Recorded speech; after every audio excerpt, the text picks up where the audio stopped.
Chapter 1. The Indomitable Spirit. Could it be that I am still alive? Lin Feng, on the brink of death, struggled to open his eyes that a golden beam of light surged towards him, causing ripples to erupt in the river below. Pain surged through him fiercely, and as he pounded his head with his fists, the last vestiges of his soul's power dissipated. The divine spirit entered his consciousness, ravenously consuming Lin Feng's essence and awareness. Merging with him in a chaotic frenzy, his soul began to fade, overwhelmed by an immense force of spiritual energy that surged into his mind. Lin Feng, a direct descendant of an ancient martial arts clan, had been enjoying the moonlight with his fiancée, Situ Ling, when he was abruptly kicked off a cliff, his life extinguished in the depths below. In his final moments, he was devoured by a martial god.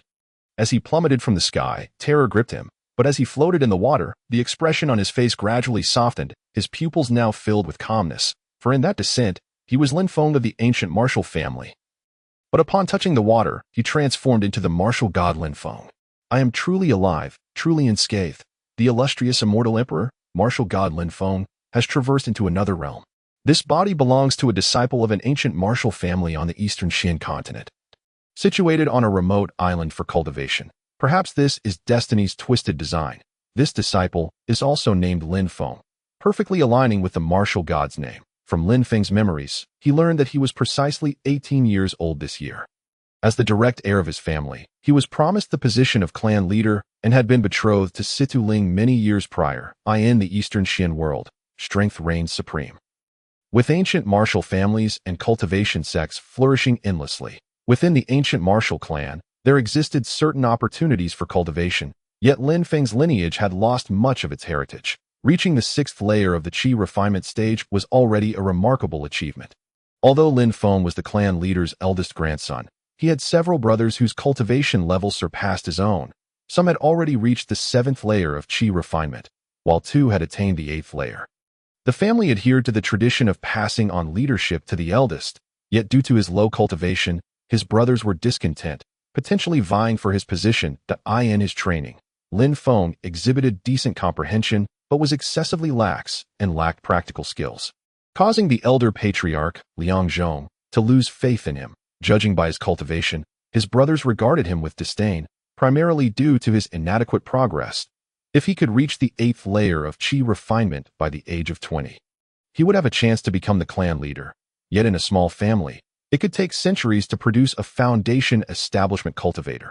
Achieving the 8th layer within a century might allow him to attempt a breakthrough. The martial god Lin Feng internally criticized the original Lin Feng, who only reached the 6th layer of Qi refinement at 18. What was the quality of the spiritual roots within his body? Even a pseudo-spiritual root could attain foundation establishment. Clearly, Lin Feng's cultivation methods were lacking, and his approach was perhaps misguided. For a martial god of his caliber, achieving the nascent soul stage in his teens was commonplace. He might have transcended the Qi refinement stage as an infant, thus holding little regard for it. I, immortal Emperor Lin Feng, have been granted a second chance at life. I shall live it to the fullest, for myself and for Lin Feng. As he lapsed into unconsciousness, Lin Feng completed the fusion of his consciousness. The martial god's spirit seamlessly entered his sea of awareness, quietly taking control. Perhaps as a war god, he possessed an innate sharpness of observation and judgment, enabling him to navigate through myriad predicaments to discover the best path forward.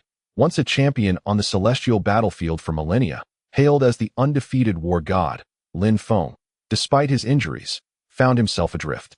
Eyes closed, floating with the river's current, adjusting his breath, his consciousness stirred, delving within to assess his body and the quality of his spiritual roots. What was the potential for cultivation in this new vessel? His awareness moved from the sea of consciousness towards the lower dantian, the body possessing 3 dantians. The lower dantian in the abdomen, the middle dantian in the chest, and the upper dantian behind the brow.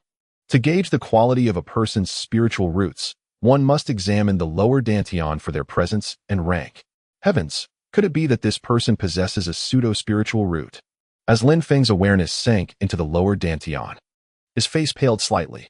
There were indeed spiritual roots, but they were of the water element and exceedingly weak, a true pseudo-spiritual root. Spiritual roots are classified into 4 tiers: heaven, earth, profound, and yellow, with pseudo-spiritual roots not even qualifying as true roots. merely allowing for the barest semblance of cultivation. Most disciples of cultivation sects with pseudo-roots were relegated to menial tasks, as few could reach foundation establishment. Within his dantian, a droplet of water formed. Blue represented heaven-tier roots. Light blue for earth tier, pale blue for profound tier, and white for yellow tier. Lin Feng's, however, was a droplet of black water, an unequivocal pseudo-spiritual root. Even a profound tier root would suffice, potentially allowing one to reach the level of a mortal emperor. Yet with this pseudo-root, the likelihood of becoming a cultivator remained uncertain. Drifting in the river, Lin Feng's complexion grew ashen as the events unfolded in his unconscious state, his soul and this body gradually aligning. Ding! Congratulations, master. You have acquired a new body. What is that sound? Though Lin Feng's consciousness was feeble, he could not detach from his body that he searched for the source of the sound and found a mobile phone nestled within his pocket. How could there be a mobile device in this ancient era? It appeared to be a smartphone, one that required no charging due to its solar-powered electromagnetic back, having traversed countless worlds as an immortal emperor. Lin Feng had encountered mobile phones before, but in this realm of cultivation, the existence of such a device was perplexing. His consciousness manifested as a hand, retrieving the phone. Ding! The screen lit up, yet there was no signal, hardly surprising. Given that this ancient age had no wireless communication, the screen displayed numerous gray icons. Could they be unclickable? With all the apps appearing gray, only a single mysterious wheel bore color. Lin Feng's consciousness gently pressed it, and the wheel began to spin rapidly at the center of the phone's screen, adorned with unfamiliar symbols. The wheel eventually halted at an icon resembling a store. Ding! Congratulations, master. You have unlocked the function of the Merit Store. Simultaneously, a new store icon appeared on the screen, labeled Merit Store. What was this? A store of merit? Was it not supposed to be an app store? How could it be a merit store? Lin Feng's consciousness tapped on the Merit Store, and a flash of golden light revealed it on the screen. 9 small frames appeared, each containing an icon, yet all were gray. Lin Feng's consciousness tapped on them several times, but no response came. Below the 9 icons lay an experience bar, empty and desolate, marked with 0, indicating no experience whatsoever. Could this device be upgraded? Following the experience bar was 0 merit points. Lin Feng's consciousness moved back and forth among the 9 icons, producing a few ding sounds, yet no further responses followed. He focused on the 9 small frames, which resembled 9 tomes. Beneath each tome were lines of text. The first was titled 13 Acupuncture Needles of the Ghost King, primarily a technique for acupuncture that could revive the deceased and dispel malevolent energy. The description concluded with a note of 1 merit point for exchange. The second tome, Divination of the Warring King, was a book on divination, stating it could discern the injustices of the world, also exchangeable for 1 merit point. The third, Sacred Pharmacopoeia, was a medical compendium claiming to cure myriad ailments, cultivate spiritual plants, and concoct elixirs, with an exchange cost of 1 merit point. The fourth, Zhang's Demon Exorcism, detailed techniques for dispelling demons and spirits, primarily Taoist spells, and required 2 merit points for exchange. The fifth tome, Foundation Establishment Pill Formula, was meant for practitioners at the 10th layer of Qi refinement, enhancing spiritual energy for better foundational establishment, also requiring 2 merit points. The sixth, 8 Arrays of the Martial King, was a manual on battle formations, mostly offensive, ideal for slaying enemies, though it took considerable time to set up, requiring 2 merit points for exchange. The seventh tome, Great Transformation of the Divine Mind, aimed at enhancing mental strength, allowing for the manifestation of consciousness, exchangeable for 3 merit points.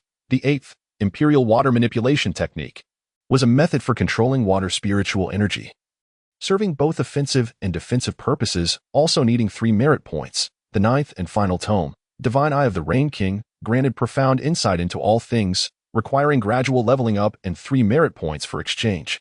As Lin Feng beheld the 9 texts, a surge of desire coursed through him. They felt intrinsically tied to him, as if they belonged within the crown of boundless merit. Could it be that this phone had materialized from the crown of infinite merit? It was his own diadem, the very hat he wore when he was struck down. When he perished, it had carried his lingering soul away from the celestial realm. Without it, he might have long since succumbed to the hands of Emperor Chakra. Emperor Chakra, wait for me, as long as my spirit endures, I shall return. Ah, the pain in my head is unbearable, and I still cannot recall anything further. As his body drifted in the river, a light rain fell. carrying a sense of melancholy that drenched Lin Feng that a whirlpool formed upon the river's surface, the current's force pulling him into a spin, his body rolling with the water as he sank deeper into the vortex.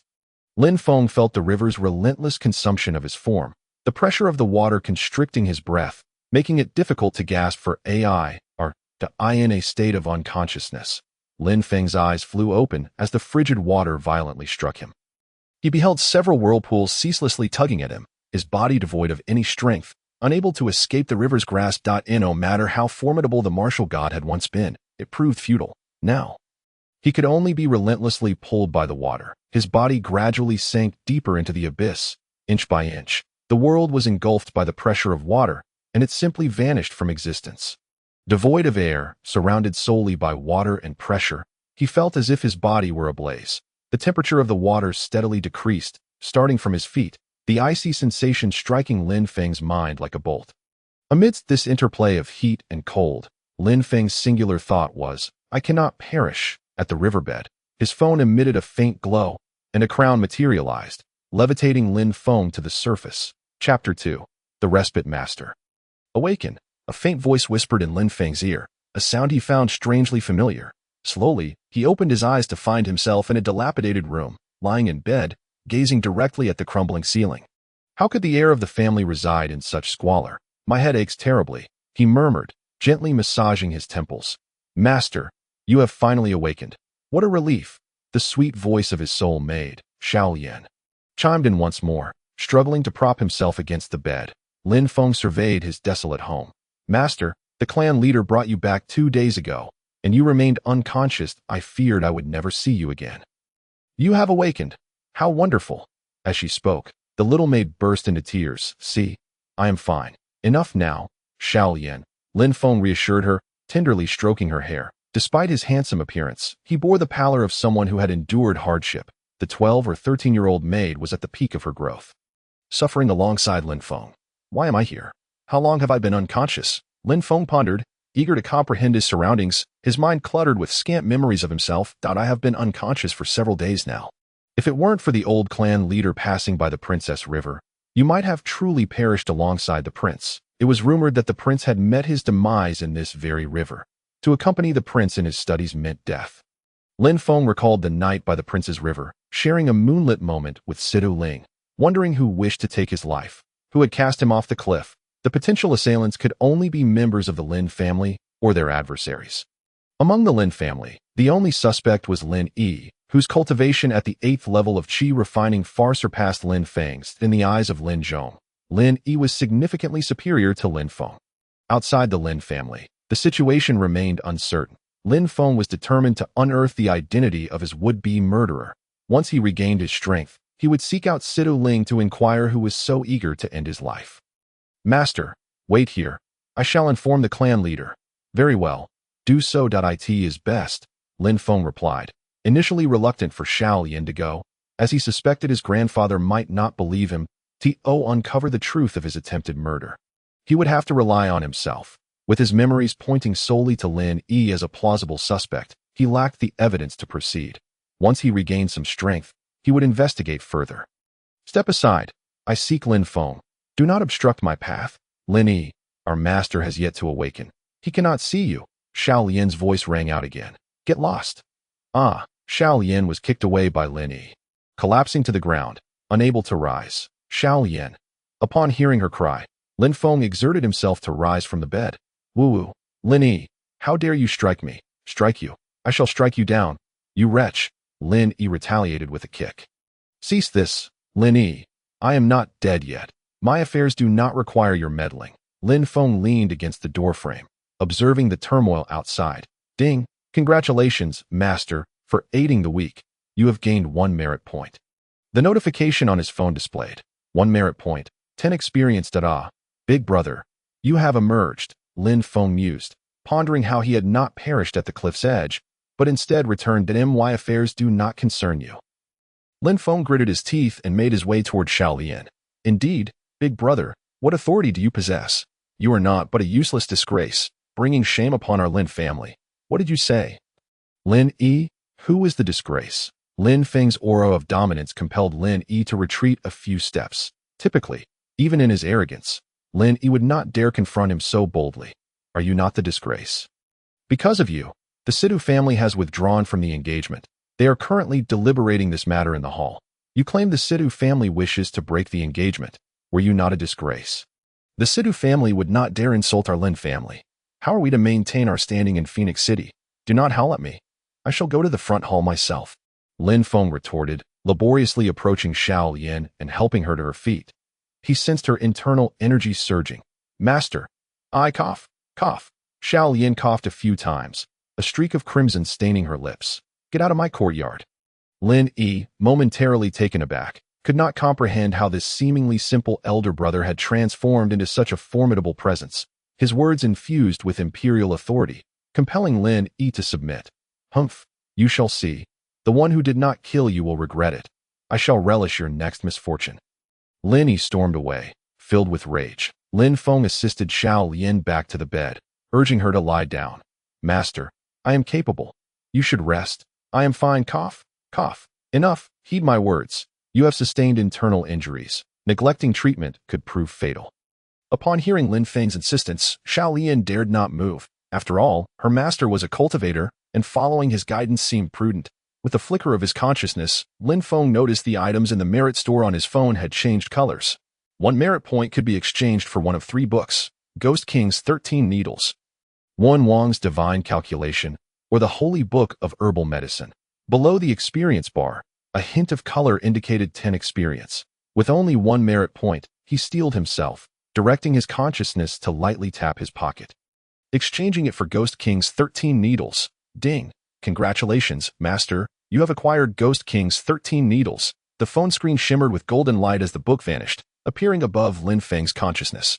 Ghost King's 13 Needles opened slowly, revealing content primarily about acupuncture techniques, reputed to be a secret from the underworld, capable of piercing spirits and reviving the dead. The information flooded Lin Feng's mind. So, acupuncture was this simple. He rummaged through the room for several silver needles, lighting a candle to perform a rudimentary disinfection. Perceiving the stagnation within Xiao Yin's body, he deftly inserted 4 needles into the points of Ziguang, Yutong, Huagai, and finally into the Laoying on her hand. As the needles penetrated, Lin Feng's internal energy stirred, and the 4 needles began to resonate, swirling with dark mist. Xiao Yin, witnessing this, was taken aback. When had her master learned acupuncture? Cough, cough, cough.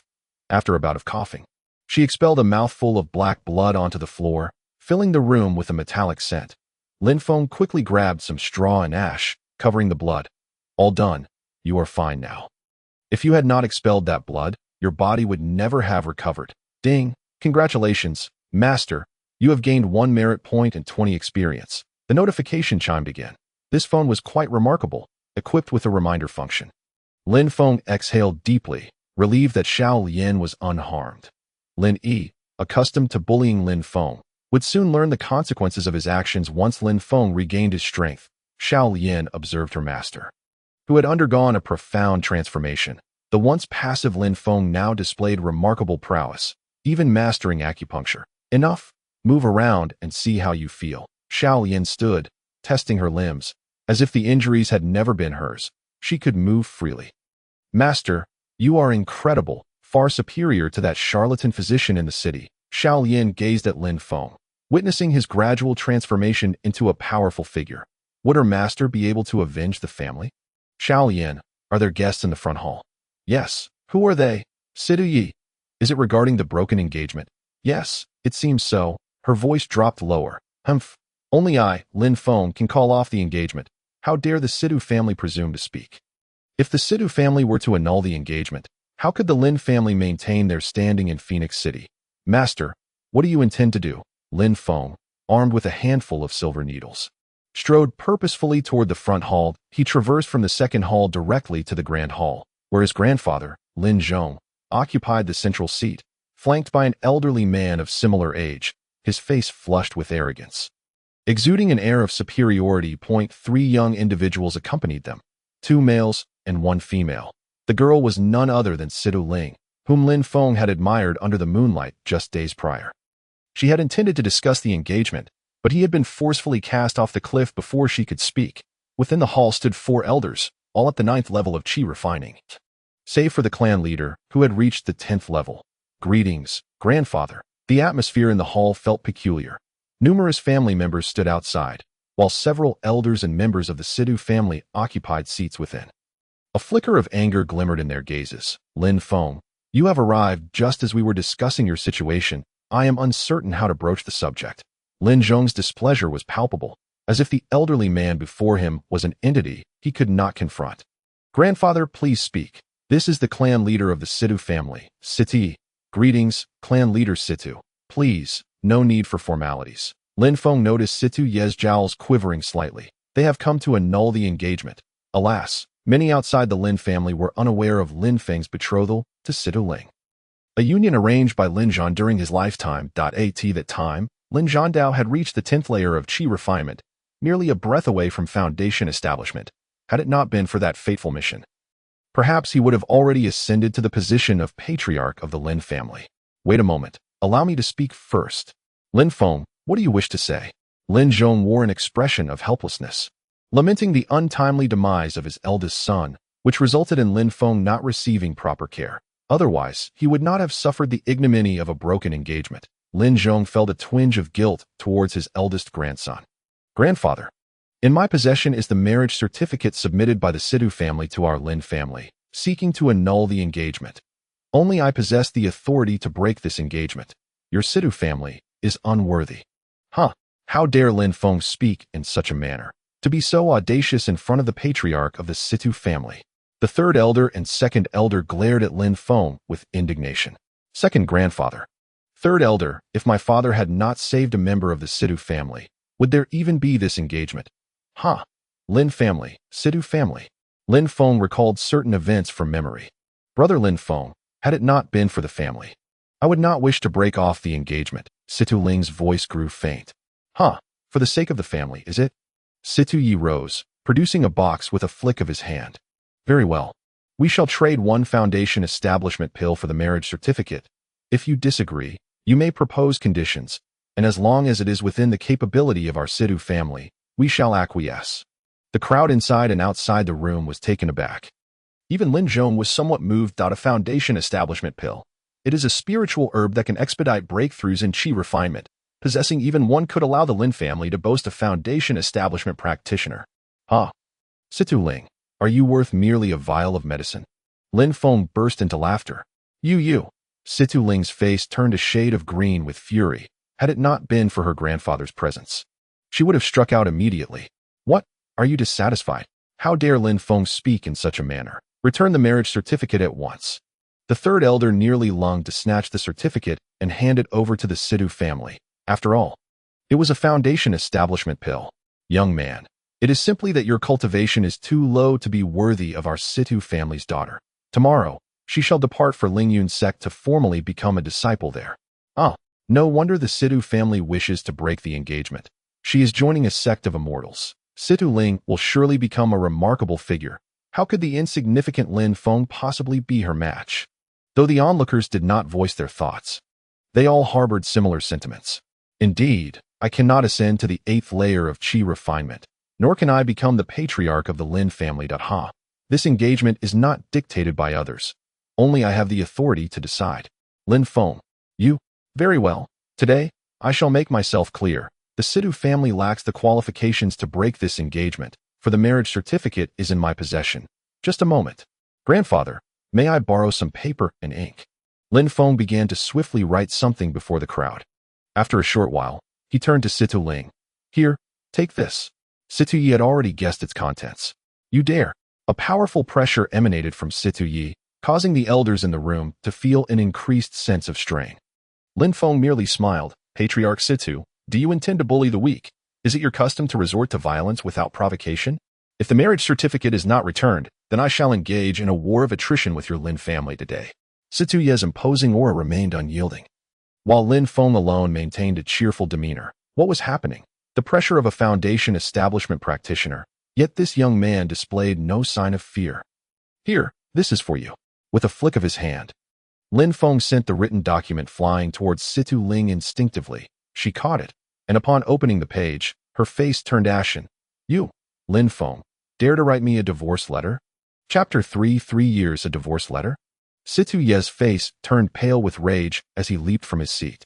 A divorce letter signified that Lin Feng had cast off the Situ family's daughter. For a woman, this was a profound humiliation, far worse than an annulment. The formidable aura radiated from Situ Yi as he took a step forward, his fist slicing through the air towards Lin Feng. Lin Feng's spiritual energy surged, retreating as he protected his body with his arms. The punch struck his right shoulder with a resounding thud.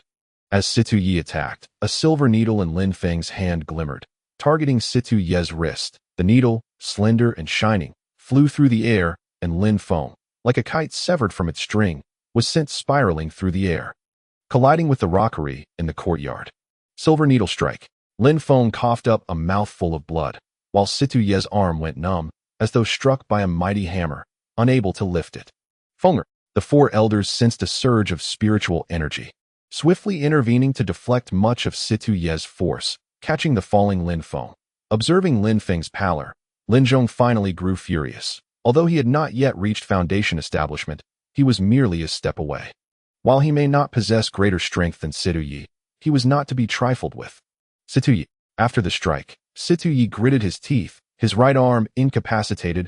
Reluctant to strike again, he regarded the young man before him with a hint of trepidation. How could Lin Feng withstand my punch and still remain standing? How did he manage to inflict injury upon me? The expression on Situ Ye's face darkened further. As a foundation establishment practitioner, he had failed to comprehend the opponent's moves and had injured himself. This is a foundation establishment pill. Take it and return the marriage certificate to me. Situ Yi quickly altered his demeanor. Not wishing to become the laughingstock of Phoenix City, To come here intending to annul the engagement only to be rejected would become fodder for gossip. Is it truly a foundation establishment pill? Incredible. The expressions of the four elders and Lin Zhong shifted dramatically, and the clansmen outside the room also reacted to the mention of a foundation establishment pill. The third elder's eyes glimmered with a hint of greed as he glanced at Situ Yi. Whispering in Lin Zhong's ear, "Elder brother, let us annul the engagement." Lin Feng let out a long sigh, taking the silver needle and piercing it into 3 acupoints on his body. After spitting out a mouthful of blood, he felt significantly relieved, withdrawing the needle. "Elder brother, this trash isn't worth it," the third elder urged quietly from behind. "How about this? I will bring 2 disciples along, and if Lin Feng can defeat one of them, we shall forfeit the marriage certificate. If he cannot, we shall take the marriage certificate, and that foundation establishment pill shall be gifted to your Lin family." This. Lin Zhong glanced at Lin Feng in his arms, then at the 2 disciples brought by Situ Yi. Both were practitioners of the 8th layer of Qi refinement, while Lin Feng was merely at the 6th layer. How could he possibly contend with them? Lin Feng exhaled a breath of turbid air. Does the Situ family keep their word? Lin Zhong signaled with his eyes, indicating that with grandfather present, he need not worry. "Let them all come," Lin Feng declared with an air of dominance, pointing at the 2 formidable 8th layer practitioners and Situ Ling. "Lin Feng, you are far too arrogant. Do you dare to challenge 3 at once and to fight those of a higher level? Are you courting death?" Situ Ling had initially wished to avoid harming Lin Feng. Lin Feng shot her a fierce glare, exuding the aura of an emperor. What kind of gaze was this? Beastly or regal? A suffocating aura enveloped the 3 of them. Despite Situ Ling's exceptional talent and formidable cultivation techniques, far surpassing the former Lin Feng, she was now faced with the immortal Emperor Lin Feng. As Lin Feng's aura surged forth, the 3 felt a chill run down their spines, their movements slowed by a fraction. The silver needle in Lin Feng's hand flickered as he aimed for their legs, causing them to thicken. Then he pierced his shoulders, enhancing his strength. Lin Zhong watched in bewilderment. While he possessed some medical knowledge, Lin Feng's technique was astonishingly proficient, rivaling that of a medical master. "What are you doing? Demon King Qilan arm." Just as he spoke, Situ Ling moved her hand, bringing down the 9-section steel whip from the air. The other 2 practitioners, initially motionless, observed their young mistress's actions, deeming it unnecessary for them to intervene against such a weakling. Lin Feng truly was a reincarnation of a war god. With a slight movement, he evaded and grasped the whip's end, feeling the immense force transmitted through it. With a flick of the silver needle, he unleashed his right arm, instantly amplifying its strength, and pulled Situ Ling towards him, launching her into the air. "Linger." The 2 bystanders simultaneously drew their weapons, moving towards Lin Feng. Shamelessly, 3 of you bully the young master. Xiao Lian's voice rang out. Little girl, what do you understand? Go back. The third elder glared at Xiao Lian, scolding her. Qin Tong, Qin Wu, you need not intervene. I can handle this. As Sidu Ling regained her footing, she noticed her 2 senior brothers preparing to act. Although Lin Feng had challenged 3 opponents, her pride prevented her from sitting idly by, casting a glance at her grandfather, whose expression remained neutral, tacitly permitting her action. Qin Tong swung his steel blade with the force of 1,000 pounds. Aiming to cleave Lin Feng in 2. Lin Feng spun in midair, the steel needle in his hand clashing against the blade with a sharp clang, using the momentum to propel himself backward. Qin Wu's sword lunged from behind, and Lin Feng, spinning like a top, deflected it with another silver needle, sending himself flying away. Situ Ling's steel whip arrived once more, and Lin Feng deftly reached forward to grasp it, channeling his energy to draw upon the silver needles, which flew towards Qin Tong and Qin Wu. With a firm tug, he pulled Situ Ling towards him. I already said I would annul the engagement. Why are you rushing into my embrace? Situ Ling crashed into Lin Feng's arms, and he felt a wave of softness. With a look of disdain, he pushed her away, sending her several feet back, causing her to spit out a mouthful of blood, not from injury, but from the indignation sparked by Lin Feng's expression. The other 2 stood frozen, as if possessed, having fallen victim to the acupoint strike from the Demon King's 13 needles, which Lin Feng had successfully employed in battle. Lin Feng found himself unable to recall any offensive spells from his memory, resorting instead to the Ghost King's 13 needles. Ding! Congratulations, Master, you have discovered a new application of acupuncture, accumulating boundless merit and earning 1 merit point. With 2 merit points, his experience increased to 30. I say, clan leader Situ. Have I achieved victory? You. Situ Ye's imposing aura surged, a palpable pressure confronting Lin Zhang, who moved to stand before Lin Feng. Does Situ wish to commence battle? Qin Tong, Qin Wu. The 2 remained motionless, while Situ Ling appeared bewildered, her gaze fixed on Lin Feng. Was he still that legendary waste? Lin Feng approached the 2, delivering a kick with his left leg, then his right, sending them crashing against the eastern wall, both exclaiming in unison before collapsing onto the ground. Clan leader Situ, I cannot give you this marriage contract if you desire it. I will go to Lingyun's sect in 3 years if she wins. The contract is returned. If I win, it is returned as well, but you must apologize to the Lin family in front of all the disciples of Lingyun's sect. Agreed. I accept your terms. What is happening? Have I made an erroneous decision? This boy, so overwhelming. Situ Yi appeared utterly bewildered, having previously labeled Lin Feng as a mere waste. With his left hand, Situ Yi extracted the silver needles from his 2 clansmen, allowing them to move again. Let us go. Situ Yi swiftly led the 3 away, though they had sustained considerable injuries beneath the onslaught of the silver needles. The trio, all above the 8th rank, had been bested by a mere 6th rank youth, departing in disgrace. Clan leader Situ, remember this. On this day 3 years hence, I shall demand an explanation from Lingyun's sect. Regardless of how formidable Situ Ling might be, the self he would become in 3 years could very well be beyond her reach. Once the group departed, a collective sigh of relief swept through those present. Situ Yi was a formidable foundation establishing cultivator, and the prospect of conflict could indeed lead to rivers of blood. After Situ Ye's exit, Lin Zhong could no longer hold himself up, nearly collapsing to the ground. Cough, cough. He sank to the earth, blood escaping his lips, having suffered significant internal injuries. Lin Feng quickly supported Lin Zhong, his face etched with guilt. Grandfather, I am so sorry. It is my fault.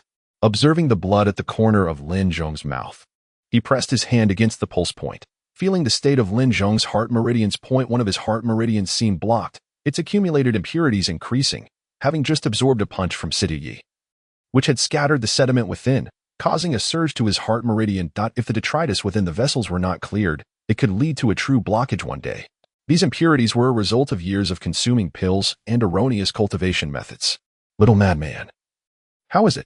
Lin Zhong's voice echoed in Lin Feng's ears, a childhood nickname bestowed by his grandfather during their playful moments. Grandfather, please sit still.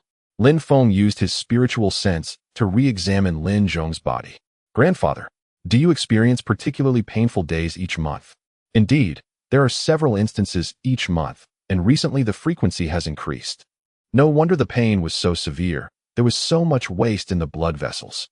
With a swift motion, Lin Feng deployed 4 silver needles that pierced Lin Zhong's 4 vital points. The needles infused with spiritual energy and emitting a faint buzzing sound as they entered Lin Zhong's body. Lin Feng, what are you doing to grandfather? Lin Yi leapt in from outside the courtyard, clearly intent on stopping Lin Feng. Get lost. Lin Feng did not strike but unleashed his pressure, sending Lin Yi crashing to the ground. What is going on? Has Lin Yi been possessed? Dear, what is wrong with you? The third elder rushed over, helping Lin Yi up. He was Lin Yi's grandfather, and witnessing his grandson fall, he suspected Lin Feng of foul play. Lin Feng, what have you done to Yi?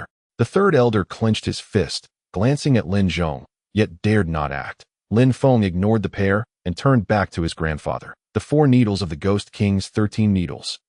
The vengeful spirits shatter. Lin Feng gently maneuvered, both his hands and the needles tainted with dark energy, the dark aura swirling continuously, causing the silver needles to tremble as they shattered the impurities within the blood vessels.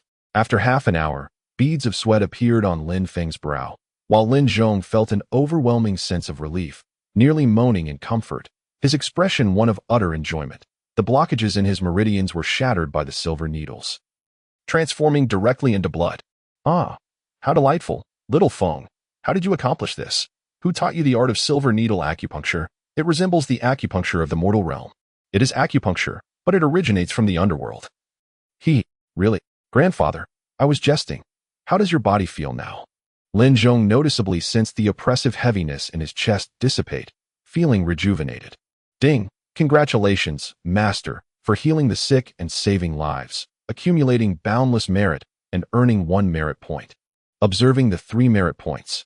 His experience reached 40. A glimmer of joy appeared in Lin Feng's eyes, and simultaneously he noticed Lin Yi in the distance, an unusual glint flashing in his eyes. Report, clan leader, young Master Lin Hua has returned. And he was injured. A servant rushed in from outside. Chapter 4. The Rain King's Divine Eyes. Let us go take a look. The third elder and fourth elder simultaneously sprang into action, and the crowd surged through the side gate. Lin Hua lay on a bed, his clothes stained with 2 large patches of crimson blood, his face shockingly pale, devoid of any color. What has happened? The third elder's eyes burned with fury, replying to the third elder. Young Master Hua was attacked at the Immortal Herb Pavilion. The fourth elder, accompanied by several clansmen, hurriedly departed. Who was it? A murderous glint shone in Lin Zhong's eyes. The Immortal Herb Pavilion was the lifeblood of their family, and any aggression towards it signified a challenge to the foundation of the Lin clan. The servant's eyes were filled with fear. It was the Shui family and the Yu family. Phoenix City was home to 4 great families, the Situ, Lin, Shui, and Yu families. Originally, the Yu family had close ties with the Situ family, while the Shui family was allied with the Lin family, maintaining a certain equilibrium. Lin Zhong quickly calculated in his mind, with the Situ family and Lin family at odds, and the Shui and Yu families uniting. Were they attempting to oust the Lin family from Phoenix City? The Immortal Herb Pavilion had been vandalized, bodyguards slain, and 2 alchemists captured, rendering the pavilion nearly devoid of wares. A white light approached from afar, the fourth elder returning with a troubled expression. Is the recipe still intact? Elder brother, the recipe is safe. The third elder is on his way back with it. The recipe was the family's treasure, accessible only during alchemical processes in the presence of the clan leader and the 2 elders. Copying was forbidden, and its use was strictly supervised. Elder brother, the recipe has been retrieved. The third and fourth elders, realizing the situation at the Immortal Herb Pavilion, prioritized reclaiming the recipe, for only with it could they cultivate alchemists and stake a claim in Phoenix City. That a box made of ironwood was placed on the table, and Lin Feng observed the keys held by the Grand Elder and Lin Zhong. Both keys were inserted into the ironwood box simultaneously. With a click, the locks opened, revealing a piece of blackened sheepskin parchment in the center of the box. This was the Lin family's 2 alchemical recipes. The contents of the recipes were known only to the alchemists, who were always guarded by the Lin family's protectors, essentially a form of house arrest, as the family feared the recipes might be leaked. Lin Zhong picked up the recipe, a glimmer of fear in his eyes. The recipe was damaged. Cough, cough. Lin Zhong spat out blood, collapsing to the ground. Black-clad iron guards, come forth, protect the recipe. The Grand Elder's face was grave. In an instant, 8 beams of black light flashed as 8 family assassins appeared in the courtyard, all at the 10th level of Qi refinement, trained by the old patriarch, bound to obey only the Grand Elder. The Grand Elder knelt beside Lin Zhong, gently pressing his hand on his back, a surge of spiritual energy flowing into his body. The recipe is ruined. The Grand Elder grasped the recipe, examining its contents. The formerly clear writing on the sheepskin had turned dark and indistinct. The realization struck them all simultaneously. The recipe had only been taken out once in the past 6 months for alchemical purposes. Had the alchemist tampered with it? Lin Zhong's trembling hands propped against the ground as he stood up. The family's survival hanging in the balance once more, the eyes of the five gleaming with determination. Elder brother, they struck when Lin Feng was in trouble, aiming to oust us from Phoenix City. The Grand Elder's thoughts aligned perfectly with clan leader Lin Zhong's suspicions. Such a meeting could not allow Lin Feng to attend. Lin Feng, supported by Xiao Yin, returned to his room, striving to recall the cultivation methods of the Immortal Emperor, wondering why nothing came to mind. Not only the Immortal Emperor's methods, but even ordinary techniques eluded him. How severe had his spiritual damage been? Lin Feng's memories were largely fragmented, only retaining the knowledge that he had once been an Immortal Emperor, and that his brother, Emperor Shirtian, had betrayed him at the moment of his ascension. Other memories remained a blur. Currently, he could only wield the Ghost King's 13 needles, a technique meant for healing, now repurposed into a method of combat. Checking the contents on his phone, he noted 9 tomes, with the Emperor Immortal's water control technique available for cultivation, just 1 merit point short of acquisition. Deep in his subconscious, the Rain King's divine eyes seemed of utmost importance. Yet he could not recall why. Lin Feng, are you there? A knock sounded at the door. Yes. Xiao Lian ushered his grandfather into the room. Lin Zhong entered, dragging a weary demeanor behind him. Grandfather, what brings you here? Lin Feng bowed respectfully to Lin Zhong. Feng, over these years, you haven't harbored any resentment towards your grandfather, have you? Of course not, grandfather. That is good to hear. Your father passed away early, and I have not been home often if I had cared for you better. It may have averted calamity. Lin Zhong's face bore the weight of exhaustion and age. Father, years have passed, and the matter concerning his father has lingered in Lin Feng's heart. The Immortal Emperor Lin Feng is determined to resolve all his inner turmoil. That time, the 4 clans simultaneously ventured into a subterranean cavern, and since then, he has yet to return. A hint of despondency was evident on Lin Zhong's face. Those 3 families again. He handed over a yellowed booklet. From memory, Lin Feng recalled that the Lin family possessed a body refinement technique known as the 5 Elements Body Refinement Technique, which could render the body as hard as iron. Upon achieving mastery, one could shatter stones with a wave of the hand and cleave through fine iron. Only the clan leader was permitted to practice this secret art. What is this? Lin Feng asked, hesitating momentarily. The Lin family may soon be no more, so you should learn it for now. In a few days, I will arrange for someone to escort you out of Wu country. Lin Feng opened the technique, and his eyes sparkled with recognition. The 5 Elements Body Refinement secret felt remarkably familiar. Grandfather. Wait a moment. Just as Lin Zhong reached the door, he turned back at the sound. Is there something else?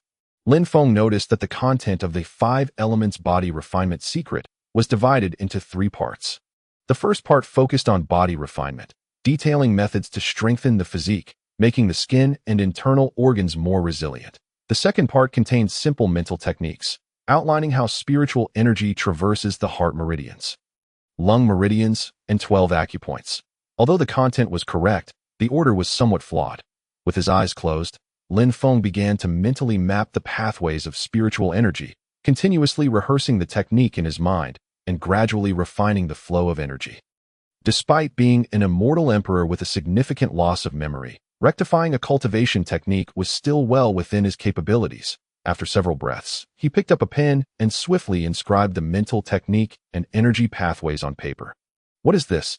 This is the revised pathway of the technique. Lin Zhong took the sheet of paper, which detailed the newly modified minor 5 Elements Body Refinement technique, albeit with a few adjustments in sequence. Ding! Congratulations, Master! You have corrected the technique. Your merits are boundless, and you have gained 1 merit point. Impressive. One can earn merit points this way. With a thought, he acquired 4 merit points, and his experience reached 50 at holding the technique.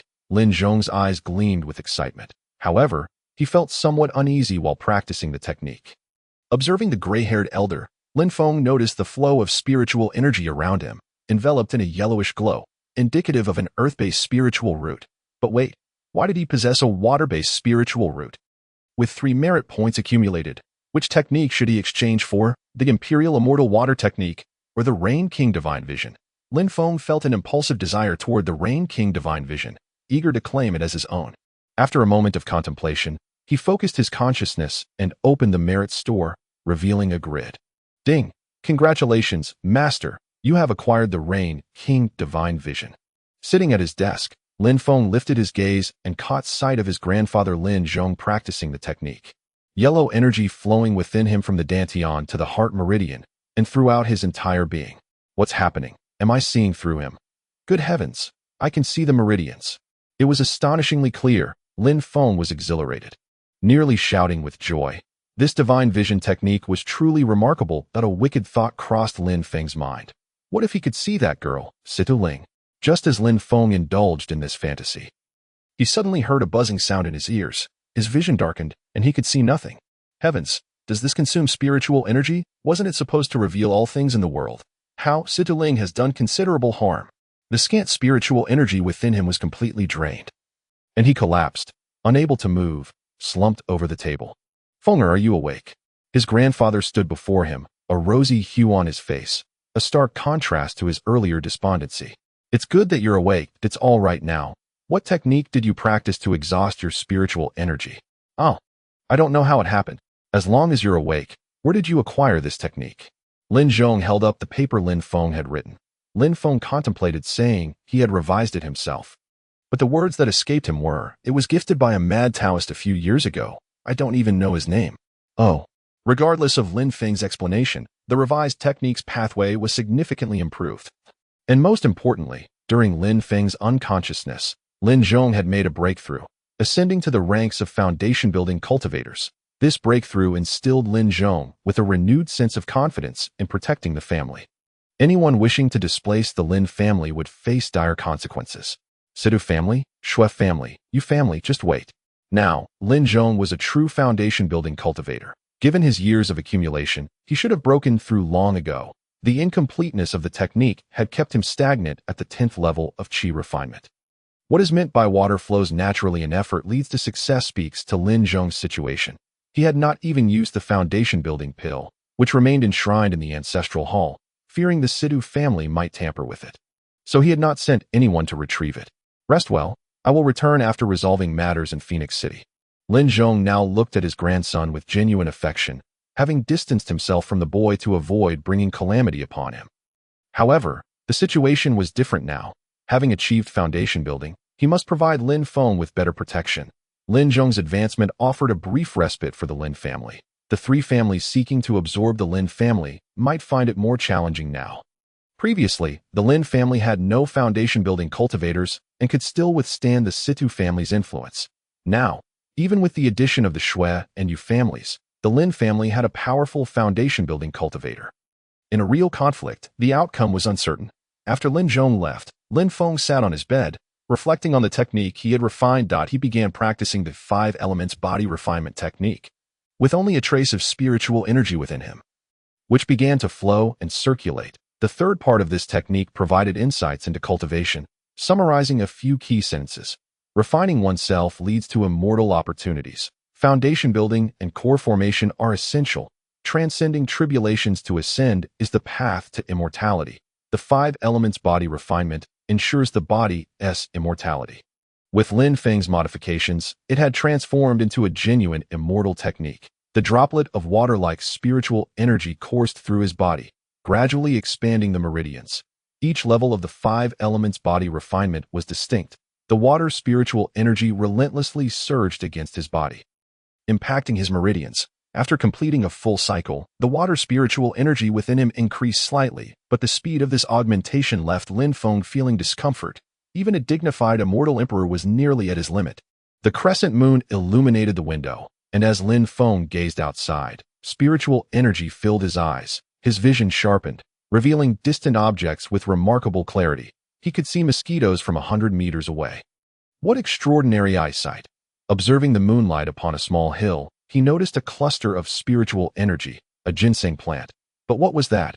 A dozen figures in black cloaks lurking at the foot of the mountain. Chapter 5. The Black-Clad Figures. The black-clad figures concealed themselves in the shadows. 3 were crouched behind a large rock, 2 perched in trees, while several others hid among the foliage, all peering towards the Lin family direction. Lin Feng dashed to Xiao Lian's room and shook the sleeping girl awake. "Young master, what is it?" "It's urgent," quickly informed the clan leader.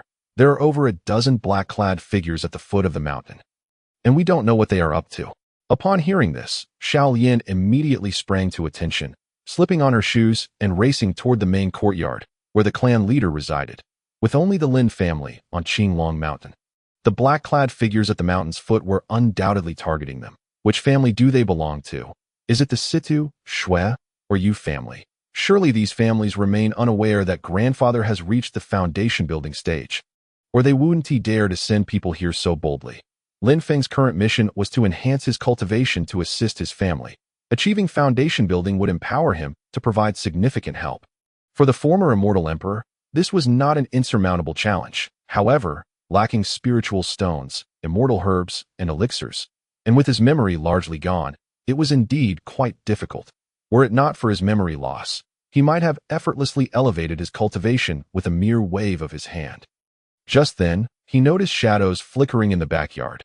Observing several black-clad iron guards from the family stealthily descending the mountain from various directions, 8 black-clad iron guards maneuvered through the night, and shortly after, 3 elders and several family experts emerged from the small courtyard, vanishing into the darkness. Lin Zhong, along with 5 of Lin Feng's uncles, quietly departed from the front. Lin Feng's mind surged with determination. And grasping a silver needle, he stealthily followed behind them. "Ding! Congratulations, master! You have successfully notified the family, reducing potential losses, and gained 1 merit point. Another 2 merit points were earned, and experience reached 60. While merit points seemed scarce, experience accumulated rapidly. What wonders awaited at 100? Assisting his kin could yield merit points. Ah!" A blood-curdling scream shattered the tranquility of the mountain village. A black-clad figure fell, a knife piercing his throat. And in an instant, the remaining figures became aware of the iron guards, igniting a fierce confrontation. Lin Feng vanished from sight. One of the black-clad iron guards swung his blade at a black-clad figure, who evaded, producing a talisman that he hurled at the guard. A burst of flames erupted, igniting the guard's hair, eliciting a triumphant expression from the black-clad figure as he raised his weapon to strike. Yet, he suddenly sensed a chilling aura enveloping him, an overwhelming sense of danger causing his hair to stand on end. With a clang, a slender silver needle intercepted the attack. The black-clad figure heard a voice exclaim, "Ghost King Possession! Strike!"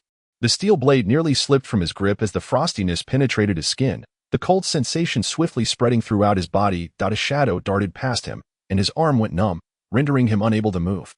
"Ding! Congratulations, master! By rescuing a member of your clan, you have gained 1 point of merit." Lin Feng's merit points have now increased to 2, and his experience bar has risen to 60. The black-clad iron guard, just extinguishing the flames that had engulfed him, looked as though his black scarf had transformed into a net, with smoke billowing from his nostrils, whether it was due to rage or the searing heat. His eyes seemed capable of spewing fire. A streak of black light shot forth from the iron guard's hand, piercing through the body of the black-clad man, flesh and blood scattering in all directions. As the black-clad man collapsed, a small black token fluttered to the ground at Lin Feng's feet. He picked it up from the remains, noting that one side bore the character Shui, while the reverse displayed Pan. Is this a member of the Shui family? This individual is named Shui Pan. A flicker of intrigue sparked in Lin Feng's eyes. Was this man truly named Shui Pan, or was there another reason? The black-clad iron guard, seemingly unsatisfied, turned and charged at another black-clad figure. Lin Feng surveyed the carnage on the ground, the scent oddly familiar. The aura of the battle god surged forth, rendering both combatants breathless under its oppressive weight, as if the very heavens were about to descend. Both factions in the fray felt the immense pressure and retreated, halting their assault. Simultaneously, Lin Feng's silver needles shot forth rapidly, each imbued with a chilling aura, akin to merciless vipers converging on the black-clad men from various angles. Under the immense pressure, these foes appeared to have no chance of resistance. The dignity of the Celestial Emperor was simply insurmountable. Moving swiftly, Lin Feng danced through the chaos, his silver needles swirling in the air. In the blink of an eye, all 7 black-clad figures lay defeated, with the Lin family capturing 7 individuals at once. Most of the assailants were at the 8th level of Qi refinement. And Lin Feng's Ghost King 13 Needles, combined with the Celestial Emperor's overwhelming presence, had indeed aided his kin. Damn, capturing so many yet receiving no more than a single point of merit. Protecting one's clan shouldn't be calculated merely by numbers. The merit points for safeguarding the clan were awarded only once. With the black-clad Iron Guard having vanished, the clan leader directed everyone to clear the battlefield. Take them all to the main hall and present them to the elder for disposition. Lin Zhong cast a meaningful glance at Lin Feng as he spoke. Lin Feng, with a flick of his hand, sent a small token flying toward Lin Zhong, who deftly caught it. What is this? It was dropped by the black-clad man. It's a token with the character Shui. Lin Zhong said nothing further, for he doubted anyone would dare to launch a sneak attack while bearing their family insignia. He commanded the others to gather the spoils and erase all traces of the conflict. Lin Feng then vanished from sight, racing back to his courtyard to retrieve some herb-gathering tools. On the opposing mountain, there lay an old mountain ginseng. For Lin Feng, such a treasure was invaluable. If it had reached a century in age, it could be exchanged for a considerable sum of spirit stones, enough to procure spirit medicines to enhance his cultivation. Elevating one's cultivation primarily required elixirs and spirit stones. And acquiring elixirs necessitated a substantial amount of spirit stones. Additionally, a wealth of herbs was needed for self-refining elixirs, which also demanded considerable funds. What means could one employ to earn money in spirit stones? One was to locate sufficient spirit herbs, and the other was to refine spiritual elixirs. These were the quickest avenues for profit. Lin Feng patted his pocket, finding it emptier than his own face. Thus, the most effective method at present was to gather herbs. In his memory, he could identify ginseng, hemp threadgrass, detoxifying herbs, and more than a dozen types of spiritual herbs, most of which were of little value. To exchange for a significant amount of spirit stones, his limited knowledge of herbs was inadequate. However, when it came to celestial herbs, few could rival Lin Feng's understanding. This portion of his memory remained intact. He took out his phone to glance at the merit store's grid, realizing that he still lacked sufficient points to exchange for the Imperial Celestial Water Technique. Thus, he decided to acquire something profitable first. His gaze landing on the Binchao Shishu. This could be exchanged for just 1 merit point and was authored by ancient sages. The book primarily focused on healing various ailments, prescribing numerous remedies, cultivating spirit plants, and refining countless elixirs. From the description, this book could treat myriad diseases and provide medicinal recipes, as well as guidance on planting spiritual herbs and concocting elixirs. The contents of this tome presented the fastest routes to monetary gain, which Lin Feng desperately needed to advance his cultivation. That if he failed to earn enough, he could not procure adequate spiritual elixirs, but if he had enough spirit herbs, it seemed he could swiftly reach the foundational stage. Gathering herbs was indeed the easiest path to wealth. The vast mountains behind him were the family's estate, teeming with spirit plants and celestial herbs, merely awaiting discovery. Lin Feng lightly tapped the grid, causing the Binchao Shangshu to vanish without a trace. Ding! Congratulations, Master. You have exchanged 1 merit point for the Binchao Shangshu. His merit points returned to 1, while his experience remained at 60. The Binchao Shangshu immediately entered his consciousness, pages unfurling within his mind as its contents flowed into his brain, transforming into countless fragments of knowledge. Within the sea of his consciousness, Lin Feng observed 2 floating tomes, Ghost King 13 Needles, Rain King Divine Vision, and Binchao Shangshu. As he absorbed the knowledge, each became a star in the expanse of his consciousness. The sea of consciousness is the spiritual source for cultivators. As one advances to greater depths, one's spirit may separate, take form, or manifest in myriad ways, all relying on the strength of this consciousness. It is said that the sea of consciousness is divided into 4 realms: heaven, earth, mysterious, and yellow. The celestial realm is known as the Purple Mansion. The earthly realm is mockingly referred to by cultivators as the Little Underworld. The mysterious realm is called the Mysterious Mansion, while the yellow realm is a collective term for the majority of the populace. Most people belong to the yellow realm, with the mysterious realm being exceedingly rare. The divine beings of the heavens typically reside within the Mysterious Mansion. Underscoring the scarcity of the Purple Mansion and Little Underworld, the knowledge of identifying herbs and medicines within the Binchao Shangshu is of utmost significance to Lin Feng at this moment, and he diligently studies it. The first section outlines how to treat various perplexing ailments, presenting over 100 methods and thousands of prescriptions capable of alleviating suffering. The second section intertwines with the first, including many celestial-grade prescriptions that can address divine maladies. Though the terminology of these celestial prescriptions is exceedingly arcane, despite Lin Feng's status as a celestial emperor, there are still numerous celestial prescriptions he cannot comprehend, perhaps due to memory loss or the fact that the language originates from different realms. The third section introduces tens of thousands of herbs, encompassing not only spirit herbs but also celestial flowers and fruits from the celestial realm. The fourth section details the art of alchemy, tracing its origins and applications, demonstrating how to produce primary elixirs. This section discusses fundamental alchemical techniques, indicating that different methods yield various elixirs, including a recipe for qi refinement powder. Qi refinement powder. Isn't that the recipe the family hoards? Here, it was presented as a free gift. Qi refinement powder is merely an introductory elixir for cultivators. My goodness. The Lin family treats qi refinement powder as a treasure, yet in the realm of cultivation, it is merely a practice recipe. Lin Feng scrutinized the herb content again. Ginseng, ginkgo, azure dragon, cursed wood, hibiscus wood, purple leaf cloud sandalwood, seven-pulse blood fungus, taiji silver essence fungus, earth vein purple fungus, seven-leaf spirit fungus, three-leaf heavenly fungus, boundless celestial fungus, five-element spirit fungus. As he gazed upon these names he had never even heard of, Lin Feng, the celestial emperor, felt a tinge of ignorance. With a herb hoe slung over his shoulder and a basket in hand, he dashed out of the courtyard, aiming for the slope across the way. With a few quick movements, he vanished from sight. The slope across from Lin Feng marked the beginning of the vast mountains, a portion of which constituted the Lin family's territory, a veritable paradise for wild beasts. This was a realm of herbs, teeming with countless spirit herbs and celestial plants hidden within the mountains, merely awaiting discovery. After cultivating the Rain King divine vision, Lin Feng's eyesight had sharpened considerably. Even without channeling spiritual energy, he could spot a seven-leaf ginseng from hundreds of meters away. Awesome! A ginseng over 100 years old. This is my big break. Chapter 6. The Millennium Ginseng King. Lin Feng closed his eyes, recalling the knowledge he had just acquired. A line of text appeared in his consciousness. Wild mountain ginseng with 4 leaves grows for approximately 50 years.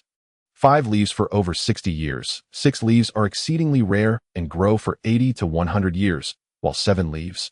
Ding! Congratulations, Master. You have discovered the Millennium Ginseng King, earning immeasurable merit and an additional point of merit.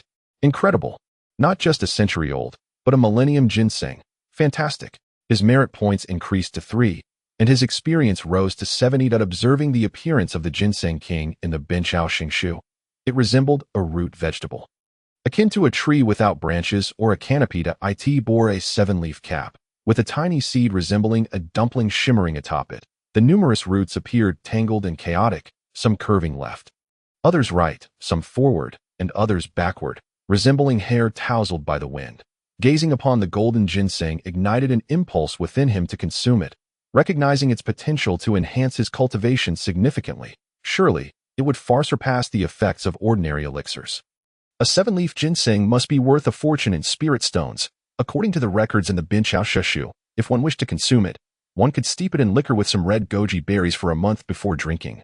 Alternatively, it could be sliced into thin pieces, with one piece consumed daily steeped in water. Most importantly, it could be used as medicine or for alchemy. Lin Feng set down his basket and prepared his tools for excavation, only to find a wealth of knowledge about ginseng flooding into his mind. To harvest ginseng, the first step is to pay homage to the mountain deity. Lin Feng mused that he need not do so, even if a mountain deity existed. It would hardly dare to show itself under the pressure of a celestial emperor. Second, one must shout bangs to intimidate the ginseng, then bind it to a large tree with red thread to prevent its escape. This is known as calling the mountain and lifting the sedan. Lin Feng locked his consciousness onto the ginseng, which shimmered with spiritual light, indicating its sentience, a result of absorbing spiritual energy over the years. Yet, its sentience was insufficient to take form. With his consciousness fixed, Lin Feng used his tools to clear a wide area before swiftly digging around the ginseng with a bamboo stick. Time swiftly passes, and even with the prowess of a 7th-layer qi refinement and a robust physique, I find myself dizzy and hesitant to exert strength. While foraging for ginseng, I inadvertently severed several root tendrils. With ginseng in hand, I placed it into my medicinal basket, carefully stripping the seeds and wrapping them in cloth to stow away in my pocket. Before me lies a vast expanse of forest, although it belongs to my family. It is seldom traversed by kin, for it is rumored to be haunted by demonic beasts that have caused harm in years past. Consequently, one must attain at least the 8th layer of qi refinement to gather herbs here. Lin Feng wielded a short blade to carve a path through the thicket, searching for spiritual herbs amidst the brambles. Time flew by, as I discovered a plethora of medicinal plants, albeit of little worth. After a lengthy search, I found only common herbs used by ordinary physicians, with the sole exception being a solitary ginseng. Lacking sufficient spiritual energy within, I thought that perhaps with spiritual sight I might locate more spiritual herbs. My hand moved to retrieve the severed tendrils, placing them into my mouth, where they felt remarkably coarse. This was 1,000-year-old ginseng. I chewed vigorously before swallowing. The spiritual energy began to radiate through my throat. Oh no! How painful! Upon entering my abdomen, the ginseng felt as if it were ablaze, akin to having consumed potent liquor, igniting a fiery sensation from my throat to my belly.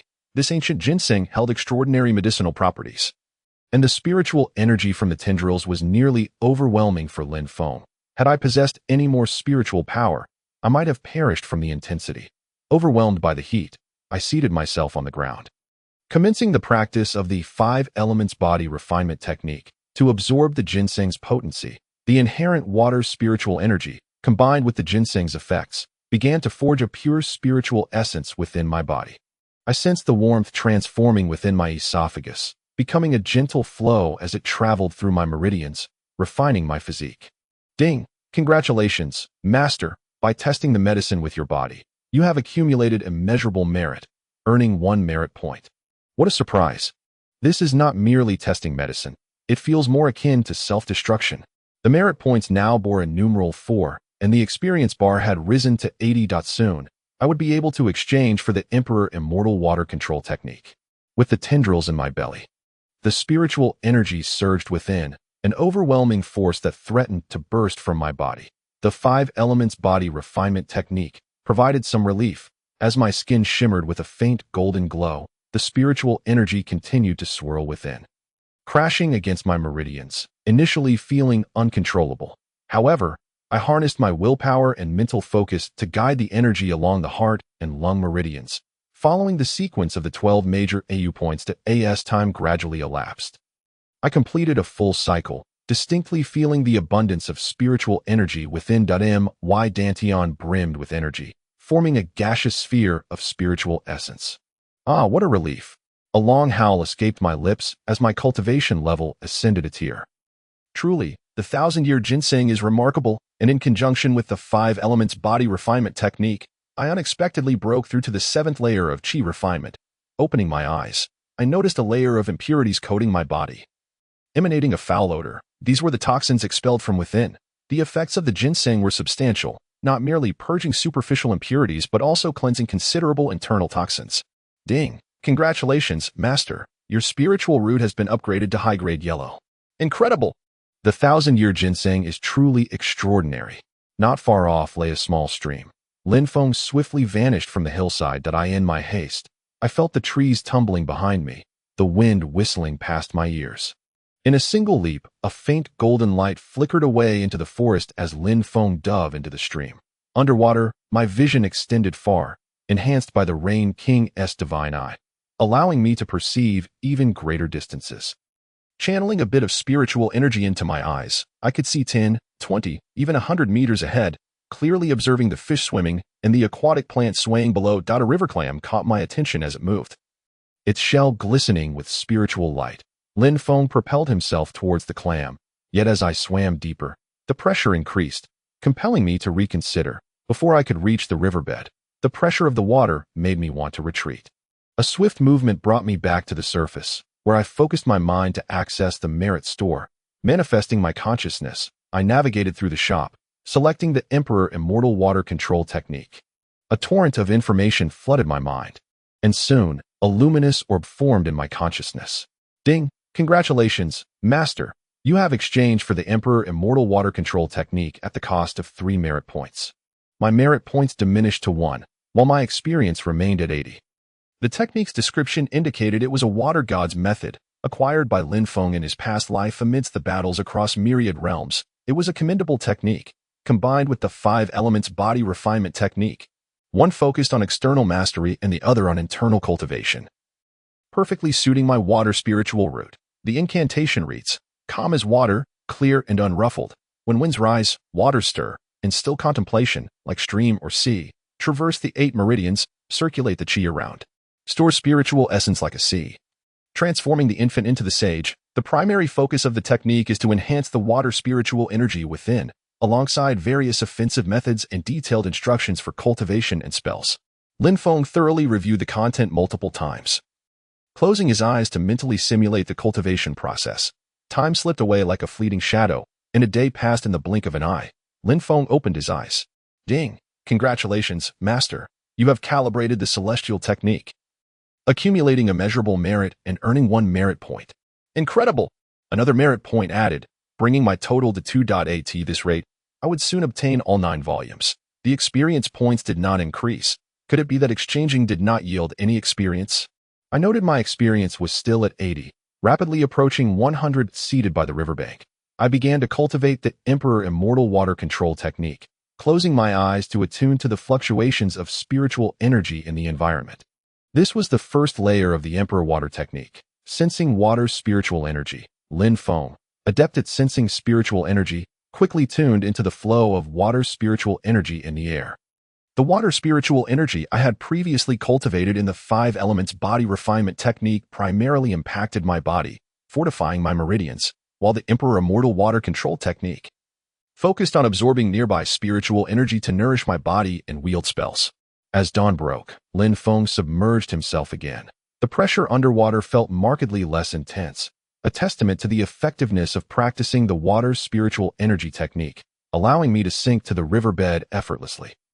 Observing the barren river bottom, I directed a stream of spiritual energy into my eyes, carefully regulating the influx to avoid depleting my energy reserves. I noticed a slender trail of spiritual energy marking the path the clam had taken.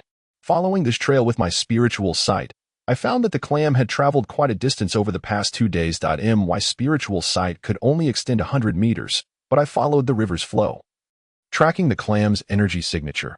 Practicing the Emperor Immortal Water Control technique enabled me to breathe freely underwater, eliminating the need to surface for AI. My body grew increasingly accustomed to the pressure. Should I elevate the technique further, I could easily withstand depths of several dozen meters without discomfort. As I navigated the winding river, the channel narrowed, and the markings became increasingly pronounced. After rounding a bend, the river opened up into a larger expanse, resembling a lake, where the clam's trail vanished. With a swift motion, Lin Feng activated his spiritual energy, digging into the riverbed where the imprint had dissipated. The clam the size of a wash basin emerged from the depths, its surface shimmering with spiritual energy. Propelling myself upward with a kick, I neared the river's surface, only to spot 2 long, fair legs gracefully swaying in the water. They were not merely legs but belonged to a woman, clad in lingerie, swimming gracefully. Yet, Lin Feng's spiritual sight did not falter. I observed not only a beautiful figure, but also, stuck between swimming up or down, I found myself entranced. Mouth agape. Gulp, gulp. I accidentally swallowed several mouthfuls of river water as the image of the woman became clearer. Chapter 7. The young beauty. With a sudden splash, a splash of crimson appeared in the river. Even Lin Feng, the celestial emperor, could hardly bear this. This battle-hardened virgin was witnessing a stunning beauty for the first time. Suspended in the water, my body felt somewhat stiff as I gazed at the young beauty above, who resembled a blooming lotus, swaying gently in the water, creating ripples all around. Under the influence of my spiritual sight, I could see even the finest details of her skin, fair and smooth, her long legs resembling white jade, as she stirred the water with her movements, causing my heart to flutter. Ah, pervert! The maiden, upon noticing someone gazing at her from beneath the water, felt a mix of shock and indignation. Unbeknownst to her, the dazed expression on my face stemmed from her stunning figure. The water's surface erupted with waves as she swiftly darted to the riverbank, escaping with an agility that left me stunned, causing me to swallow yet more water and regain my senses. Oh no, I must flee. Without pausing, I dove deeper into the river, activating the Emperor Immortal Water Control technique, as I sensed the pressure of the water and a lack of oxygen. The swift circulation of my spiritual energy revitalized me that I did not ascend to the surface. Instead, I turned and swam back in the direction I had come. Unbeknownst to me, the beauty on the bank, sword in hand, glared furiously at the river, ready to punish anyone who dared to spy on her. Little did she know that the voyeur had already escaped, her memory of my face muddled by the crimson haze of my embarrassment. Otherwise, she might have recalled my features clearly. The body swiftly plunged into the depths, turning to swim back in the direction from whence it came, after what felt like an eternity in the water. The head gradually broke the surface. Fortunately, that enchanting young lady did not pursue. That young beauty truly was. Upon reaching the shore, Lin Feng noticed the medicinal basket still hanging from the tree, just as he was about to retrieve it. He saw a flash of white light dart past his eyes. Oh no, herbs! No, it's ginseng. The white light abruptly overturned the herb basket, snatching the ginseng and scattering the herbs all over the ground before vanishing in an instant. With a flicker of insight, Lin Feng focused his spiritual energy, his eyes gleaming with clarity, and caught sight of the white silhouette resembling an animal, moving with astonishing speed, like a dog, a cat, or perhaps a monkey. In just a few swift movements, it dashed into the distance. Heavens, what was that? My ginseng! Lin Feng's anguished shout was laced with fury as he sprang into action, chasing after the white light. The light flashed towards a small hill, rounding a bend before disappearing. That white light, what could it be? Dejected, Lin Feng picked up the herb basket, tossing a river clam inside, and set off toward the small hill, quickening his pace as he sought the source of the light. Channeling his spiritual energy with his keen sight, but finding no trace of the luminous entity. Alas, he exclaimed, striking a boulder with his fist. A millennium-old ginseng. How could I have lost it after just a taste? All that's left are a few root hairs. Just like that, it's gone. Lin Feng was filled with regret.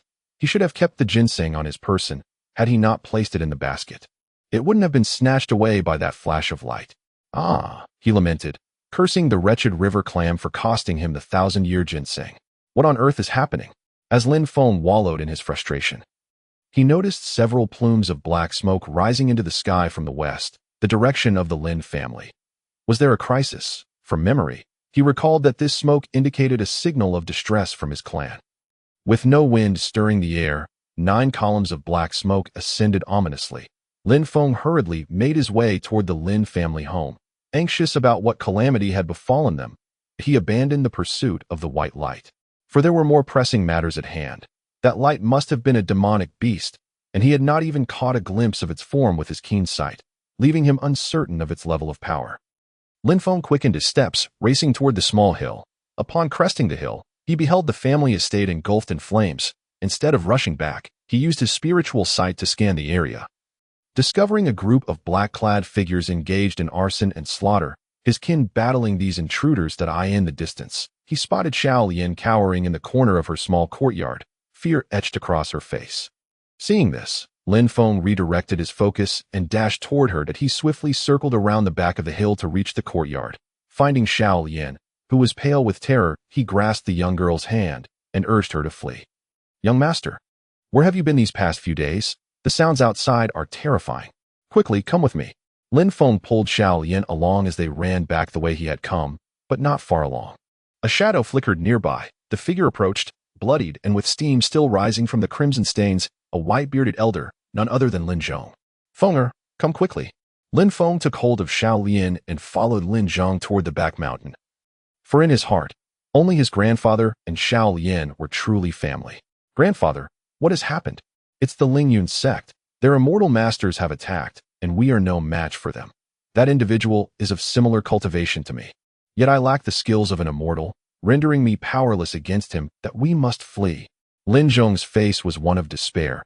He had thought he could withstand the assault of the 3 major clans alone, but had not anticipated the interference of the Lingyun sect, a formidable sect with a golden core elder at its helm. But I in the realm of true cultivation. A golden core cultivator was merely a stepping stone, a fact that rendered the Lin family's plight all the more dire. Brother, clan leader. A group of Lin family members pursued from behind, most of them bearing wounds. Among them, the 3rd elder cried out, his voice thick with sorrow. Brother, it's bad. What is it? Lin Zhong inquired. 5th brother. He was ambushed and killed. Tears streamed down the 3rd elder's face, his anguish palpable. for the bonds between the third and fourth elders ran deep. What? Fifth brother, he alas. Lin Zhong's face drained of color. Where did he perish? At whose hands? Brother, he fell in the front mountains, struck down by a small, young boy wielding a peachwood sword. The Lingyun sect. Humph. Yes, brother, what are we to do now? How could an ancient martial family contend against a sect of immortals, the Lingyun sect, alongside the Situ, Shui, and Yu clans? Was this the end of the Lin family in Wu country? Before the third elder could finish, a shrill voice echoed from the distance. Young ones, let us see how you escape. A chilling voice approached, sounding as if it were wrapped in a veil of discomfort. The crowd turned to see a child wielding a wooden sword, chasing after several Lin family members, with black-clad figures darting behind him like the wind, all masked except for the boy. Who might you be? Lin Zhong turned, gesturing subtly for Lin Feng and the others to flee toward the concealed refuge in the rear mountains. Brother, it was he who killed fifth brother, the third elder exclaimed before joining the retreating throng. Lin Zhong and the first elder remained behind, understanding that to linger was to invite death. Tears brimmed in the eyes of the onlookers, acutely aware of how slim their chances of survival were. Was it you who killed Lin Tian? I don't know. I've slain several. Who knows which one you speak of? The sharp voice rang out once again. The crowd followed the third elder toward the back mountain, while Lin Feng remained rooted in place, watching his grandfather and the first elder. The boy regarded the crowd with disdain, his lips curling into a sneer. I am Feng Yun, an outer disciple of the Lingyun sect. Lin Feng nearly laughed aloud, a mid-foundation establishment cultivator claiming the title of master. Such a level was laughable in the realm of cultivation, barely crossing the threshold of true cultivation. With a flick of his wrist, the so-called master commanded his companions to charge at Lin Zhong and the first elder. Instantly, both men transitioned into combat mode, Lin Zhong wielding a mountain-cleaving axe imbued with potent energy. Though the blade was only half an inch thick, its attack power was formidable. This was the result of the 5-element body refinement technique. The axe cleaved toward one of the black-clad figures, who dodged like a specter, shifting unpredictably. When Lin Zhong's strike met empty air, he saw a black-clad figure thrusting a sword at him. With a nimble leap, Lin Zhong used his foot to propel himself upward. Rising from 1 meter to 2 in the air, the sword missed its mark, and he executed a somersault mid-air, his axe brushing against the sword. The resounding clang echoed, sending the sword flying from the assailant's grip, who howled in agony as blood spilled forth from his severed hand. With both hands, Lin Zhong swung his axe downwards, and with a resounding crash, the black-clad figure collapsed lifelessly to the ground. Simultaneously, another sword lunged from behind, prompting Lin Zhong to adopt a defensive stance, lowering his body as he parried the strike with his axe, sending the sword clattering to the ground. Before he could deliver a finishing blow, 3 swords surged toward him, as 4 black-clad figures surrounded Lin Zhong. Radiating a golden light, Lin Zhong enveloped himself in earthy spiritual energy, forming a protective shield, the Lin family's Earth Spirit Shield. His axe danced in the air, and despite the enemy's numerical advantage, he remained undaunted. The first elder, Lin Yi, stood his ground, his legs seemingly rooted to the earth, brandishing a silver spear. And no matter how fiercely the black-clad figures attacked, Lin Yi did not flinch. His body whirled like a top, evading their strikes with grace, and he managed to injure 2 of his opponents in the process. A sinister laugh erupted from the boy. Let one of them pass to me. I hunger for heads. The boy Feng Yun could no longer hold back, raising his wooden sword into the air. Chapter 8. Feng Yun, the sight of the figures surrounding the first elder moving toward Lin Zhong, made Lin Feng's heart race as the first elder faced the child. Ah, Lin family brethren, your fate is sealed, for you have offended those you ought not to have. The boy Feng Yun tossed his wooden sword skyward, and it gleamed with golden light as it hurtled toward the first elder. Chanting incantations, the wooden sword transformed into a streak of white light aimed directly at the first elder. Lin Yi took a defensive stance, channeling his full strength as the spear surged forward. But with a resounding clash, the wooden sword pierced through the spear's tip. Ah! The first elder coughed blood, taking a step back yet managing to steady himself. Lin Feng immediately sensed something was amiss. He had believed the elder could withstand the attack, but the enemy had resorted to treachery, nearly costing the elder his life. Lin Feng rushed to the first elder's side, helping him to sit down while he deftly manipulated silver needles, targeting crucial acupoints to alleviate the elder's pain. Second uncle, leave this foe to me. The first elder felt the agony lessen, his internal energy stabilizing, and his complexion gradually improving. Ding! Congratulations, Master, for saving someone from peril. Your merits are boundless. Earning you 1 point of merit. Ah, so there are rewards to be gained, Lin Feng mused, noting that his merit points had risen to 2, and his experience had climbed to 90. Xiaofeng, just now. Can you manage? Be careful. The old man leaned against a large tree, panting heavily.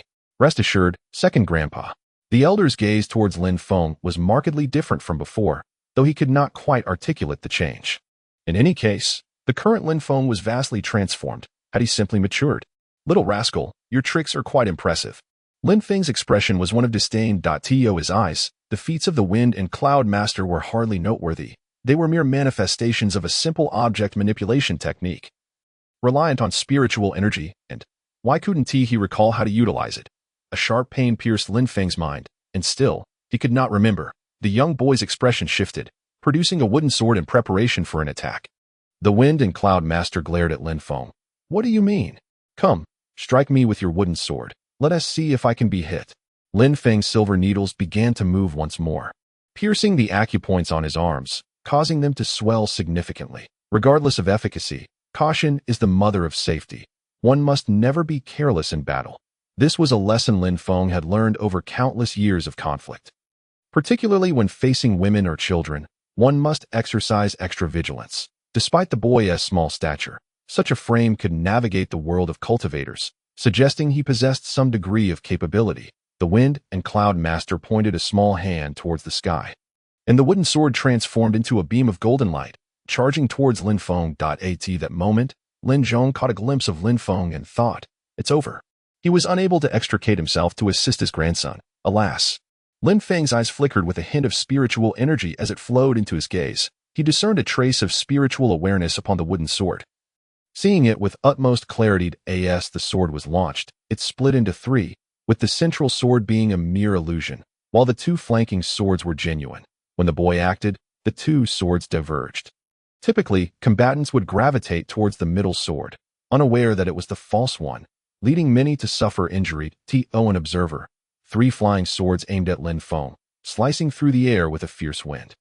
To Lin Feng, the 3 swords moved as slowly as snails. The Wind and Cloud Master's faint spiritual awareness was guiding the wooden sword, which had not been fully refined by the boy, likely due to insufficient cultivation preventing it from recognizing its master. Lin Feng's own spiritual awareness stirred.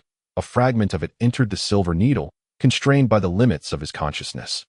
To Lin Zhong and the elder, the speed of the flying swords was astonishing, and Lin Feng appeared utterly motionless. Fenger! Lin Zhong's voice nearly cracked, nearly sending him tumbling over in shock, while the elder's heart raced.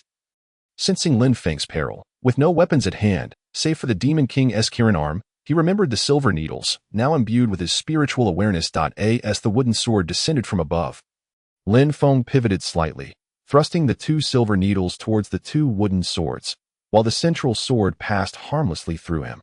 Fenger! Lin Zhong watched in horror as the wooden sword pierced through Lin Feng, nearly dropping the axe in his hands. Lin Feng! The elder strained to rise, using his silver spear as a makeshift crutch. Lin Feng's 2 needles collided with the 2 swords, sending them flying in opposite directions. Executing the technique known as 4 ounces to move 1,000 pounds, precisely striking the sword centers, both blades veered sharply away. Kid, you're quite impressive. The Wind and Cloud Master regarded Lin Feng with a mix of suspicion and disbelief. Is that so? The 2 faced each other once more, and Lin Feng lunged forward, his form reminiscent of an ancient giant as he swung his right fist. The punch carried with it a dark aura, bolstered by the 13 needles of the Demon King, generating a gust of force just before impact. The Wind and Cloud Master reacted swiftly, producing a yellow talisman that shimmered in the wind, forming a golden shield. The sound of the shield colliding with Lin Feng's fist resonated through the air. Thud! Thud! Thud! Lin Feng staggered back 3 steps, while the Wind and Cloud Master soared through the air like a meteor, crashing into the wall. Thud! The diminutive boy fell to the ground like a deflated ball, blood trickling from the corner of his mouth, his eyes reflecting a flicker of fear. What kind of martial arts are you practicing? How are you so powerful, able to shatter even my protective talisman? The Wind and Cloud Master gritted his teeth, biting his tongue to draw blood, which he spat onto the wooden sword. The sword swelled in response and soon transformed into a massive celestial sword, radiating dazzling colors as it hurtled towards Lin Feng. Gazing at the colossal sword, Lin Feng felt a faint recollection stirring within him. Was this celestial magic? His head throbbed even more intensely. Every thought of his past only exacerbated the pain. As the giant sword multiplied into dozens of blades, all aimed at Lin Feng, he directed his spiritual energy into his eyes, activating the Rain King's divine sight. The influx of power revealed that among the many swords, only one was authentic. The cloaked figures ceased their attack on Lin Zhong. Both he and the elder could only watch the duel unfold. Realizing that this battle would determine their fate, they observed the numerous swords in the air. They could do nothing to assist. Had Lin Feng not been present, they would have been reduced to ashes, utterly incapable of resisting true celestial magic. With his enhanced vision, Lin Feng identified the genuine sword. And with a subtle flick of his hand, the Demon King's Kirin arm enveloped in dark energy surged forth to meet the vibrant celestial sword. Everyone stood frozen in astonishment. No, this cannot be. How dare you shatter my artifact, my treasured weapon? The Wind and Cloud Master screamed in a frenzy, brandishing another talisman. Dare to seize my artifact? Fire Snake, strike. A fiery serpent erupted from his hand, but Lin Feng swiftly evaded. For with his enhanced sight, he could discern the real from the illusion.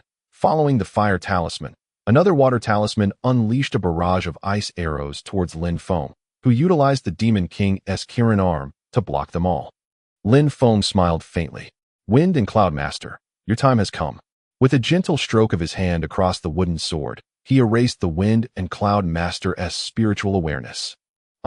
Even though the artifact had not been fully refined by the Wind and Cloud Master, it had been under his influence for years, and the severing of their connection caused him significant harm. What level of cultivation are you? The Wind and Cloud Master gasped, for among cultivators of the same tier, it was uncommon to erase another's spiritual awareness. How could a mere chi refinement stage cultivator achieve such a feat? Humph, you need not inquire who I am. Prepare yourself. Lin Feng quickened his pace. Appearing at the Wind and Cloud Master's side in an instant, delivering a punch, the boy leapt in an attempt to evade, but his small stature rendered him unable to escape. Lin Feng's fist struck true, shattering his protective shield, sending him hurtling towards the cliff like a meteor. The thundering sounds echoed as the cliff crumbled under the impact, and the Wind and Cloud Master tumbled down, gasping for breath, unable to utter a single word. Ding! Congratulations, Master, you have eliminated the threat to your family, earning immeasurable merit and gained merit points. With the Wind and Cloud Master defeated, the remaining cloaked figures turned to flee.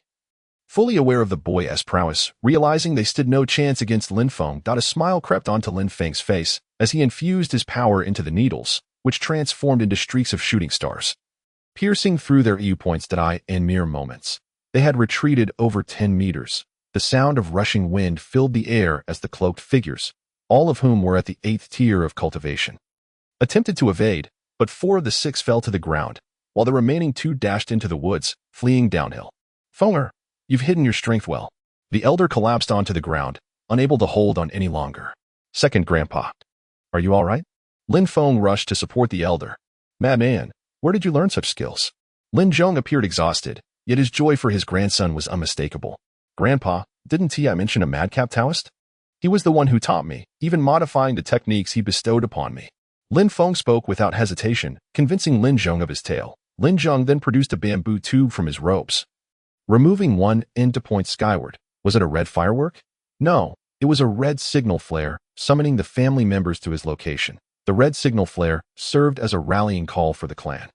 Chapter 9. The manifestation of spiritual awareness. Lin Feng's battle had felt exceedingly arduous, more so than in the heavenly realm, as the opponent's cultivation completely suppressed his own. Had it not been for his past combat experiences, he might have. Once again, pain surged through Lin Feng's head, and he struggled to recall prior events. Amidst the pain, the Rain King's divine sight flickered to life, revealing a faint yellow glow upon the wrist of the fallen Wind and Cloud Master. Ignoring the throbbing in his head, Lin Feng rushed over, retrieving an ancient bracelet. With its master deceased, the bracelet had lost much of its spiritual essence. Such bloodbound artifacts retain their essence only as long as their master lived. Holding it in his hand, he sensed a weak pulse of spiritual awareness, which was dissipating into the air. The imprint within the bracelet had yet to fully unlock. Lin Feng focused his awareness, entering the bracelet and swiftly erasing the residual spiritual essence. Had the Wind and Cloud Master survived, he would have needed formidable spiritual power to eliminate the bracelet's imprint. The bracelet has become an object without an owner. its faint glow extinguished, rendering it an ordinary trinket devoid of any spiritual essence, so much so that if cast aside on the street, few would bother to pick it up. Lin Feng's silver needle stirred, and a drop of blood fell from his middle finger, seeping directly into the bracelet. Instantly, a small bracelet appeared floating in the sea of consciousness, signifying the successful bloodline recognition of this magical artifact. Artifacts are categorized into 4 realms: heaven, earth, mystic, and yellow, each divided into 9 grades. In reality, the first and second grades differ only slightly, detectable only by specialized spirit testing stones. Lin Feng sensed a significant replenishment of his internal spiritual energy currently, with his cultivation at the 7th level of Qi refinement. Without his refined 5 elements body refining technique, Ghost King 13 Needles, and Rain King Divine Eye, he would find it quite challenging to bring down a foundation establishment cultivator. The process of defeating or even killing a foundation establishment practitioner was witnessed by Lin Zhong and the Grand Elder, leaving both of Lin Feng's grandfathers in awe, each secretly contemplating the next clan leader's appointment. Unbeknownst to them, Lin Feng harbored countless secrets. Standing behind Lin Zhong, the Lin family members who had just rushed to the secret chamber in the back mountain returned with exclamations of triumph. Clan leader, we've won. The sight of several corpses on the ground sparked expressions of joy among the clan members as they swiftly bound the few dark-clad figures left. Linny dashed towards the wind and Cloud Boy, brandishing his weapon with 2 swift strikes, exclaiming, "This is for killing my 5th granduncle." The once limp body appeared even more terrifying. Third Elder, gather the people and assess the casualties. Quickly organize a team for rescue efforts. Lin Zhong's face bore a frown of concern. Yes, clan leader. The third elder, accompanied by Lin Yi, began counting the clan members. Originally, the family boasted over 1,000 members of all ages. Yet in this battle, the elderly, women, and children had retreated to the secret chamber, resulting in a combat force of no more than 400, with casualties numbering around 100. Come, follow me to the front yard. Lin Zhong led Lin Feng and several elders, escorting the captives toward the family residence.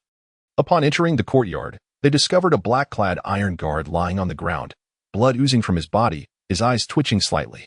Clan leader, the iron guard still lives. There's breath left in him.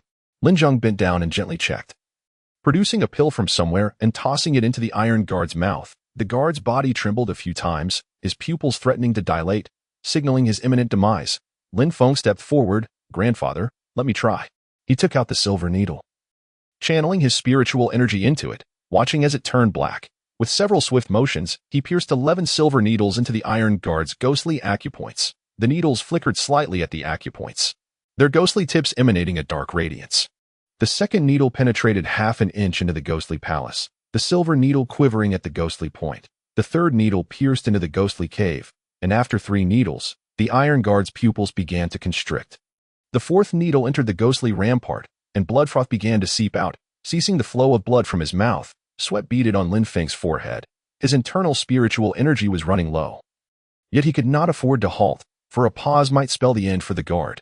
The 5th needle entered the ghostly path, unblocking the guard's meridians.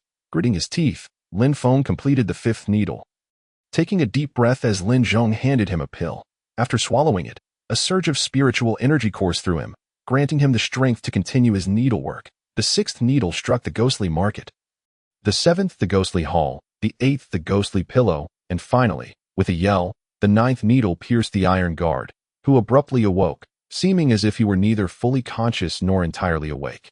Reduced to a state of bewilderment, Lin Zhong shook his head gently, feeling regret for the iron guard. Even with the pill replenishing his spiritual energy, Lin Feng's mental strength was nearly exhausted. The 10th needle, the ghostly minister, connected the soul to the body, a lifetime as a minister to the eternal Lord. This final needle struck at the iron guard's very soul, drawing the last reserves of Lin Feng's spiritual energy. As the needle entered, before he could withdraw it, he felt a heaviness in his head, as if plummeting into an abyss, plunging him into oblivion. Just as Lin Feng teetered on the brink of losing consciousness, he heard a notification sound. Ding! Congratulations, Master. Your selfless act of saving another has deepened your merits, gaining you 2 merit points. Congratulations, Master. Your merit experience has exceeded 100%. You may now unlock the 2nd page. Would you like to proceed? So, it turns out that one must exceed 100% for it to register. No wonder there was no sound at 100%. Ding! Congratulations, Master. You have gained Oh heavens! Here it comes again. Lin Feng's mind sank into darkness, rendering him oblivious. In his state of confusion, he sensed the presence of others around him, not just one but many, coming and going, as if checking his pulse. Some feeding him herbal remedies. Just as he began to regain consciousness, he fell back into slumber. In the depths of his consciousness, a small figure stood at the center, resembling Lin Feng entirely. This was the manifestation of his consciousness, the embodiment of his essence. What is happening? My consciousness has taken shape. Isn't it said that one must reach the core formation stage for such a phenomenon to occur? How could my chi refinement stage allow for this? Previously, his consciousness had merely been a wisp. Now, its solidification indicated the strengthening of his soul's power and the enhancement of his spiritual awareness. As Lin Feng reveled in this realization, he suddenly recalled that he was still in a state of slumber. No, this manifestation of consciousness, with sufficient mental strength and an intact soul force, why am I still unable to awaken? Is my body poisoned or under some restraint? Lin Feng directed his consciousness towards the door of his mental sea. Exiting this realm would allow his awareness to return to his body. What is this? A faint barrier. What could it be? A thin membrane separating the sea of consciousness from the body, preventing the manifested figure from exiting, indicating that Lin Feng's body remained in a comatose state. The conscious figure clenched its fists and charged at the barrier, causing it to tremble. With each successive punch, the barrier quivered more violently, as if on the brink of shattering, needing just a tad more strength. Lin Feng relentlessly struck at the barrier, yet it remained unyielding. Thus, he found himself unable to escape, his body trapped in this state. If only there were a way to amplify his consciousness further. Perhaps he could break through this constraint, allowing his spirit to awaken. Within the sea of consciousness, he observed the floating techniques he had once studied. Rain King Divine Eye, a green orb, Imperial Immortal Water Technique.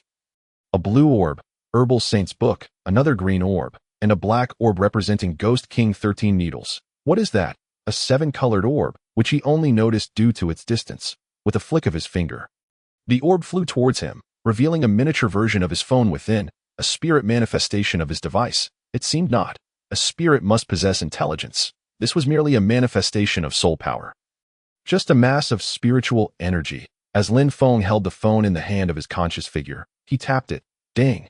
Noticing a notification for an unread message, an opportunity to unlock a mysterious shop. With another tap, the mysterious shop opened, displaying 0 chances for a spin. Fraud.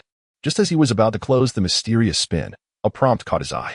Congratulations, you have gained a spirit enhancement through the spin, allowing for consciousness manifestation. Delightful. Consciousness manifestation? This is splendid. The mysterious spin is impressive. Normally, a cultivator must reach the core formation stage to achieve consciousness manifestation, requiring significant resources, energy, and time, which is often beyond one's patience. If Lin Feng could attain such a state of consciousness manifestation, it might take him several centuries. Typically, it takes 10 years for chi refinement, several decades for foundation establishment, and 300 years for core formation. Achieving consciousness manifestation could easily demand over 300 years, with some core formation cultivators never grasping it even until death. Closing the mysterious spin, he opened the merit shop, revealing a 9-grid layout, noting his merit points stood at 4. Glancing at the tomes above, he realized he had yet to exchange for more than half of them. Having studied 5 out of 9 tomes, he could only consider Zhong Clan's Exorcism, Foundation Establishment Pill Recipe, and Martial King 8 Arrays, which required 2 merit points each, leaving him with just 1. Once his merit points accumulated sufficiently, he must prioritize learning Zhong Clan's Exorcism, particularly for its thunderous techniques, which not only aid in dispelling evil, but could serve as a formidable weapon.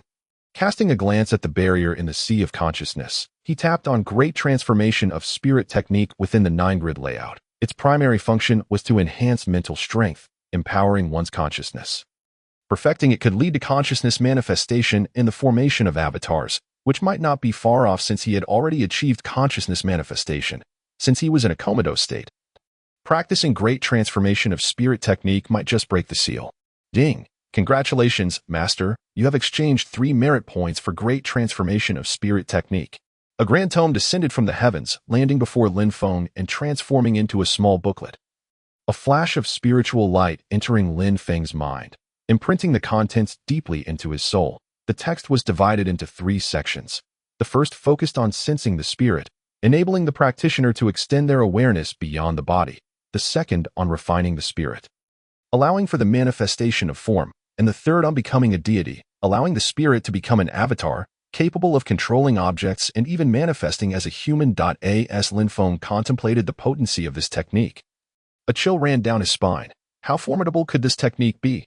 No wonder the Emperor Shishant was able to ambush successfully. He might have practiced this very technique, allowing himself to be stealthily attacked without his awareness.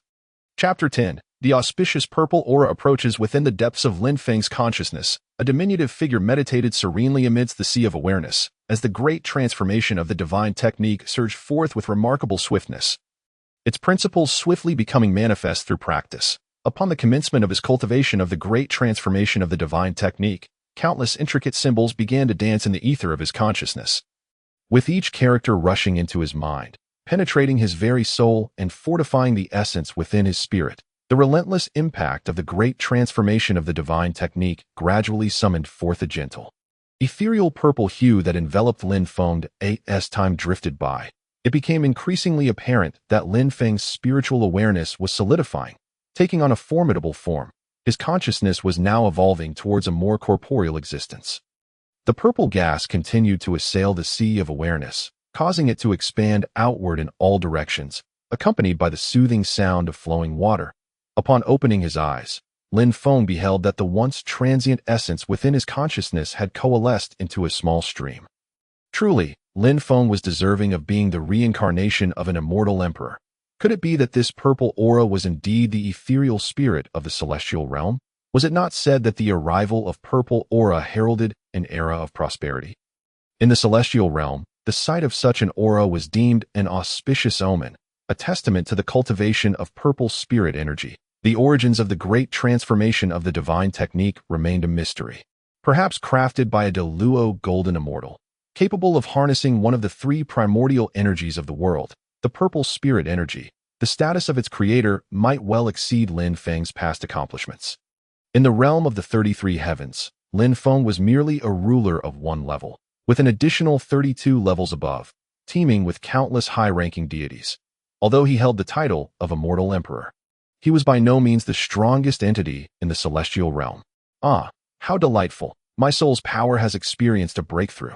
Lin Feng felt the purple gas ceaselessly washing over him, invigorating the essence of his soul within. The figure of the soul, with its eyes gently closed, absorbed the purple spirit energy. From a distance, the figure appeared as a diminutive silhouette of violet hue. Prior to his cultivation, the soul's energy was but a faint layer.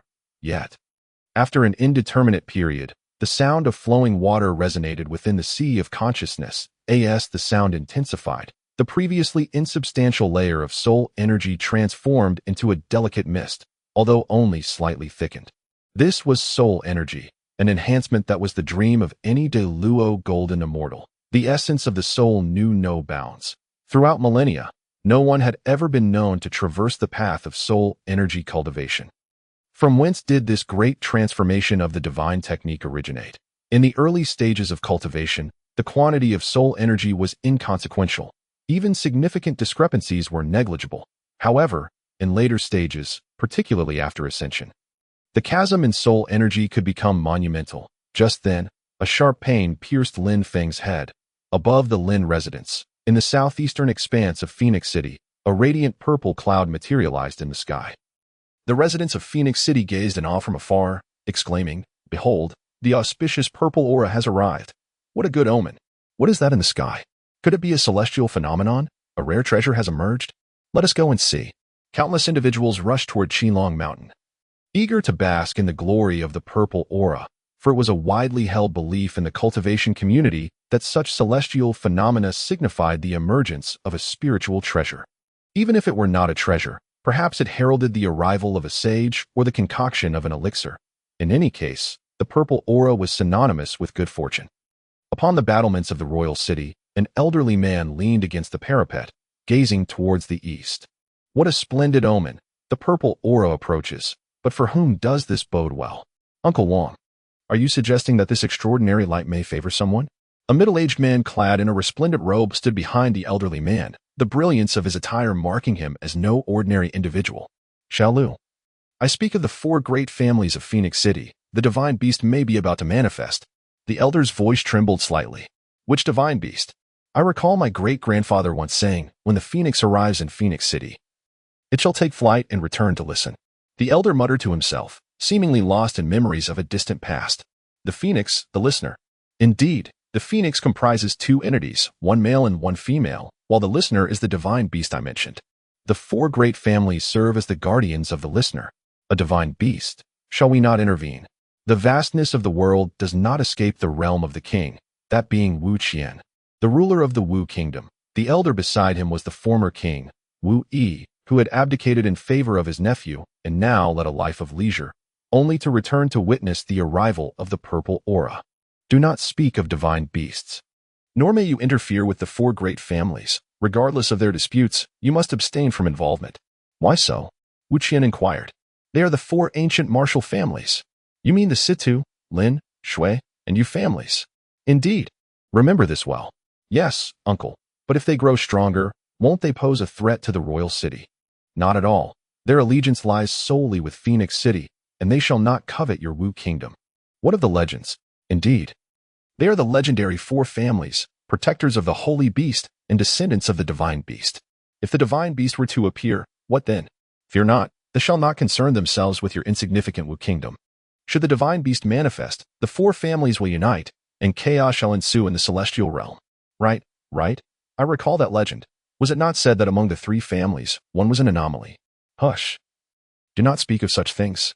Their voices faded into whispers, as if fearing eavesdroppers, perhaps guarding a secret known only to them. The two men observed the purple aura above Phoenix City becoming increasingly tumultuous, swirling in the sky as though seeking a vessel for its fervor. Lin Feng glanced at the great transformation of the divine technique floating above, a smile gracing his countenance. Henceforth, he would refer to this figure of consciousness as his soul. Within it resided not only awareness but also spirit and mental fortitude, a name most fitting. Under the influence of the purple spirit energy, the soul rose to its feet and made its way toward the exit. With a gesture of his hand through the air, he activated the great transformation of the divine technique, concentrating his spiritual power, and thrust his right fist forward, striking the barrier with tremendous force. A rumble echoed as thunderous sounds reverberated, causing Lin Feng's soul to stagger backward. The barrier above the sea of consciousness shattered, fragments of its power cascading down into the depths. The stream within the sea of awareness eagerly absorbed the scattered remnants. And in no time, the stream widened further, allowing Lin Feng to feel his spiritual power intensifying once more. This river was indeed the essence of his spiritual energy. The soul stepped forth, emerging from the sea of awareness. Young master, you have finally awakened. Xiao Lian's voice trembled slightly. Lin Feng merely fluttered his eyelids. Overwhelmed by fatigue, as his consciousness returned, he immediately sensed a profound weakness, far more debilitating than in previous days. Young master, you have finally awakened. Do you know? You have been asleep for half a month. Ah, such a protracted duration. A flicker of surprise crossed Lin Feng's eyes. How had he been sealed within the sea of awareness for half a month? Truly, cultivation knows no day or night. Gently, he raised his hand and caressed Xiaolian's head. This 12-year-old girl had endured too much hardship alongside him. She was his only kin, while he had an additional grandfather. Not only a grandfather, but also a mother. Where was she? His grandfather had never spoken a word about her, and no other family members were privy to this knowledge, save for the elders, who were aware that the eldest young master was the grandson of the clan leader. While the intricate details remained obscured from most, suddenly the door swung open with a loud bang, and the elder rushed in with great urgency. Xiaolian, young master, how are you today? Master, young master, young master, what is it? As Lin Zhong spoke, he stood frozen in place, for he had witnessed his grandson awaken. Wonderful, heaven has not forsaken the Lin family. Ha. The elder, Lin Zhong, had worn a gloomy countenance for many days, for over a month. Lin Feng had seemed as though he were a mere shell of a person, existing only in breath without vitality, and it was uncertain whether he would ever awaken. Alas, this young man had nearly sacrificed his life to save a loyal guard.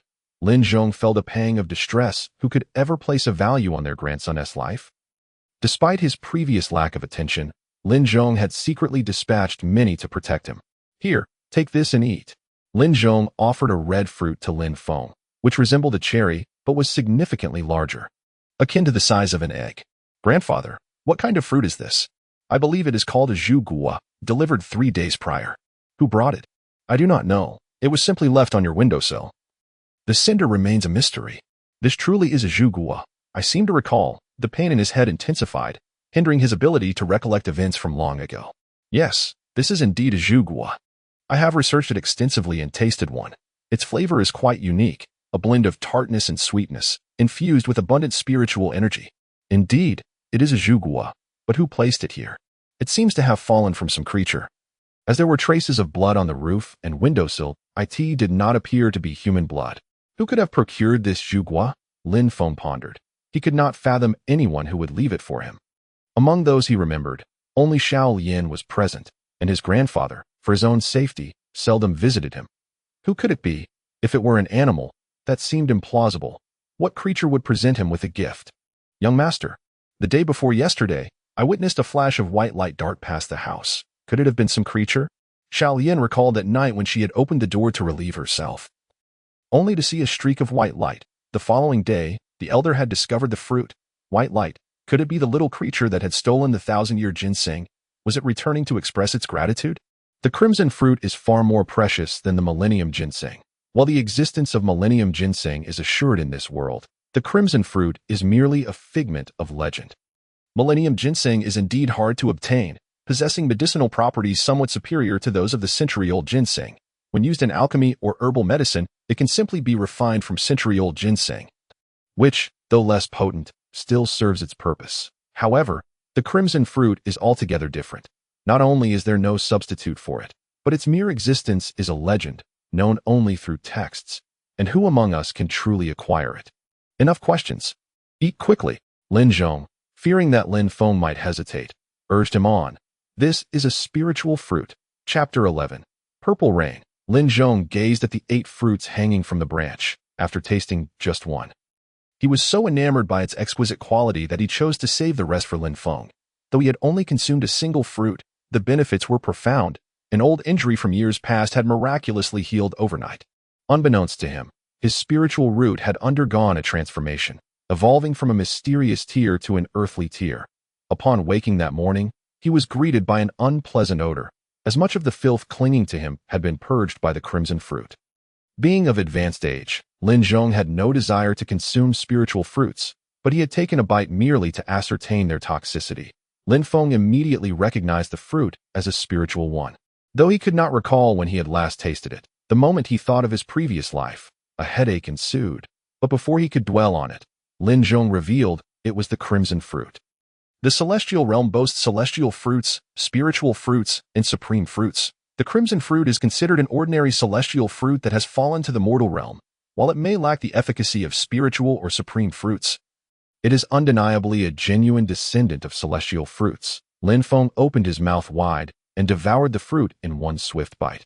The juice was so sweet it felt as though it was melting into his very heart. As the nectar flowed down his throat and into his esophagus, he felt a warm current spreading throughout his body, and the influx of spiritual energy brought him to the brink of ecstasy.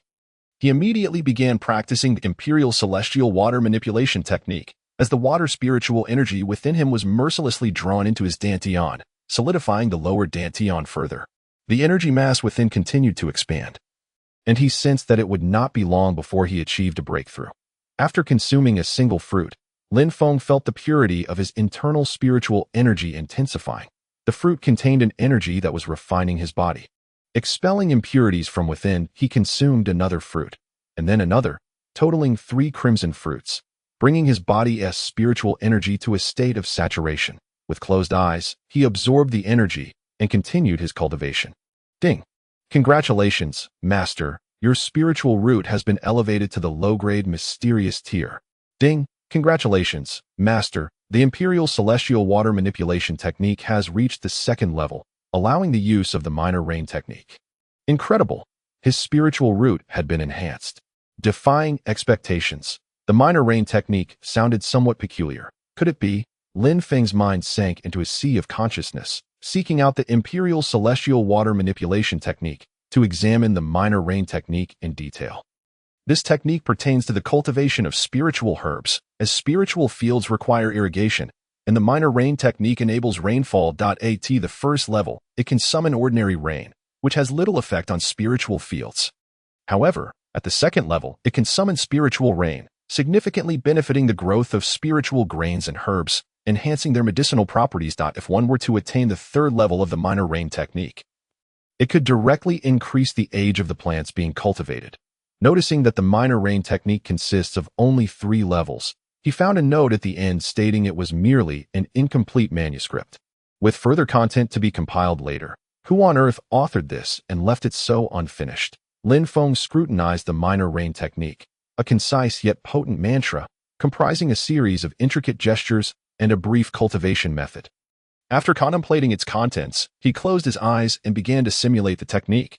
Although he did not remember his previous techniques, his experience as a celestial emperor enabled him to assess the reasonableness and feasibility of the technique. After a considerable time, his spirit stood up within the sea of consciousness, hands gracefully gesturing complex symbols, while he softly intoned, "Heaven and earth are boundless. All things possess spirit. Rivers and lakes heed my call." A surge of spiritual power coursed through Lin Feng's body as he commenced the technique. Behind him, a colossal ethereal silhouette materialized, his own likeness, mimicking the intricate movements. Simultaneously, a cloud formed amidst the rolling violet clouds, absorbing the water's spiritual energy of heaven and earth, merging directly with the purple clouds. As Lin Feng's ethereal form halted, the gentle drizzle began to fall upon the Lin family estate. Ding! Congratulations, Master! You have rectified the minor rain technique, earning immeasurable merit and gaining 1 merit point. His merit points had now risen to 5, with 1 more. He could exchange them for all the books he desired. The experience bar on his phone was at 100. Once he finished with the purple rain, he would check how to operate the phone. What more could be done with a full experience bar? Lin Feng sensed raindrops beginning to fall from the sky. Successfully executing the minor rain technique for the first time filled him with exhilaration. As a former celestial emperor, this was his inaugural use of such a grand spell. Lin Feng stepped outside, akin to a child reveling in the rain, while Xiao Lian followed suit, running out into the rain he had summoned. Suddenly, he felt a distinct quality in the raindrops, reminiscent of the sensation he experienced in his sea of consciousness. Was it the essence of purple spirit? Looking up at the sky, he was astonished to see the clouds had taken on a violet hue. Could it be that his minor rain technique was capable of producing purple spiritual rain? Lin Feng paused, seated at the stone table in the courtyard, closing his eyes and attempting to control the minor rain technique, guiding the rainwater to coalesce and draw nearer to himself, given the abundance of purple spiritual energy within the raindrops. This was a rare treasure that could enhance his spiritual root and restore him to his former glory. Lin Feng sat there, directing the rainwater to descend upon his courtyard, without a formidable spirit. Such control over a significant downpour would be impossible, nor could he manage to direct most of the purple essence toward his dwelling, or the Lin family estate. Observing Lin Feng's fervor, Xiao Lian too began to dance in the rain. Sensing the unique quality of the droplets as Lin Feng cultivated, his grandfather returned to the courtyard. Aside from the heavier rainfall in Lin Feng's courtyard, the others experienced light rain. Many also sensed the presence of purple spiritual energy. The Lin family had begun to boil water, feeling particularly refreshed beneath the rain, and one by one, they stepped out to enjoy it. Lin Feng diligently absorbed the purple spiritual energy, which could not be stored in his dantian, but rather in his sea of consciousness. The rain intensified, bringing forth an increasing amount of purple spiritual energy, and a swirling mass of purple mist began to form within his sea of consciousness, having absorbed a significant quantity of purple spiritual essence. The mist continued to grow, rolling toward the spirit of the phone within his sea of consciousness. The phone, possibly a manifestation of immeasurable merit, might have been the spirit of the boundless crown. Albeit lacking intelligence, perhaps wounded during a flight and losing its consciousness, countless streams of purple spiritual energy surged into Lin Feng's sea of consciousness. They were irresistibly drawn toward this phone, creating a swirling mass around it, as if something were being nurtured within. Time slipped away unnoticed as Lin Feng cultivated in the purple rain. He spent an entire day in this endeavor, while his family also sat in the rain, absorbing the purple spiritual energy. Unbeknownst to them, the influx of purple spiritual energy was quietly altering their spiritual roots. Most members of the Lin family possessed yellow-tier spiritual roots.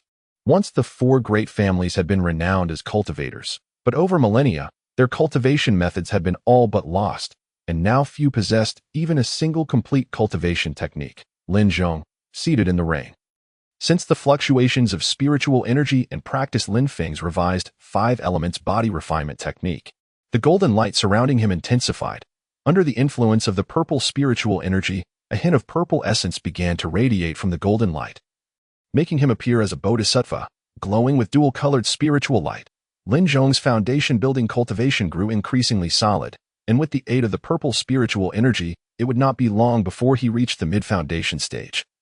Rivaling the original Fengyan Shangren, Elder Lin Hawk's eyes shone with delight as he sensed an opportunity for breakthrough. He felt the long-sealed power within him stirring, and the bottleneck he had encountered moments ago vanished. With a distinct cracking sound, the barrier shattered, and Elder Lin Hong successfully broke through, becoming a true foundation-building cultivator. Ha ha ha. His laughter echoed throughout the Lin estate.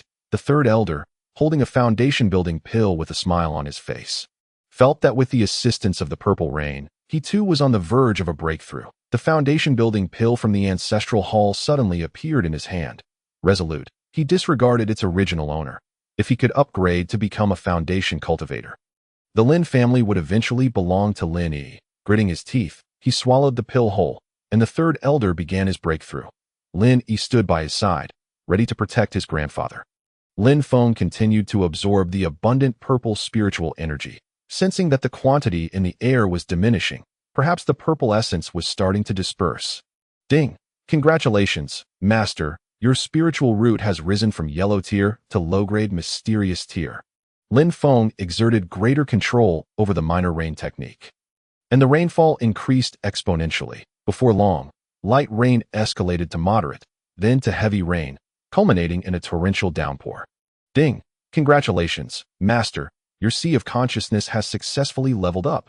Lin Feng's consciousness entered his body, and his spirit reappeared in the sea of consciousness, only to find the mass of purple energy had vanished, and the spirit of the phone was nowhere to be seen. A sheen of sweat appeared on Lin Feng's brow. Had this entire day been in vain? Where had all the purple spiritual energy gone?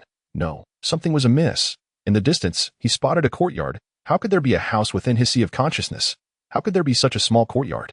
Is it merely an illusion conjured by the phone? The small courtyard emitted a shimmering violet light, stirring Lin Feng's spirit as he sensed its presence. Indeed, this was a manifestation of the spirit of that very phone, combined with the aura of the violet essence, conjuring a purple courtyard within the sea of consciousness.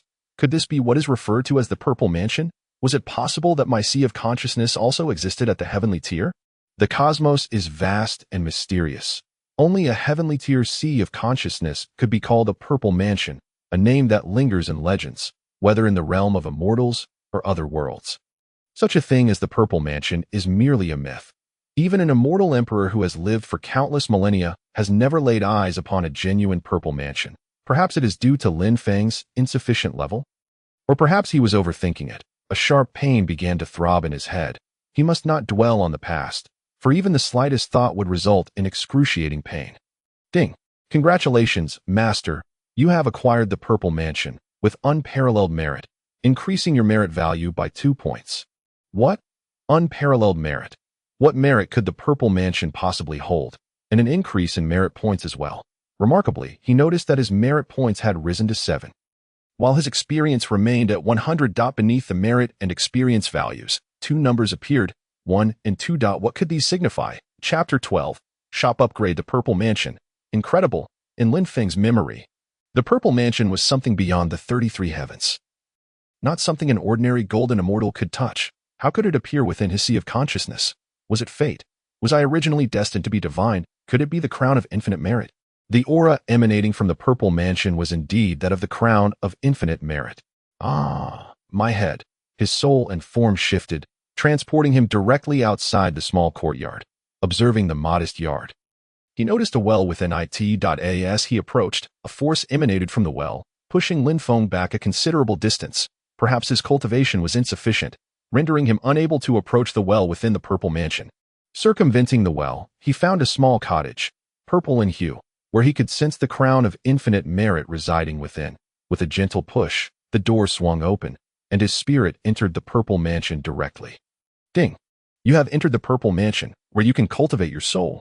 As Lin Feng stepped inside, it felt as though he had entered an infinite space, filled with a gale of spiritual winds that swept towards him.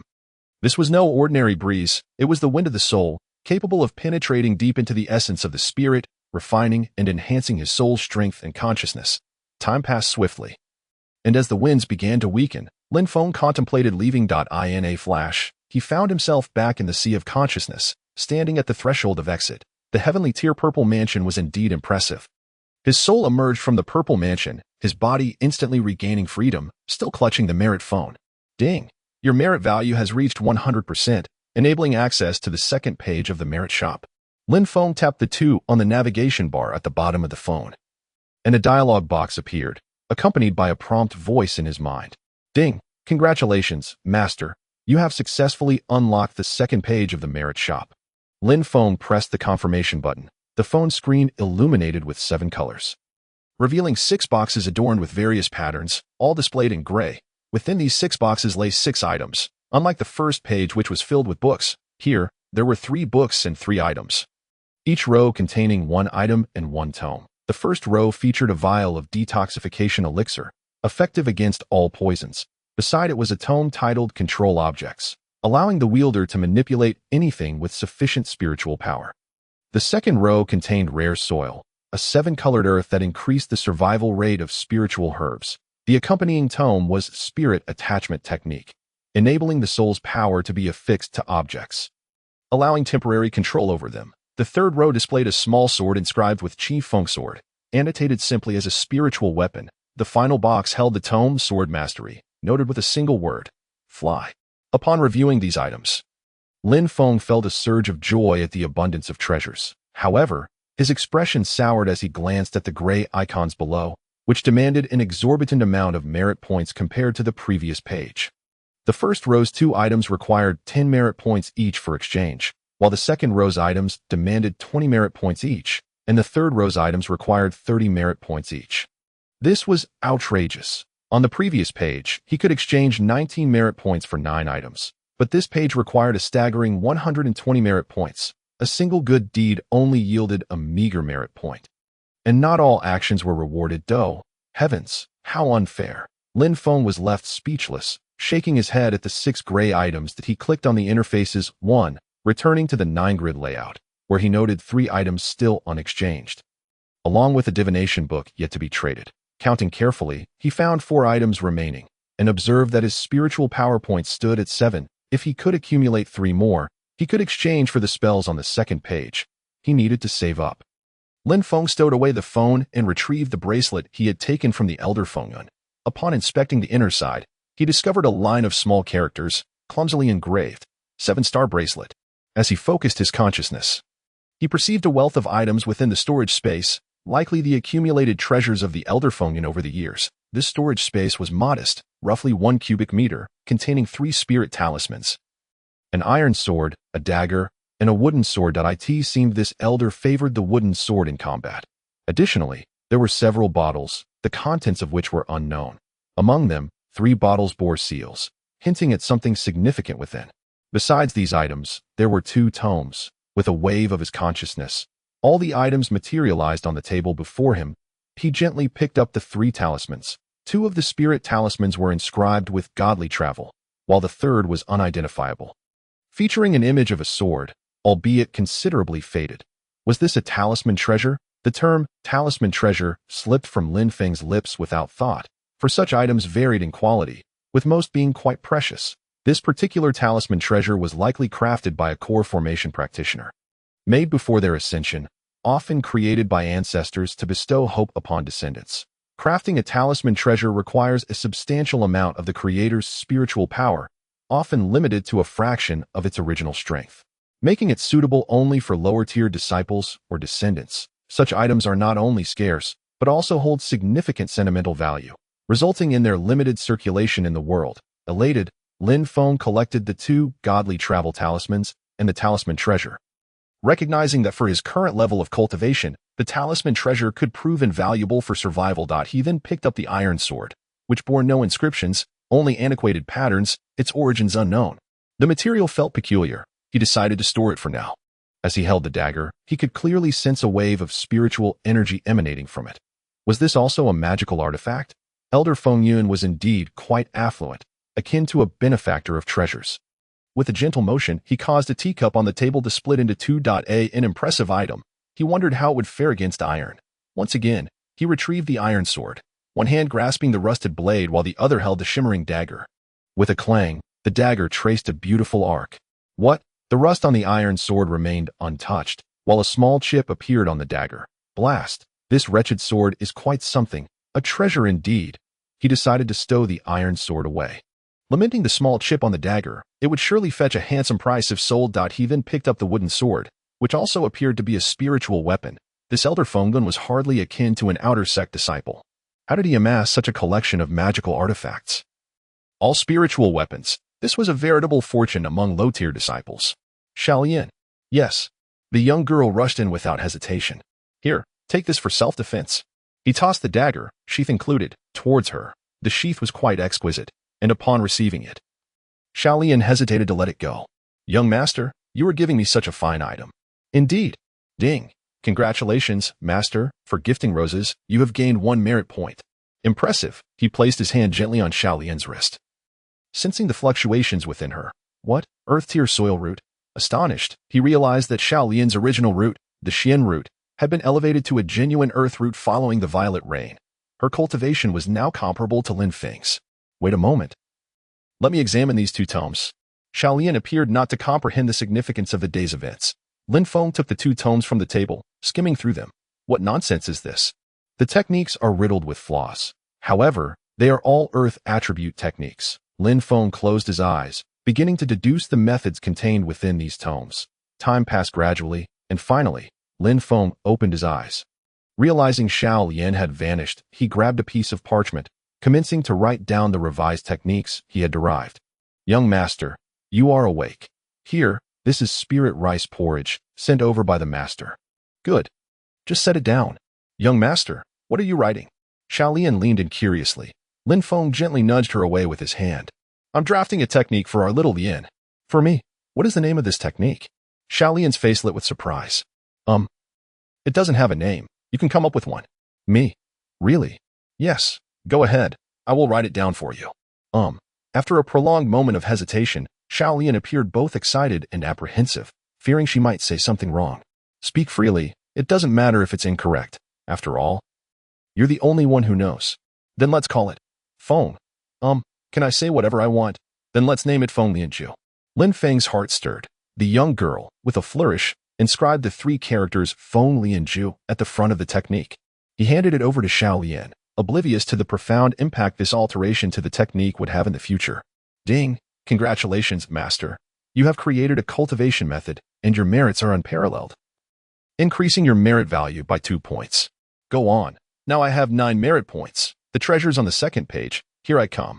The experience bar flickered, indicating 4 behind it. I wonder how long it will take to upgrade the merit shop. Young master. Is this for me? Xiaolian, holding the cultivation method, was filled with joy, for she knew that whatever the young master bestowed upon her was bound to be extraordinary. In her world, there was only the young master. No one else. Yes, that's enough. Feel free to play with it when you have time. By the way, eat these 2 fruits. Let us see if your spiritual power can increase a bit more. He handed 2 vermilion fruits to Xiaolian. Lin Feng had originally eaten 3, his grandfather 1, giving 2 to Xiaolian and keeping 1 for his grandfather, placing the last into his storage space. Oh, Xiaolian, be sure to keep these items safe. They must not be shown to anyone else, or it may bring trouble. Yes, young master.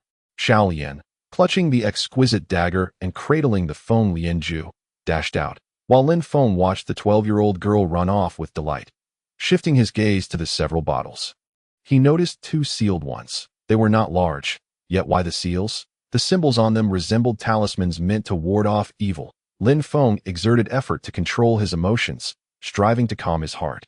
As his consciousness reached out to investigate what lay within the bottles. Chapter 13. Poisonous insects from the jade bottle. Lin Feng sensed a wave of resentment. What could this be? A vengeful spirit.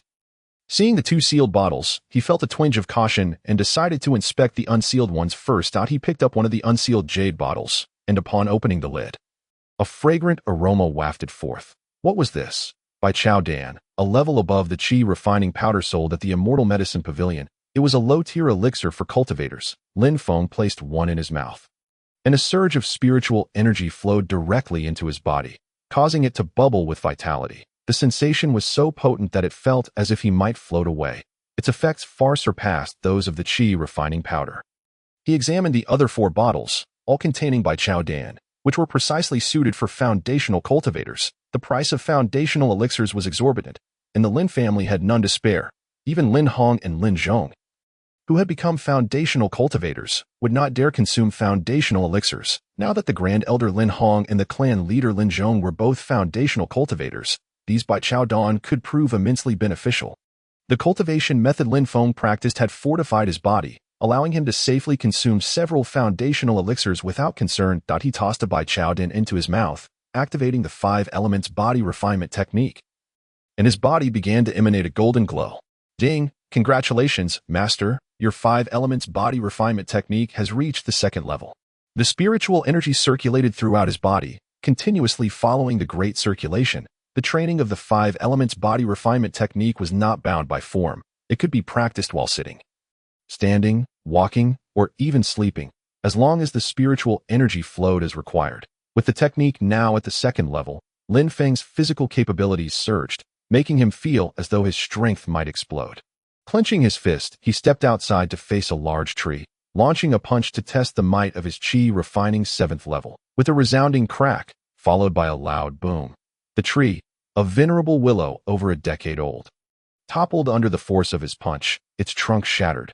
Remarkable! With the addition of the Ghost King Qilin arm, such strength would easily reach tens of thousands of pounds if he encountered a foundational cultivator. He could withstand a few exchanges. Paired with his own abilities, perhaps victory was not out of reach. Fenger, what is happening? A few figures approached, including Grand Elder Lin Hong and his grandfather Lin Zhong. Elder brother has arrived. Lin Hong slightly bowed upon seeing Lin Zhong. Indeed. Let us go to the courtyard for a drink. Very well, let us drink here at Lin Feng's. Without waiting for Lin Feng to respond, the two pushed open the door and entered the courtyard. Xiaolian, go to the kitchen and have them send over some dishes, and also bring a good jug of wine. Okay, I'll go right away. Xiaolian dashed out like a gust of wind. I say, you 2 elders, you Haven Tea even asked me, the master, for permission to enter the courtyard. Lin Feng chuckled as he approached from behind. Oh, my little Fenger can joke now. Lin Hong had watched Lin Feng grow up, though he had always been secretly attentive, noting that Lin Feng's original timid nature had transformed into a more cheerful demeanor. Grandfathers, please wait a moment. I have something to give you. With a wave of his hand, 4 bottles slid across the table towards the 2 elders, 2 in front of Lin Zhong and 2 in front of Lin Hong. What is this? Open and see. It's Bai Chao Dan. Where did you get so many? These 4 bottles belong to you. The 2 elders trembled slightly, pouring out a few pills and inhaling their scent with great seriousness. Such high-grade elixirs were beyond the Lin family's purchasing power. Bai Chao Dan was not like the qi refining powder. A single piece of qi refining powder from the Immortal Medicine Pavilion cost 10 taels of gold, with a bottle containing 10 pills costing 100 taels. If purchased with spirit stones, 1 bottle would require a piece of low-grade spirit stone.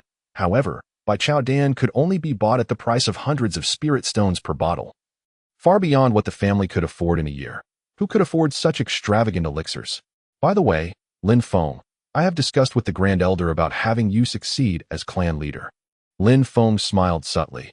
As a reincarnated celestial emperor, he did not take the role of clan leader seriously. He knew that his future would not be confined to Phoenix City. His path would lead to the 33 heavens, even beyond.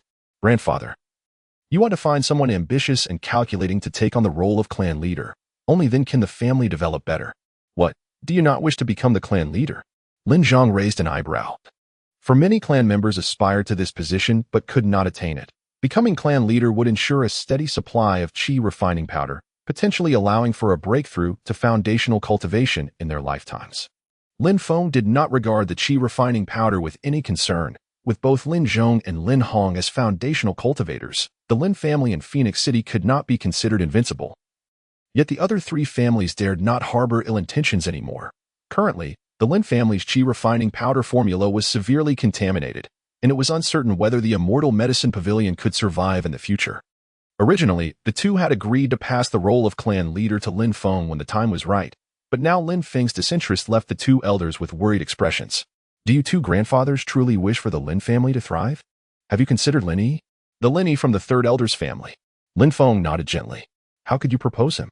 The grand elder looked bewildered, recalling how Lin Yi had bullied Lin Feng, even opposing him at every turn just days prior. Second grandfather, think about it. That boy is quite cunning. He merely desires to be clan leader, and he has never harmed the family's interests. His actions are solely motivated by his ambition. Just then, Xiaolian rushed back in a fluster. Grandfathers, something's wrong. What happened, little girl? Grand Elder Lin Hong glanced at Xiaolian, who was sweating profusely and gasping for breath. The Grand Elder, the third elder, there has been an incident. Xiaolian struggled to catch her breath. And after a few moments, Lin Zhong finally understood. Xiaolian, take your time and tell us what happened. The third elder has been poisoned, and Lin Yi is searching for you both. Upon hearing this, the two elders sprang to their feet, disappearing from the courtyard in a flash. Lin Feng pondered for a moment before following. Lin Zhong and Lin Hong arrived at the third elder's residence, where dozens of people had gathered, including several family physicians. How is Lin Hong? Where is he? Lin Zhong inquired of one physician. Clan leader, the third elder may not survive. He is in the side room.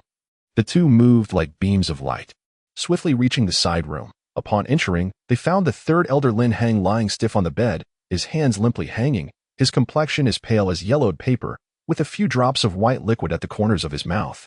Lin Zhong gently probed, sensing that Lin Hong was drawing breath but not exhaling. With a swift motion, Lin Zhong summoned spiritual light, approaching Lin Hong, who suddenly convulsed and spewed forth a mouthful of blood. What kind of poison is this? It's so potent. Lin Hong's eyes nearly bulged in disbelief. The influx of spiritual energy offered no relief. Grandfather, Lin Yi had just rushed back from outside, having realized that both the clan leader and the grand elder had arrived. What did your grandfather consume? Lin Zhong directed his gaze at Lin Yi. Grandfather. He ate. Lin Yi stammered, clearly struggling to articulate. Lin Zhong's anger flared. Speak quickly. If you don't, Lin Hong will truly perish.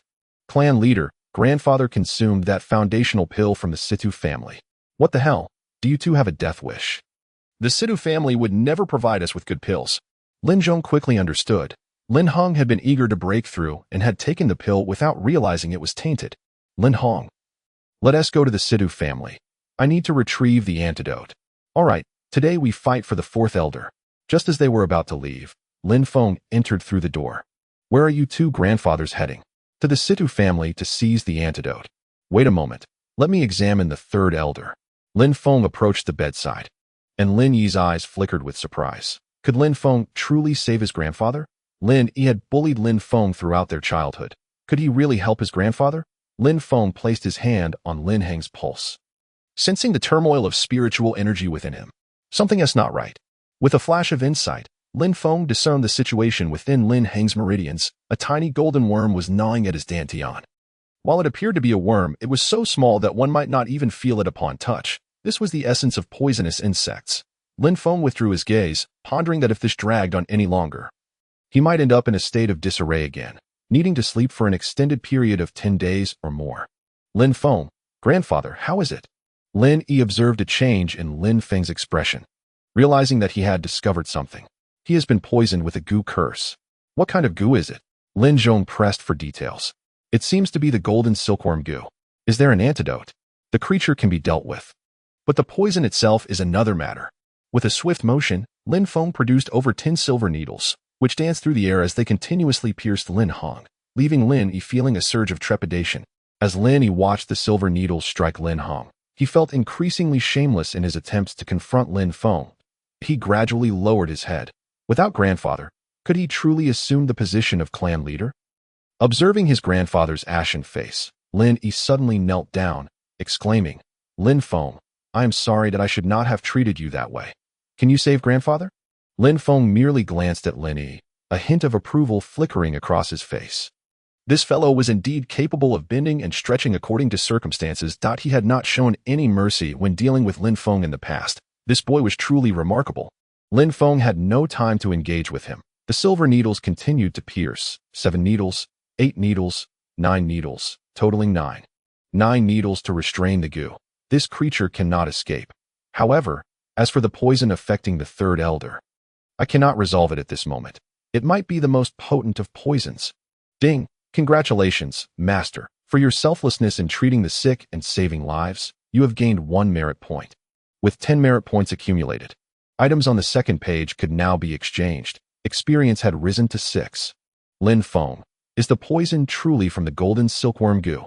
Indeed it is. The Sidhu family. I will not rest until I have my revenge for this. How dare they use such a foundational pill against the Lin family? The Sidhu family's plan was to poison Lin Zhong with a genuine foundational pill. They were certainly investing heavily. This pill was worth over 10,000 low-grade spirit stones. They had infused the golden silkworm goo into the foundational pill, intending for Lin Zhong to consume it to break through to the foundational stage. Who could have anticipated that both Lin Zhong and Lin Hong would succeed in their breakthroughs, leaving the unfortunate Lin Heng to bear the brunt of it? Golden silkworm goo. Upon hearing the name, the others fell silent. This poison might have a remedy in the realm of cultivators, but in the mortal world, it was incurable. Grandfather, please do not leave yet. I will avenge you. Linny turned and dashed towards the door, only to be pulled back by Lin Zhong. You fool, are you seeking death? If we are to seek vengeance, it must be done by us. Great-granduncle, my grandfather. Lin Yi collapsed to the ground, tears streaming from his eyes. Alas, this poison is incurable. The grand elder lamented helplessly. Lin Yi looked once more at Lin Feng and then knelt down. Brother, I apologize for my previous transgressions. Since you can discern my grandfather's ailment, you must have a way to treat him. I will no longer vie for the position of clan leader. I implore you to save my grandfather. I was wrong. Driven by desperation, Lin Yi's emotions surged, for Lin Heng was one of his last remaining kin. His parents had perished in previous conflicts. Lin Feng gazed down at Lin Yi. Recognizing a semblance of filial piety in him, there was merit in his character. Perhaps it was best to let it be. After all, he was still a brother of the same clan. Feng, do you have a solution? Lin Zhong looked at Lin Feng with urgency. I do have a method, though I cannot guarantee its efficacy.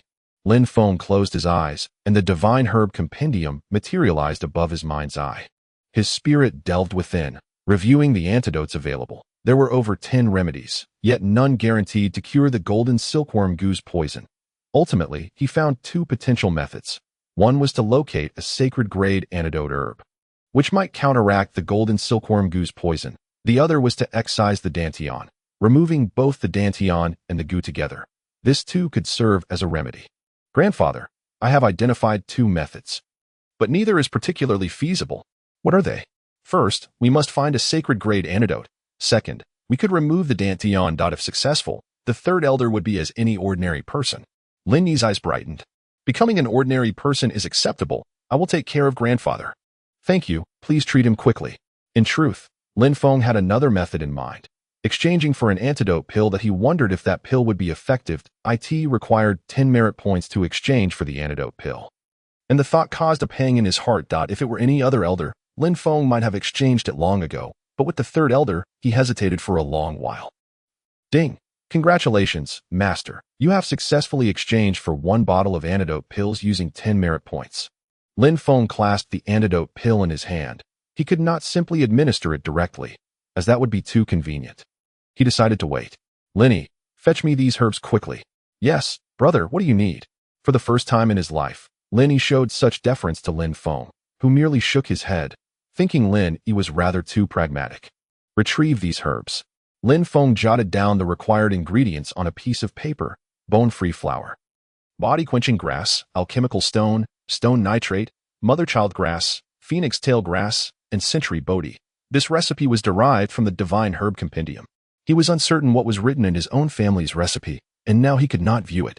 Lin Feng intended to attempt alchemy himself, and acquiring all the ingredients alone would not be easy. Having Lin Yi gather them from within the clan would be more efficient. Any shortages could be supplemented from other shops. As this was a matter of life and death, Lin Yi took the note and swiftly departed, channeling all his energy as he raced to the alchemy workshop. Currently, only a few apprentice alchemists remained. With no experienced alchemists to be found, the original alchemists were either deceased or secretly hidden away. He found most of the materials in the clan's repository, but the body-quenching grass was missing. This herb was not particularly valuable, so he sent a message directly to the clansmen in Phoenix City to procure it, using a pigeon to relay the message to the mountain. In a short while, Lin Yi returned with all the herbs in hand. Brother, here, everything is in this bag. Lin Feng took the bag and turned to the others, saying, I will now prepare the medicine to save a life. I fear distractions. So could everyone please wait in the hall? At his words, the others exchanged glances, silent, before vacating the room. Lin Yi stood outside the door, awaiting Lin Feng's instructions. Lin Feng was not anxious. The golden silkworm goo had already been immobilized by him. It could neither advance nor retreat. Nor could it consume Lin Heng's dantian. It could only wait there to perish. Lin Feng emptied the bag, revealing several herbs, 3 bone-free flowers, 2 body-quenching grasses, 3 alchemical stones, 3 packets of stone nitrate, 6 mother-child grasses, 10 phoenix tail grasses, a bundle of century Bodhi leaves, and over 10 century Bodhi fruits. He could not recall whether he had written leaves or fruits, but in any case, he had gathered them all. With eyes closed, he meticulously reviewed the alchemical section of the Divine Herb Compendium, which merely provided a basic introduction to the alchemical process. The initial step was to introduce the herbs, purify, condense the medicine, form the pill, and extract it.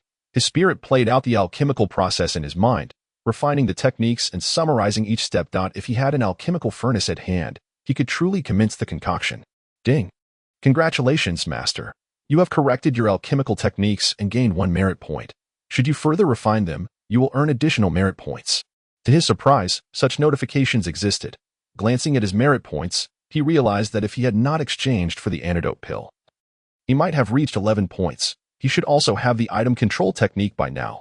Lin Feng revised his alchemical techniques, etching them into his mind, and a small star representing the alchemical knowledge appeared in the void above his consciousness.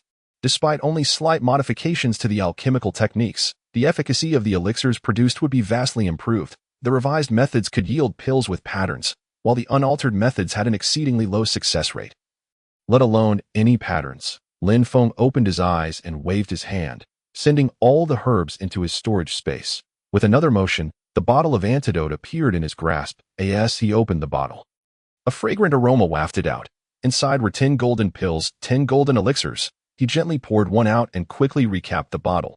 Taking a teacup, he poured half a cup of tea and carefully placed the pill inside, patiently waiting for it to dissolve. Lin Yi, come in. Lin Yi rushed in from outside, standing respectfully before Lin Feng. Administer this concoction to the 3rd elder.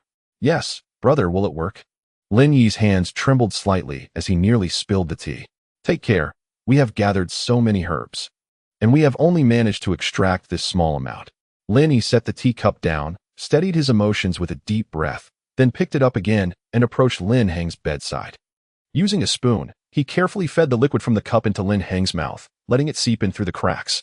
Time ticked by, and gradually, Lin Heng's complexion began to improve. Once Lin Yi had administered the entire potion, Lin Feng took the teacup back, grasping a thicker silver needle as he approached the bedside. Lin Yi, hold your grandfather down. Understood. Lin Yi pressed down on Lin Heng's upper body as Lin Feng sat on Lin Heng's legs. A flicker of spiritual light appeared in Lin Feng's hand, and a dark mist materialized. Brother, be careful. Lin Yi's concern stemmed from his anxious heart. His mind was in disarray. Lin Feng smiled reassuringly. With a deft motion, he pierced the needle into the dantian. Lin Yi closed his eyes, resigned to the fact that his grandfather was on the brink of death, treating this as a last-ditch effort. The long silver needle penetrated, inching its way in, the tip piercing through the golden silkworm goo. With a flicker of spiritual energy in his hand, the dark mist surged directly from the silver needle into the body of the cursed insect. The insect writhed incessantly, as if attempting to free itself from the needle. Lin Feng rotated the silver needle continuously, and the cursed insect grew increasingly feeble to that moment. The black mist in his hand shimmered, invoking the 7th needle of the 13 needles of the Ghost King, and with a swift motion, the needle was extracted from Lin Heng's body, bearing a minuscule insect at its tip. Ding! Congratulations, Master. Your healing has saved a life, and your merit is immeasurable, earning you 1 point of merit value. Another point of merit, now totaling 2 points, allowing him to exchange for another book from the first page. And his experience increased to 6. Before Lin Feng could revel in his success, another notification chimed in. Ding! Congratulations, Master. You have eradicated the malevolent cursed insect, achieving unparalleled merit, and earning 2 points of merit value. Without waiting for the merit value to register as 2, it instantly surged to 4 points, and as he glanced at his experience, it leaped from 6 to 10. With 4 points of merit, he could exchange for 2 books from the first page.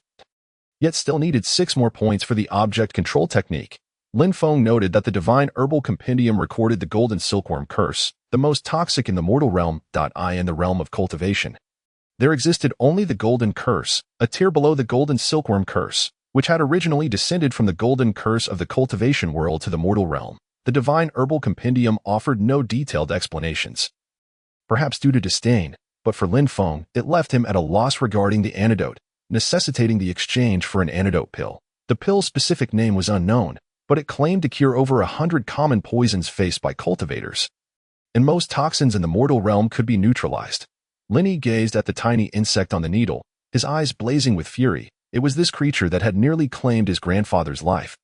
And he longed to strike it again, though it was too small. Linny, summon the clan elders. The third elder should be fine now. Really? Thank you so much. Linny did not step outside but knelt again before Lin Feng. For he was not merely saving another, but his only beloved kin. Linny, rise. There is no need for such formality. We are brothers. Yes, we are brothers. In Lin Yi's heart, he had truly accepted Lin Feng. Great uncle. Brother has cleansed grandfather's curse.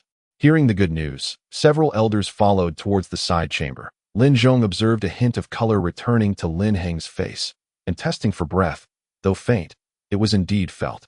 A smile finally appeared on Lin Zhong's face. All right, let the third elder rest. Everyone else may leave. The worry etched on the faces of the clan members transformed into smiles, for they knew that the young master had cured the third elder's ailment. Reputed to be untreatable by anyone in the world, Lin Feng's standing among the clan was once again solidified. Originally, his father should have been the clan leader, and then it should have been Lin Feng's turn.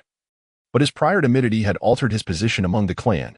Upon returning to his small courtyard, Xiao Lian followed closely behind. Young master, you must be exhausted. Your brows are all knotted. Yes, I have an ominous feeling. As if something significant is about to occur. Nonsense. Our young master is blessed by the heavens. Nothing ill will befall us. Lin Feng smiled gently. You little girl. He tenderly stroked Xiao Lian's head. For over the years, she had been his unwavering companion. By the way, young master, come. Xiao Lian tugged at Lin Feng and dashed outside. Where does Xiao Lian? To pay homage to the deities. They will bless us. Chapter 15. Paying respect to the Bodhisattva Xiao Lian. I do not need to pay respects to the Bodhisattva. He is unworthy. Go, young master. Do not speak such words. The Bodhisattva will be displeased. All right. I won't say it. Lin Feng was pulled along by Xiao Lian towards the back mountain, where a temple stood, a place for the family to burn incense and pray. As they neared the mountain gate, Xiao Lian gently knocked a few times, not for any person, but to avoid startling the birds and beasts within. Is anyone there? It was said that temples often harbored various spirits and apparitions. A call or a knock was merely a way to clear the space of their presence, lest one encounter them and feel awkward. Lin Feng chuckled, for with his might as the great martial emperor, no spirit or ghost could harm them. Xiao Lian pushed open the gate. Young master, come, let us enter. Before them lay a spacious courtyard with 3 main rooms, where a benevolent bodhisattva resided. Though Lin Feng could not recall such a figure from the celestial realm, perhaps it was a creation of mortal imagination, or perhaps his memories were simply lacking. The adjoining room seemed to display the guanyin of childbearing and another statue of a joyful matron, though the purpose of this temple or pavilion was unclear, giving the place an odd feel. Young master, come inside, Xiao Lian urged, pulling Lin Feng into the main hall, where she brushed off the dust from the mats. Young master, will you pay your respects? Xiao Lian knelt on the mat. O Bodhisattva, I beseech you to bless my master. Thank you, Bodhisattva. I am willing to give my all, the little girl murmured fervently, though Lin Feng could not discern the entirety of her words. After a moment, noticing Lin Feng had yet to kneel, she grew anxious. Young master, look at you. Lin Feng chuckled. All right, I shall heed your request. He turned towards the Bodhisattva and offered a gentle bow, only to hear a thunderous sound emanate from the Bodhisattva, followed by a crash as the golden form shattered into pieces. Ah, young master. Xiao Lian suddenly leapt into Lin Feng's arms, as if to shield him from the falling debris. The little girl's body trembled as she clung to him. She cared for him so deeply that she would risk her life, disregarding the consequences of angering the Bodhisattva. It is all right now. Lin Feng patted Xiao Lian's back, and she lifted her gaze to find the Bodhisattva had already crumbled to the ground. Young master, what on earth did you do? Xiao Lian's face was filled with indignation. What did I do? If you had not committed some heinous act, could the Bodhisattva be so enraged? Look, he is shattered into pieces. now resembling the Earth Store Bodhisattva.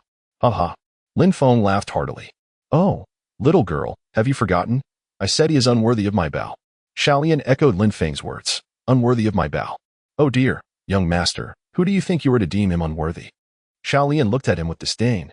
Lin Feng moved swiftly, jumping onto the offering table, and inscribed the characters for heaven and earth upon the wall with his finger.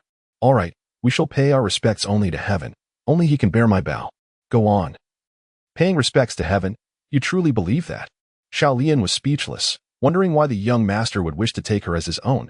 Though she was slightly taller than her peers, she still had to wait until she turned 15. Xiaolian mused on her own little calculations. Lin Feng knelt before the characters for heaven and earth, gently bowing 3 times. Heaven and earth above, I bow to you again, having not done so perhaps for millennia. He murmured. And Xiaolian could not hear clearly. Had she understood, it would surely frighten her. Xiaolian, come, kneel. Startled by Lin Feng's earnestness, Xiaolian, who had been smiling, now saw him kneeling with a serious expression. Heaven and earth above. I, along with Miss Xiaolian, shall become siblings, let you bear witness. Young master, are we not paying respects to heaven? Lin Feng stood up directly, leaving Xiaolian somewhat bewildered. Indeed, we are paying respects to heaven. What? This is not paying respects to heaven. This is a brotherhood pledge. Ha ha. Yes, yes, it is a brotherhood pledge. No, I want to pay respects to heaven with you. You wishful thinker, why are you still dawdling? Call me brother. Brother. Xiaolian's face displayed dissatisfaction. Oh, from now on, I shall be your elder brother, and you shall be my sister. Brother. Xiaolian's smile froze, lingering for 10 seconds, then 20. Brother Lin Feng, when I grow up, I will properly pay respects to you. All right, my dear sister. Xiaolian leaped into Lin Feng's embrace, bursting into tears as memories of their past years flooded back. It had been tough. Now, the young master had become her brother. Lin Feng, once timid and often bullied, had transformed in the past few days from a simpleton into a clever individual. Having a brother was truly wonderful. As they exchanged endearments, Lin Feng felt a gust of wind sweep through the courtyard. Not good. With a swift movement, he summoned his nameless iron sword, pulling Xiaolian along as they dashed outside. Upon stepping into the courtyard, Lin Feng turned to see dark-clad figures perched atop the roofs of 3 rooms. Their attire reminiscent of the black-clad assailants from before. May I inquire why you have come to the Lin family? Lin family, do you go by the name Lin Feng? One of the black-clad figures spoke with a thin voice, as if his throat had been injured, making it particularly grating. Yes, I am Lin Feng, and you are. Did you not kill a figure of renown? This was problematic. These individuals belonged to the Lingyun sect, and trouble was brewing. If they did not send a core formation cultivator, Lin Feng would be unable to fight back, even if he could escape. His concern grew, especially with Xiaolian by his side. I did not. I have killed no one. I am merely at the mid-stage of the Qi refinement realm. Who could I possibly kill? Boy, there is no need for your deceit. I have received word from someone. Initially, the elder did not believe it, but upon seeing you, it is clear you are no ordinary character. The black-clad figure made no move yet, but waved his hand lightly, signaling several others in black to leap forth from the eastern wing. Boy, hand over your life. It will save us the trouble of having to act. The individuals within the grand hall were evidently of considerable cultivation, utterly disregarding Lin Feng. Haha, let's deal with this brat and pay a visit to the Sidhu family. I hear that lovely lady has strayed far, has she? That beauty, exuding an aura of countless charms. Haha, indeed, just a glance is enough to appreciate her beauty. Lin Feng sensed that among the conversing individuals, at least 3 were foundation-building cultivators, perhaps even 4, as one possessed a concealed cultivation aura that Lin Feng could not discern. A tightness gripped Lin Feng's heart. Without Xiaolian by his side, he might have been able to fight with all his might, but the situation was different now. He could not fully unleash his potential. At that moment, Lin Feng grasped the iron sword behind him with one hand while the silver needles in his other hand flickered, piercing into his arms. In a flash of black light, his arms thickened considerably, transforming into the arms of a Qilin. As the 4 assailants surged forward, he could feel their cultivation levels were all at the 10th layer of Qi refinement. What is this? To send so many 10th layer cultivators against a mere 7th layer cultivator? It was time to test the results of his training. With a swift motion of his arms, he formed fists, circulating the 5 elements body refinement technique within him, his body emanating a faint golden glow. Xiaolian, protect yourself. With a single movement, Lin Feng launched himself forward, delivering a punch directly at a black-clad cultivator. The sound of impact echoed as his fist collided with the man's treasured sword, sending it flying. The cultivator coughed up blood in midair. What? Everyone be cautious. His strength is formidable. Upon hearing these words, Lin Feng sensed a peculiar tone. Was this not the lingo of the martial world? It felt unlike the style of Ling Yun's sect, which sect spoke in such cryptic terms, resembling a band of thieves. Could it be that Feng Yunshangren was not a member of Ling Yun's sect after all? After delivering his punch, Lin Feng executed a mid-air spin, delivering a left-handed punch to another adversary, deftly evading a strike from that individual, landing a blow on the black-clad man. The black-clad cultivator crashed into the courtyard wall, demolishing a significant portion of it, before staggering to his feet, only to collapse again with a thud in a single encounter. 2 10th-layer cultivators lay defeated, while the remaining 2 cultivators swiftly retreated to the rooftop. Big brother, his strikes are too piercing. What should we do? Alas, it seems we must take action ourselves. Brothers, it appears we have no choice but to intervene. Big brother, allow me to confront him. No need for you. If I fail, you can step in. Very well, second brother, be cautious. The sight of a burly man with his face concealed, leaving only his piercing eyes visible, was striking. His eyes, wolf-like in nature, were long and sharp, emanating an aura of coldness. Lin Feng felt as though he were the prey under the gaze of a feral beast. What a ruthless character. Brat. Today marks your day of reckoning. Do not complain when you descend to the underworld. The black-clad man brandished a measuring ruler, the force of his swing creating a fierce wind as it descended towards Lin Feng's head. Despite having just repelled 2 weapons with his fists, Lin Feng understood that this was a true foundation-building cultivator. He dared not engage with mere brute force, for a misstep could result in broken bones. Lin Feng swiftly drew the nameless iron sword, launching an attack against the measuring ruler. After several clashing sounds, a numbing sensation coursed through his hands as he staggered backward. This was dire. The opponent's cultivation was formidable, and he could gain no advantage in this manner. With 3 other foundation-building cultivators on the rooftop, along with several others, the enemy numbered 10 for the first time since his rebirth. Lin Feng felt a sense of helplessness. His life hung by a thread, uncertain of when it might be severed. Gritting his teeth, he activated the spiritual energy within him, the 5 elements body refinement technique whirling furiously as his weapon struck against the opponent's ruler with the ferocity of a tempest. The measuring ruler, being slightly smaller than Lin Feng's weapon, began to bleed from the force of their clash. Damn it, big brother, we need to switch. The cultivator, realizing the tide of battle was turning, swiftly retreated to the grand hall. This reprieve allowed Lin Feng to catch his breath. As he continued his relentless assault, his internal spiritual energy surged rapidly, culminating in a resonant ding. Congratulations, master, you have leveled up. His cultivation had risen from 7th to 8th tier. A remarkable achievement attained amidst battle. Lin Feng immediately felt an increase in his spiritual energy, sensing his strength had at least doubled. If that cultivator returned, he might just be able to triumph over him. Second brother, how did you fail against a mere chi refinement cultivator? Big brother, you try it. I cannot manage. Third brother, fourth brother, you 2 take your turn. Understood. 2 cultivators, one plump and the other lean, approached. The stout one darted forward like an arrow, while the thin one rolled in like a ball. Brat, your fate ends here. We are the twin fiends of heaven and earth. With our combined efforts, not only you as a chi refinement cultivator, even a core formation cultivator would find it challenging to gain the upper hand. Lin Feng did not dismiss their words as mere bravado. Within combat, power alone was not the sole factor. Experience played a significant role, especially when the disparity in strength was not insurmountable. Chapter 16. The power of the talisman. The stout and slender cultivators moved in unison, attacking Lin Feng from 2 directions. The hefty cultivator, resembling a rolling ball, wielded a pair of small blades, spinning towards Lin Feng's legs. The lean cultivator, resembling a slender reed, appeared frail enough to be blown away by the wind, wielding a pair of amade daggers that spun like windmills as he charged at Lin Feng. A glint of cold light flashed in Lin Feng's eyes. These were 2 initial stage foundation cultivators, and the pressure they exerted was almost suffocating. This was the weight of their power. The dual forces bore down on him like a 1,000-pound weight, rendering him immobile. With a flash of purple light, his mental energy surged, dispelling the oppressive sensation as he felt a newfound lightness in his body.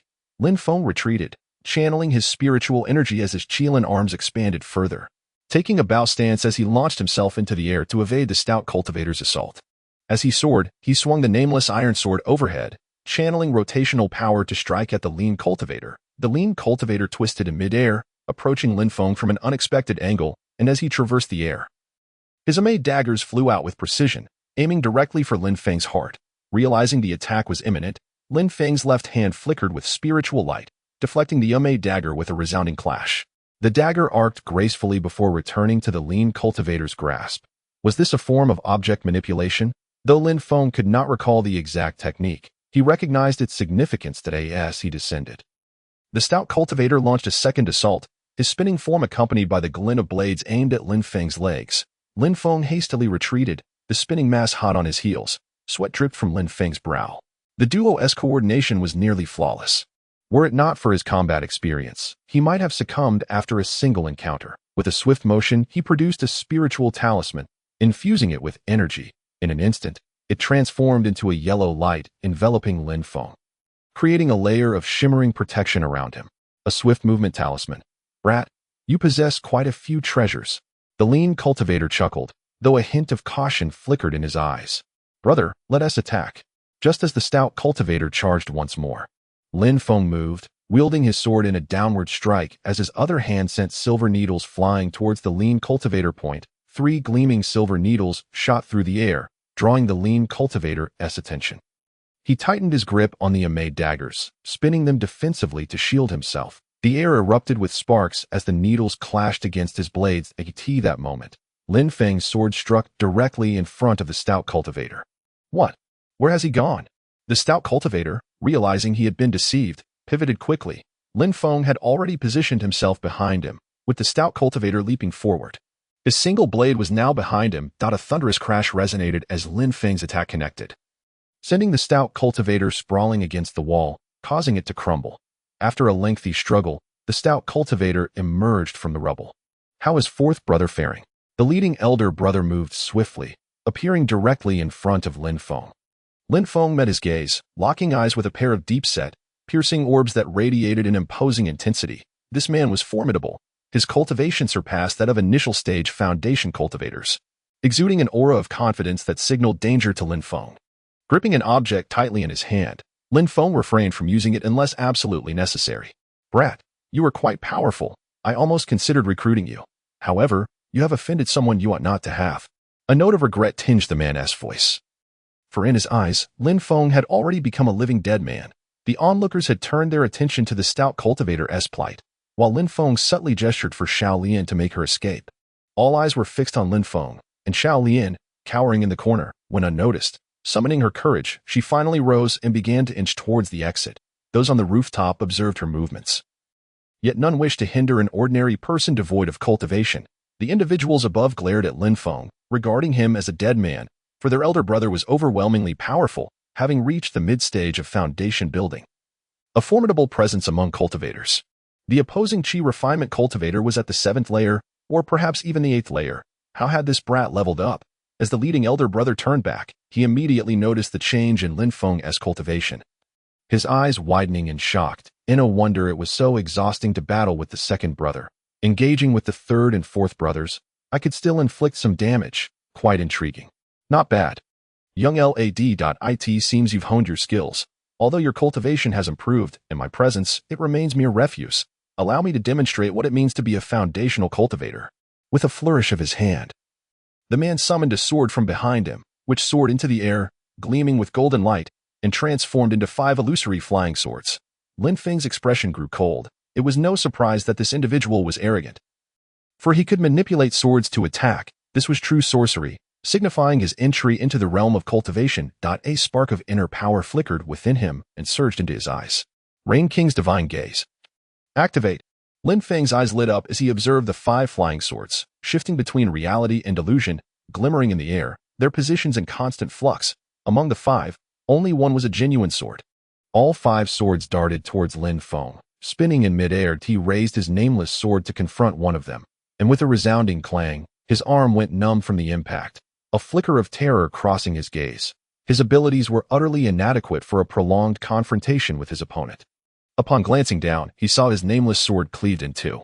What the, youngster, do you now understand the might of my elder brother? Lin Feng's face drained of color as he gazed at the broken sword on the ground. a wave of inexplicable sorrow washing over him. The sword had once been his sole weapon. Where was his original blade? In his past, it was said that when the sword perished, so too did the wielder. Was this the vow made upon obtaining a sword? Lin Feng recalled the first immortal sword he would possess after transcending, also named Nameless.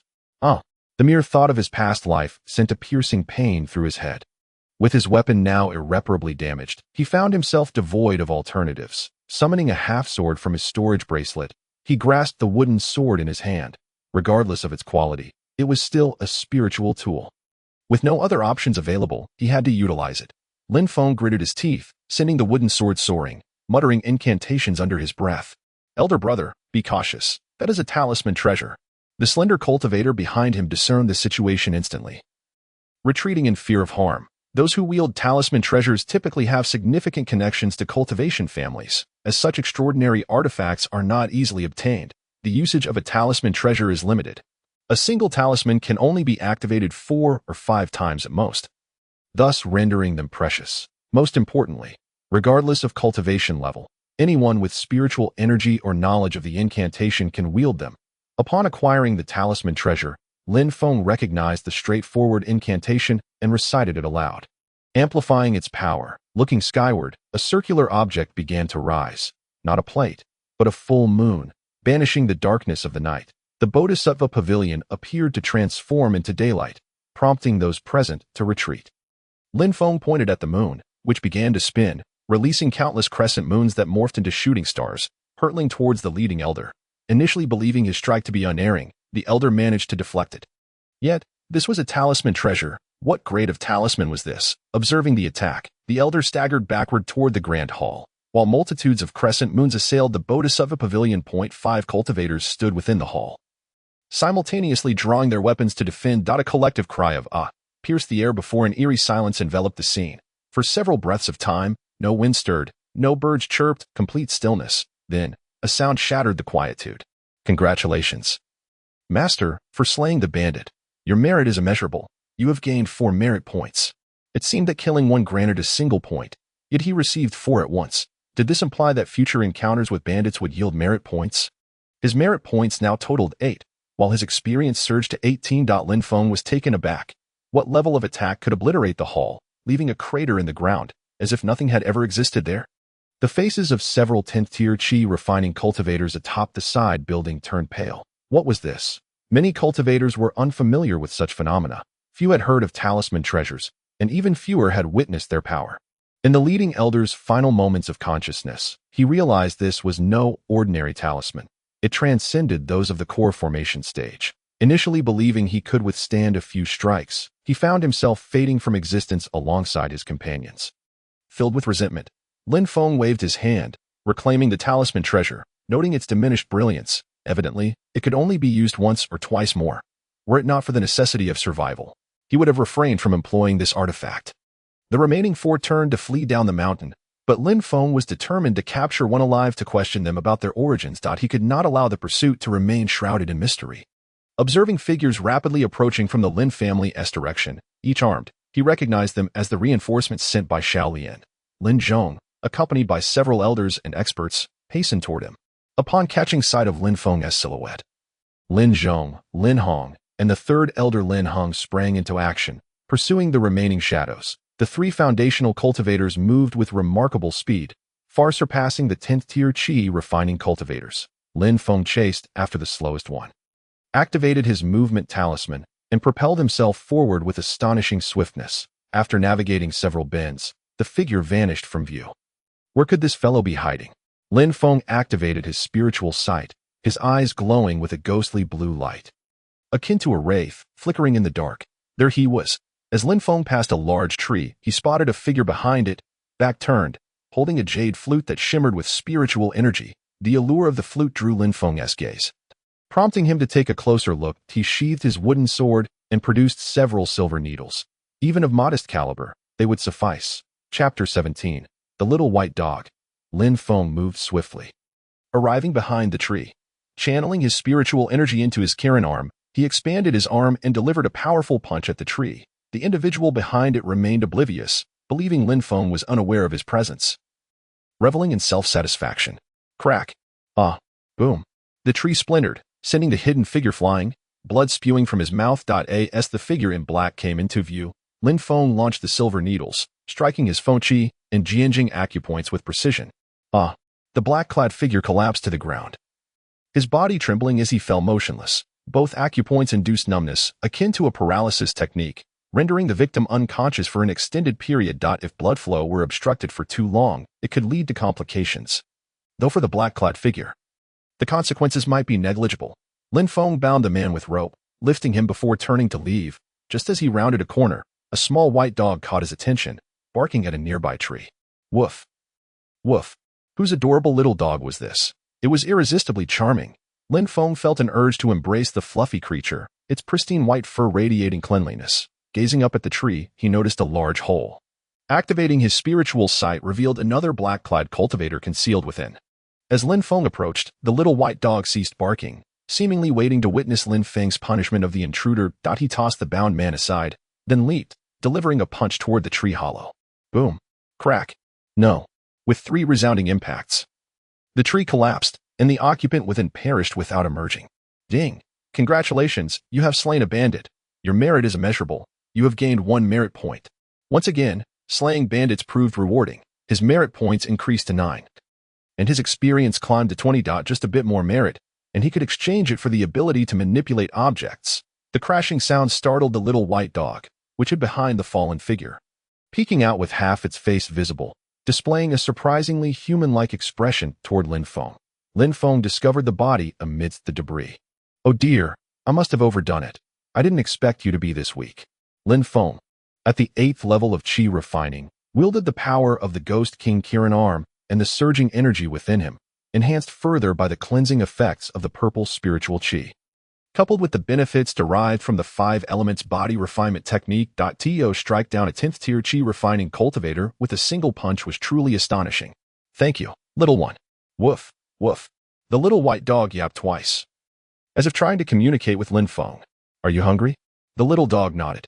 Then come with me. I'll get you something to eat shortly. The little dog nodded again, wagging its tail, momentarily forgetting the recent bloody scene.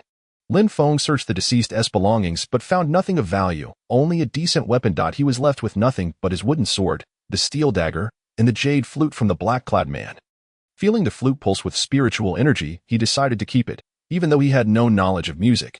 Carrying the black-clad figure and followed by the small white dog, Lin Feng hurried through the woods. Soon returning to the Bodhisattva pavilion, in the courtyard stood 7 or 8 individuals, with another black-clad figure lying on the ground. Young master, are you no?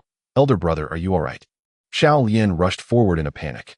The little girl had returned promptly after delivering her message, but her limited stamina prevented her from keeping pace with the more capable Lin family members, leading her to spot Lin Feng emerging from the woods. Oh, what's this? The childlike curiosity erupted as she beheld the little white dog, her eyes lighting up with joy, momentarily forgetting her earlier anxiety. Hello, what is your name? Xiao Lian spotted Xiao Bai, who initially flinched backward, glancing at Lin Feng, who was watching them with an amused expression. Suddenly, Xiao Bai leaped into Xiao Lian's embrace, and she held the little dog tightly, her joy so immense that she could hardly contain her smile. Brother, can I keep this little dog?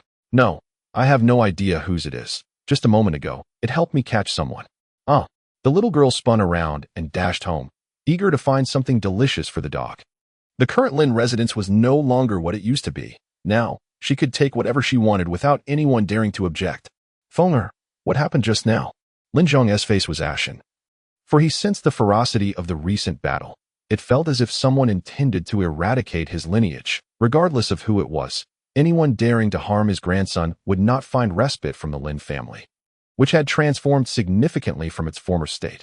Now, there were 3 foundation establishment cultivators. Lin Zhong and Lin Hong had reached this stage, and Lin Hong had as well, although nobody knew it until later when the poison struck. 3 foundation establishment cultivators represented considerable power wherever they went. Looking at his grandfather, he replied, I don't know.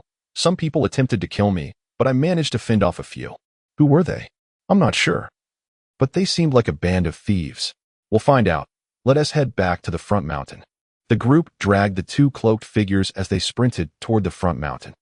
Following Lin Zhong, they returned to the Lin family estate, beginning the interrogation of the 2 black-clad individuals. The third elder employed various methods to extract information, but the two seemed to be well trained. Resolutely keeping their silence, they had been conditioned to withstand torture. Speaking would lead to certain death, while remaining silent might offer a glimmer of hope. Third elder, may I have a go? Lin Feng stepped forward, silver needles in hand, smiling as he approached. What do you intend to do?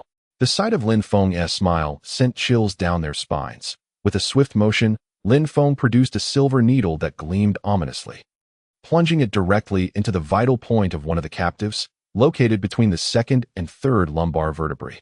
A heart-wrenching scream erupted, for this precise location could disrupt one's vital energy, inducing a state of chaos akin to life and death, and could easily lead to paralysis. With the pressure of the acupoint, Lin Feng's voice carried a spiritual force that unsettled the minds of both captives. Compounded by the effects of his spiritual energy, the other black-clad man, unable to endure any longer, cried out, "Don't stab me. I'll talk. I'll tell you everything." Lin Feng subtly shifted, piercing the other's sleep acupoint, causing him to faint instantly. "Speak. No one will know it was you who said it. I'll tell you. I'm an outer disciple of Ling Yun's sect. The one who was killed was our leader. An elder from the outer sect. He took us out to gather food when we encountered someone who said that Lin Feng from your Lin family killed a disciple of Ling Yun's sect. Was it someone from the Lin family who said this?" "Yes. I can confirm it was your Lin family who claimed that Feng Yun Shangren was killed by your people. Feng Yun Shangren is also a steward of Ling Yun's sect, and our elder brother thought he could extort your Lin family. Who else knows about your visit to the Lin family?" Lin Zhong interjected. "No one knows. Those who did are all dead." The Grand Elder and Lin Zhong exchanged glances, swiftly striking the heads of the two black-clad figures. Quickly, Lin Heng, dispose of the bodies. "Yes, elder brother, we must uncover who the traitor is. Only the family's disciples know about Feng Yun Shangren. Could it be?" "Sure." Lin Zhong understood who the Grand Elder was hinting at. Just as Lin Feng was about to leave, he noticed the third elder returning with Lin Yi in tow. "Elder brother, second brother, it's up to you now. Whether to kill or punish is your decision. What happened?" "Fourth." The third elder was the fourth in rank. You ask him." Lin Yi knelt before Lin Zhong and bowed his head, then did the same to Lin Feng. "Clan leader, it was my fault. Elder brother. It was my mistake. At that time, you hadn't treated grandfather, and I was eager to vie for the position of clan leader, so I betrayed you." "You." The third elder slapped him across the face. "I've told you. Family disputes can occur, but you must never harm the family's interests. Have you forgotten? Grandfather, I was carried away by passion. I truly lost control. That I beg you, and all to punish me." Lin Feng gently shook his head. Lin Heng turned pale, fearing that Lin Feng would take his grandson's life, and he too knelt down, exclaiming, "Fourth uncle, what are you doing?" This was the first time Lin Feng had called him fourth uncle since his birth, and he immediately helped Lin Heng back up. "Fourth, what are you doing? Don't you know? We intend to pass the position of clan leader to Lin Feng, and Lin Feng has declined."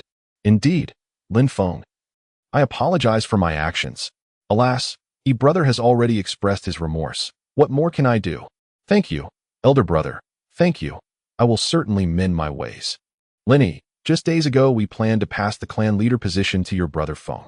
Lin Yi realized he could not compete with Lin Feng, especially since Lin Feng had saved their grandfather's life. He now accepted Lin Feng wholeheartedly. "Yes, I pay my respects to the clan leader."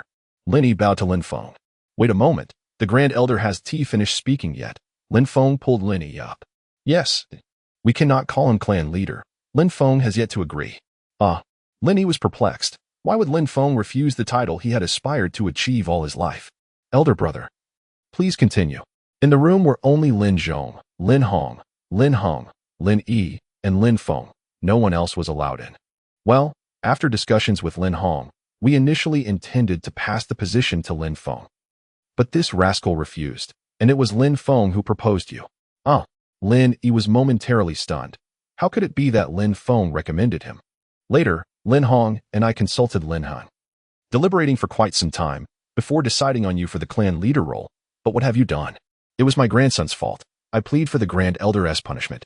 Lin Yi now regretted his earlier actions. He had viewed Lin Feng as a potential enemy, while Lin Feng's aspirations were inconsequential in his eyes. Enough. What happened in the past is bygone. Henceforth, we must coexist harmoniously. Scheming against one another is not what a family does. Fourth, You must reflect on this. Yes. Elder brother. Elder brother, I feel remorse for Lin Feng. Please allow me to give this to him as a token of my apology. Lin Feng held a small plaque that resembled a gold medal, adorned with intricate five-colored patterns that shimmered with elegance. Fourth, what is this? The Ascension Token. What you're speaking of the Ascension Token? Where did you acquire it? To be honest, elder brother, it was a gift from my master, who has long since passed. He entrusted it to me before his departure. Given my age, I had not dared to use it, initially thinking of giving it to Lin should he become the clan leader. But now I'll present it to Lin Feng. Fourth uncle, what is the purpose of the Ascension Token? Chapter 18. The Tianyun Token. Lin Feng. Take this. It is the token of Tianyun sect. The Grand Elder instantly recognized the value of this token. The Wu Kingdom is home to three major sects: Lingyun sect, Qitian sect, and Tianyun sect, each occupying their own territory. Lingyun sect is situated near the coast, boasting over 70 celestial islands, commanding great respect even from the Wu Kingdom. Qitian sect serves as the Wu Kingdom's backbone, with many of its elite residing within the kingdom, effectively making the kingdom a subordinate of Qitian sect. Tianyun sect, unlike the other two, remains reclusive, only accessible by venturing into the vast mountains. The Tianyun token was forged by the ancestor of Tianyun sect hundreds of years ago, with only a dozen or so issued. Possessing this token grants one unconditional allegiance from Tianyun sect. No wonder it is highly sought after. Yet Lin Feng felt he possessed the capability to elevate his own cultivation and skills, thus lacking the desire to pursue it.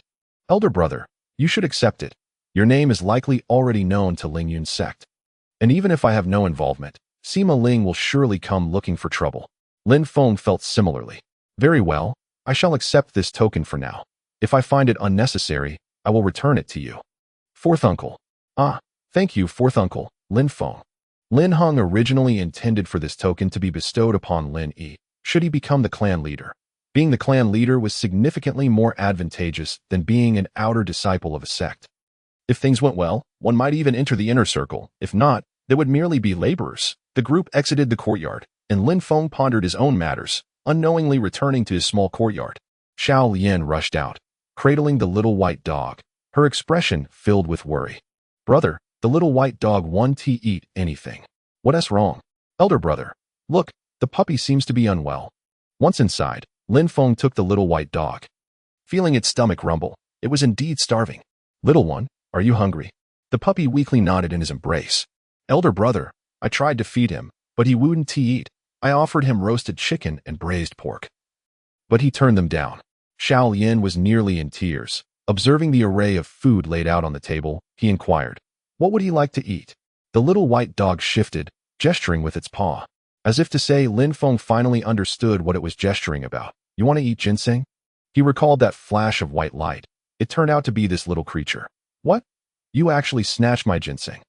The small dog shyly shrank back, as if abashed, glancing at Lin Feng from the corner of its eye. With a long exhale, Lin Feng realized, was that really a millennium-old ginseng? No way. How could it consume such a precious herb? His thoughts stirred, and he focused his spiritual awareness directly on the little creature. Oh. He sensed a fluctuation of spiritual energy within it. It was a spirit beast. Yet, that didn't add up. How could it have digested a millennium-old ginseng? The medicinal potency of such an herb was immense. A mere few ginseng tendrils could help him break through a barrier. This little creature consuming an entire ginseng would surely lead to its demise. Lin Feng's mind raced to the medicinal basket. Remembering that there were still plenty of herbs inside, that he walked over to the side of the house and saw that the basket was still there. The river clam inside it still intact. Lin Feng emptied the herbs out, selecting a few yam plants and placing them beside the little creature. It took one look and promptly jumped out, grabbing a century-old earth dragon vine with its mouth. This was a whole vine, the most precious herb in the basket. As soon as it seized it, the creature moved, and Lin Feng saw a flash of white light as it dashed to the rooftop, starting to consume the earth dragon vine. Oh well, let it eat. After all, the millennium ginseng is no longer relevant. Lin Feng looked at the little white dog with a helpless expression. This little creature was quite a remarkable spirit pet. Just its appearance could fetch a good price. Sighing, he decided to focus on more pressing matters. Xiao Lian, go tell the clan leader to bring me some blank jade slips. Xiao Lian was captivated by the sight of the little white dog eating and reluctantly left. Lin Feng turned and exited the small courtyard. heading towards the family's library. He hadn't visited often before, and he had never encountered the steward of the library. "Young master, you've arrived." The steward greeted him with unusual respect, as everyone knew that the current heir was Lin Yi, and it was Lin Feng who had relinquished his position to Lin Yi, a fact Lin Yi himself had stated. Consequently, the attitude of everyone toward Lin Feng had undergone a significant transformation. Moreover, Lin Feng's current cultivation level was quite impressive within the family, with many believing he would one day hold the title of Grand Elder, a position of equal power that counterbalanced the clan leader. "Where are the family's records?" "Young master, they are on the 3rd floor. Can I make copies?" "3 of them cannot be copied, but the rest can." "All right, take me up and fetch 2 stone slips." "Yes, young master." Lin Feng ascended to the 3rd floor himself. In the center of the floor was a table surrounded by several chairs, and around it were over 40 squares, each with a shimmering restriction. "Young master, this side is for external techniques, and this side is for internal techniques. The 3 opposite require the clan leader's command to be retrieved. Here, these are 5 stone slips. Does the young master have any other requests?" Lin Feng gently shook his head, and the elder wisely retreated. Without needing to seek out Lin Zhong or Lin Hong, Lin Feng activated his spiritual sight, and with a flash of spiritual light in his hand, he reached for the Book of Celestial Techniques. As soon as his hand touched the restriction, it activated. The red light flickered, and as he moved his hand, it perfectly passed through the center of the restriction, retrieving the book intact without any damage. Without lingering, Lin Feng immediately made a copy, then returned the restriction to its place. The second book was treated the same way. The third book followed suit. He had successfully copied all 3 celestial techniques. Glancing at the surrounding techniques, he noticed a book titled Oxfong Fist, which looked promising, so he copied that as well, along with a book on the Tranquility Incantation, with 4 technique books in hand. Lin Feng exited the library. He truly intended to leave, but decided to help the family a bit first. "Brother, you're back." The little white dog ran out, and I don't know where it went. "It's fine, with it around. Our herbs are bound to suffer." "Brother," Xiao Lian looked forlorn. "Where are the jade slips?" "Here." Lin Feng took 4 jade slips and entered the house. He examined the 5 copied stone tablets. The first celestial technique was Qing Ling Gong, a qi cultivation method rooted in wood attributes. Albeit rather crude, Lin Feng closed his eyes and began to deduce. His spirit sat outside the purple mansion, devising a new route for this technique. Time passed swiftly, and when Xiao Lian saw Lin Feng cultivating, she quietly withdrew to find a place to begin her own training. Lin Feng exhaled deeply. The Qing Ling Gong was finally modified. This technique was almost entirely a product of his own research. What name should he give it? Qing Ling. It was wood-based, with green wood symbolizing the element of Yi, hence he named it Mu Qing Ling Gong. Ding! Congratulations, master, on successfully creating a technique. Your merit is unmatched, gaining 2 merit points. Incredible, he thought. Glancing at his phone, which displayed a merit value of 11 points, with experience increasing from 20 to 24. Wow, creating techniques really accrues merit points quickly. He picked up the second stone tablet, which contained a method for fasting. Lin Feng examined it for a long while before discarding it, as it was not a technique and would be of little use even when modified. The third stone tablet contained a mind technique, which was crucial for cultivators. Reading through its content, it spoke of profound truths and the great Tao. 5 energies intertwined, piercing through the primordial chaos. As he scrutinized the text, Lin Feng began modifying it line by line. A night passed, and the Tranquility Incantation was completed. Although it was not originally a great technique, after modifications, it was free of errors but still fell short compared to truly excellent techniques. Little did Lin Feng know.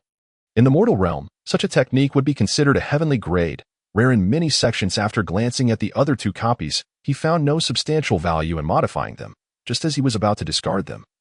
He picked up the stone slip for the Oxfong Fist. The family truly possessed a fist technique, which could assist in physical cultivation, using this technique as a foundation.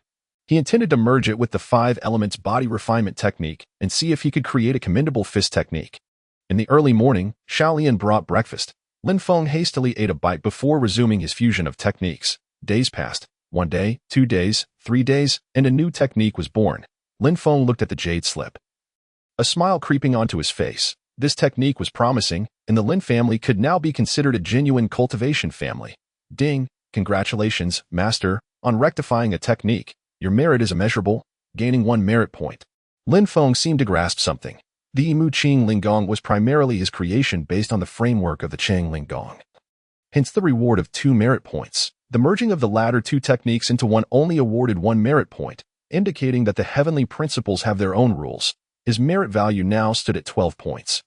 An experience at 26. Lin Feng could now exchange for that object-controlling technique, that if he had the time, he would surely practice it thoroughly, recalling that many celestial techniques were based on object control. Yet he couldn't quite remember how to operate it. Though the days spent yielded few merit points for the Lin family, this technique balanced internal and external cultivation, and the training speed would be commendable. Observing the 3 techniques, Imu Qing Linggong, Tranquility Incantation, these 2 laid a solid foundation for cultivating celestial techniques, alongside the original 5 elements body refinement technique and the Lin family fist technique. Now the Lin family had a relatively comprehensive repertoire of techniques. Anyone with a cultivation route could achieve results after a year or so, significantly surpassing the speed of their previous techniques. Xiaolian, let us go. Huh, where to? Chapter 19. The clueless master. I am taking you to see the commotion. Lin Feng pulled the little girl towards the front courtyard. Brother. What commotion? I still have things to finish. Xiaolian continued sweeping the courtyard, not pausing her work.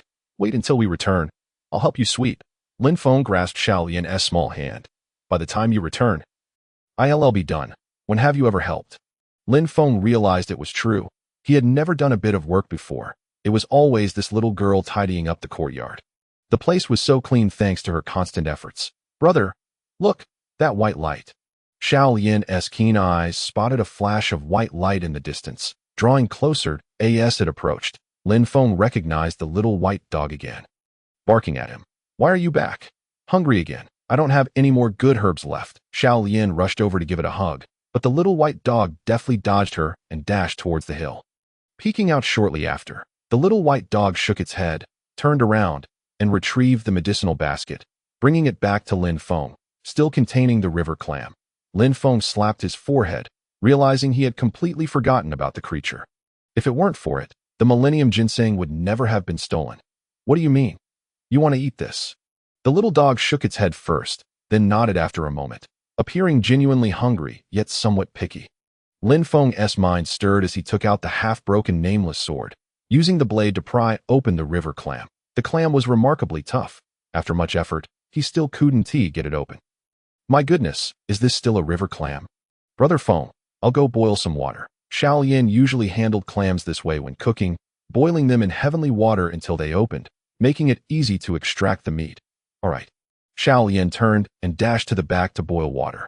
Lin Feng carried the river clam to the back kitchen, a place where he and Xiaolian once cooked. Since Lin Feng had transformed, the large kitchen received daily meals delivered, so they rarely cooked anymore.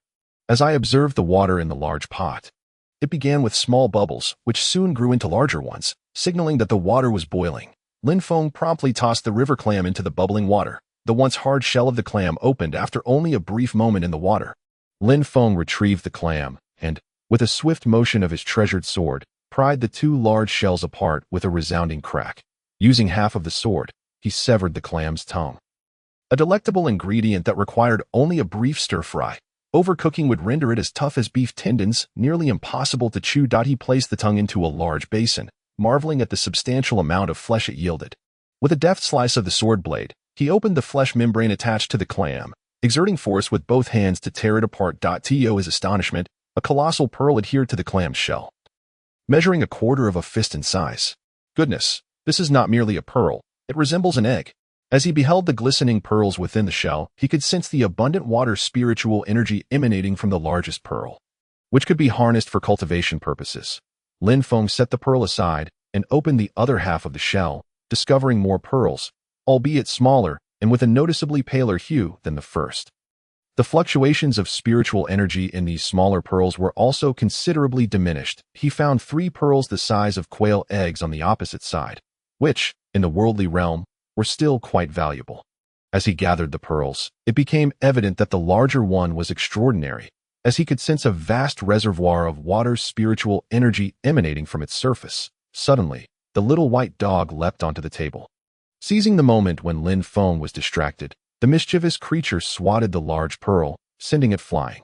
What the devil? You wretched dog! What are you doing? Exclaimed Lin Feng. Little rascal, what are you up to? Little Lin, upon hearing the commotion, quickly scooped up the little white dog. A distant crash echoed, and Lin Feng's heart sank as he rushed over, only to find the magnificent pearl shattered into countless pieces. Grief-stricken, he cautiously picked up the remnants. To his dismay, he noticed an array of fine cracks adorning the pearl's surface, making his heart ache. That foolish dog. First, it devours my 1,000-year ginseng, then steals my 100-year herbs. And now it shatters my precious pearl. His frustration boiled over. I'm going to lose my mind. Flames of fury flickered in Lin Feng's eyes as he clenched his fists, taking deliberate steps toward the little white dog. Just as he was about to unleash his wrath, he caught sight of the creature gazing up at him with watery eyes, seemingly awaiting praise. Lin Feng was at a loss for words, his anger dissipating.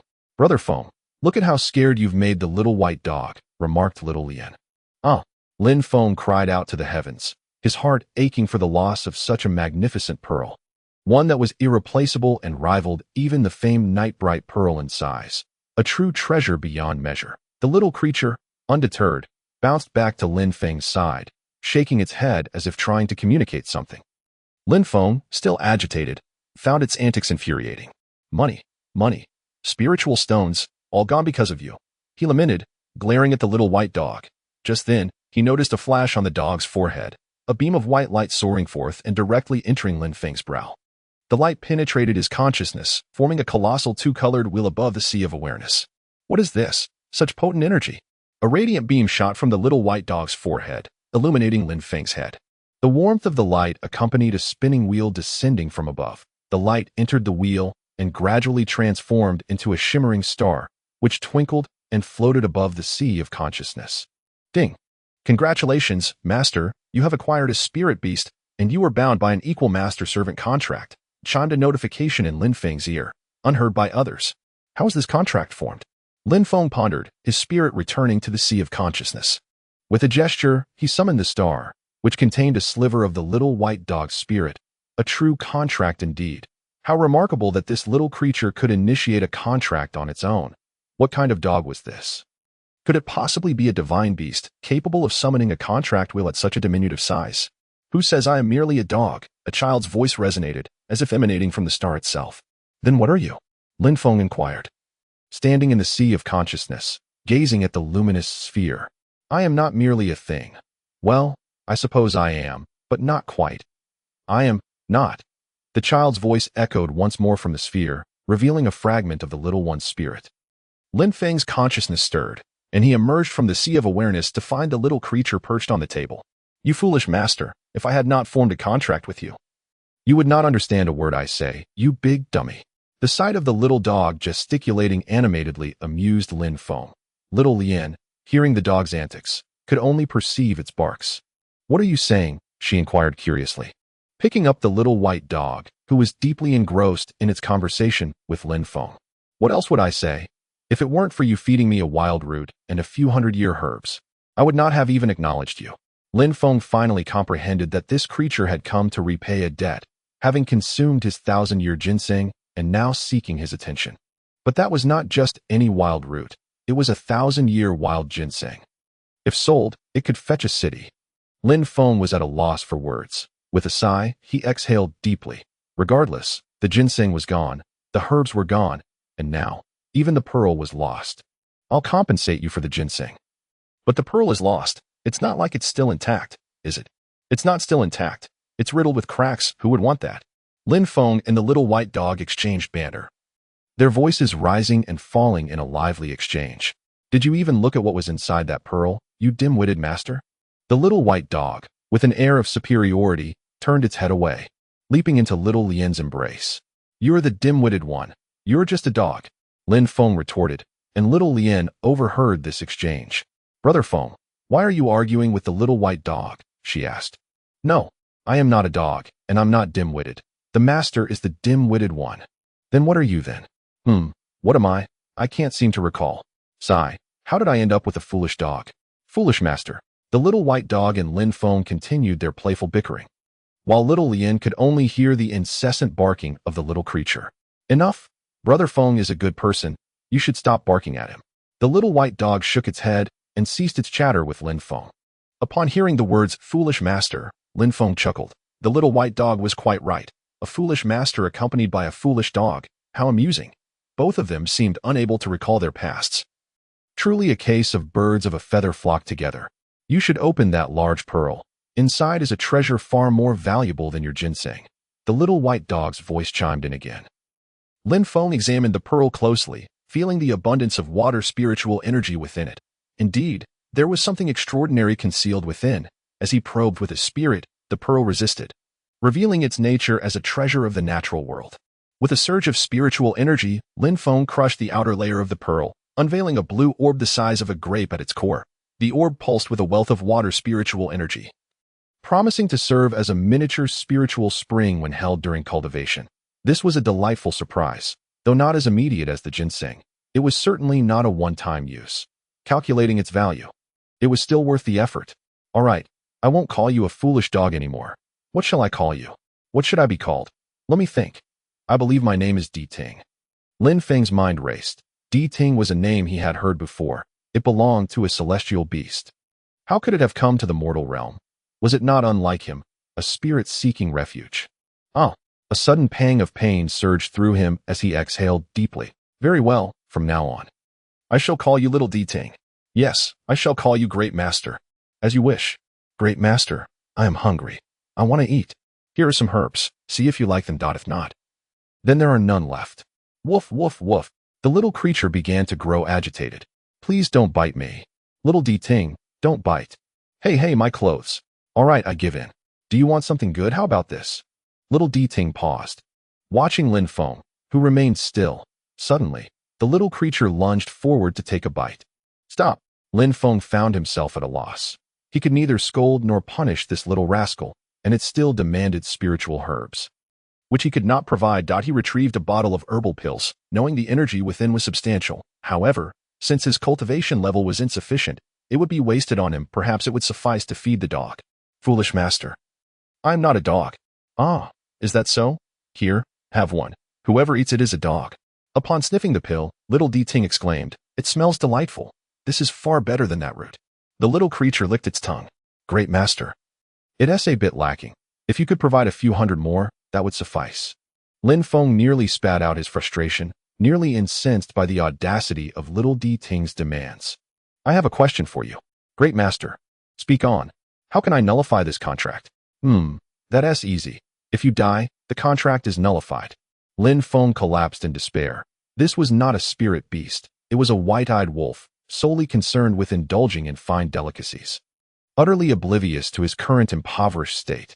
Humph, foolish master. The little white dog wagged its tail, strutting away from the small courtyard, seemingly off to frolic elsewhere. My goodness, have I just adopted a troublesome child? Brother, what is the matter? Have you found a father? Little Lien exclaimed, leaping up. No, it's that dog. It has consumed so many delicacies. I feel like I could die from it. Oh, I thought you had found an elder. I've never even seen what an elder looks like. I can hardly remember. It seems as if this person never existed. By the way, brother, what is that you are holding? Oh, this is a spirit pearl that does not match your spiritual power. By the way, you can use these items. With a flick of his hand, Lin Feng produced a silk handkerchief and placed the large pearl upon it, exerting force to grind the massive pearl into powder. Here, it is said that this is good for makeup. Brother, I have no need for that. Just look at my face. It requires no embellishment. Lin Feng lifted his gaze and beheld Xiao Lian, whose skin was as fair as snow and hair as dark as a crow's nest. At merely 12 or 13 years of age. Her beauty was already remarkable, and she was clad in a light blue garment, further accentuating her delicate charm. Brother, do I still need to apply such useless things? No need. Our Xiao Lian is inherently beautiful. No makeup required. Perhaps we will consider it when you marry in the future. Brother, I shall not marry anyone else. Xiao Lian's voice dropped significantly, sounding almost like a whisper. All right, did I not say I would take you out to see the sights? This little one has been delayed. Let us go. Xiao Lian happily followed behind, making her way towards Lin Zhong's courtyard. Chapter 20. Family Techniques. Knock. Knock. Knock. Is grandfather home? Why is there no one on guard outside? Lin Feng pushed open the door and saw 4 elderly gentlemen seated in the courtyard, the heads of the Lin family. There was no need for them to stand guard. Any one of them could command respect in Phoenix City.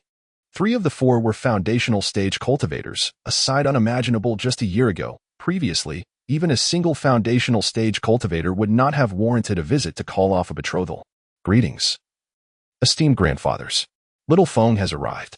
Lin Zhong appeared noticeably more serene, and his eyes were considerably brighter. The other 3 also displayed a different aura than before. Esteemed grandfathers, you all seem in good spirits. Indeed. From this day forth, we are the patriarchs of the Lin family, and all matters will be overseen by Lin Yi and your uncles. Ah, congratulations to you all, finally able to rest and recuperate. Indeed. Lin Feng, when do you plan to set off? Lin Heng was particularly concerned for Lin Feng, as it was he who had saved him and ceded his position to Lin Yi. Fourth grandfather. I plan to depart in a few days, primarily to explore the outside world. That sounds splendid, broadening one's horizons. By the way, Lin Feng, what brings you here today? Well, I have some items to show you. What items? Lin Heng could hardly contain his anticipation. This young lad was clearly hiding something valuable. With a thought, Lin Feng summoned 3 jade slips onto the table, each newly crafted and containing the techniques titled Emu, Qing Ling Gong, Jingxin Ju, and Lin Family Fist Technique. Ding! Congratulations, Master, for presenting a technique, virtue acknowledged. Gaining 2 virtue points. Ding! Congratulations, Master, for presenting a technique, boundless virtue, gaining 1 virtue point. Ding! Congratulations, Master, for presenting a technique, boundless virtue, gaining 1 virtue point. Amazing! 3 books yielded an additional 4 virtue points. Now, I have 16 virtue points and 34 experience. The 4 elders exchanged glances, and Lin Heng was the first to pick up a jade slip, placing it on his forehead. Everyone turned to observe him, and at first, he seemed indifferent, but soon his expression grew increasingly tense. Finally turning pale. What could be the matter? Lin Heng had chosen the Lin Family Fist Technique, initially thinking it was an ordinary technique, but the more he read, the more astonished he became, uncovering the profundity of the text. Brother, this is a treasure. If the clan practices this, our Lin family may. He halted mid-sentence, as if realizing that such words should not be spoken aloud. Is it truly that remarkable? Lin Zhong also picked up a slip, his expression shifting even more dramatically than Lin Heng's, alternating between red and white, ultimately exhaling deeply. Where did you acquire these divine techniques, lad? This method surpasses all the techniques from the 3 gates and 13 clans combined. Brother, mine is indeed the finest. Enough, esteemed grandfathers, cease your quarrel. There is still 1 more slip. Would you like to see it? Yes. They both replied in unison, reaching for it and bursting into laughter. The Lin family was on the verge of rising to prominence. Lin Heng picked up the Emu Qi Ling Gong, which was also quite impressive, though it was not a wood-type technique. A portion of the clan practiced wood-type methods, making it a perfect fit. After reviewing it, each elder present took a moment to absorb its content, and being seasoned practitioners, they immediately recognized the superiority of these 3 techniques. The techniques were not only easy to comprehend, but also facilitated smooth cultivation without discomfort, allowing for rapid absorption of spiritual energy. Lin Feng, thank you. Lin Zhong's eyes glistened with moisture. Grandfather, may these techniques be disseminated throughout the clan. Anyone who joins the Lin family may learn them. When we acquire more exceptional techniques in the future, I will provide additional volumes for the clan. The elders stared in astonishment, pondering what he meant by acquiring more exceptional techniques in the future. Especially since it had taken the Lin family millennia to obtain just 3 celestial methods, they were unaware that these 3 techniques were all enhancements based on the Lin family's original methods, and that Lin Feng himself was the author of 2 of them, while the 3rd had been discarded in the process of creation. With you around, the Lin family can flourish and expand, and our mission may yet be fulfilled. Brother, I have some troubling news that I dared not share. What is it? Lin Zhong sensed that this matter was serious. Brother, the family mission, do you remember? What? The divine beast. Lin Heng nodded slightly, and Lin Heng slumped into a seat. Apart from Lin Feng and Lin Heng, the other 3 elders were left dumbfounded, as if struck by lightning, rendered immobile. Let us go. I will investigate. The eldest elder rose and dashed towards a room. Followed swiftly by the others, Lin Feng scooped up the little white dog and, with Xiao Yan, rushed towards that room. Upon entering, he found the 4 elders intently gazing at a compass affixed to the wall. It was Lin Feng's first time in this room, which felt spacious yet eerily emptied. A massive Taiji diagram adorned the northern wall, featuring the innate 8 trigrams, with a compass situated at the center. The compass needle pointed directly upwards. There were only 4 markings on the compass, representing the 4 elements of heaven and earth. Lin Feng had never encountered such a compass before. The 4 elders observed the red needle pointing towards the character for heaven. The eldest elder, Lin Hong, gently touched the needle, causing it to begin rotating on the immense compass. Moments later, it again pointed at heaven. Is this for real? Indeed, the heaven signifies the emergence of the sacred beast, indicating that someone has encountered it. Brother, what should we do? There is no choice. We must command the clan to tighten security and summon the outer clan members to return swiftly, as well as enhance our patrols. Brother, is it truly necessary to be so tense? Have you all forgotten what is inscribed in the clan records? The elders recalled the ominous words, when the sacred beast emerges, the phoenix shall rise, and only one of the 4 great families shall remain. This had been divined by Lin family ancestors thousands of years ago. In ancient times, ferocious beasts roamed, with over a dozen divine beasts wreaking havoc upon humanity. Mighty warriors vanquished 8 of them, yet 2 remained too powerful to defeat, ultimately sealed in 2 locations, one in Phoenix City, the other in the far north. One to the south and one to the north. 2 divine beasts, with 8 immortal families tasked with their suppression. After millennia, the 4 great families of Phoenix City had largely lost their cultivation techniques. Now, they had become ancient martial clans, retaining only a scant few methods, rendering them incapable of true cultivation. The artifacts and seals from the time of suppression were embodied here in this wall-mounted compass. When the compass points to heaven, the wild beast emerges. When it points to earth, the wild beast perishes. When it points to mystery, the wild beast is harmed. When it points to yellow, the wild beast is trapped. Just days prior, the compass had been ceaselessly rotating, as if sensing the approach of that ancient creature, attempting to break free from its constraints. If not for the presence of the 4 families in Phoenix City, the 4 families in the far north had long since vanished, perhaps leaving only one, or possibly none at all. Not only did all 4 families possess their respective artifacts and seals, but the other 3 families were now conspiring to undermine the Lin family, possibly having reached some consensus. Lin Hong, go inform the other 3 families. We have a situation with the wild beast. Lin Heng turned and exited the room. Shortly thereafter, Lin Yi rushed in from outside. Esteemed grandfathers, you are all here. Brother Feng, you are here too. The elders continued to ignore him, their attention still fixated on the compass. Lin Feng pointed. Do you know what this is? No, it has been here since my childhood. Then why not inquire? As the clan leader, how can you be unaware of what is in your own home? No need for your inquiry. In a few days when you learn the Shao Wuxing Lian Tiju, this compass will reveal its secrets. Oh, shortly after, Lin Hong returned. Brother, the Sidhu family has sent word that a cave has appeared behind the ancient tomb they guard, possibly the wild beast's escape route. But no traces have been found. The Yu family also reported that their great formation has been stirring in recent days, and soon after, the wild beast vanished. The Shui family conveyed that the wild beast has not escaped Phoenix City. Perfect. Now that both of you are present, from today forth, Lin Yi shall be the clan leader of the Lin family, and Lin Feng shall be the grand elder, wielding the authority of life and death. Understood. Lin Yi knelt down to pay his respects to several elders. Second grandfather, I must leave the family and cannot wield power any longer. Is that not so? Impossible. If you are not within the family, the second elder may act on behalf of the clan. Lin Feng, you are the grand elder of the Lin family. Oh, this infuriated the old men. This fellow was not satisfied with being the clan leader, and even less so with the title of grand elder. How could the Lin family produce someone like you? Big brother, I noticed that the demonic beasts are roaming around Phoenix City. The compass needle is spinning wildly, yet we have not discerned the direction. Let us go seek out those old coots. All right. We shall go together. Otherwise, we will be scolded when we meet later. Lin Yi, Lin Feng, accompany us. Lin Yi, now the prospective clan leader, had to heed the old clan leader's words.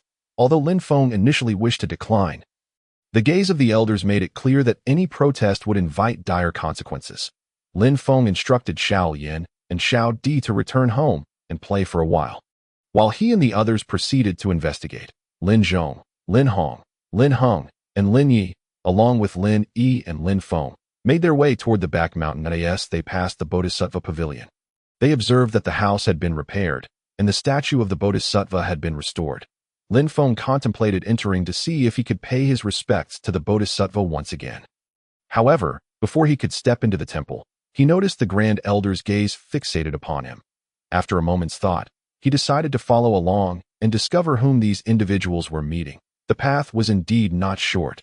After descending the mountain, they encountered a narrow trail flanked by towering trees that would be impassable without skill. Lin Feng and Lin Yi, possessing the weakest cultivation levels, struggled to keep pace, while the three ahead had all reached the foundation establishment stage. And Lin Yi was on the verge of doing the same. Only Lin Feng and Lin Yi remained at the 8th stage of qi refinement. Lin Feng was able to easily keep up with the others. But Lin Yi found it laborious, as his feet often stumbled, particularly since he was unaware of who awaited them ahead. Chapter 21.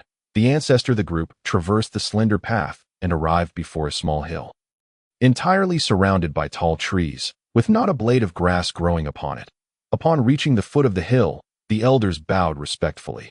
Young ones, Lin Zhong, Lin Hong, Lin Hung, Lin Yi, pay respects to the ancestor. After a brief pause, the stones on the cliff began to crumble, revealing a stone door. As the door gently opened, a robust man emerged. The ancestor has spoken.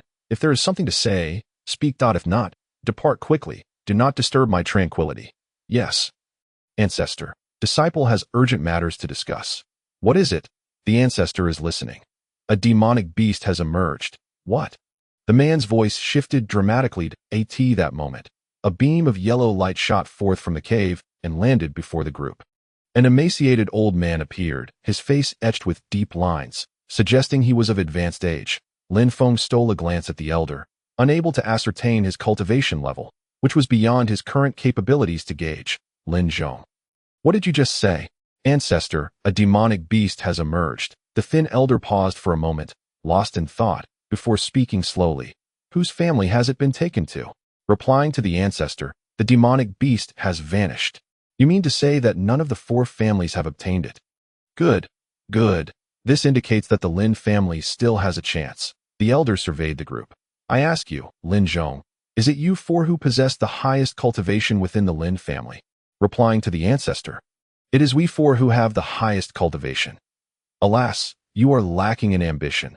None have even reached the core formation stage, and not a single one has attained the late stage of foundation establishment. Upon hearing this, Lin Zhong broke into a cold sweat. It is my incompetence. I beseech the ancestor to punish me. Oh, what is there to punish for incompetence? The elder clasped his hands behind his back, scrutinizing the group, then glanced at Lin Feng and Lin Yi. These 2 youngsters are quite impressive. Let one stay with me for a couple of days. Ancestor, the 2 are, one the newly appointed clan leader, and the other the Grand Elder, you. Enough, I prefer the one over there. I find him agreeable. The elder pointed at Lin Feng, who noticed a hint of a smile at the corner of the elder's mouth. Thinking to himself that this was a fortunate turn of events. This is the experience I have accumulated over the past century. You may peruse it and see who can cultivate it. Yes. Ancestor. Lin Zhong took the jade slip, just as he was about to step back. Wait a moment. The elder turned and circled the bald hill, plucking a blade of grass. Did you not say a demonic beast has appeared? This is demon-sucking grass. Activate the family's grand array, and within a few days, that demonic beast will surely manifest at the Lin family. Yes, ancestor. Now go. If there is nothing urgent, do not return. Except for matters concerning the demonic beast. Yes, ancestor. Lin Zhong led the group to the place where the Lin family's ancestor cultivated. For thousands of years, the Lin family had been stationed in Phoenix City, primarily tasked with guarding the demonic beast, that ancient creature. As long as it remained, they would be vigilant. The group bowed and turned to leave, with Lin Feng following closely behind. He had no intention of meeting that old man. Fenger, the ancestor wishes you to stay and accompany him for a while. Lin Zhong's eyes conveyed the message. Lin Feng, initially intending to depart, realized that the so-called ancestor could provide him no guidance. I say, boy, are you still unwilling to accompany me? I can. He began, then abruptly fell silent, as if these words were meant to remain unspoken. I can elevate your skills several levels. I can ensure you swiftly reach the core formation stage. I can. The Lin family ancestor began to ramble, and Lin Feng wore a look of disdain. The others retraced their steps, leaving only Lin Feng to accompany this loquacious old man. Observing Lin Feng's disdainful expression, the Lin family ancestor felt a pang of displeasure. I say, boy. Yes, ancestor, what is it? I go. You truly know how to test my patience. Fine, I concede. Look at this. Lin Feng watched as the elder tossed the jade slip, which appeared nearly worn down from use, its surface gleaming with a polished sheen. Accepting it, Lin Feng delved into the jade slip, discovering that it contained the insights of the Lin family ancestors' cultivation methods accumulated over hundreds of years. Upon realizing this, Lin Feng frowned. "I say, boy, are you still unsatisfied?" The elder's nose nearly flared in irritation. "It is not that I am unsatisfied. I merely find your insights to be nonsensical. Speak again. And my belongings could fetch a fortune in the cultivation realm. Do you dare to call them nonsense?" Amused by the elder's reaction, Lin Feng recognized that despite the elder's peculiar manner of speaking, he held high hopes for Lin Feng's potential, wanting to help him avoid unnecessary detours as his own lifespan was nearing its end. The Lin family ancestor sought someone to inherit his legacy, which is why he intentionally retained Lin Feng, wishing for him to expedite his cultivation and assume the role of the Lin family's true leader. "Very well. If you do not clarify your intentions today, I shall ensure you understand." The elder was genuinely irked. How could a young person dare to speak to him in such a manner? Lin Feng, despite referring to him as ancestor, displayed a disdainful demeanor that irked the elder.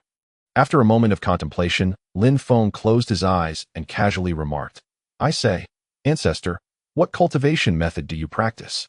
"I cultivate the 5 elements body refining technique and the divine movement." Stop. I mean, your cultivation method is incorrect. Why are you still practicing? How many hidden injuries do you have in your body? Before the elder could finish, Lin Feng interjected, prompting the elder to nearly take action against him.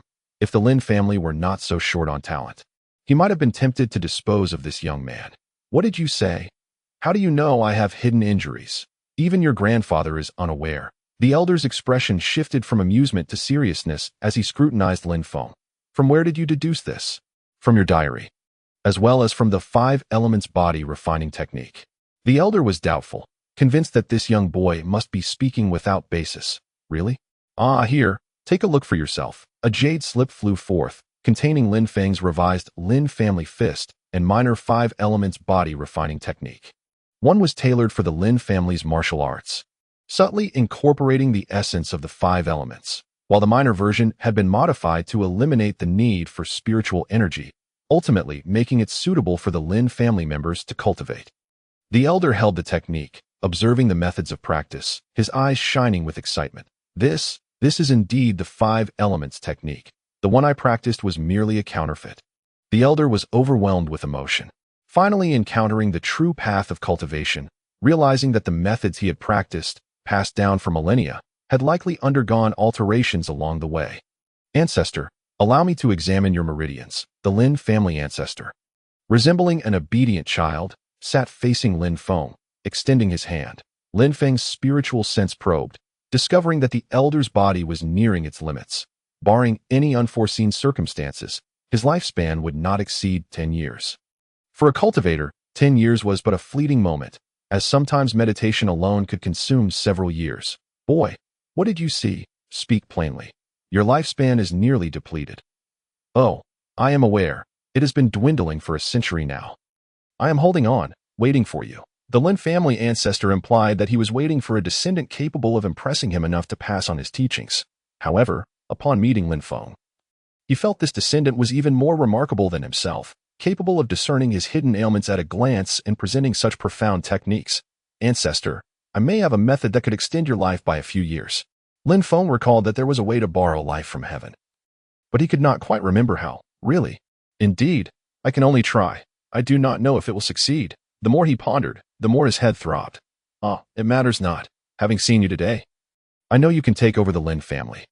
"No, I do not preside over the Lin family. I have far more pressing matters to attend to." "You insolent wretch. The mission of the Lin family is to suppress the monstrous beings here. You unfilial descendant."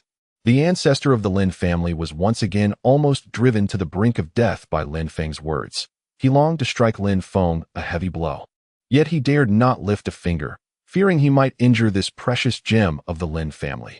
Lin Feng smirked at the old man, finding him rather amusing. Were it not for this body, he would have relished the idea of slapping this incessant chatterer to silence. Yet, despite his incessant prattle, the old man had a good heart. Lin Feng closed his eyes, searching within the sacred book of herbal medicine for methods to extend his lifespan. But to no avail. It was a forbidden art, and this tome bore no record of it. Even if the great sage who compiled the book possessed the ability to prolong life, they had chosen not to document it. With a flicker of thought, he delved into the 13 needles of the Ghost King, reviewing it once more. The final needle was lethal, capable of reviving the dead, yet it would not extend their lifespan, merely offering a momentary reprieve. If a person were utterly depleted, even reviving them would only delay their inevitable departure from this world. Lifespan? Lin Feng's mind stirred again as he checked his phone. Finding nothing of use, he retrieved it from his storage space. And with a wave of his hand, the device transformed into a vast screen illuminating the air before him. On the first page, for items awaited exchange, which of these could offer salvation? Turning to the second page, 5 additional items appeared, yet only the second item, the object control technique, was available for exchange, with no prospects for extending lifespan. Lin Feng revisited the first page. Scrutinizing the 4 tomes that had yet to be exchanged, could one of them hold the key? He glimpsed 8 arrays of the Martial King, and wondered if it contained the needed formation. With only 2 merit points, he decided to exchange for it, and see what unfolded. Ding! Congratulations, Master. You have exchanged 2 merit points for the 8 arrays of the Martial King. Another bright star ascended within the purple mansion. The 8 arrays of the Martial King. Lin Feng gazed at the array's name, a surge of ecstasy coursing through him. The 8 arrays of the Martial King comprised 8 distinct formations. The first 4 were the 4 great killing arrays of wind, rain, thunder, and lightning. The latter 4 each had their own unique attributes. The 5th was named the Illusory Tides Array, ensnaring both mortals and immortals alike within its depths. The 6th array was the Spirit Gathering Array, capable of absorbing the spiritual energy of all things. The 7th was the Een Soul Array, binding souls and invoking the cries of a myriad of ghosts. The 8th formation was the Big Dipper 7 Stars Array, also known as the Life Borrowing Array, which borrowed life from the heavens and the Dipper. Ancestor, I have found it. However, the requirements are extensive. I must prepare. Chapter 22. The Life Borrowing Array. What is it? The ancestor of the Lin family regarded Lin Feng with skepticism. What could this descendant possibly have in mind? I have conceived a plan. Yet the necessities are numerous, and I need to organize them. The ancestor's expression finally brightened. How could this descendant possess such remarkable capabilities? Lin Feng, speak. What do you require? The ancestor was well equipped, having lived for over a millennium and amassed numerous items from the immortal realm. Allow me a moment to think. Lin Feng entered his sea of consciousness, carefully examining the earlier formations from the 8 arrays of the Martial King. The last array was the Life Borrowing Array. He observed the Array S diagram, shaped like the 7 stars, featuring 7 life lamps arranged within the 8 trigrams. 3 lamps in the front and 3 in the back. The first 3 lamps illuminated the present life, while the latter 3 illuminated the afterlife. 1 lamp governed life and death. Surrounding the lamps were 64 banners, each adorned with different symbols representing various divine positions. To maintain the lamps for 7 days, one must add oil daily, using spiritual oil refined from the wood of a century-old mulberry tree.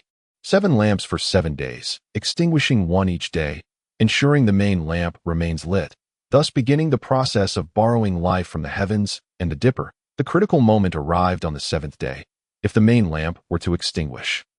Even if the ancestor had 10 additional years of life, it could quickly dwindle to nothing. The Big Dipper 7 Stars Array, hence dubbed the Life Borrowing Array, could extend life if successful. Failure would cost them their original lifespan. The art of immortality carries its risks, and caution is paramount. Ancestor, I require 6 apricot yellow flags, a spiritual fox brush, a bowl of blood from a spirit beast at the core formation stage, 7 perpetual lamps, 100 years worth of mulberry oil, demon-repelling powder for protectors, and a platform for the array. Most importantly, I need 100 spirit stones. 1,000 would be ideal. Though the ancestor was unfamiliar with the array, he recognized that most of the requested items were indeed essential for array formation. Observing his descendant with a mixture of skepticism and intrigue, he felt an inexplicable sensation. Young one, you truly seem to possess some credibility. What array is this? The ancestor watched Lin Feng gesturing animatedly, genuinely believing in his capabilities. The Big Dipper 7 Stars Array. The ancestor fell into contemplation, recalling that he had never heard of such an array. Where did you acquire this array? I have never come across it before. The foremost reason he allowed Lin Feng such audacity was because of the profound impact the techniques he had shown him had made. Ancestor, there are countless things one has yet to hear of. that you have lived for over a millennium. It is impossible to know everything. The ancestor pondered Lin Feng's words, realizing the truth in them. Yet, he was perplexed. How could a young descendant of the Lin family wield such a formidable array? Had he learned it from someone else? The ancestor found himself lost in thought, struggling to believe that his descendant could indeed orchestrate a grand array capable of extending life. Under Lin Feng's guidance, the ancestor continuously produced the required items, and as the pile grew, a notion began to form in his mind. Could this descendant truly possess the ability to enhance his lifespan? Perhaps this grandson had the potential to restore the Lin family's former glory. For years, he had dared not leave this desolate hill, allowing others to believe that the Lin family had no foundation. Cultivators thought he had no choice. He could not afford to venture beyond this small mountain, where he could resolve numerous matters in the shortest time possible before entering a state of suspended animation, thus allowing his life to continue in service of the Lin family. As long as he remained alive, the Lin family would not perish. He had already reached the late core formation stage, yet it was merely the question of lifespan that kept him from moving about in the world. In the realm of cultivation, those at the core formation stage were akin to ancestors, capable of establishing sections. The three strongest sects in Wu country all possessed core formation cultivators, ensuring their invincibility. The ancestor meticulously counted the items Lin Feng had requested. "Oh, is there anything else?" "Nothing more," Lin Feng replied, having laid out all the items meticulously. As the ancestor observed Lin Feng counting the items, he too noticed a discrepancy. After a lengthy count, it seemed something was amiss. What about the array plate? Indeed, the array plate.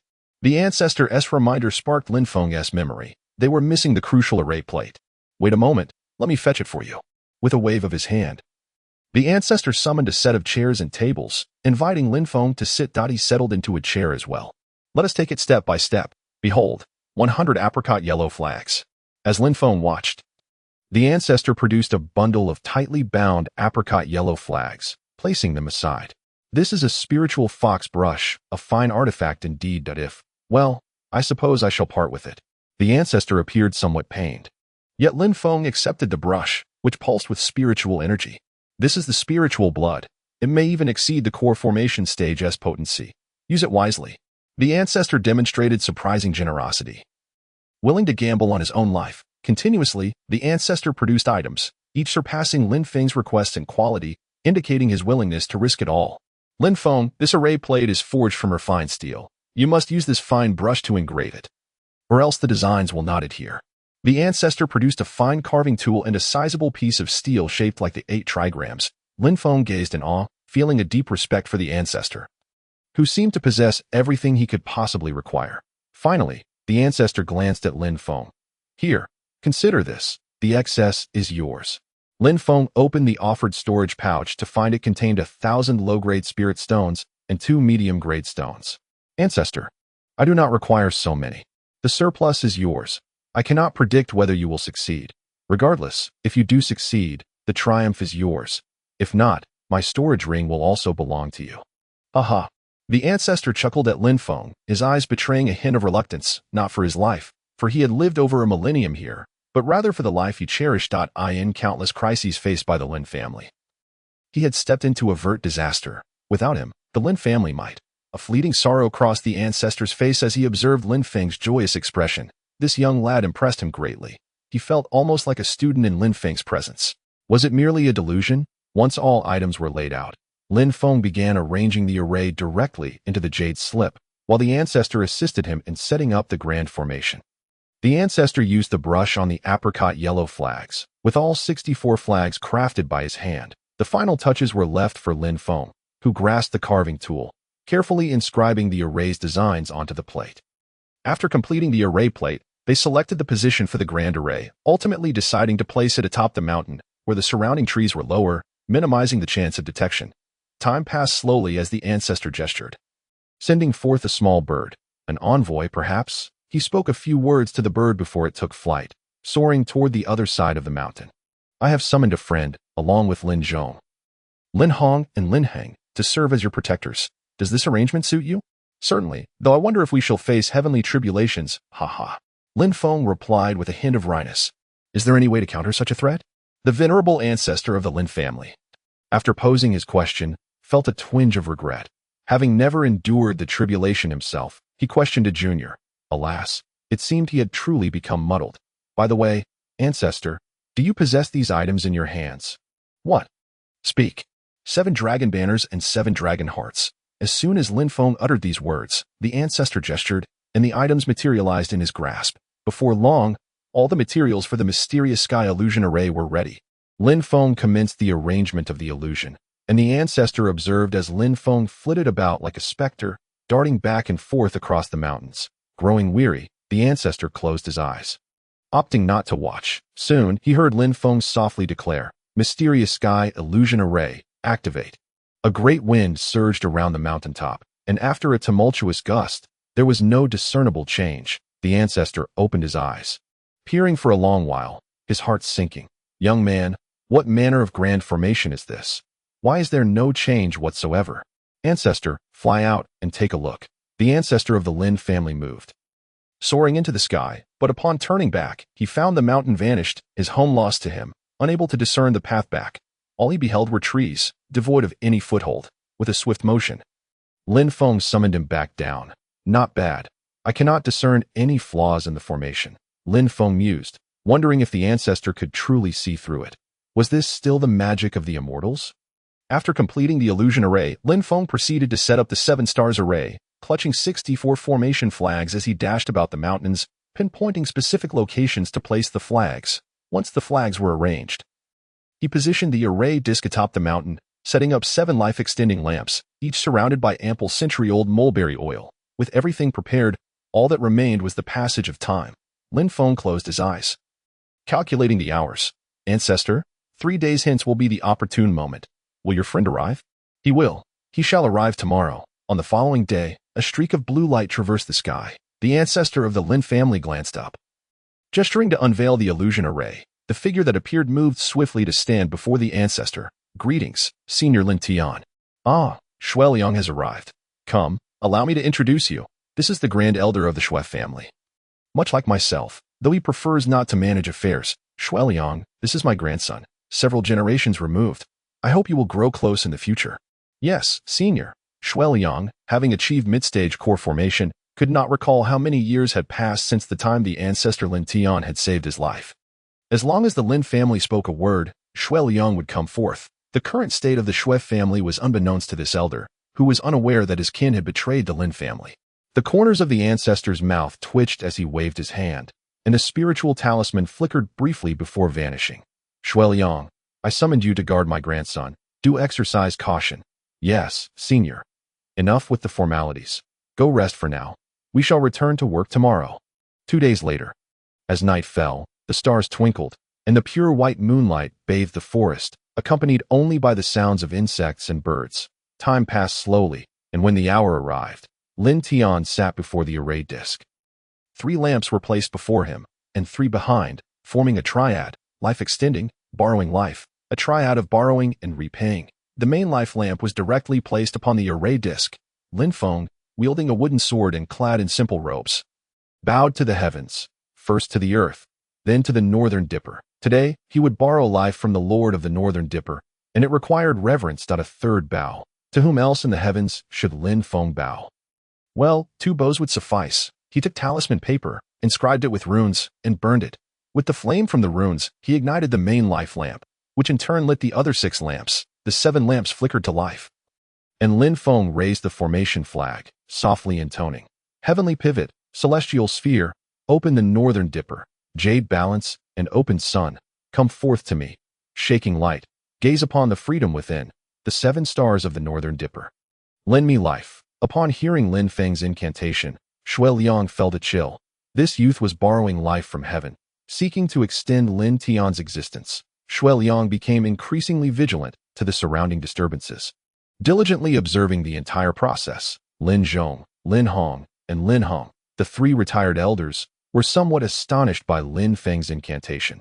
Unlike Shui Liang, they were more seasoned, recognizing that the incantation Lin Feng provided could indeed be classified as celestial magic. It would not be long before the Lin family boasted numerous foundation establishment cultivators and even core formation practitioners, becoming a true family of immortal cultivators. Shui Liang harbored doubts. Could Lin Feng truly summon longevity from the heavens? Chapter 23. 300 years Lin Feng's wooden sword struck the table, marking the moment he petitioned the heavens for life, primarily to notify the Lord of the Northern Dipper that he was about to perform a rite. After burning the runes and sending the petition, the grand array was set into motion.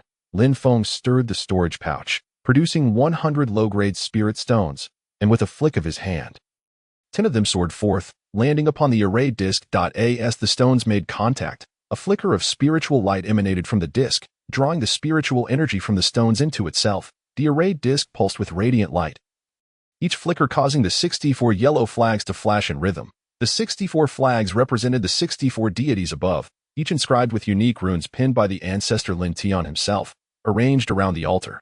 The flags formed a dynamic bagua configuration. Lin Feng, with another motion, retrieved 20 more spirit stones. As they touched the array disk, they instantly crumbled into fragments, their spiritual energy absorbed by the disk. Enhancing its power, Lin Feng pointed his wooden sword, and the 7 life lamps flickered, flames leaping and transforming into a soft blue glow. Ancestor, please remain still. Lin Tian nodded, appearing almost to enter a state of meditation as his vitality gradually waned.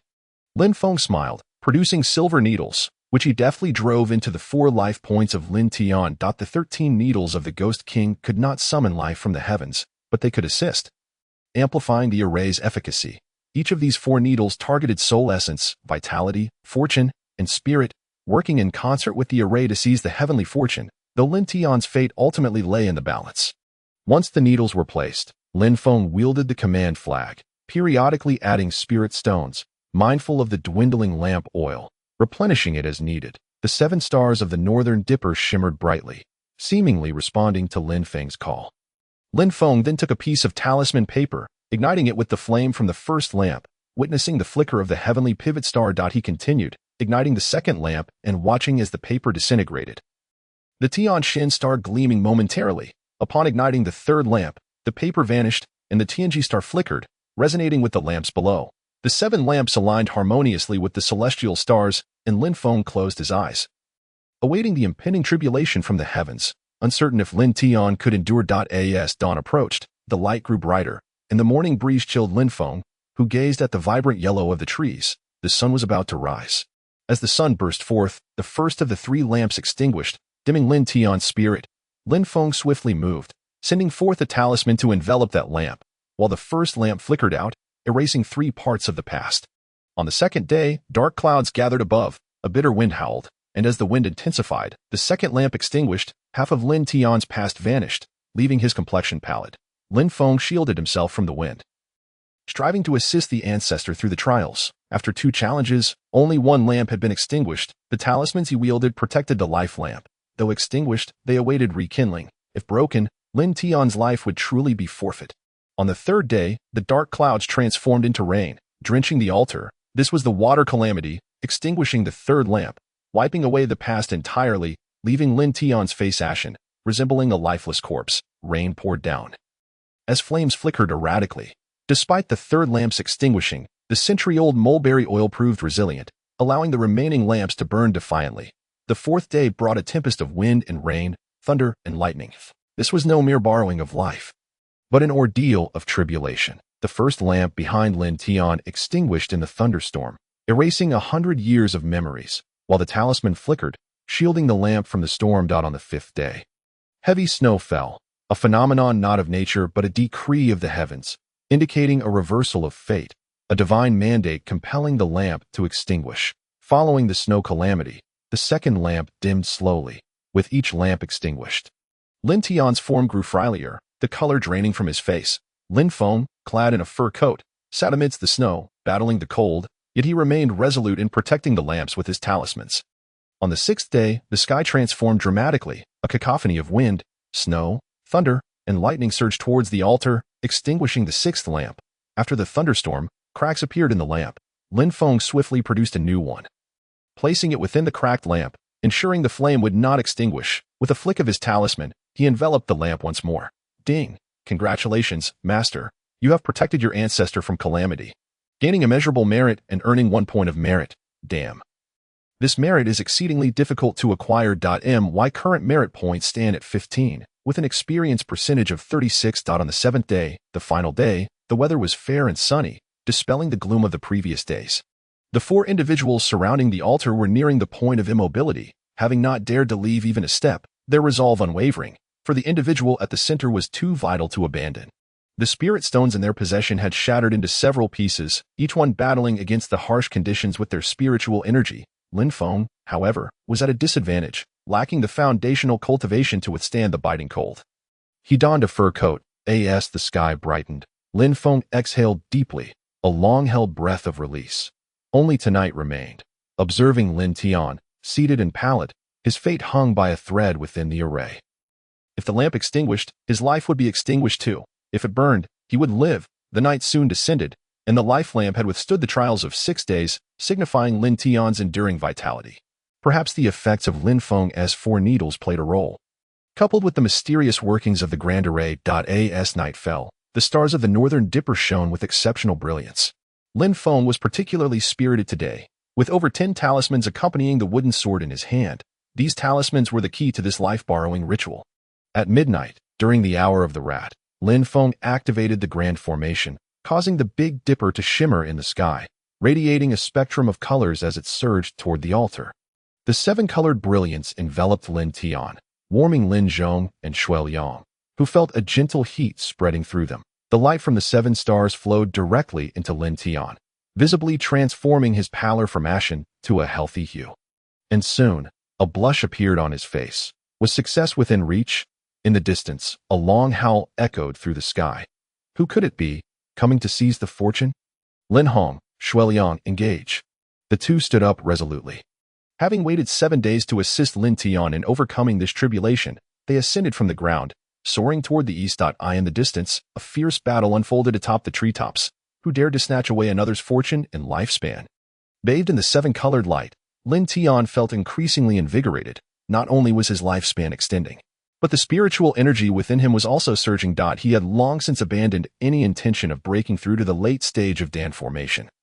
Having ceased rigorous cultivation, time passed gradually, and the aerial skirmish intensified.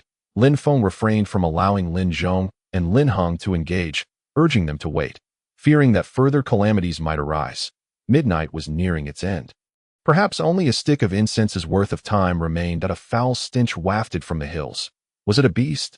Lin Feng's wooden sword moved, thrusting a yellow talisman, igniting it on the life lamp, and tossing it toward another array. The surroundings seemed to be swept by a fierce wind, as countless venomous snakes swirled within the formation, losing their way. Lin Feng hurled spiritual stones toward both arrays, expanding the scope of the illusory formation, which now encompassed Shuai Yang's battleground. A figure clad in black began to attack the air. Lin Liang and Lin Hong retreated to a distance, watching the display unfold.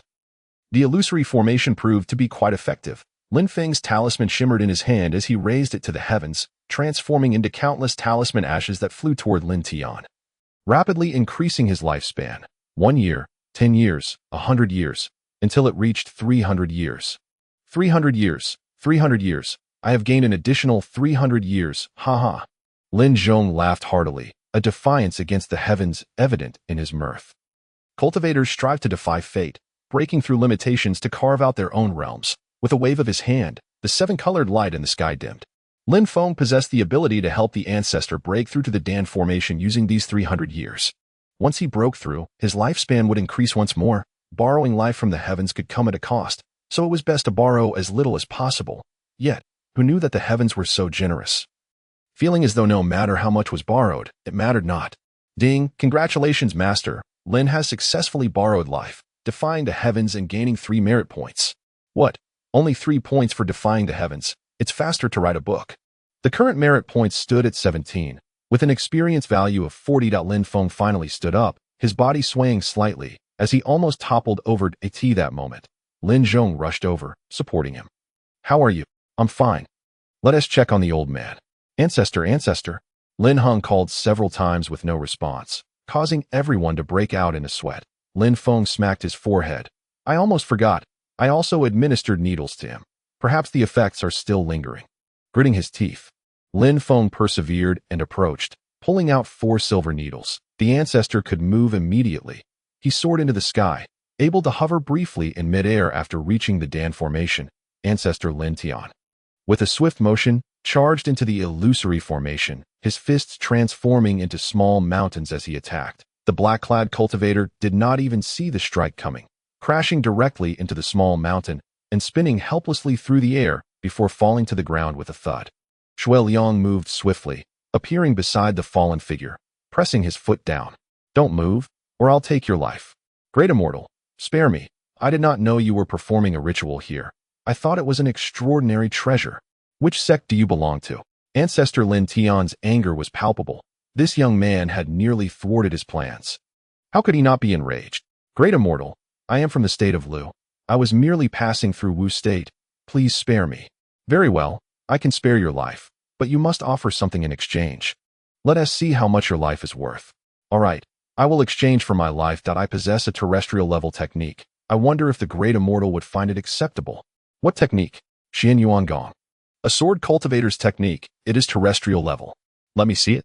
Ancestor Lin Tian took the technique, not even glancing at it before tossing it to Lin Feng. "Boy, check if this is worth the life of a beginner in Dan formation." Lin Feng examined it. Indeed, it was a decent technique. While it was not worth much, it was still worth the life of a Dan formation cultivator. "I don't think it's worth it." Understanding Lin Tian's intent, Lin Feng knew he had to be firm. The black-clad cultivator glanced at the group, steeling himself and tossing out a map. "This is a newly discovered treasure map. What do you think?"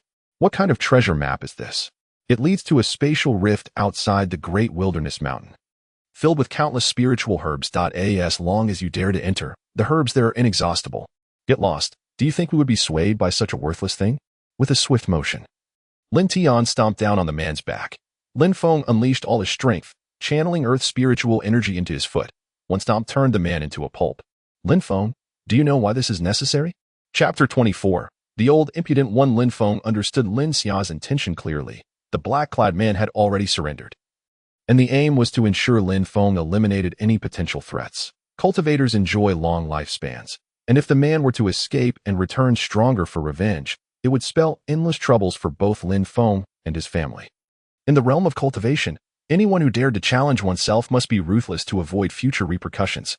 Lin Feng smiled at Lin Tian. "I understand your intent, Ancestor. We must leave no loose ends."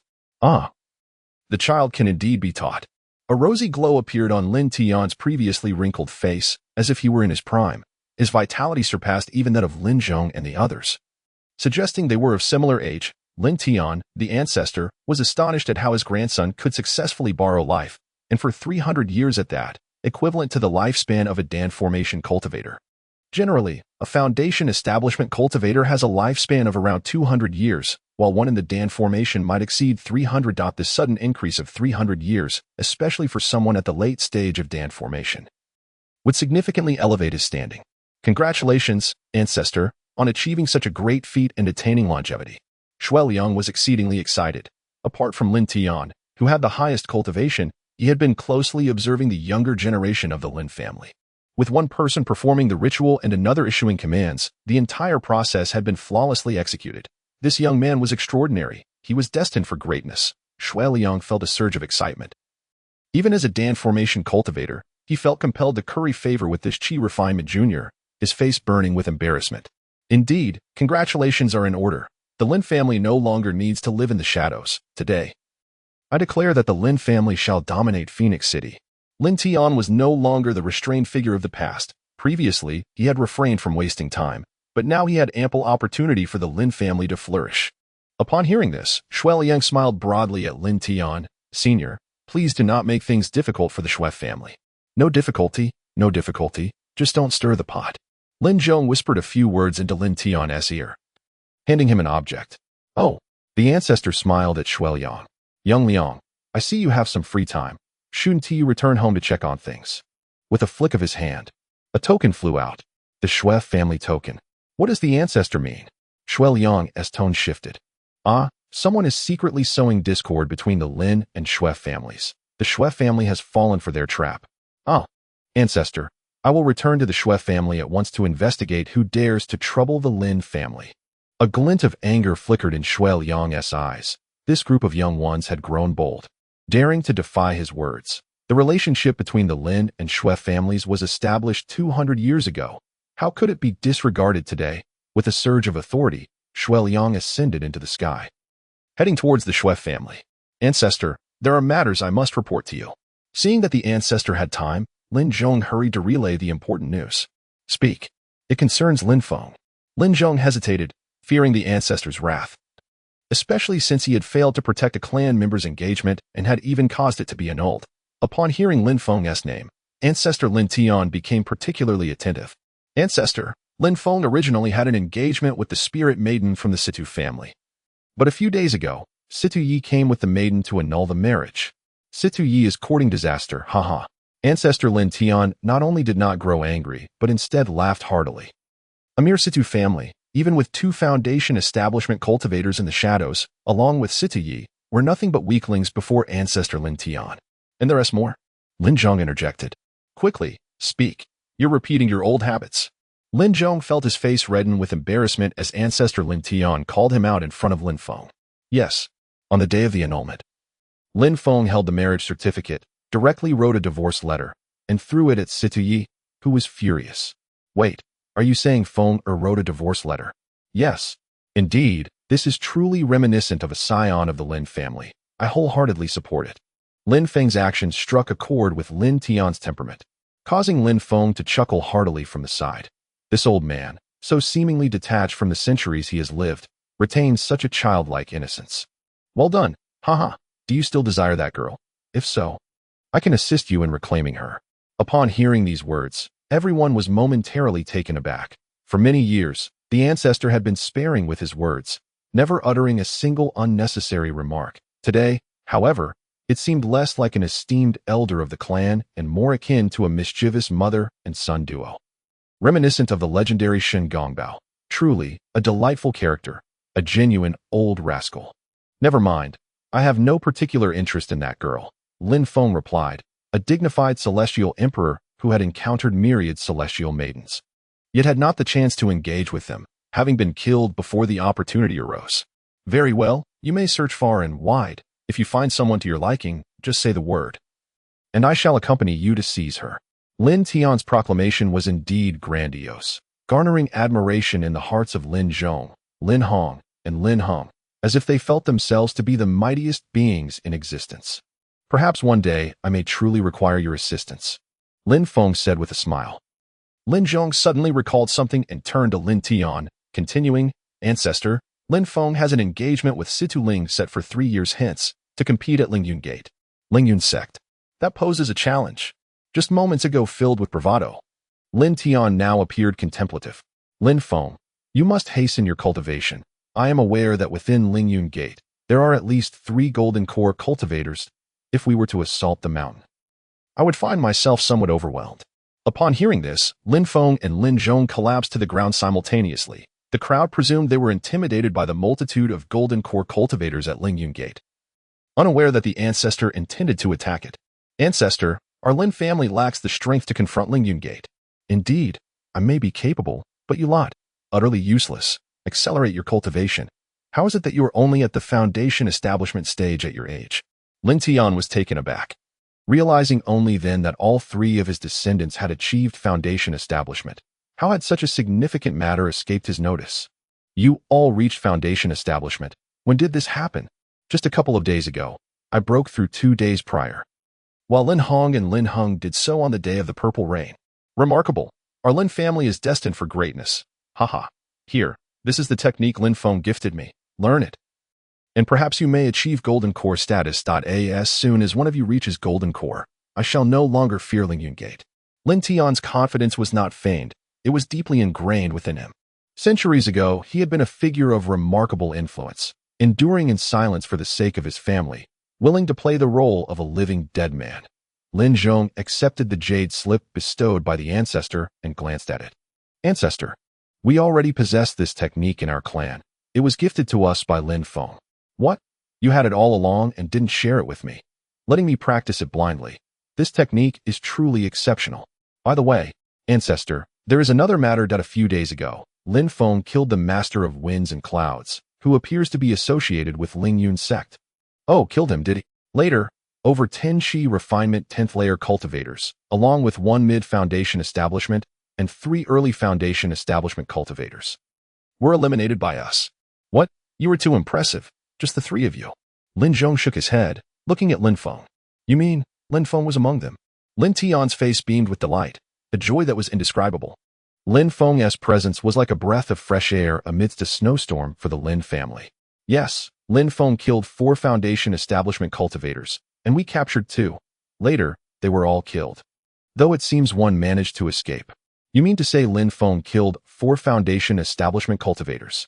The ancestor hardly regarded the escaped one as a concern. Indeed. Little Fengzi, how did you accomplish that? Given Lin Feng's peak cultivation at the 8th layer of qi refinement, how was he able to slay 4 Foundation establishment cultivators? In response to the ancestor, I acquired a talisman from the Master of Winds and Clouds.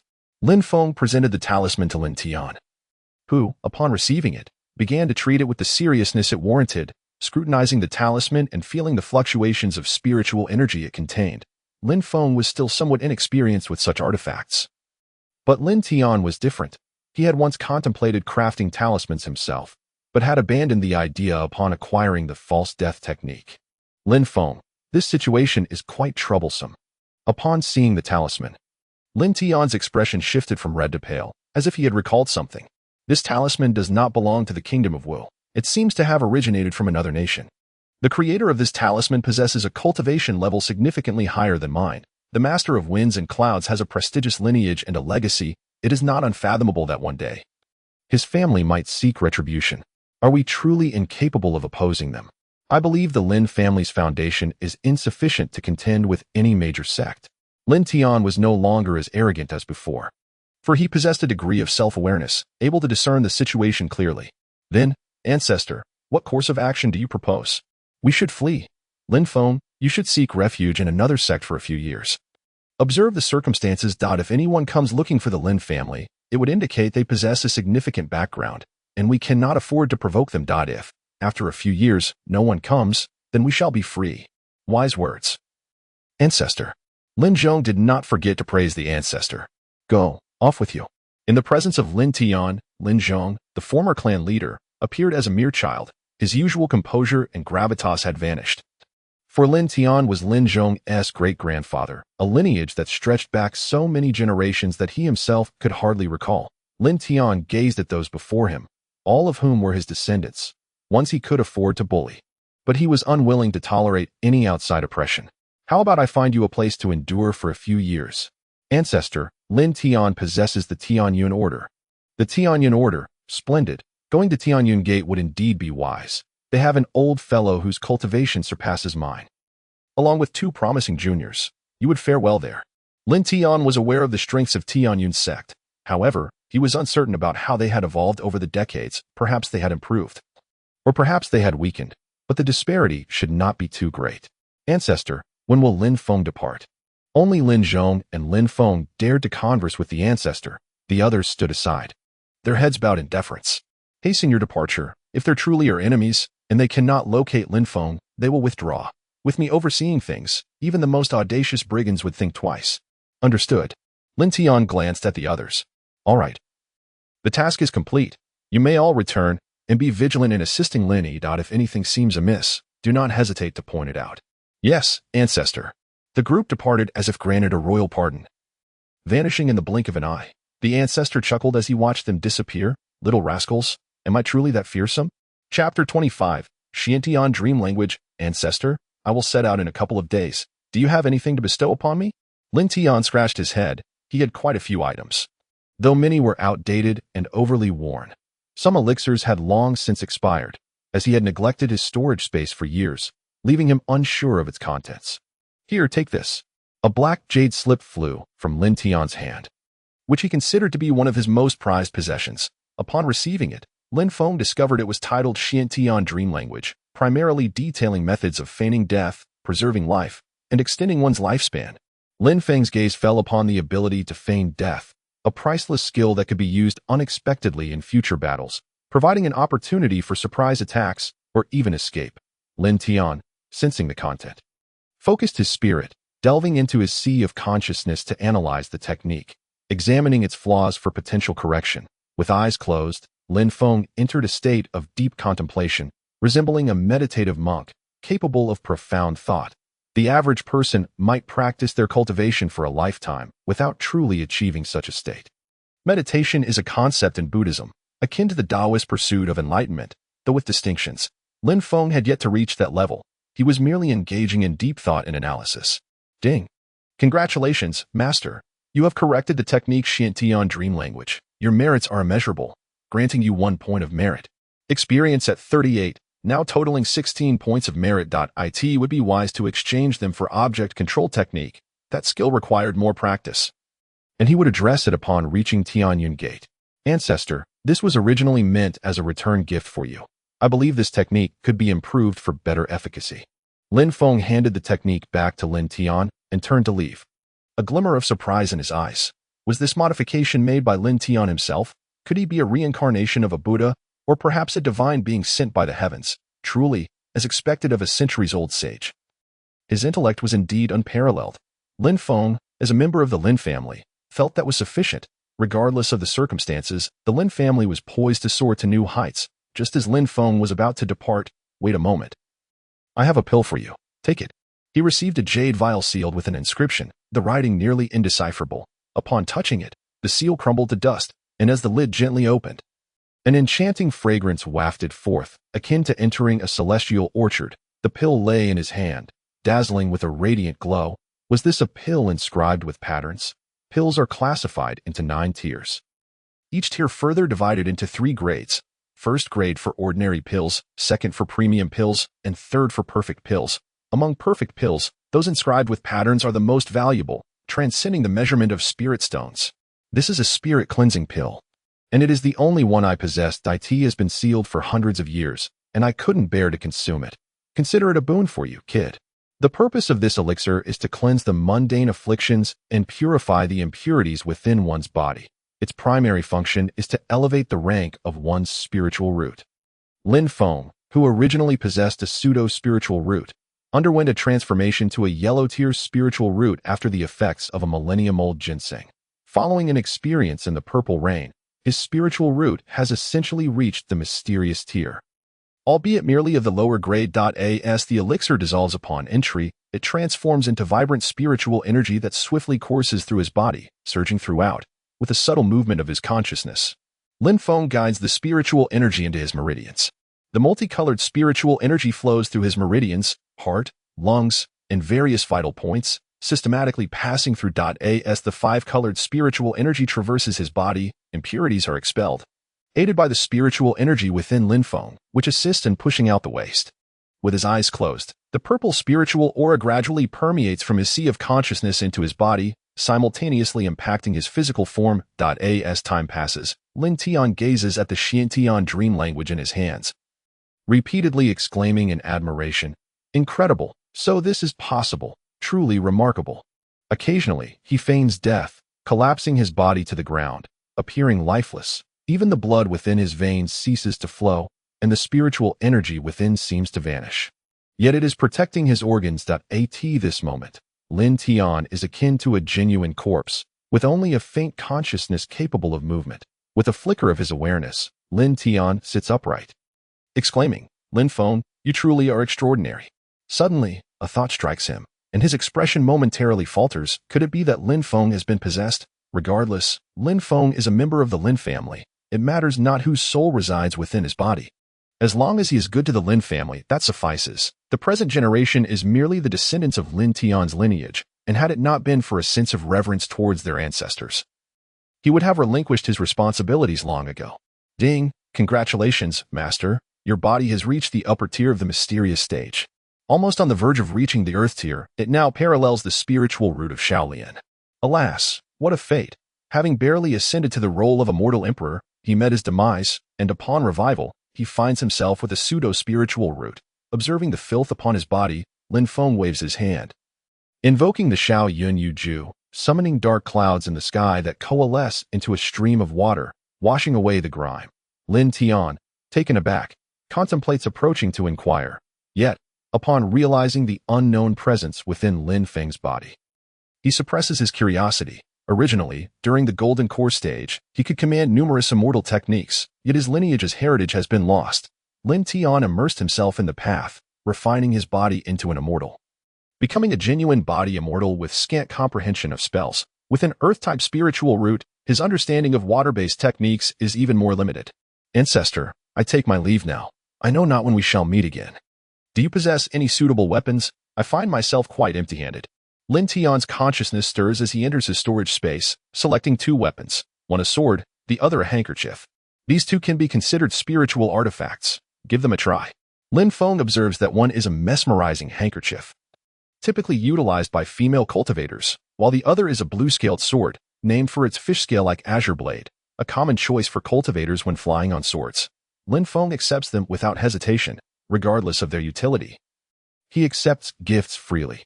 Turning to regard the long-deceased intruder, he senses there must be something of value on that individual. Lin Tian shows no interest in such items, leaving them untouched, while Lin Feng examines the body and discovers a storage belt adorned with two gemstones, containing two compartments. With a flash of spiritual light, he claims the treasure. Ancestor, you may deal with this corpse yourself. I shall take my leave. Go then, should you encounter any issues, do inform me. I shall do my utmost to assist you. Thank you. Lin Feng perceives a shift in Lin Tian's demeanor, from borrowing his life to imparting him with techniques.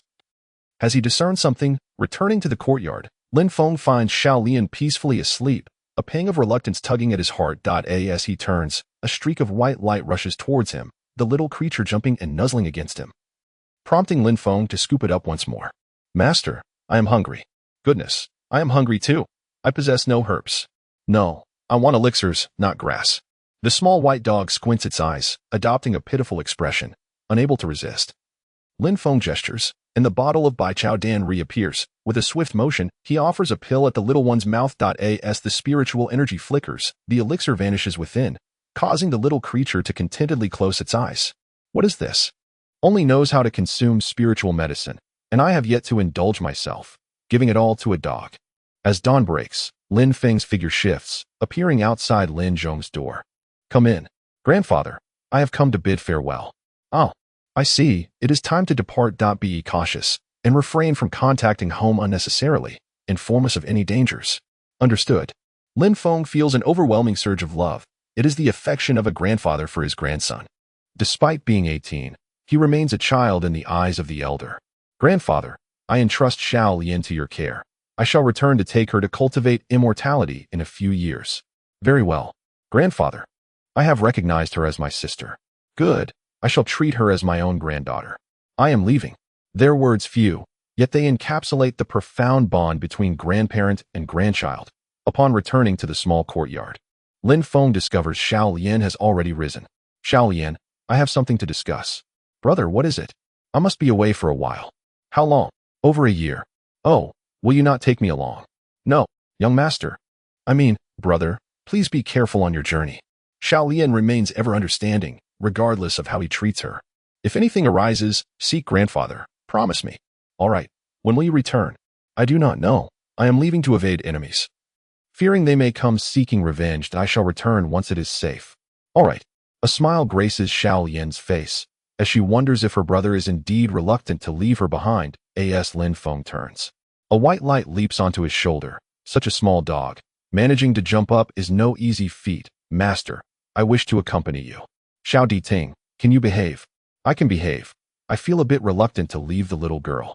Through the influence of the contract wheel, the dialogue between man and dog flows seamlessly. With a tinge of melancholy, Lin Feng departs the small courtyard, his first stop being Phoenix City, to resolve matters concerning the Lin family. Having grown up in Phoenix City, he is well acquainted with its every street. He strides towards his family's apothecary pavilion. Elder, you have arrived. Everyone is aware that Lin Feng is now the Grand Elder, while Lin Yi is the clan leader. It has been quite some time. Oldly, who is currently present here? The Supreme Elder, Lin Hong, is in. Very well, I shall seek him out. With a shift of his body, Lin Feng vanishes from the shop, reappearing on the third floor. Second uncle, you are here. Oh, Lin Feng has come. Yes, I have brought something for you. What could possibly require the Grand Elder's personal delivery? Lin Feng gestures, and a scroll of sheepskin materializes. This is for you. I shall take my leave. Oh, what is this? Lin Feng turns to depart the apothecary pavilion. The Grand Elder gently unfurls the scroll, his expression shifting dramatically as he reads the recipe for the Qi refinement powder. Chapter 26. the immortal pavilion.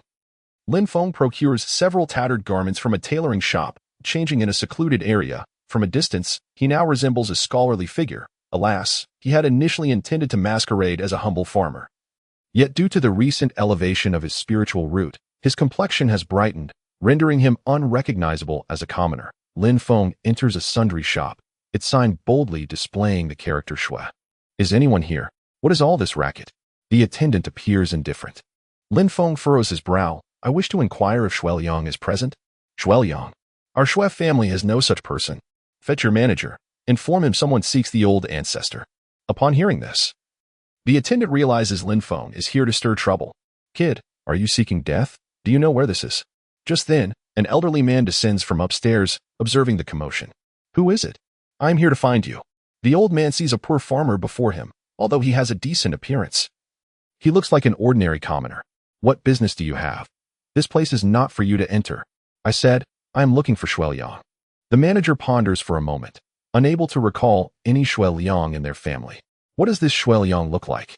I refer to your clan's ancestor. Shui Liang. The old man's eyes gleam with a cold light upon hearing this. Is this truly someone seeking trouble? Before he can act, the attendant gathers a group of people, preparing to expel Lin Feng. Upon hearing Lin Feng mention the old ancestor, he freezes, realizing the ancestor has returned just a day prior. Wait.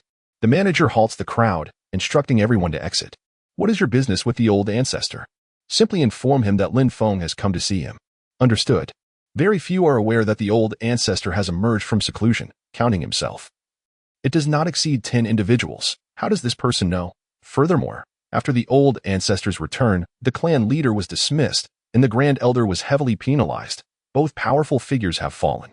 The clan is currently deliberating on new candidates. He wonders if the direct descendants of the Shui family will have a chance.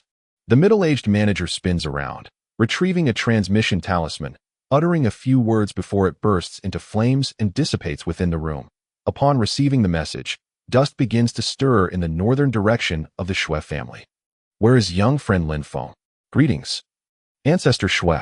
Though the ancestral figure of the Shui family is several centuries younger than the venerable Lin family's patriarch, Lin Tian, he has still surpassed the age of 200 years today. My young friend, you are being overly modest. If you do not mind, please refer to me as elder brother. Just as these words were spoken, the steward of the Shui family collapsed to the ground with a thud. Frothing at the mouth, utterly astonished by the mere mention of his own ancestor. At the age of 18, if Lin Feng were to call the Shui ancestral figure his brother, wouldn't that imply they would have to regard Lin Feng as their own ancestor? I shall not be polite then. Tell me. Shui brother, have you uncovered who has wielded your family's token? Shui Liang furrowed his brow. I have only found a faint clue pointing to the Yu family. Is it not the Situ family? No. Look at this. Shui Liang held up a torn piece of fabric, evidently ripped with the force of an eagle's claw. What is this? This was torn from the clothing of the adversary when Shui Pan met his demise. Is this garment from the Yu family? Lin Feng observed the garment, which was a shade of bluish gray, particularly noting the embroidered scales at the hem, a hallmark of the Yu family. Oh, as long as it was not your doing, that is sufficient. I can assure you. It was certainly not the Shui family that took action. I nearly resorted to soul collection. There is no need for that. Well then, I shall take my leave. Lin Feng was swift in his entrance and equally rapid in his departure. Brother, would you not indulge in a bite to eat? Given the opportunity, I truly wish to sample the culinary delights of the Shui family. Very well, it is a promise. As Lin Feng exited the tavern, the Shui steward finally broke his silence. Ancestor, who is that person? He is a cultivator from the Lin family, at the 8th level of Qi refinement. This 8th level instilled a sense of dread within him. The knowledge he possessed might be unprecedented in the realm of cultivation. Capable of borrowing fate from the heavens, the steward pondered. How could a mere 8th level Qi refinement cultivator compel the ancestor to emerge from seclusion? How could he be treated with such respect? Lin Feng stepped into a restaurant named Jixin Lu, where a couplet at the entrance read, welcoming heaven and earth, inviting the 9 colors of fortune. The lower line proclaimed, cultivating immortality, mastering the Tao, traversing the cycles of reincarnation. The characters were in an archaic script, mostly indecipherable to the common folk, understood only by a select few cultivators. This ancient script had long since lost its inheritance in the mortal realm. This was the estate of the Yu family, once a lineage of immortal cultivators, now merely recognized as an ancient martial family. Esteemed guest, what dishes would you like? The waiter will serve according to the chosen dishes. If you are a mortal, please dine on the first floor. If you are a cultivator, ascend to the third. Ah. The waiter understood immediately. It was evident that this guest had never been to Jieshan Lu before. Will you be settling the bill with spirit stones or gold? I say. Waiter, look at his attire. Does he seem like someone who possesses gold? Show him the door. A young man dressed in fine attire held the hand of a maiden, whose beauty was rivaled only by a celestial being, though a beauty mark on her brow gave her an air of aloofness. Young master, why waste words on that impoverished fellow? Oh, I shall use spirit stones. Spirit stones are categorized into inferior, medium, superior, and premium grades. One premium spirit stone is equivalent to 100 superior spirit stones. One superior spirit stone exchanges for 100 medium spirit stones, and one medium spirit stone trades for 100 inferior spirit stones. I say. Waiter, do you truly think that young man possesses spirit stones? Just wait and see. When the meal concludes, let us see who will be embarrassed. Ah. The waiter refrained from commenting, for he had seen all manner of attire. Any appearance could belong to a cultivator. And even a beggar might be an immortal. He could not afford to offend anyone, as they could be celestial beings or esteemed customers. Immortal, please ascend to the third floor. A staircase appeared behind the waiter, and Lin Feng ascended with measured steps, soon reaching the upper floor. Why was there no second floor? Upon stepping onto the third floor, he beheld an elegantly archaic decor, exuding both simplicity and opulence. Creating a most pleasant ambience that in front of him were several celestial plants, radiating with five-colored spiritual energy. Two young women at the chi refinement stage approached him. Esteemed immortal, please come inside. Lin Feng found it amusing how reminiscent this was of the celestial palaces of old. The two maidens were indeed striking, and Lin Feng placed his hand upon one maiden's shoulder. She did not flinch but instead leaned closer. Master, you are hurting me. Lin Feng thought to himself. This was no tavern. It was akin to a brothel. Laughter and jesting ensued. Upon entering, Lin Feng plopped down onto a grand chair. Now, what delectable dishes do you offer? The maiden seated herself upon Lin Feng's lap, not to hide anything from the esteemed immortal. We recently acquired a 3,000-year-old spotted deer. Would you be interested in tasting it? Oh, let us have 2 dishes. What else do you have? Whatever the esteemed immortal desires, we can prepare. Very well. Then I shall have a dish of 1,000-year ginseng stewed with a century-old turtle. The maiden hesitated momentarily. While they indeed had century-old turtles, acquiring 1,000-year ginseng was no trivial matter. Esteemed immortal, how about using 500-year ginseng instead? That will suffice. 500 years it is. The waiter was incensed to the point of nearly losing composure. The maiden with the beauty mark and the young man ascended to the upper floor, just as Lin Feng was ordering. Oh, I wonder what you will do if you cannot produce spirit stones shortly. This was tolerable. The century-old turtle was not overly valuable, perhaps worth 1 or 2 inferior spirit stones at most. However, 500-year ginseng was a rarity, not something one could easily find. Its value was at least 1,000 inferior spirit stones. This dish would undoubtedly require a minimum of 1,000 inferior spirit stones. The waiter glanced at Lin Feng. Might I inquire if the esteemed immortal has any other dishes in mind? Aside from this dish, please prepare 3 of your signature dishes. Esteemed immortal, might we see your spirit stones? Just for a glance. The key issue was that the dish was exceedingly expensive. 500-year ginseng was the treasure of their establishment. If someone were to dine without paying, the Yu family would surely seek retribution. Do you think I cannot produce them? Indeed. After all, that is 500-year ginseng. Along with the century-old turtle, it is a tremendous supplement. The beauty glanced at the young man beside her, harboring a slight sense of inequity. How could he afford such lavish dishes while she could only order a few immortal herbs and spiritual wine, totaling merely 2 or 3 spirit stones? Lin Feng glanced at the maiden, a smile playing on his lips. I say, beauty, come sit with me. He gestured to his other thigh. You beast. Junior sister, do not be upset. We will eat something and return to the sect shortly. Do not let this fellow annoy you. Senior brother. He insulted me. He is teasing me. Lin Feng chuckled. And you said I teased you?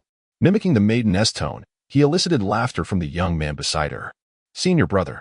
The maiden swayed her body, beginning to act coy. The young man, not angered, saw that persuasion was futile and exchanged glances with Lin Feng.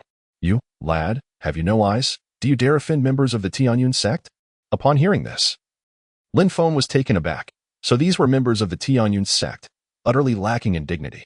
Very well, I shall not argue with you. Let us dine. I shall cover the cost. Thank you. But it is unnecessary. We have our own. The young man turned and, pulling the maiden, was about to leave when, smack, Lin Feng slammed his pouch of spirit stones onto the table. Do you look down upon me? Treating you to a meal is nothing. As the pouch opened, several spirit stones tumbled forth, prominently showcasing 2 medium-grade spirit stones along with some inferior ones. T.O. casually tossed down 2 medium-grade spirit stones indicated that the pouch contained a considerable quantity. A rough estimate suggested it held at least several thousand inferior spirit stones. The 2 maidens, witnessing such a wealth of spirit stones on the table, did not dare to open the pouch, presuming it to be filled with medium-grade stones and a few inferior ones. Were it not for the abundance of spirit stones, who would dare to brazenly dine at the Yu family without paying?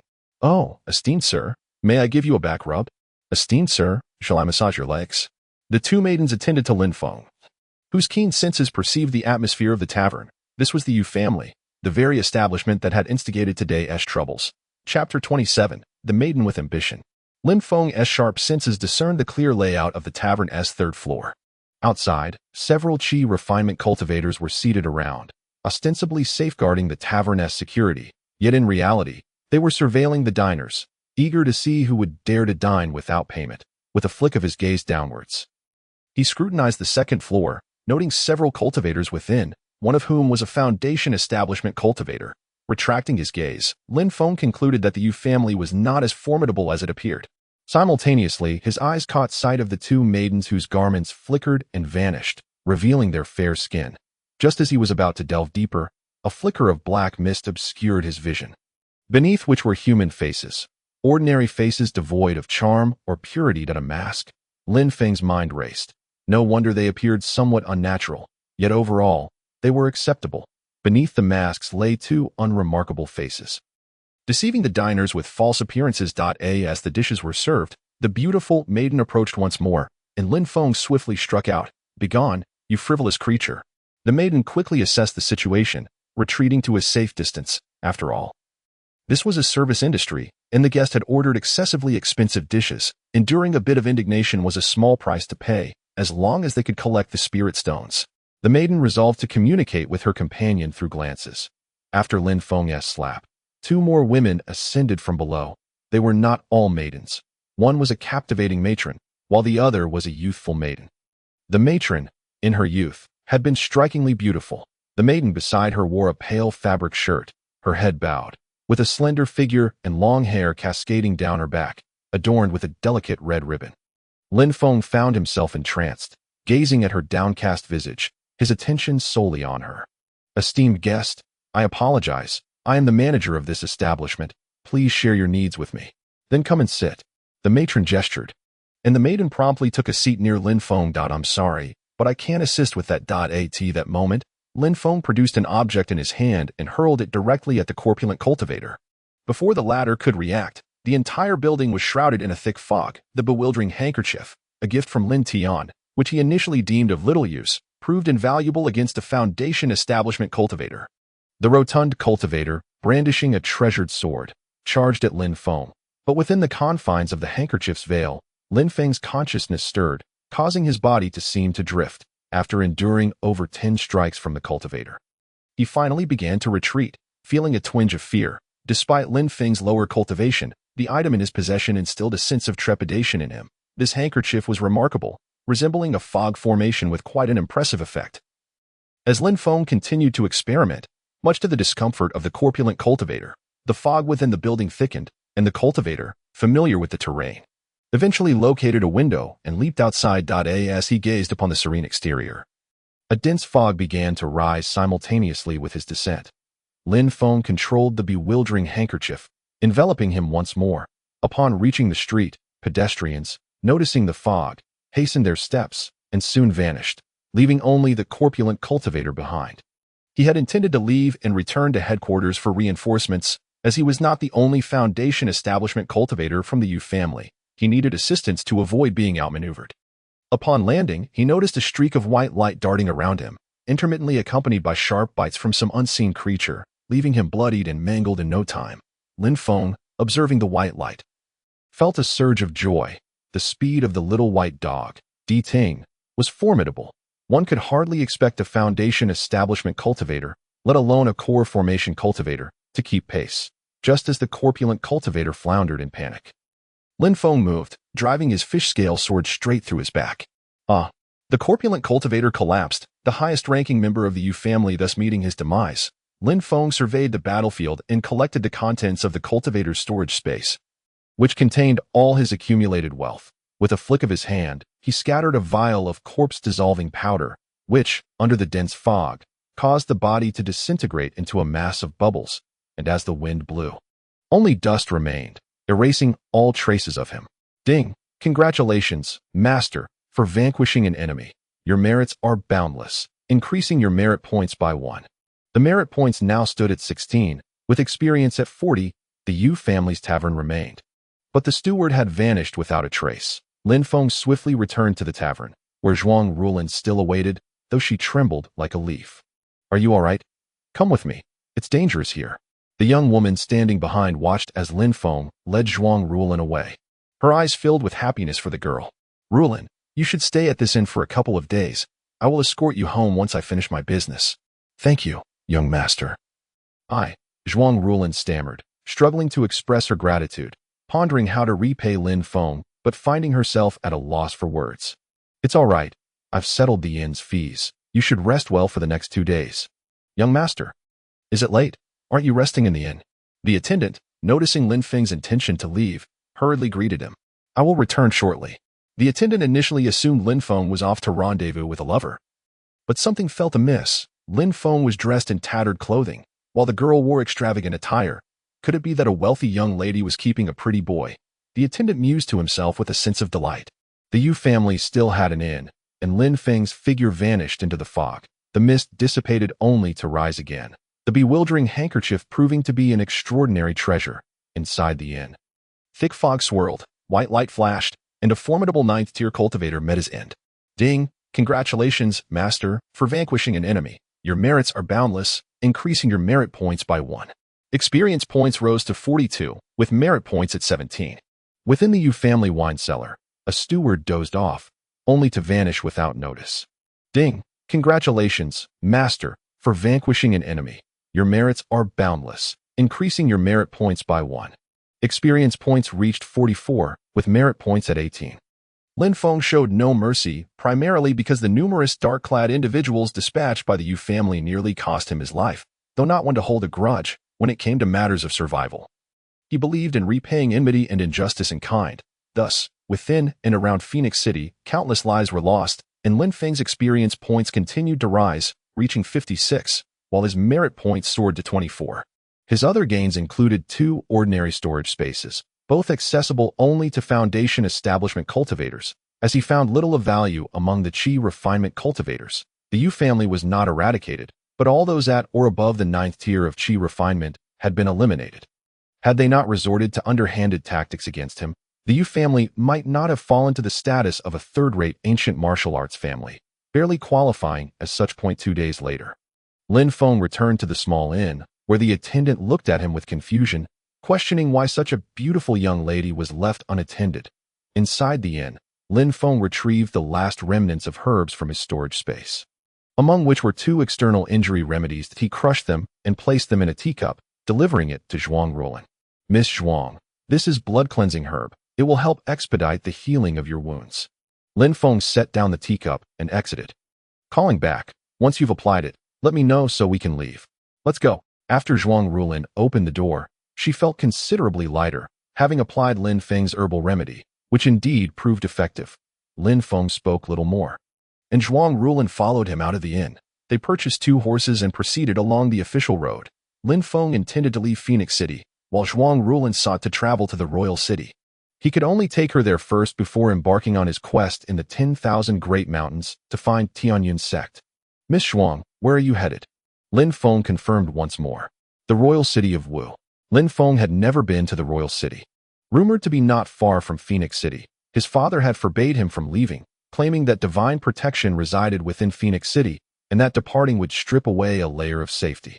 His father had ventured outside the city and was ultimately betrayed by treacherous individuals. Once he grew stronger, he would thoroughly investigate the cause of his father's death, His grandfather had never mentioned it, suggesting that the circumstances were anything but simple.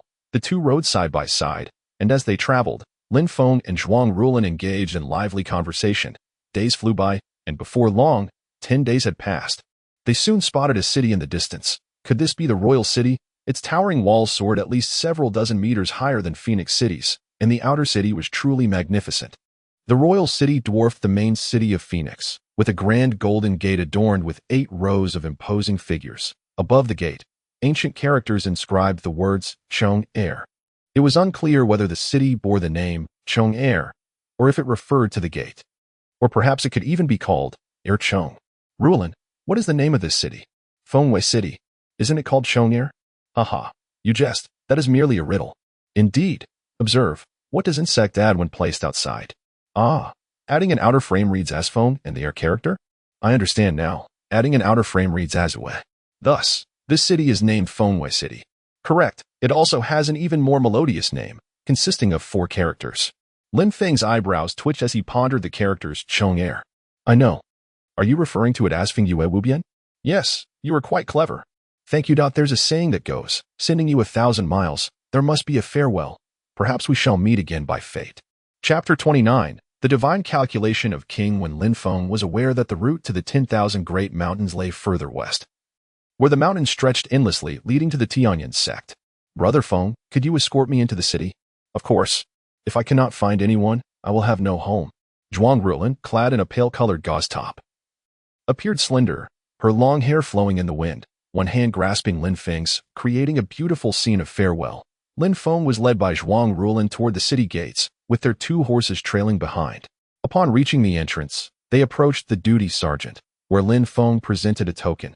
After a brief exchange of pleasantries with the sergeant, it seemed he could help her locate her family. Before long, a horse team burst forth from the city, led by a middle-aged man, flanked by over 10 soldiers clad in gleaming silver armor.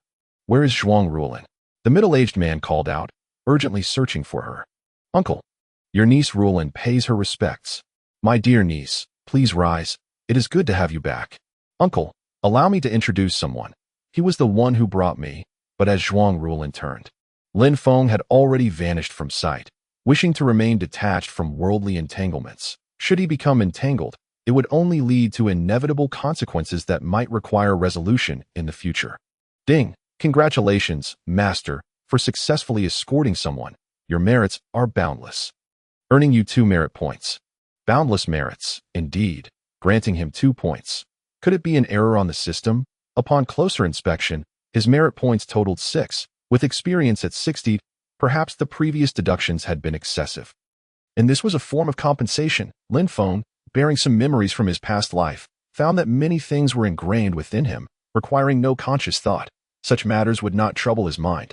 As he traversed the wide road, Lin Feng released the horses and practiced the 5 elements body refinement technique to strengthen his physique. Employing the 1 character formula, he raced down the road, slowing his pace in the presence of others while accelerating in solitude, feeling his legs grow increasingly resilient. Initially, running brought him some discomfort, but after today's training, he felt no pain and moved with greater ease. As the sun set, he advanced toward the 10,000 great mountains, pondering which mountain in the west harbored immortals. Days passed, and Lin Feng wandered within the mountains, holding the Tianyan token, which was said to summon someone upon presentation. Yet, no one appeared. Unbeknownst to Lin Feng, the token was indeed valid, but no one had taught him the method to activate it.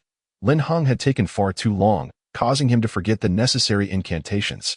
Lin Feng plunged deep into the mountains, casting his gaze east and west in search of the heavenly cloud gate, yet it remained elusive. Xiao Diting nestled in Lin Feng's embrace, occasionally glancing up at him before drifting back into slumber. It is no small feat for Lin Feng, a mere chi refinement cultivator, to locate a sect amidst the vast wilderness, let alone for a golden core cultivator. As 10 days slipped by, Lin Feng felt the weight of despair creeping in. He gazed at the token in his hand, wondering if the Ascension token truly had the power to transform him into an immortal. Exhaustion seemed a precursor to transcendence. Suddenly, a thought struck him. He had a mobile phone, with a flick of his consciousness. The device materialized before him. A tap on the screen produced a chime as the phone displayed the grid interface. Regret washed over him. He should have exchanged his merit points for the object manipulation technique when he had 10. Now, he was facing deductions instead. Staring at his 6 merit points, he hesitated, then tapped. Ding, congratulations, Master. When Wang's divine calculation has been successfully exchanged, would you like to learn it? Yes. Instantly, a plethora of hexagrams flooded Lin Feng's mind. 64 appeared in succession, leading to an endless stream of deductions. An overwhelming amount of information surged through his brain, nearly causing it to burst, despite his formidable mental strength. Seated atop a mountain peak with closed eyes, he absorbed the contents of Wen Wang's divine calculation as clouds and mist swirled around him. Ding! Master has fully comprehended Wen Wang's divine calculation. Was the phone's notification feature activated? Lin Feng opened his eyes and delved into his storage space to inspect his belongings. There was a fair amount of items, yet no copper coins to be found, not a single one. Having started with little wealth in the Lin family and later acquiring spirit stones, he had no need for regular currency. But now his storage was devoid of any coins. How could he engage in divination without them? It seemed a single coin could thwart even the mightiest of heroes, and with not a single coin in hand. He needed 6 copper coins for divination, yet could not fabricate them himself. Traditionally, people used ancient copper coins for fortune-telling, believed to possess a certain spirituality that ensured accuracy. Lin Feng knew this was a misconception. New coins could be equally precise, provided they had been infused with spiritual energy. Yet, he had not encountered a soul in these mountains to borrow a few copper coins from. He noticed 3 unopened storage spaces in his inventory, 1 ring and 2 pouches. Spoils from previous battles. Holding the storage ring, he observed that its spiritual glow had long faded. The ancient pattern spoke of its age. Its previous owner had perished long ago, leaving the ring devoid of any protective capabilities. Lin Feng's consciousness entered the ring's space. Within, he found a generous 10 cubic meters, much larger than his original bracelet. Among the contents were 11 spirit stones, several pieces of fine iron, and a chunk of tempered steel.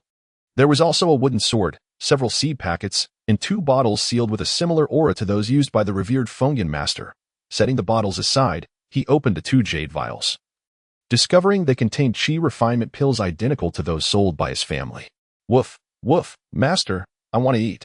Lin Feng swiftly retrieved 2 pills, one for himself and one for the dog. Master, I'm not a dog. Woof, I'm Di Ting. Right, you're not a dog. You're Di Ting. The pills dissolved instantly, replenishing their internal spiritual energy. The storage ring also contained a few garments, some gold, and 2 silver coins, indicating this fellow had been active in the mortal realm. Yet still no copper coins. He donned the storage ring, allowing his blood to imprint upon it, and it vanished from his hand. Turning to the other 2 storage pouches, each with a cubic meter of space, Lin Feng discovered 10 spirit stones, several pieces of fine iron, and 6 vials of chi refinement pills. A few more gold and silver coins were present, but still no copper coins. Lin Feng plopped down, gazing skyward, lamenting his fate. Xiao Bai, the little white dog, had mysteriously vanished. With closed eyes, Lin Feng sensed the spinning wheel of his consciousness. Delving deeper, he could see Di Ting nearby in a canyon, its ears twitching as it barked excitedly. The dog seemed to be collecting sounds, dashing deeper into the gorge. After running a distance, it paused to listen intently. In the depths of the canyon, little Di Ting was pawing at the earth. Lin Feng's figure flickered, making his way toward the canyon. Woof woof, Di Ting continued to bark while digging. What's inside, little one? Master, I sense something you need within, though I cannot discern what it is. My abilities are insufficient. Upon seeing Lin Feng approach, Di Ting ceased its digging. Lin Feng grasped his nameless broken sword and began to excavate. Ding! The sword struck something, producing a sound. As he cleared the soil, he unearthed an earthen-colored jar, its lid tightly sealed. With a gentle motion, Lin Feng opened the jar, only to find it brimming with ancient copper coins, all submerged in a pool of copper oil, swirling with spiritual energy. Lin Feng's lips curled into a smile. It was as if this jar of coins had been prepared specifically for him.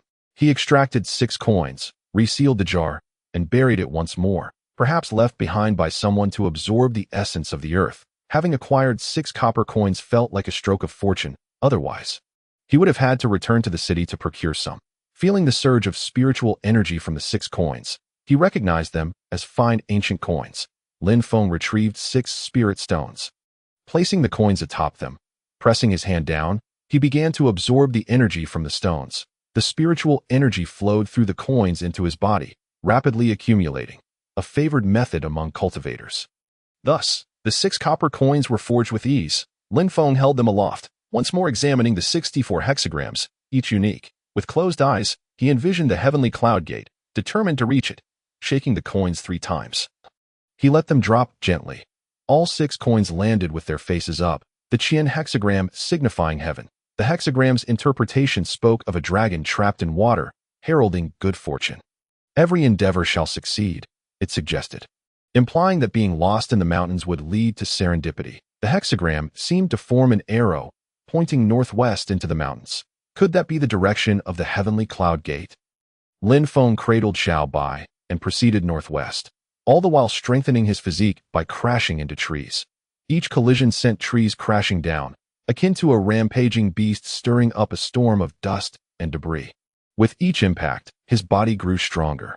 Ding! Congratulations, Master, your 5 elements body refinement technique has ascended to level 3. Excellent. Lin Feng pressed on, determinedly striking the trees, causing many to topple behind him at times, when the trees did not suffice. He sought out boulders to strike, continuously enhancing his physical strength and solidifying his internal energy. The pills from the storage space were shared between Lin Feng and little Di Ting, gradually elevating their cultivation. After knocking down another giant tree, Lin Feng focused only on those of considerable girth. Smaller trees offered no challenge. Crack! Boom! A massive old willow fell. Who dares disturb the slumber of the old ancestor? A faint voice echoed from the direction of the fallen tree as an elder emerged. Covered in leaves and mud, Lin Feng was taken aback to find a youth who appeared several years younger than himself. This self-proclaimed elder seemed to possess remarkable resilience despite the fall. My apologies. Young brother, did I hurt you? I had no idea anyone else was in this wild expanse. Lin Feng, genuinely surprised, noticed that this elder was likely a disciple of a cultivation family or sect. The youth, visibly irritated, winced at the pain in his rear, compelling Lin Feng to stifle a laugh, though he struggled to contain his amusement. You dare laugh? Who are you, and what brings you to Shilong Ridge? The boy looked at Lin Feng with a hint of surprise, realizing that even a novice cultivator might not be without danger.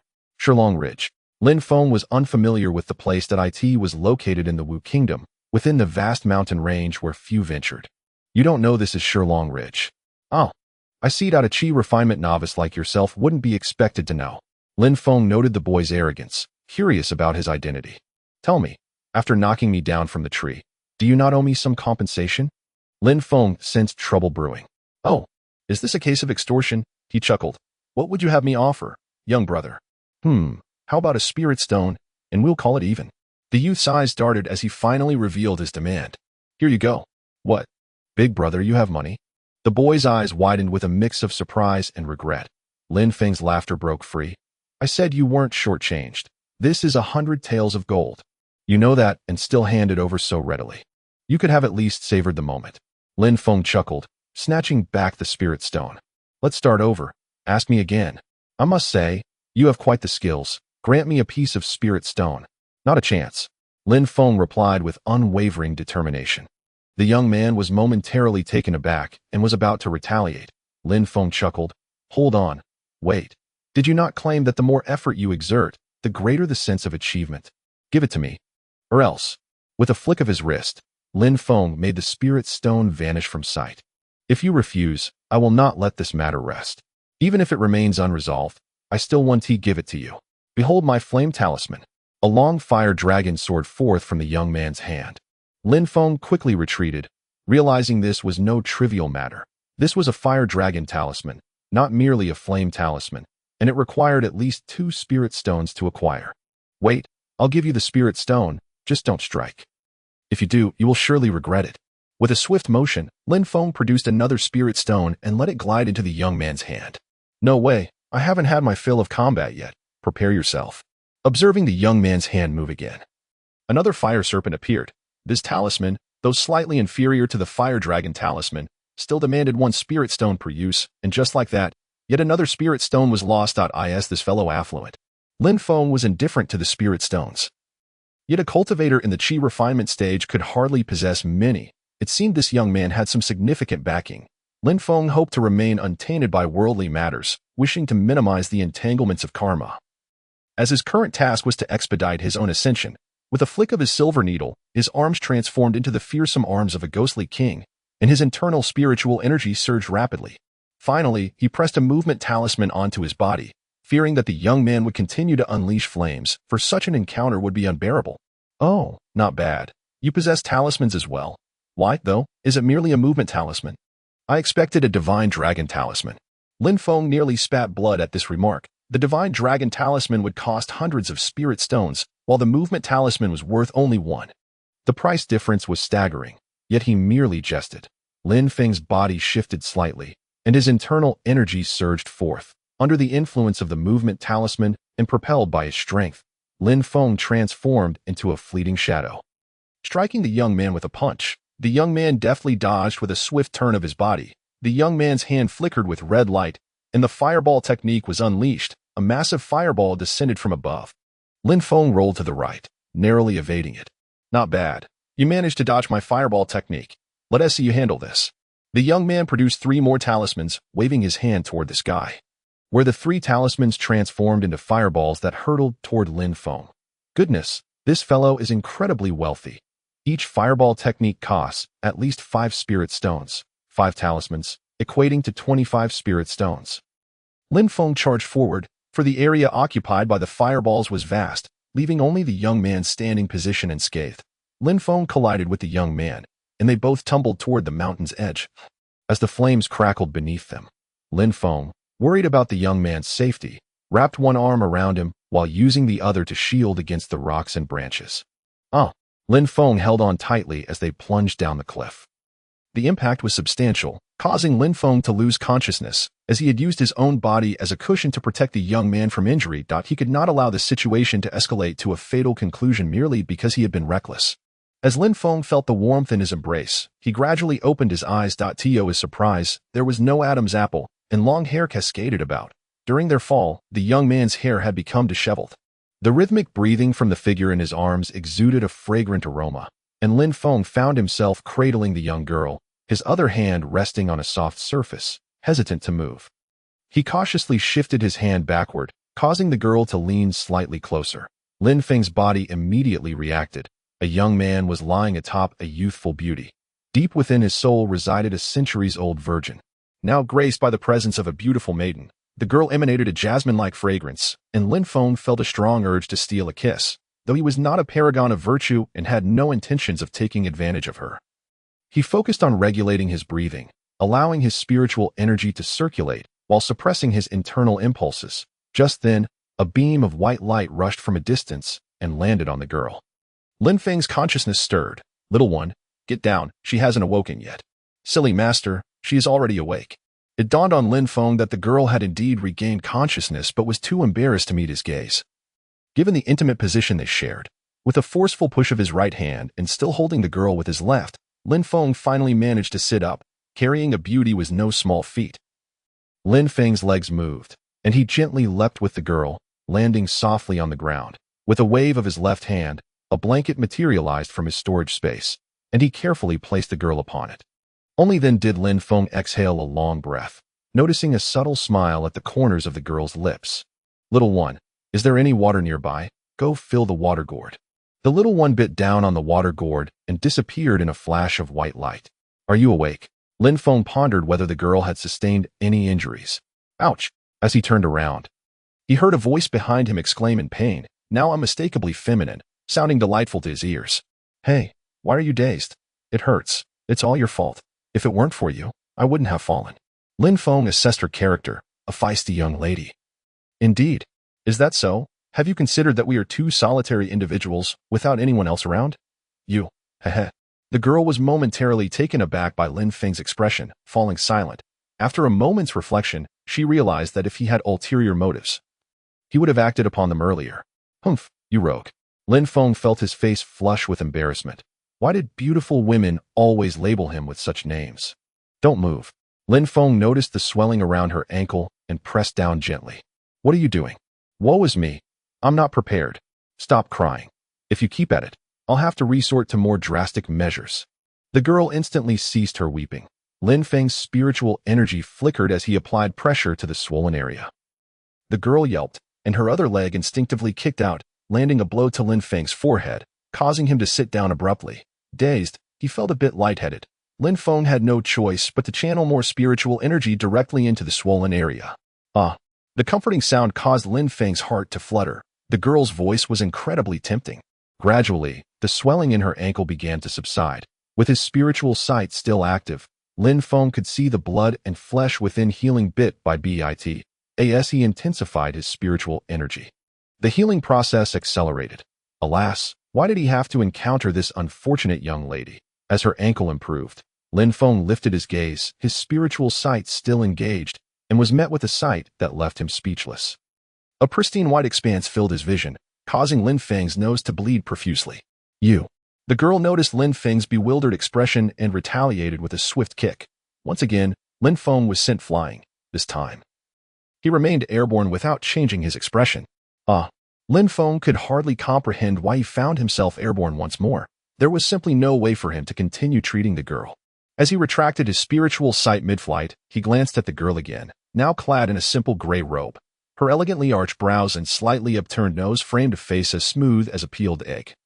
Blushing with a rosy hue. Despite her lack of adornments, her elegance and distinction were unmistakable. Just a glimpse of her attire suggested the grandeur concealed beneath. That single glance replayed endlessly in his mind. Thud! His nose bled again, and Lin Feng hastily wiped it away, only to find his face smeared with blood. Goodness, you're injured. The girl rose again, apologetically stating, "It was my fault for kicking too hard. Who told you to make such a face?"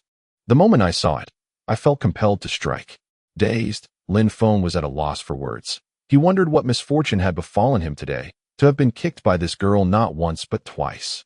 Alas, it was his own fault. Otherwise, he wouldn't be bleeding. The girl squatted before Lin Feng, using a handkerchief to wipe the blood from his face, believing it was her doing.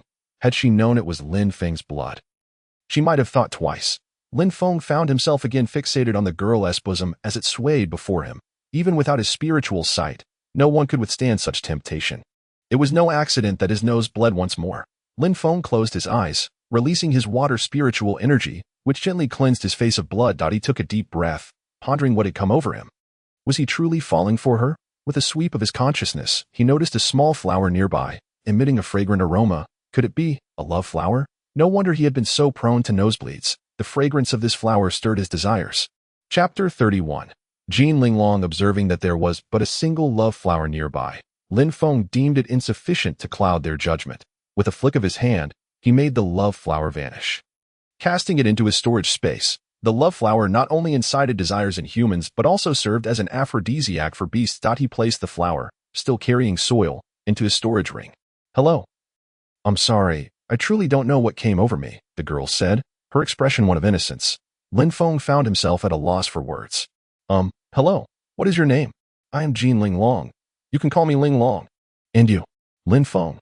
The two sat across from each other on a large stone, a silence enveloping them. The subtle toxicity of the love flower lingered within them, and each found reflections of the other in their eyes.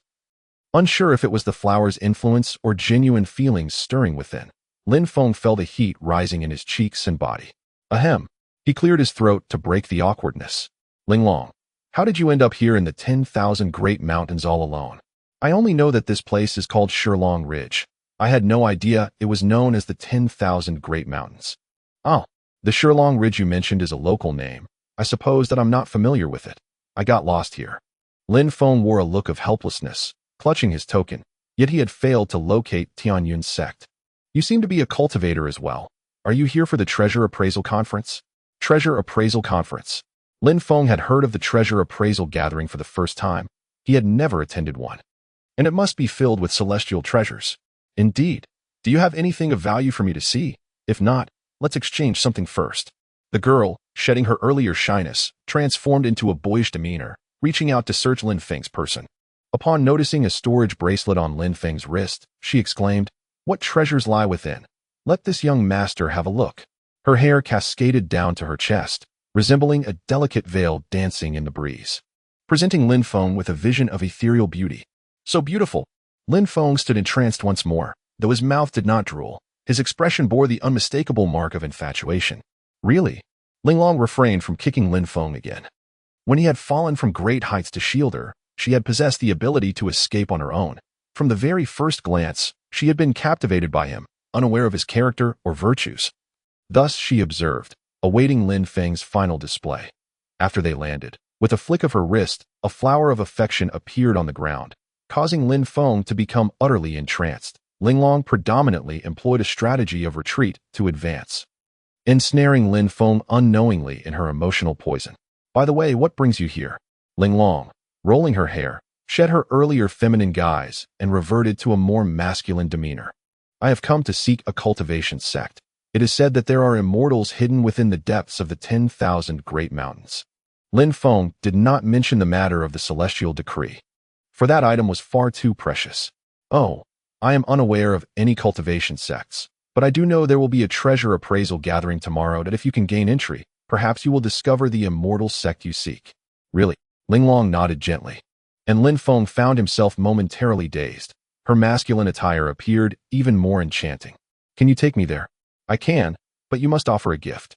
Lin Feng's expression darkened. Gifts? You casually discard spiritual talismans. What could possibly catch your eye?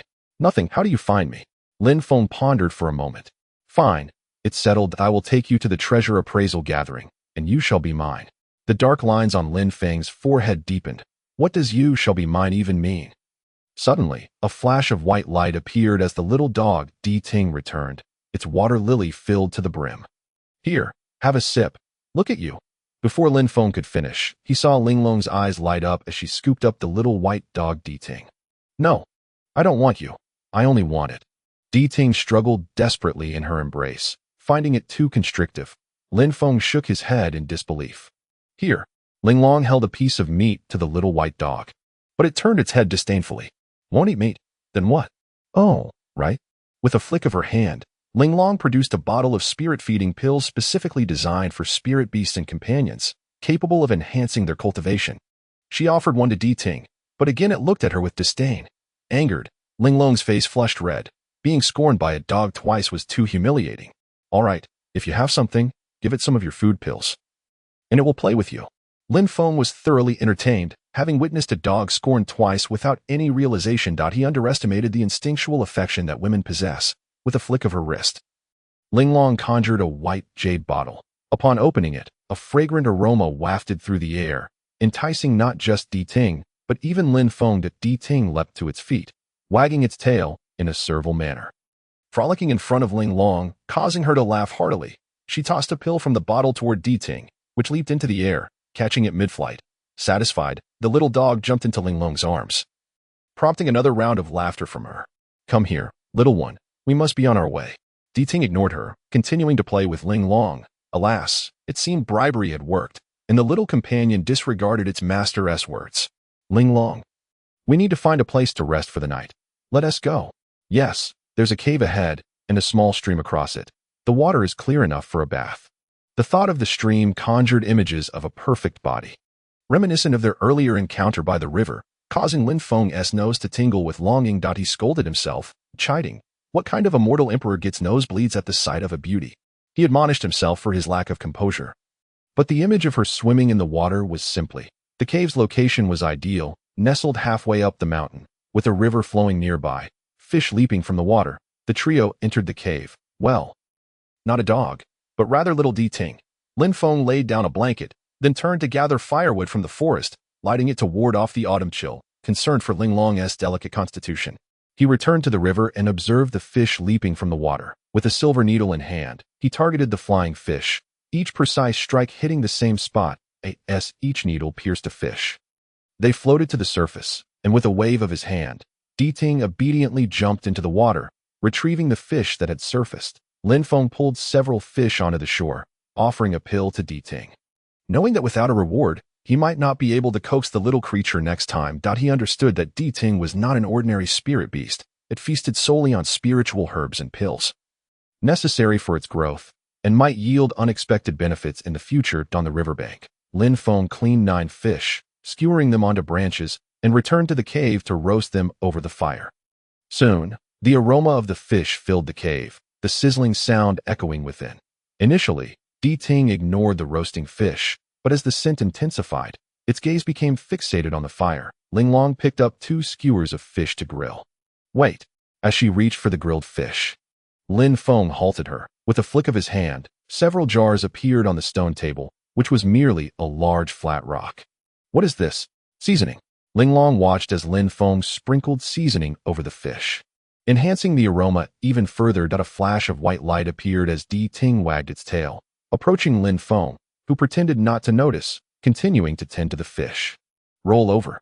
Our divine Di Ting obediently rolled over. Jump for me. Di Ting jumped in response. Bark for me. Di Ting barked twice for Linglong. Lin Feng could only shake his head at the antics of this little glutton. Suddenly, Di Ting lunged at a roasted fish. Burying its head in the ground, it circled the fish repeatedly before finally daring to take a bite. After savoring the taste of the cooked meat, its eyes widened in delight. It devoured the fish in just a few bites. Di Ting glanced back to see Lin Feng and Linglong enjoying their own fish. With several still roasting by the fire, in an instant, a flash of white light swept through, and all the fish vanished from the fire, carried away by the little creature towards the cave's entrance. Darn it! We haven't eaten our fill. Lin Feng shouted towards the cave's mouth, only to hear Di Ting's protective growls. Sigh, you'll have to wait for your turn. Lin Feng took a bite of the fish in his hand. Linglong also devoured her fish, her eating style as ravenous as Di Ting's. Slow down, why are you both the same? Lin Feng remarked, only to be met with Linglong's furious glare. What the? Are you both dogs? Why are you so protective of your food? Lin Feng. Linglong stood and threw a punch at him, which he deftly dodged. You dare to run. Lin Feng moved again, and the two began to chase each other within the cave, their laughter echoing through the space. Thus, the night passed. The little white dog did not return, relishing its feast alone at dawn. Lin Feng and Linglong emerged from the cave, only to find a plump little dog sprawled on the ground. Gazing at them, Lin Feng, look, it's your little dog. Linglong laughed, playfully poking Di Ting's belly, who looked thoroughly ashamed. Not mine.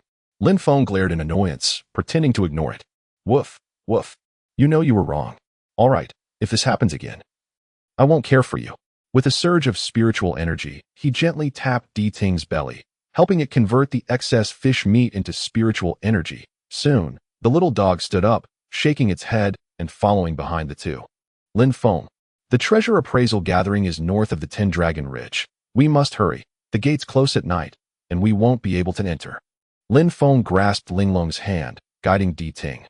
And they sped northward. Chapter 32.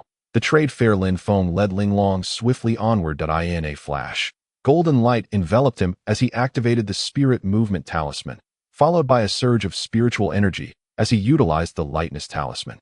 Soon after, he switched to the divine dragon talisman, employing at least 10 talismans for Linglong. Lin Feng calculated that he had used at least 20 spirit stones. For Lin Feng, this amount of spirit stones was insignificant, especially given his background as a martial god who had slain countless divine beings. His storage space was incredibly affluent, containing not only treasures from the 33 heavens, but also artifacts from beyond realms, even housing spiritual entities from the 33 heavens. For the immortal Emperor Lin Feng, spirit stones were of no consequence. In the heart of the mortal Lin Feng, the notion of acquiring spirit stones was utterly foreign. Until just a few days prior, he had never possessed any spirit stones, only having heard tales of them. Thus, when he witnessed this girl frivolously using spirit talismans as if they were worthless, a pang of discomfort stirred within him. Lin Feng, a man of considerable worldly experience, found it rare to encounter someone of the chi refinement stage who could afford such lavish displays. Was this young girl truly wealthy enough to indulge in such audacity without concern for others' covetous gazes? As dusk approached, they stood before a towering peak. Jean Linglong halted, producing a golden talisman from her grasp. With a surge of spiritual energy, it ignited spontaneously, transforming into a beam of golden light that surged toward the mountain. Moments later, a thunderous roar echoed from the distance as the clouds and mist billowed ominously around the mountain's summit. Suddenly, a flash of white light pierced through, and the mountain split asunder, revealing a narrow path veiled in a delicate mist. This is the entrance. We must venture there. Come, I can take one person with me, Jean Linglong declared, stepping forward. After a few strides, she turned back, beckoning Lin Feng to follow. Together, they traversed the long, winding path.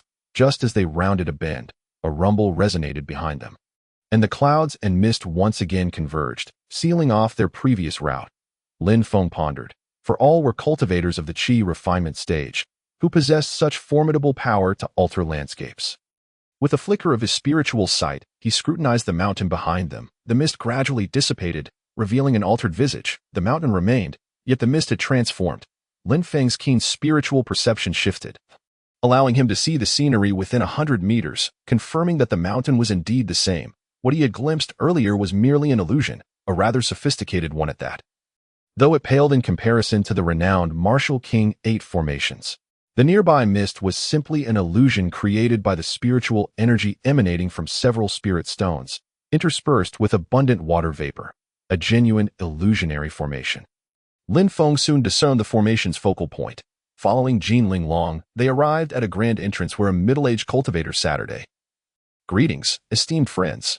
May I inquire which patron has introduced you, or from which sect or faction do you hail?" he inquired. Jin Linglong produced a small token, emblazoned with a glaring character for wind.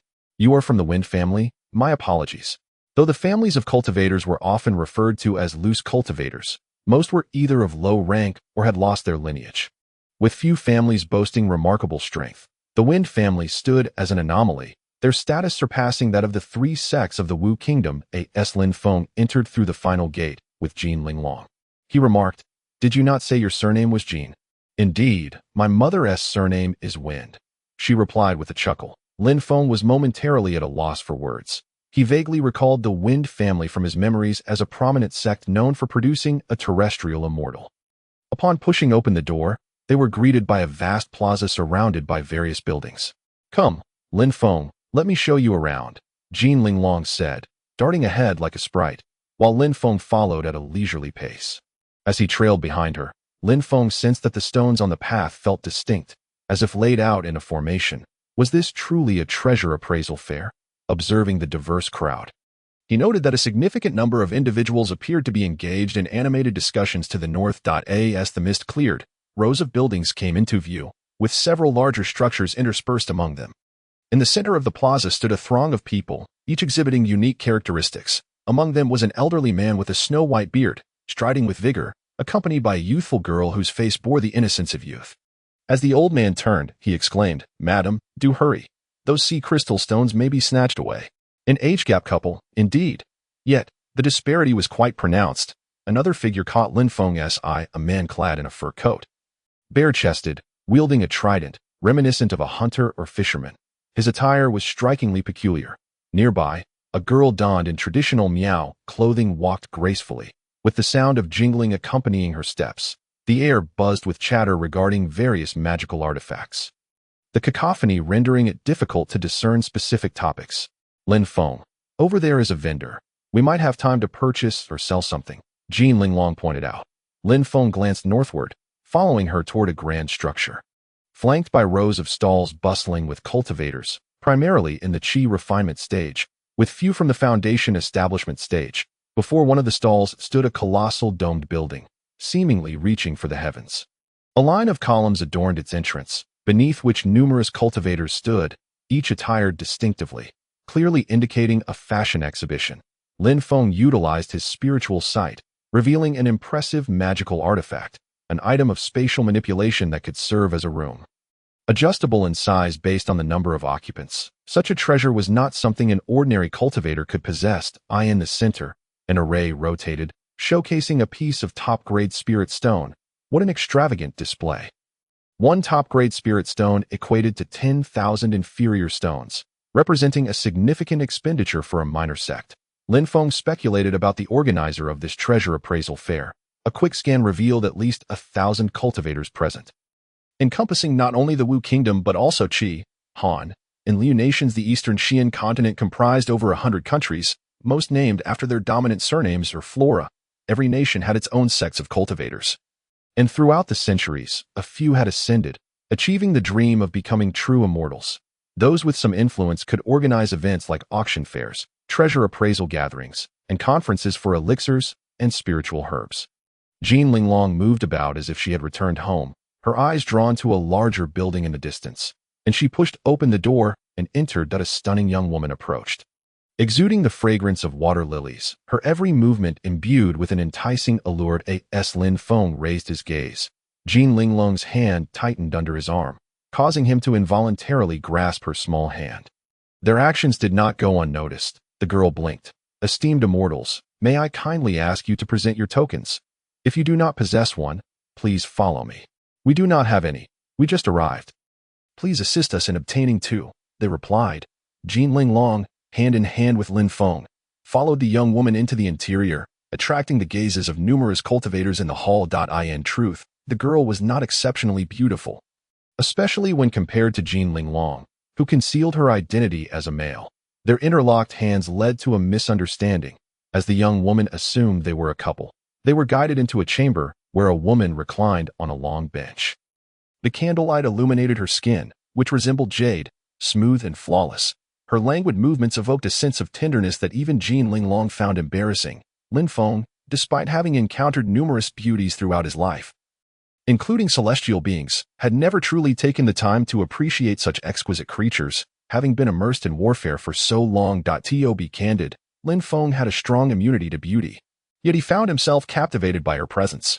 As the petite beauty extended her hand, Lin Feng's heart raced, fearing her touch would become too intimate. Who recommended you? She asked in a languorous voice, tinged with a subtle charm that compelled Lin Feng to steal another glance.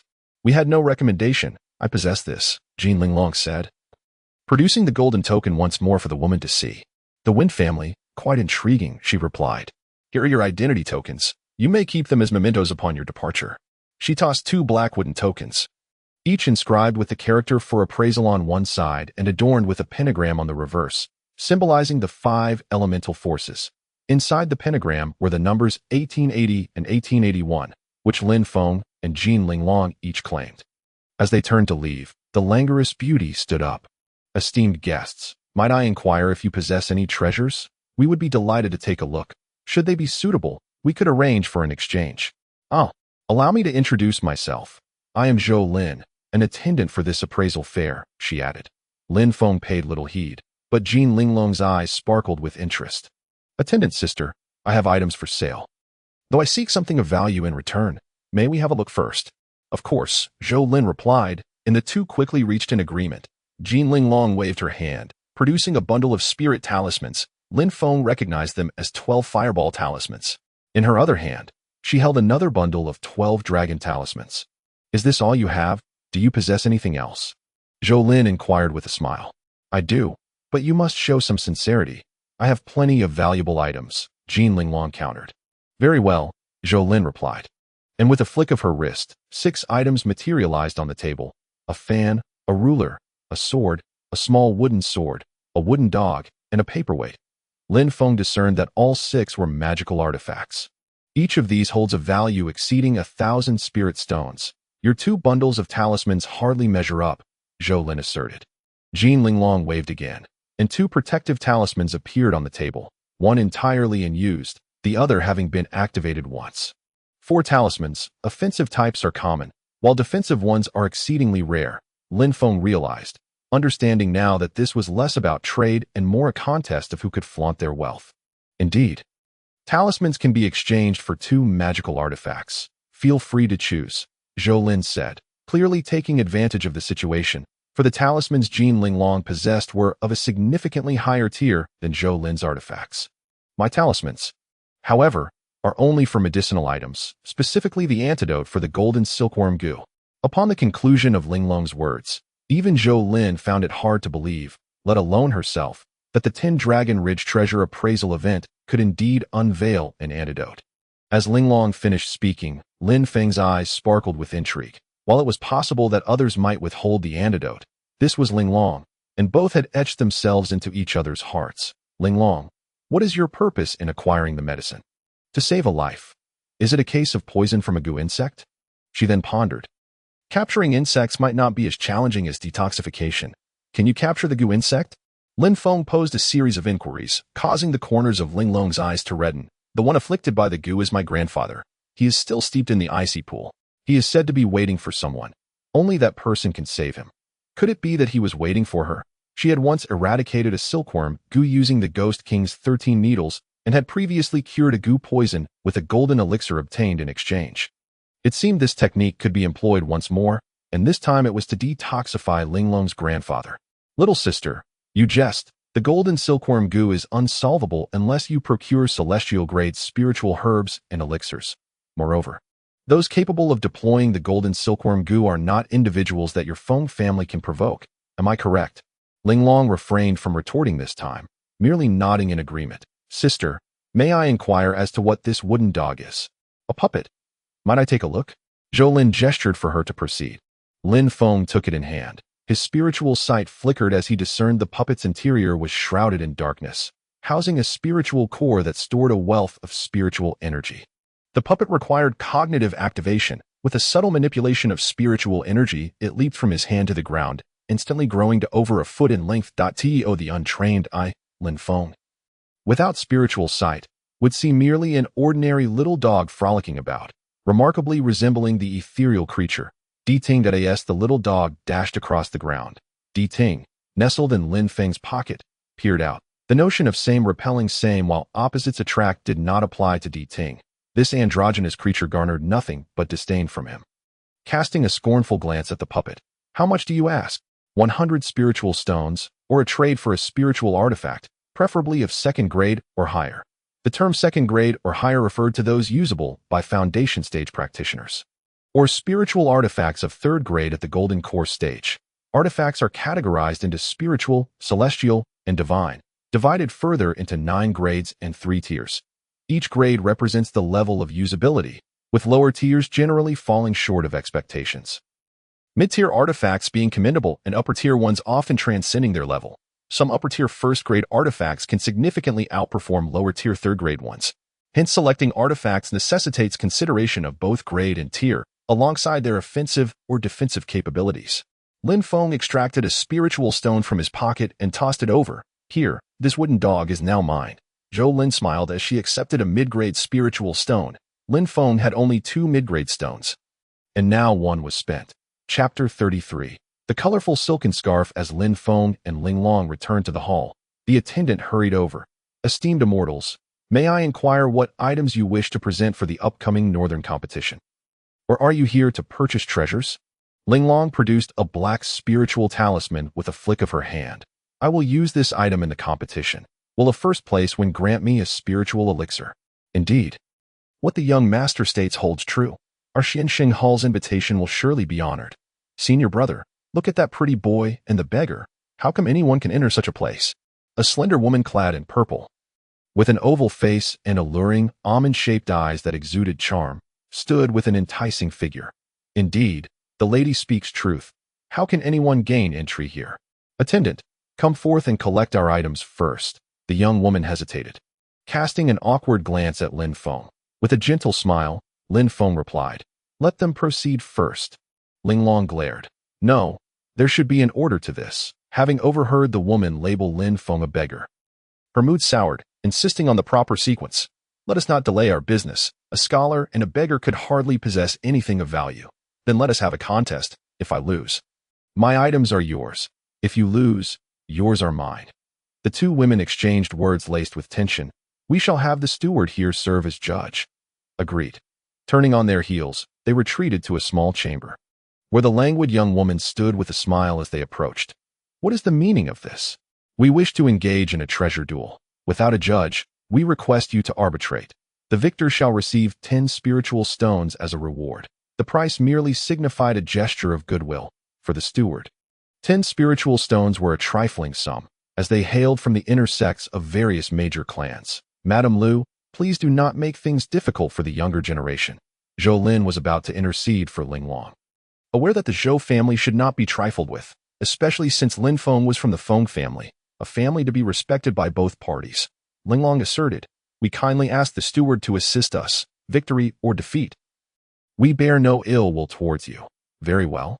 I am curious to see the treasures you possess. Lin Feng and the gray-clad cultivator positioned themselves behind the 2 ladies. This unique appraisal event, turned a treasure duel, allowed for disputes to be settled through competition. Linglong and Madame Lu faced off, each with a table before them, presenting 3 items. First, they would compare value, then efficacy, with a flick of her hand. Madame Lu produced a spiritual artifact on the table, the Xianhuang Law Bell, valued at 3,000 spiritual stones with the ability to capture souls. Zhou Lin examined it earnestly. The Xianhuang Law Bell, valued at 3,000, with the capability to ensnare the souls of foundation stage practitioners, usable once a year? Yes? Madame Lu nodded, acknowledging its formidable power. Linglong then summoned a bell onto the table, the Qian Kuan bell. Forged from the essence of heaven and earth and the stones of stars, valued at 30,000 spiritual stones, with the ability to pacify souls. It subdues all demonic spirits. Zhou Lin inspected Linglong's artifact, sensing the shimmering spiritual aura emanating from it, recognizing its exceptional quality without the need for magical energy. The Qian Kuan bell, value indeterminate, but surpassing 30,000 spiritual stones, with a function of soul pacification. Its level unspecified. However, it is notably superior to the Xian Huang Law Bell. What? It can surpass my Xian Huang Law Bell. Zhou Lin, do not be deceived. Madame Lu stepped forward, lightly touching the Qian Kuan bell. Her eyes glinting with greed. Little one, let me see what this is truly worth. The gray-clad cultivator stepped forward, feeling the bell's spiritual essence. His expression shifted from shock to delight as he approached Madame Lu, whispering something in her ear, their bodies leaning closely together, leaving one to wonder who was being deceived. Initially, Madame Lu wore a frown, but soon a smile crept upon her face. Young man, this round is yours. The first round goes to the young master of the Feng family. Upon hearing that it was the young master of the Feng family, Madame Lu's face twitched slightly as she glanced at the gray-clad cultivator, who feigned ignorance. Please present your item, young master of the Feng family. Linglong contemplated briefly and produced the talisman. The young master of the Feng family has presented a talisman, crafted by a late-stage golden core practitioner, a third-grade talisman, 8th tier. When the 8th tier was announced, Zhou Lin's voice trembled. It was her first encounter with an 8th tier talisman. Linglong feigned nonchalance while Lin Feng's brow twitched. 3rd grade indicated golden core level offensive power, whereas 8th tier was exceptionally daunting.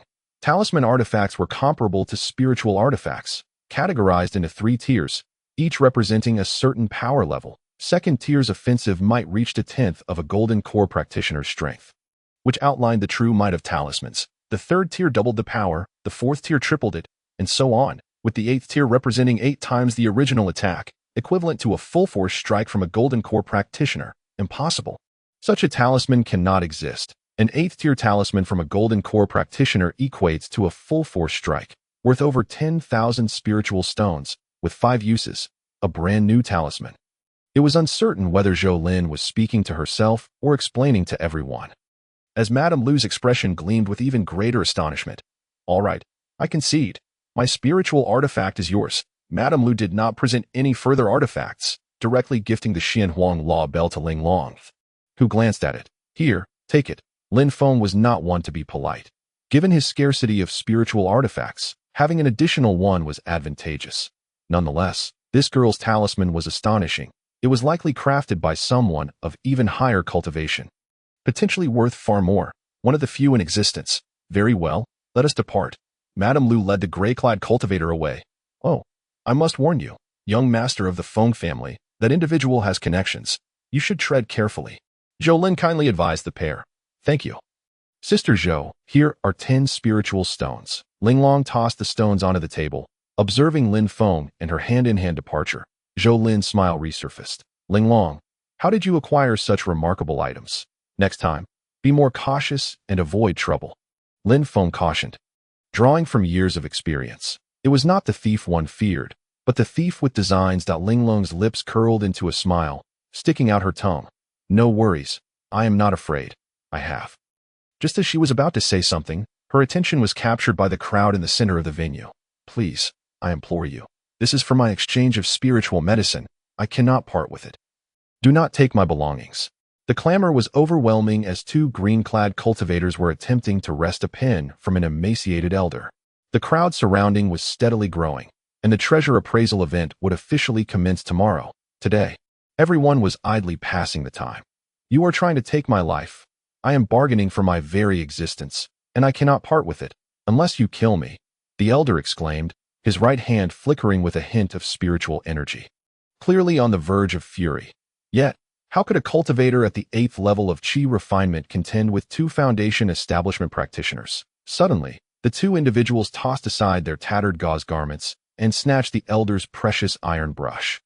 The elder collapsed onto the ground, sobbing uncontrollably. Uncle, are you selling that gauze?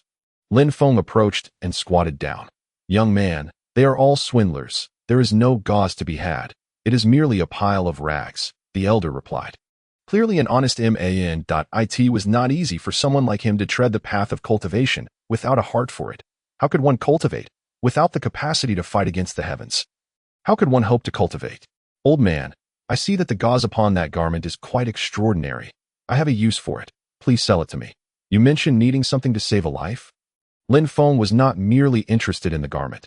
He felt pity for the elder. Indeed. My son has been poisoned by a rare toxin. I have tried countless spiritual medicines to no avail. I need a heavenly gift detoxification pill.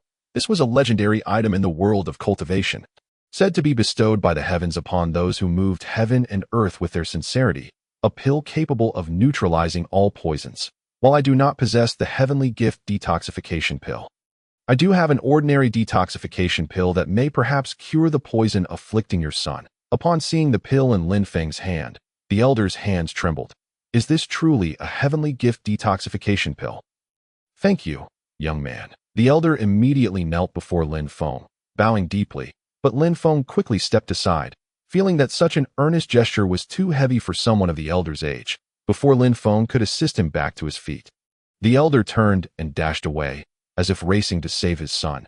You are quite remarkable. I have high hopes for you. You must strive hard, lest you find yourself unworthy of the princess. The elder's parting words left Lin Feng speechless. Ding. Congratulations, master. You have saved a dragon from distress, achieving great merit and earning 2 merit points. It was no small feat. His merit points had reached 9, with experience at 66th. Just 1 more point would allow him to exchange for the control objects technique. As the elder exited the treasure appraisal hall, his body shimmered and transformed into a golden dragon, vanishing into the sky. Lin Feng, perplexed, picked up the gauze garment and observed it closely. It was no longer merely a piece of clothing, but had transformed into a vibrant silk scarf, radiating immense spiritual energy. Linglong, I present this scarf to you. Chapter 34.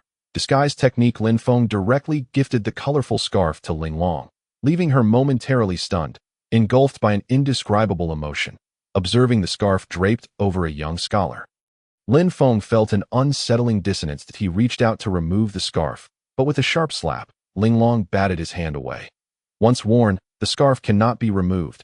Further attempts will lead to complications. Lin Feng was unaware of the turmoil within Linglong, whose heart raced uncontrollably. All right, let us explore inside, Lin Feng suggested, taking Linglong's hand as they made their way to the vendor stalls. The first stall was bustling with onlookers, all captivated by the vendor's presentation. From the south to the north, come and see. For just 10 spirit stones each, you cannot go wrong. 10 spirit stones will not lead you astray. Only 10 spirit stones. Come and take a look. The vendor's voice echoed throughout the treasure appraisal square. Lin Feng.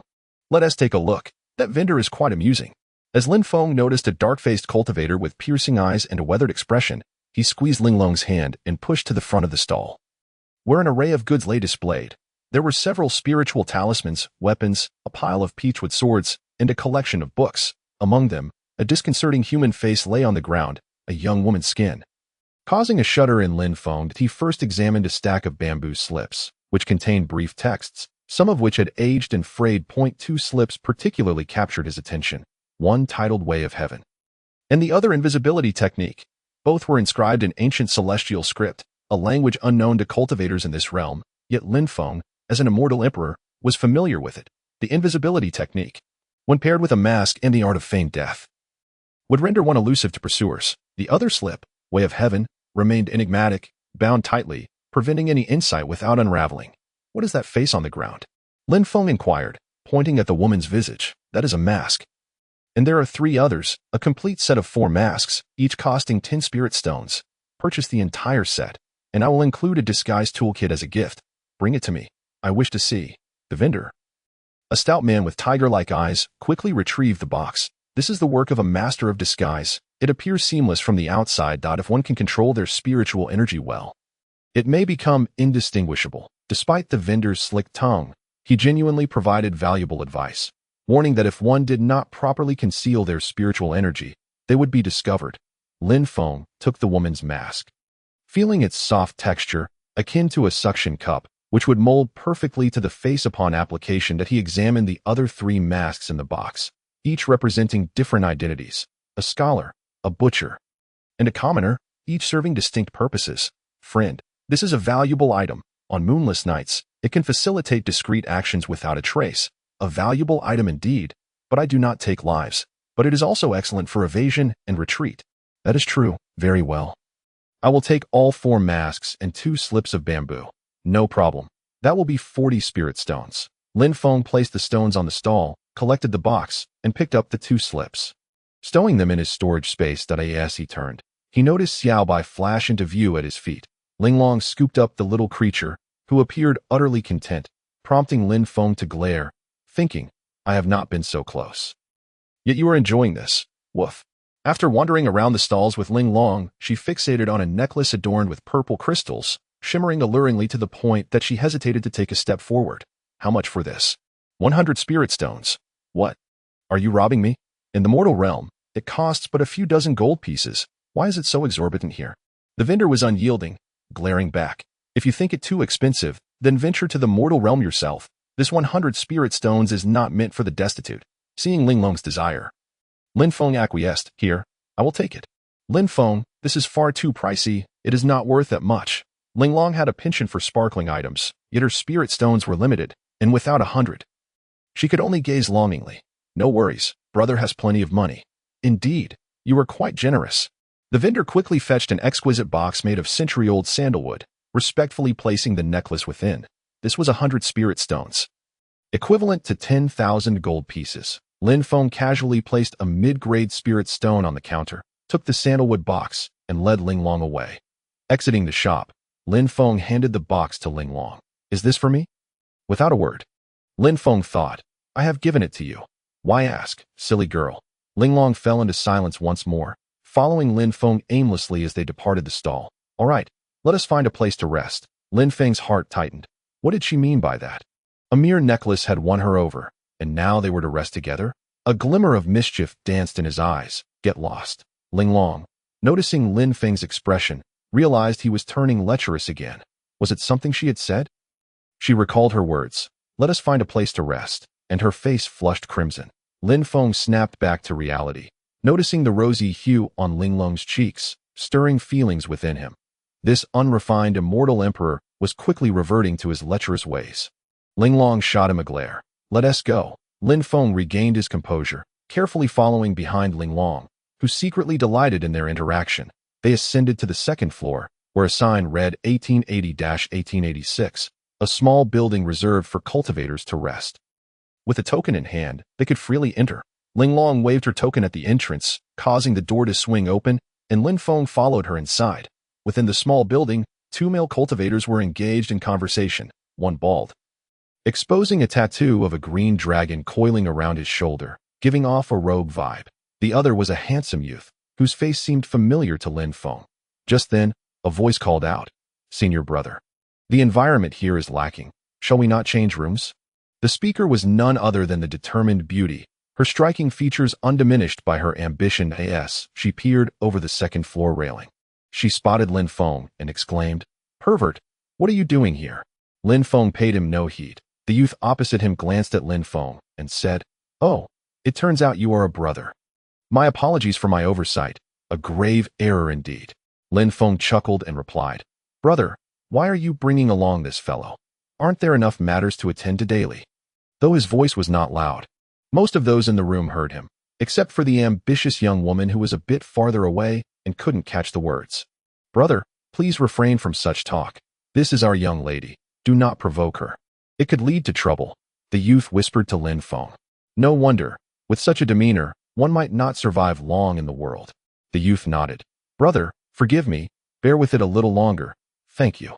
This youth was decent. Yet the ambitious young woman was quite difficult.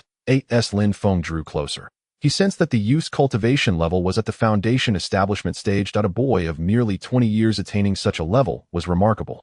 Perhaps he was concealing his true age. The cultivation world possessed many treasures, including those that could make one appear younger, with the most notable being the youth-preserving pill that if consumed at 20, one could maintain the same appearance even at 200 years of age. However, the youth-preserving pill was exceedingly rare. Even with spirit stones, it was not guaranteed to be obtainable. It's nothing. Just as they were conversing, the young woman descended from upstairs. Second senior brother, what are you two chatting about so animatedly? I could swear I heard something that sounded like my name in vain. How could that be? I have only just met this young brother. How could I speak ill of you? Moreover, our Su is perfect in every way. There is no fault to be found. That is more like it. Feng Su's eyes darted. So it was he who spoke ill of me. Ling Long stepped protectively in front of Lin Feng. Perhaps it was a woman's intuition, fearing that her possessions might be taken away. Miss, our Lin Feng is not well acquainted with you. Do not point fingers. The corners of Lin Feng's mouth curled slightly. He now had an ally and felt untroubled by the ambitious Su. Lin Feng. You are called Lin Feng. Feng Su looked at him with disdain. Little brother, you may not know, but your friend here was quite the charmer in Phoenix City, surrounded by beauties, with lovely ladies sitting on his lap. What about that stunning beauty? Wasn't she supposed to buy something for you? As Feng Su spoke, Lin Feng noticed Ling Long's expression shifting, from red to white, then to green, her eyes radiating a murderous intent. Do you speak ill of my Lin Feng again? Ling Long's aura intensified. Resembling an irate dragoness, her anger palpable, her hands swelled, rivaling Lin Feng's ghost King Qilin hand.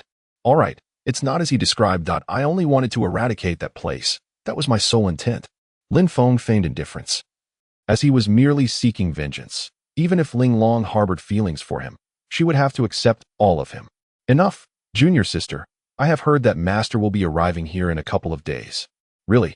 Don't scare me. I came here to avoid going back. If he comes, I will leave. Junior sister, what do you think this is? The so-called second senior brother moved, releasing a fragrant aroma, causing Feng Su to faint instantly. What are you planning to do? Ling Long glared furiously at the second senior brother, ready to retaliate against such treatment of a vulnerable woman. Chapter 35, The Zhang Clan's Exorcism. Do not meddle in others' affairs. Lin Feng tugged at Ling Long. I must intervene. He is bullying that girl.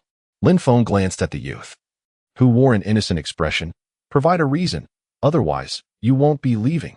Oh, you too are unaware. The young lady suffers from a peculiar ailment. Every full moon, she goes mad, her body transforming, and she might harm others. Upon hearing this, Lin Feng's mind conjured an image of Feng Su as a giant gorilla, and he couldn't help but chuckle. I'm not jesting, brother. It seems the young lady is afflicted by a malevolent spell. Every 15th day, she falls ill. I wonder if she will make it through tonight. The second senior brother promptly carried Feng Su to room 1882, emerging shortly after and locking the door behind him. Returning to room 1883. Meanwhile, the farmer-like cultivator in the hall headed towards room 1886, while Lin Feng and Ling Long entered rooms 1880 and 1881, respectively. Upon entering his room, Lin Feng noticed a table with 2 chairs and a simple bed. Most of these individuals were cultivators, capable of meditating and resting. He sat at the table, retrieving the 2 bamboo slips, one being the tome titled Tao of Heaven. He untied the cord and slowly unfurled the bamboo slips, revealing an array of ancient celestial script densely inscribed upon them. Lin Feng then took out a jade slip from his storage space. Unlike the bamboo strips, it was a piece of fine jade. Within the jade lay a specially crafted spiritual power space, capable of inscribing recorded information from his consciousness onto the slip. After 2 hours of effort, he completed the jade slip, examining its contents. The Way of Heaven. The Way can also be referred to as the Way of Heaven. All things mutually restrain and give rise to each other. Solitary ink does not endure. Solitary yang does not generate. Remove one, and it becomes difficult or easy. Heaven is indifferent, treating all things as straw dogs. Sages are heartless, treating all lives as straw dogs. Heaven is eternal, and the earth is enduring, hence the cycle of life and death. Thus, it is called the Way of Heaven. Lin Feng felt some content in this book required modification. He contemplated the Tao of Heaven in the sea of consciousness, performing a deduction to correct it. Ding! Congratulations, Master, for rectifying the content of the Tao of Heaven. Boundless merit acquired. Gaining 3 merit points. Goodness, is this book that significant? Merely altering a few lines granted me 3 merit points. Quite substantial. Checking his merit points, he found he had reached 12 points and an experience level of 72. Lin Feng promptly took out his phone and tapped. Ding! Congratulations, Master, for exchanging 10 merit points for object control technique. Regardless of its usefulness, he opted for the exchange. Otherwise, his merit points would be deducted again. And he had only 2 points remaining. Ding! The notification chimed again. Does the master wish to learn the skill object control technique? Learn. Learning object control technique successful. Ding. Lin Feng suddenly found an abundance of information filling his mind, detailing the methods and effects of the technique.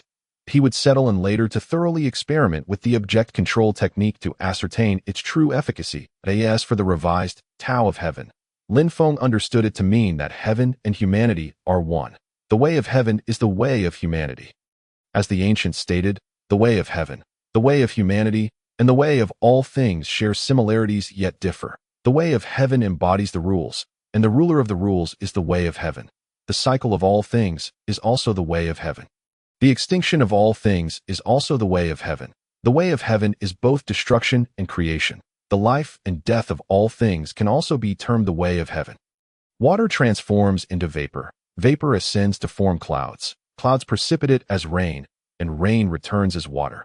This is the cycle, and also the way of heaven. The way of heaven the same as rules.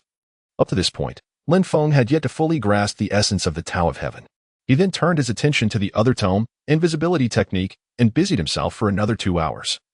Once more transcribing it onto a jade slip, Lin Feng proceeded to correct this technique, noting numerous errors and unsatisfactory aspects, rectifying quite a few through his deductions. Ding! Congratulations, Master, for rectifying the invisibility technique. Immeasurable merit gained. Earning 1 merit point. His merit points now stood at 3, with an experience level of 6-8. That it was curious how the outcomes differed. The previous tome, perceived as insignificant, yielded 3 points, while this one, which seemed far more useful, only granted 1 point.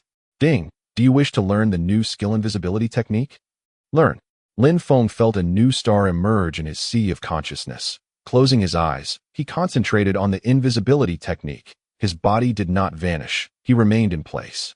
Though somewhat more translucent, the technique did not achieve total invisibility. Rather, it concealed his form with spiritual power. Channeling the technique, Lin Feng's internal spiritual energy subtly shifted, as water spiritual energy coalesced into mist around him, rendering his figure intermittently visible. Clearly, the technique still required refinement, as his body could not be fully concealed. Lin Feng began practicing the breath-holding technique from Xiantian dream speech, attempting to achieve a state of pretended death, combining it with invisibility to form a trinity that he laid down on the ground, gradually losing the sense of his own existence. Was this an illusion? Why did he feel as though he was no longer present? If someone were to walk by, they might not notice him at all, as a thin mist enveloped his body, obscuring visibility, and not a trace of spiritual energy emanated from him. His heartbeat and breathing seemed to have ceased, relying on his body's fine hairs for respiration, while his heart remained in a dormant state, protected by spiritual energy. Just then, someone knocked on the door. Lin Feng remained motionless. The door was unlocked. After a while, someone entered, glancing around the room, inspecting the bed, and upon finding it empty, turned and left. It was none other than Ling Long. Lin Feng felt a surge of amusement. Ling Long was no ordinary person. Being a 10th level Qi refining cultivator, nearly stepping into the foundation establishment stage, to deceive her was no small feat. Woof, woof. Xiaobai, in the corner of the room, began barking at Lin Feng. At that moment, Ling Long, not far off, turned back upon hearing the commotion and saw Xiaobai barking at the ground. What's wrong, little one? Come here, let me hold you. The little white dog leaped into Ling Long's embrace, snuggling comfortably with its eyes closed. Ling Long. Lin Feng's voice was soft, not wanting to startle her, yet it caught Ling Long by surprise. Turning her head, she found Lin Feng sitting up. Lin Feng, what are you doing? Don't you know that scaring someone can be deadly? Lin Feng took Ling Long's small hand. I'm sorry, it was my fault. I shouldn't have. Enough, you lack sincerity, she huffed, turning back to her own room. Originally, Ling Long had heard noise from next door, thinking it was Lin Feng's room, but it turned out to be another room. Lin Feng was also engrossed in his cultivation and had not noticed the disturbances in the building. Before Lin Feng could calm himself, he heard someone knocking at the door. Upon looking, he saw it was the young man.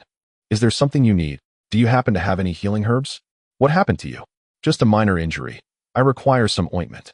I have a few medicinal herbs. Would that suffice? Sure. Let's give it a try. Otherwise, there's no one else outside selling anything. By the way, I forgot to ask your name. The young man chuckled softly. I am Lin Feng. What is your name? It seems we are fated to meet. I am Mui. Indeed. We are fated. Half of Lin is Mu. We are but a stroke apart in our surnames. The two burst into hearty laughter. Just as their laughter subsided, a resounding crash echoed through the air as the door to room 1883 was violently flung open. The group looked up to see a colossal, ghostly-headed demon tiger appearing at the second-floor entrance, unaware that it was actually Feng Susu. The tiger bore a skull emblem on its forehead. Resembling a skull attempting to emerge from its head. As the demon tiger moved, a sinister aura radiated from it. This was not merely a curse, but evidence of an entity having invaded its body. Lin Feng swiftly knocked on the door of Jin Linglong's room, and as soon as it opened, he was pulled inside. Linglong had also heard the tiger's roar and seen its terrifying form, causing her legs to tremble. After all, it was a demon tiger. Perhaps due to the force of her pull, Lin Feng stumbled into the room, and as the door closed, they collided and tumbled to the ground. At that moment, the front door was smashed to smithereens with a single blow, the debris pushing the two into a corner of the room. The ghostly-headed tiger prepared to charge in for a meal. But upon entering, it found no trace of Lin Feng and Linglong. Instead, it noticed a small white dog by the bedside, too diminutive for the tiger to even consider as a meal. The moment the white tiger crashed through the door, Lin Feng had vanished, having enveloped Linglong in his arms, their bodies pressed tightly together without a gap in between. They could feel each other's warmth, and when Linglong felt something behind her waist, she instinctively touched it, her face flushing crimson. Despite the awkwardness, they did not part. If they did, the nearby demon tiger would surely rend them asunder, even if the tiger had no intention of devouring them. Lin Feng was reluctant to release his hold, for the beauty had willingly nestled against him. Lin Feng felt Linglong's body. A mist of spiritual energy enveloped them both, concealing them from sight.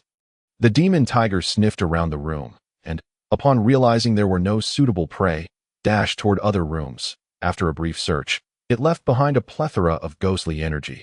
Lin Feng could immediately sense it, recognizing it as an indication of demonic possession. Despite their cultivation levels, should a ghost possess them, the consequences could be dire, including death or being overtaken by the ghost. Just then, the demon tiger returned, charging towards the small white dog. However, the dog, Ting, was remarkably swift, easily evading the tiger's pursuit. Seeing that the tiger had lost interest, Ting slipped beneath the bed for a rest. The demon tiger lay on the ground, fixated on Ting, unwilling to leave. If it exhausted its spiritual energy, would Lin Feng and Linglong become its next meal? Was there truly no solution? Perhaps there was indeed a way. After all, he still had 3 points of merit. Might this book be effective against the demon tiger? With a thought, his consciousness delved into the sea of awareness, beckoning the small phone suspended in the air. Ding! The screen expanded, materializing within his consciousness. He opened the merit store, and with a gentle tap on the first page, he heard, "Ding! Congratulations, Master. You have successfully exchanged 2 merit points for Zhong's exorcism." Chapter 36. Thunderous Fury. With the Zhong's exorcism technique in hand, Lin Feng noted that only 1 merit point remained on his phone, and the first page of text held only 1 unexchanged foundational technique. Would you like to learn Zhong's exorcism? Yes, learn it. Simultaneously, he heard continual knocking on the door. "Senior sister, I'm coming, now." It sounded like Feng Susu's senior brother. "Oh woo." A tiger's roar reverberated, shaking the building, causing large clumps of dust to fall from the walls. This was the power of a late-stage foundation establishment cultivator. The demon tiger was still in a state of mindlessness, its demonic spirit clashing with Feng Susu's consciousness. Unless unforeseen circumstances arose, it would not be long before the demon tiger successfully seized control of Feng Susu's spirit. A surge of powerful information flooded Lin Feng's consciousness. The Zhong's exorcism was divided into 6 sections. The first section, Identifying Evil, detailed how to discern demons and spirits through several methods, including opening the spiritual eye using willow leaves or the tears of a cow to perceive the malevolent beings among mortals. The second section, Capturing Evil, focused on using talismans to capture demons, a method particularly effective against those with little magical power. Additionally, powerful cultivators could use their spiritual energy to control spirits and capture evil entities. The third section, Creating Talismans, described 2 talismans, the Binding Spirit Talisman and the Capturing Spirit Talisman, including detailed instructions for their creation and use. The fourth section, Techniques, focused on methods for combating malevolent spirits, introducing 2 techniques, the Ma family technique, which pertains to Taoist demon capturing methods, and Thunderous Fury, which harnesses the power of lightning as a bane for demons, should one successfully summon heavenly thunder. Even minor demons would tremble in fear. Lin Feng's eyes lit up at the mention of thunderous fury. This technique originated from the celestial realm, and as memories surfaced, a headache ensued. The fifth section, Subduing Evil, explained how to create a ghost-catching jar, emphasizing the array's intricacies and the application of the binding spirit talisman. Upon seeing the design of the ghost-catching jar, Lin Feng realized it bore a striking resemblance to the two jars within his storage space. Indeed, the original Fengen master had kept small spirits. The sixth section, Ghostly Language, taught the speech of demons, encompassing three dialects: night ghost wail, demon beast roar, and mountain echoes. These three languages originated from the earthly realm and could facilitate understanding of most earthly dialogues. The Zhong's exorcism was indeed potent, filled with intricate details. As Lin Feng observed the demon tiger charging towards the door, he clutched Linglong tightly, unwilling to relax his grip, though his heart felt reassured. His body struggled to endure the strain of maintaining a single posture, which was taxing for his ninth-layer Qi refinement body. With determination, he swiftly began learning the application of thunderous fury. The first part involved incantations for summoning lightning, requiring him to invoke the heavenly thunder through verbal spells due to his lack of a lightning spirit root. The second part entailed intricate hand gestures to channel the thunder and lightning of heaven for his own use. The third part focused on controlling lightning, commanding the heavenly thunder to heed his will through gestures. Lin Feng closed his eyes, mentally rehearsing the various movements of the technique in his sea of consciousness, gradually mastering them. When Lin Feng opened his eyes again, he was met with a rosy visage. Linglong's delicate face, her gaze fixed intently upon him. The sudden encounter startled her. "Lin Feng, you're hurting me." Lin Feng loosened his grip slightly. But just then, the demon tiger burst in with a gale, its eyes fixed on the two on the ground. Realizing the imminent danger, Lin Feng swiftly rolled onto his feet. Reciting incantations, he summoned the power of thunder and lightning. Indeed, as he utilized the lightning's might, it felt remarkably effective. The thunderous roar erupted above the treasure appraisal meeting, for it was said that demons feared the thunder god. As the thunder crackled, the demon tiger recoiled several paces. Seeing an opening, Lin Feng seized the moment. The technique appeared promising. That as he maintained his stance and executed several gestures, the thunderous power began to swirl above. The demon tiger, observing Lin Feng's movements, locked its eyes on him and lunged forward like a ravenous beast. The speed of the black tiger was extraordinary, but Lin Feng, with his keen perception, locked onto the demon tiger's trajectory. Just as the tiger was about to collide with him, Lin Feng deftly sidestepped to the right, his hand sweeping leftward to strike the tiger. This palm strike was not merely a contest of strength. Even with the assistance of his Qilin-like arm and the spiritual energy within him, he possessed merely 10,000 pounds of force, while the demon tiger, being a sentient beast, unleashed a force comparable to 100,000 pounds. Lin Feng directed the heavenly lightning with his palm, executing a technique of thunder control, causing a lightning bolt to strike from the heavens. The powerful bolt sliced through the air, illuminating the space from sky to earth, roaring down towards the mountain. The lightning shattered the illusion array of the treasure appraisal meeting. As the lightning erupted, the array trembled, and with a crack, the formation shattered, revealing the gathering nestled between several mountains. The lightning descended through the rooftop, penetrating the floor, and struck the demon tiger, enveloping it in a network of electrifying energy, emitting the aroma of charred meat. Perhaps due to this being Lin Feng's first time wielding thunderous fury, he struggled to control the power, and the entire room crackled with electricity. Even Lin Feng himself bore numerous singed spots. "Ah!" Linglong gasped, seemingly able to withstand the lightning's might. "Ah!" The frightened yelps of Ti Ting reached Lin Feng's ears, imbued with terror, as if the lightning were also its nemesis. "Ah!" Lin Feng heard similar cries from other rooms, signifying the distress of others. Lin Feng, Linglong, and several others in the adjacent rooms were simultaneously enduring the onslaught of lightning, their bodies crackling with varying degrees of electrical energy. The power of the lightning dissipated, becoming significantly weaker. Had all of it struck a single individual, the consequences would have been dire. Who invoked the heavenly thunder? So powerful. What transpired at Building 1880? Is this divine retribution? Could someone be undergoing tribulation?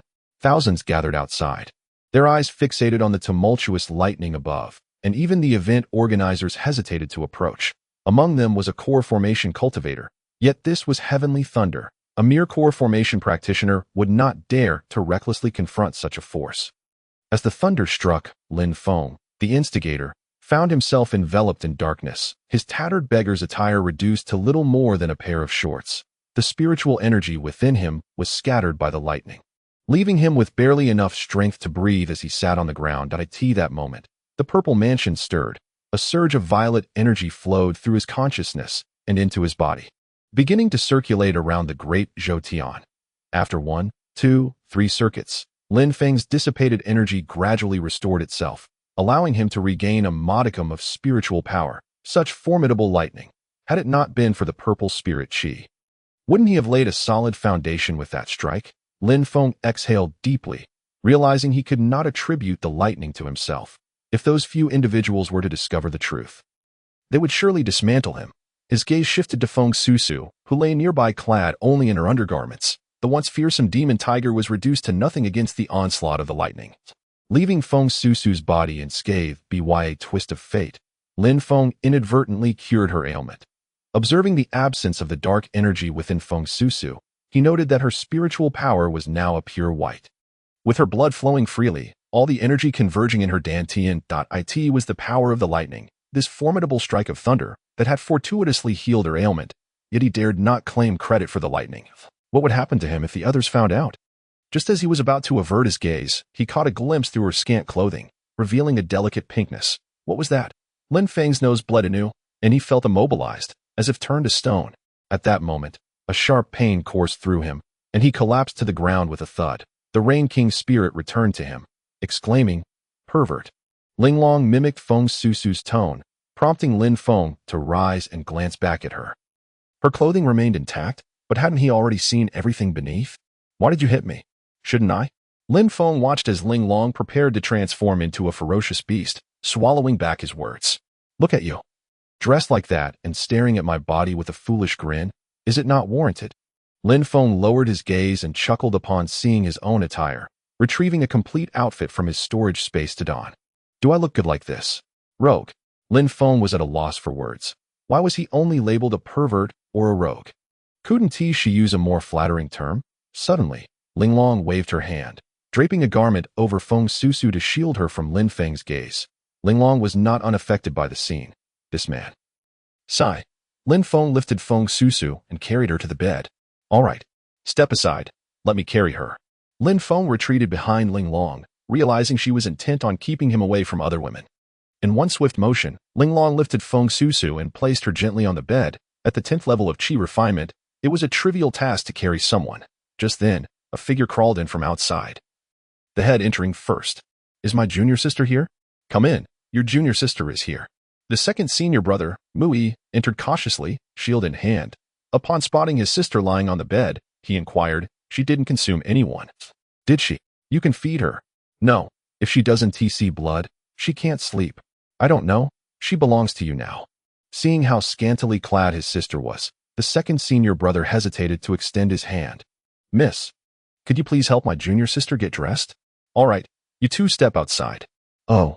The second senior brother pulled Lin Feng out of the room with him. Just as they reached the doorway, they spotted a small coal-black creature trembling on the ground.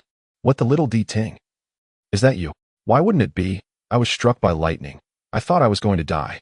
Little D-Ting curled up even tighter, and Lin Feng scooped it up, feeling as though its fur had been singed away, most of it reduced to ash. "Little one, it's all right now. The lightning has passed." "Oh." Little D-Ting opened its eyes to look at Lin Feng, relieved, but when it glanced down at itself, it let out a wail, crying pitifully, far more mournfully than before. "Whose little dog is this? Why does it look so dreadful and make such strange noises?" The second senior brother observed the disdain on D-Ting's face, which only compounded the misfortune, causing D-Ting to wail even louder. "Ding! Congratulations, master. You have vanquished the evil and saved the people, accruing boundless merit, gaining 3 merit points. Remarkable, another 3 points, quite commendable.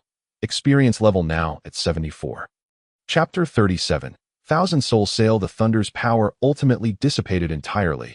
Not even a glimmer of lightning remained outside the building. Ding! Master used heavenly thunder, causing suffering to the living, consuming 1 merit point. What? It even deducts like this? Looking at the 2 merit points left, Lin Feng felt a pang of anxiety. This heavenly thunder is indeed impressive, but why is there a fee? It's not as if he could conjure it without any cost. It seems to come with a payment plan. The total deduction had occurred twice. The last time it was 20 points, and now just 1 point, indicating he must refrain from acts that harm virtue. Mui, are you there? A deep voice resonated from afar, causing the second senior brother's eyes to light up. His master had arrived. Master, I am here. Where are you? My junior sister has beatified. I wonder how she is faring.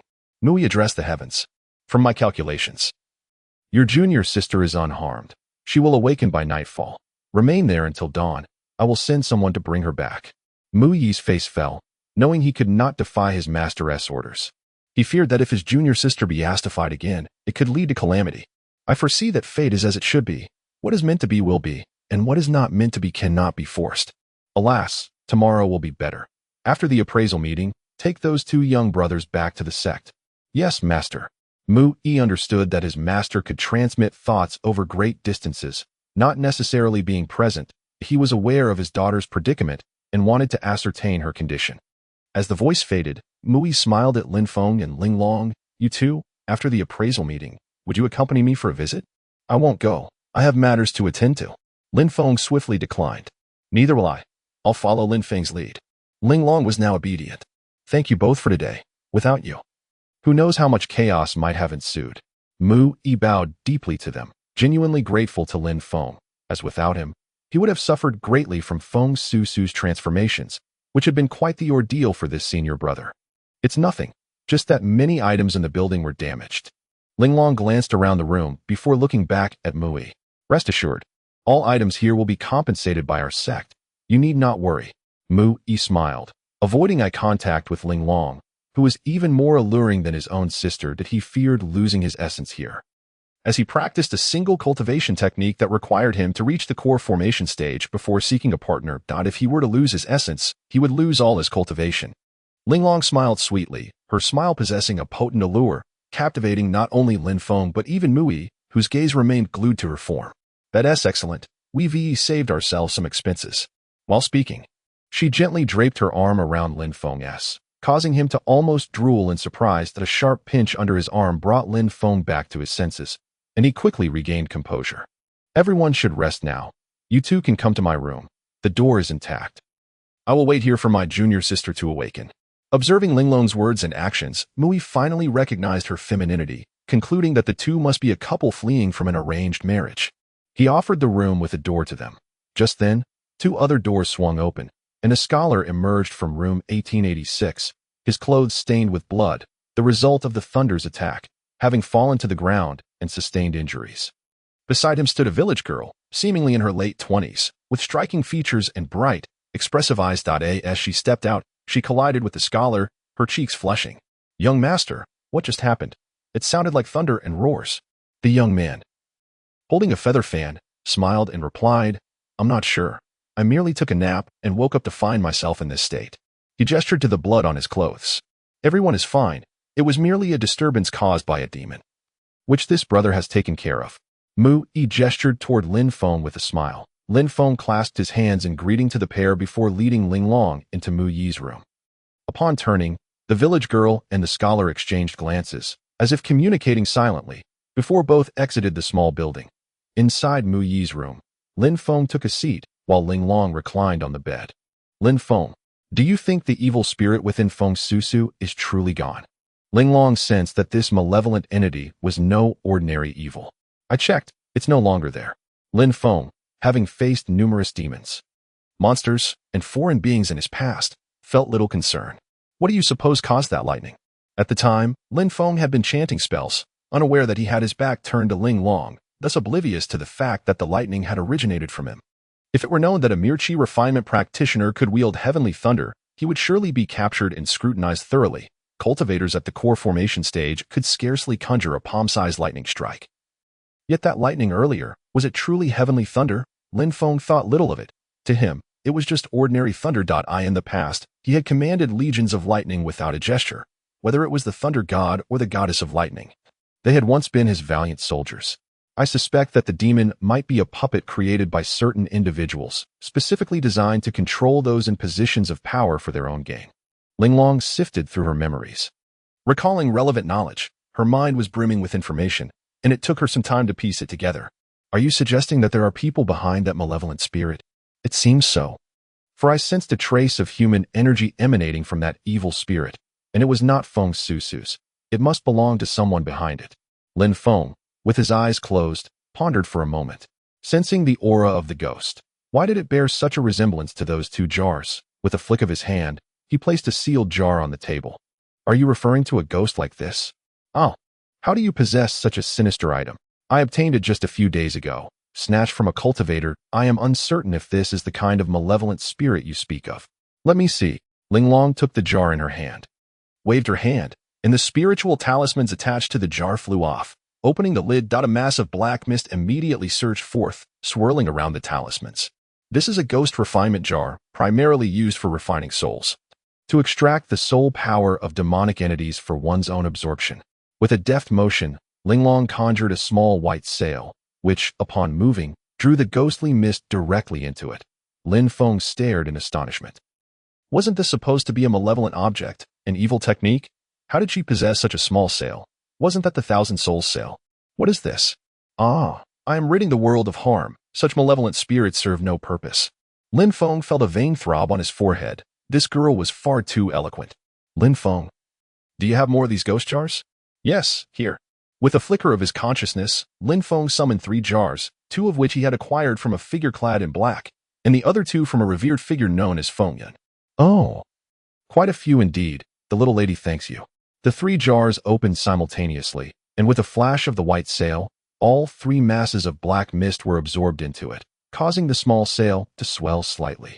A gleam of white light flickered across the sail, and the black mist transformed, releasing a chilling white vapor. Linglong, is this the Thousand Souls sail?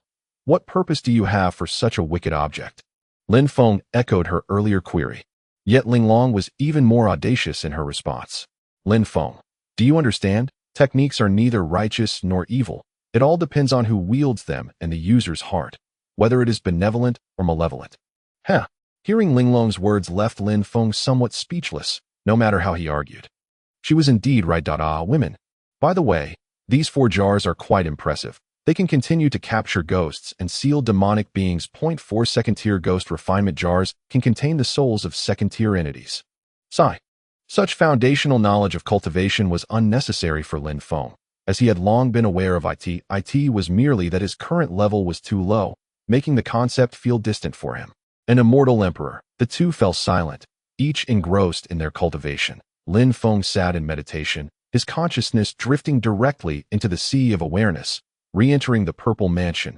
Upon his return, the purple mansion was enveloped in swirling purple energy, continuously enhancing the strength of his soul. The purple spiritual essence seeped into his very being, gradually transforming his constitution. As time passed, Lin Feng's spirit surged forth from the purple mansion. He resumed his cultivation, employing the 5 elements body refinement technique, utilizing the power of water to cleanse his body. During this purification, the purple spiritual essence also flowed into his body from the purple mansion, slowly reshaping it. The wind howled through the night, and without the protection of the grand array, the building resonated with a humming sound. Listening to the wind, Lin Feng sensed that it was drizzling outside. Indeed, it was a chill autumn rain, perhaps the last of the year, as the outside temperature had turned quite frigid. After thorough cultivation and body refinement, he began practicing the Emperor Immortal Water Control technique. With rain falling outside, Lin Feng directed the external water spiritual power towards the small building.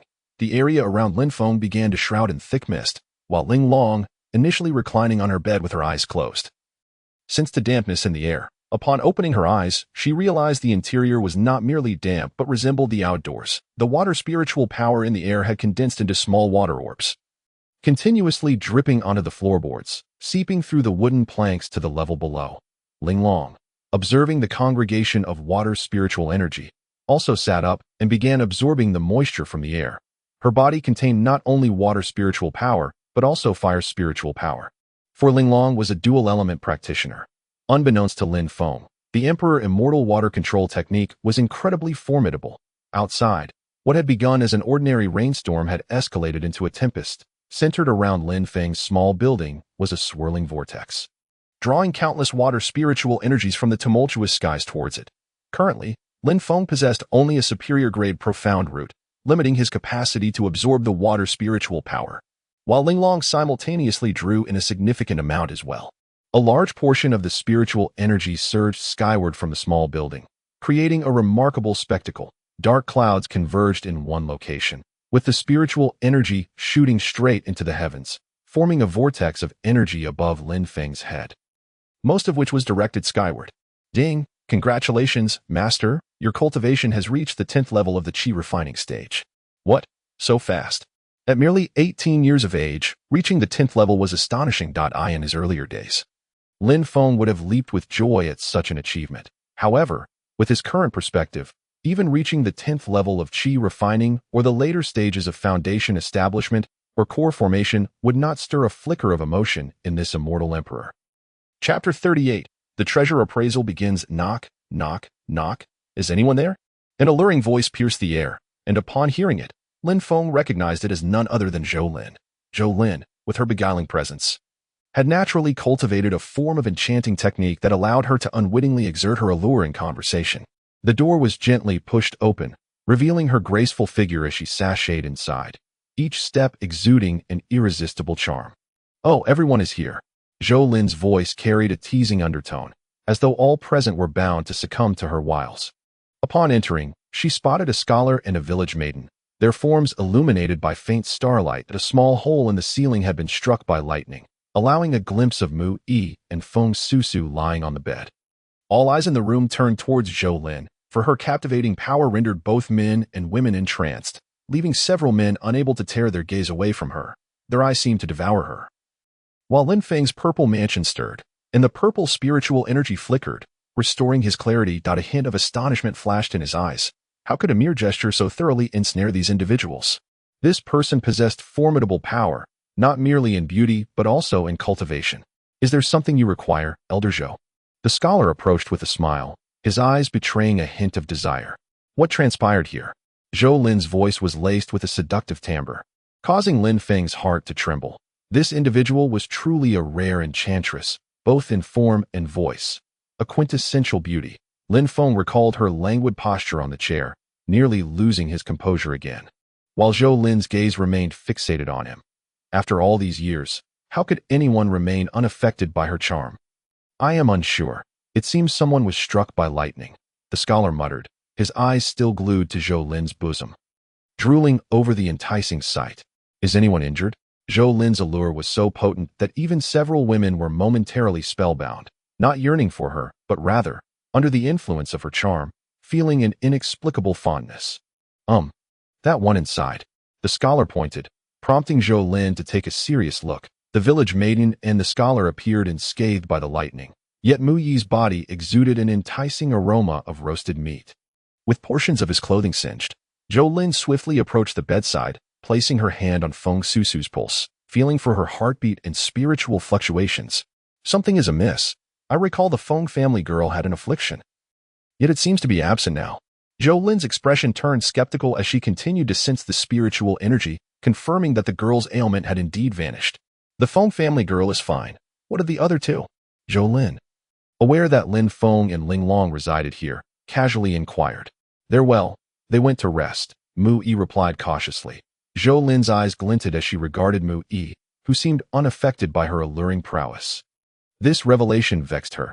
How could two individuals resist her charms in one day? That is good to hear. The sect leader sent me to inquire if all is well. Please rest, Zhou Lin said, turning to leave, her mind racing with curiosity. What was happening today? Encountering two peculiar beings and experiencing an unusual lightning strike. How could such a phenomenon directly strike within a building? Before exiting, Zhou Lin turned back. Oh, do not forget about tomorrow's treasure appraisal event. As she turned, she employed every skill at her disposal, her body twisting and swaying in a manner that tantalized the onlookers, leaving the men in a state of bewilderment and longing. To Lin Feng, she was merely a graceful beauty, yet he held no interest in this woman, who was over a century, perhaps even 2 centuries old.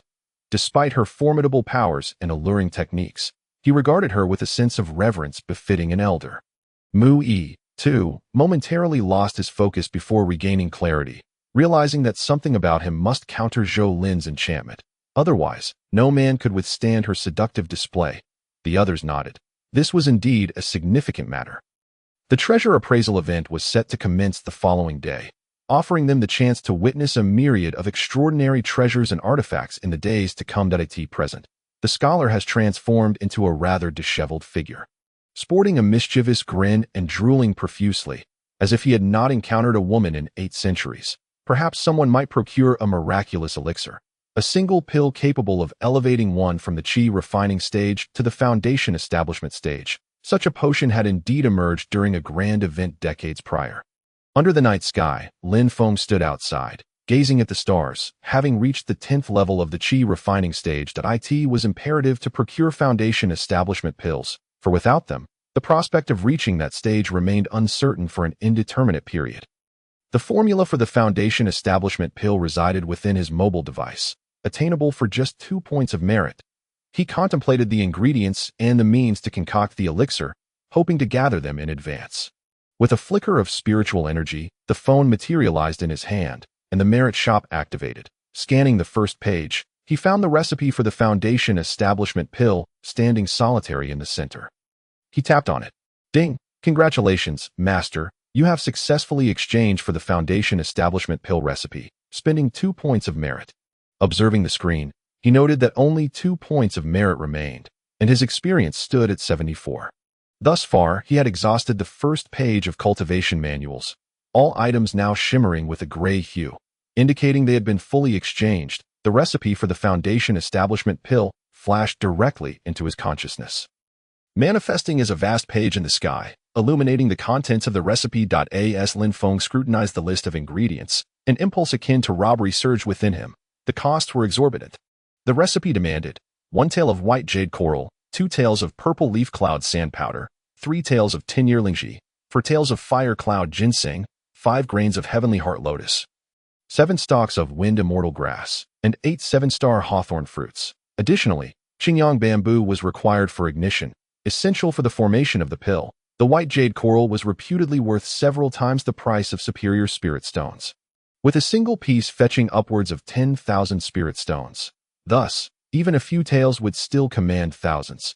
Then there was the purple leaf cloud sand powder, which was particularly infuriating.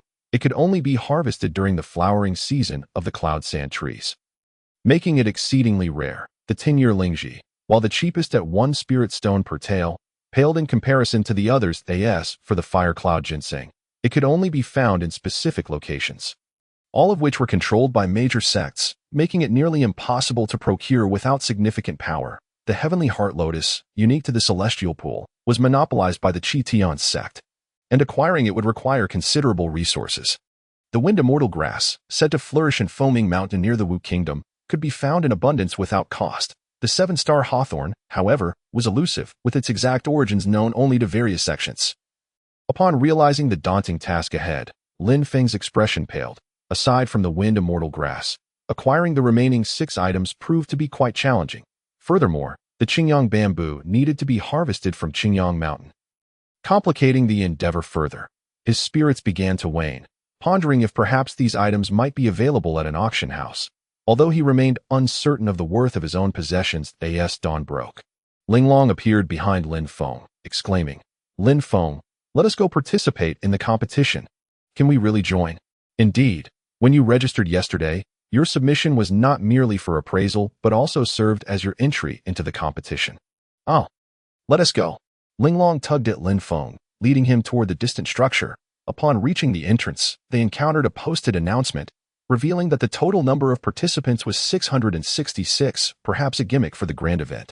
This venue would not only showcase valuable items, but also identify qualified appraisers. The treasure appraisal conference was scheduled to span 3 days. The first day would consist of a covert selection round, wherein each participant would choose items they believed worthy of entering the top 100 from the 666 available objects. Those who selected correctly would qualify for the second round. The second round would involve evaluating treasures, where contestants could randomly select 3 items from the top 100, presenting their assessments before judges who would cast votes. The top 10 would advance to the final round. The third round would require participants to select what they deemed the most formidable artifact or the item with the highest value. Entering the appraisal room, they found 666 boxes, each containing different items awaiting evaluation. If an item emitted spiritual energy, it was manageable. However, if it bore no such fluctuations, accurate assessment would be nearly impossible. Contestants could discern the box's contents by their weight, while others could utilize spiritual energy for identification. As long as their assessments were correct, they would succeed. Just as Lin Feng approached the entrance, an elderly man approached him. "Young man, are you contestant number 1881? Glancing at his badge, Lin Feng confirmed, "Yes." "Excellent. Please follow me and present your item for our evaluation." "Sure." Lin Feng took Ling Long's hand and followed the elder into a private chamber. Here, he retrieved a pearl, a magnificent specimen extracted from a river clam, larger than a pigeon's egg. Placing it on the table, the elder's eyes gleamed with excitement. The pearl radiated a rich water spiritual energy, enhanced by the water spirit pearl's influence, making it an exceptional artifact for cultivation. "Remarkable. This is a giant pearl, rich in water spiritual energy. You must place your item in a box to participate." Originally, Lin Feng had only noted one pearl in his bag. According to the conference rules, a physical item was necessary for the finals. Nodding in understanding, the elder provided Lin Feng with the necessary documentation, which would serve as proof if he wished to sell or reclaim his item. Returning to the main hall, the conference awaited, the participants and items still in limbo as the sun rose. Its rays streamed into the hall, and a commotion erupted at the far end. As the crowd parted, 5 individuals emerged. 2 were foundation establishment cultivators, while 3 had reached the Dan formation stage. Upon their arrival, the hall, filled with over 1,000 people, fell silent, as if a pin drop could be heard. "Allow me to speak first. I am Li Cheng, the National Master of the Yu Kingdom. Today marks the Wu Alliance's Treasure Appraisal Conference, aimed at ensuring that the treasures of our 7 nations remain untainted and to unearth more talent." The audience listened intently. Not only were members of the Wu Alliance present, but cultivators from other nations had also come, seeking treasures at the conference. Some had brought unique items from their homelands. "By the way, we 5 are the arbiters elected for this grand event. If there are any grievances, please bring them to me." The crowd chuckled at the notion of a complaint. Who could one possibly accuse? One of the Dan formation cultivators stepped forward, declaring, "I won't mince words. I am a member of the Wu Alliance, and we 5 will oversee today as proceedings. Anyone wishing to cause trouble should reconsider." With that, the previously bustling chatter was swiftly quelled. Such was the power of the Dan formation stage in the eastern Xindao continent. Dan formation cultivators were regarded as the pinnacle of strength. Each sect's Dan formation cultivator was referred to as an ancestor, the bedrock of their respective sections. The Wu Alliance comprised 7 nations: Wu, Chu, Zhao, Han, Zhou, Diyu, and Baitsong. Within these 7 nations, 16 sects had formed an organization capable of mutual advancement and cooperation, primarily targeting the demonic and beastly tribes. Sects such as Tianyun sect, Lingyun sect, and Qitian sect were all members of the Wu Alliance. Though internal conflicts persisted, unity was often forged only in the face of the monstrous armies and demonic forces. The appraisal conference aimed to select the best artifact, offering rewards to the holders, categorized into first, second, and third prizes, which included foundation establishment pills, clear vision spiritual liquid, and a talisman for the foundation establishment stage.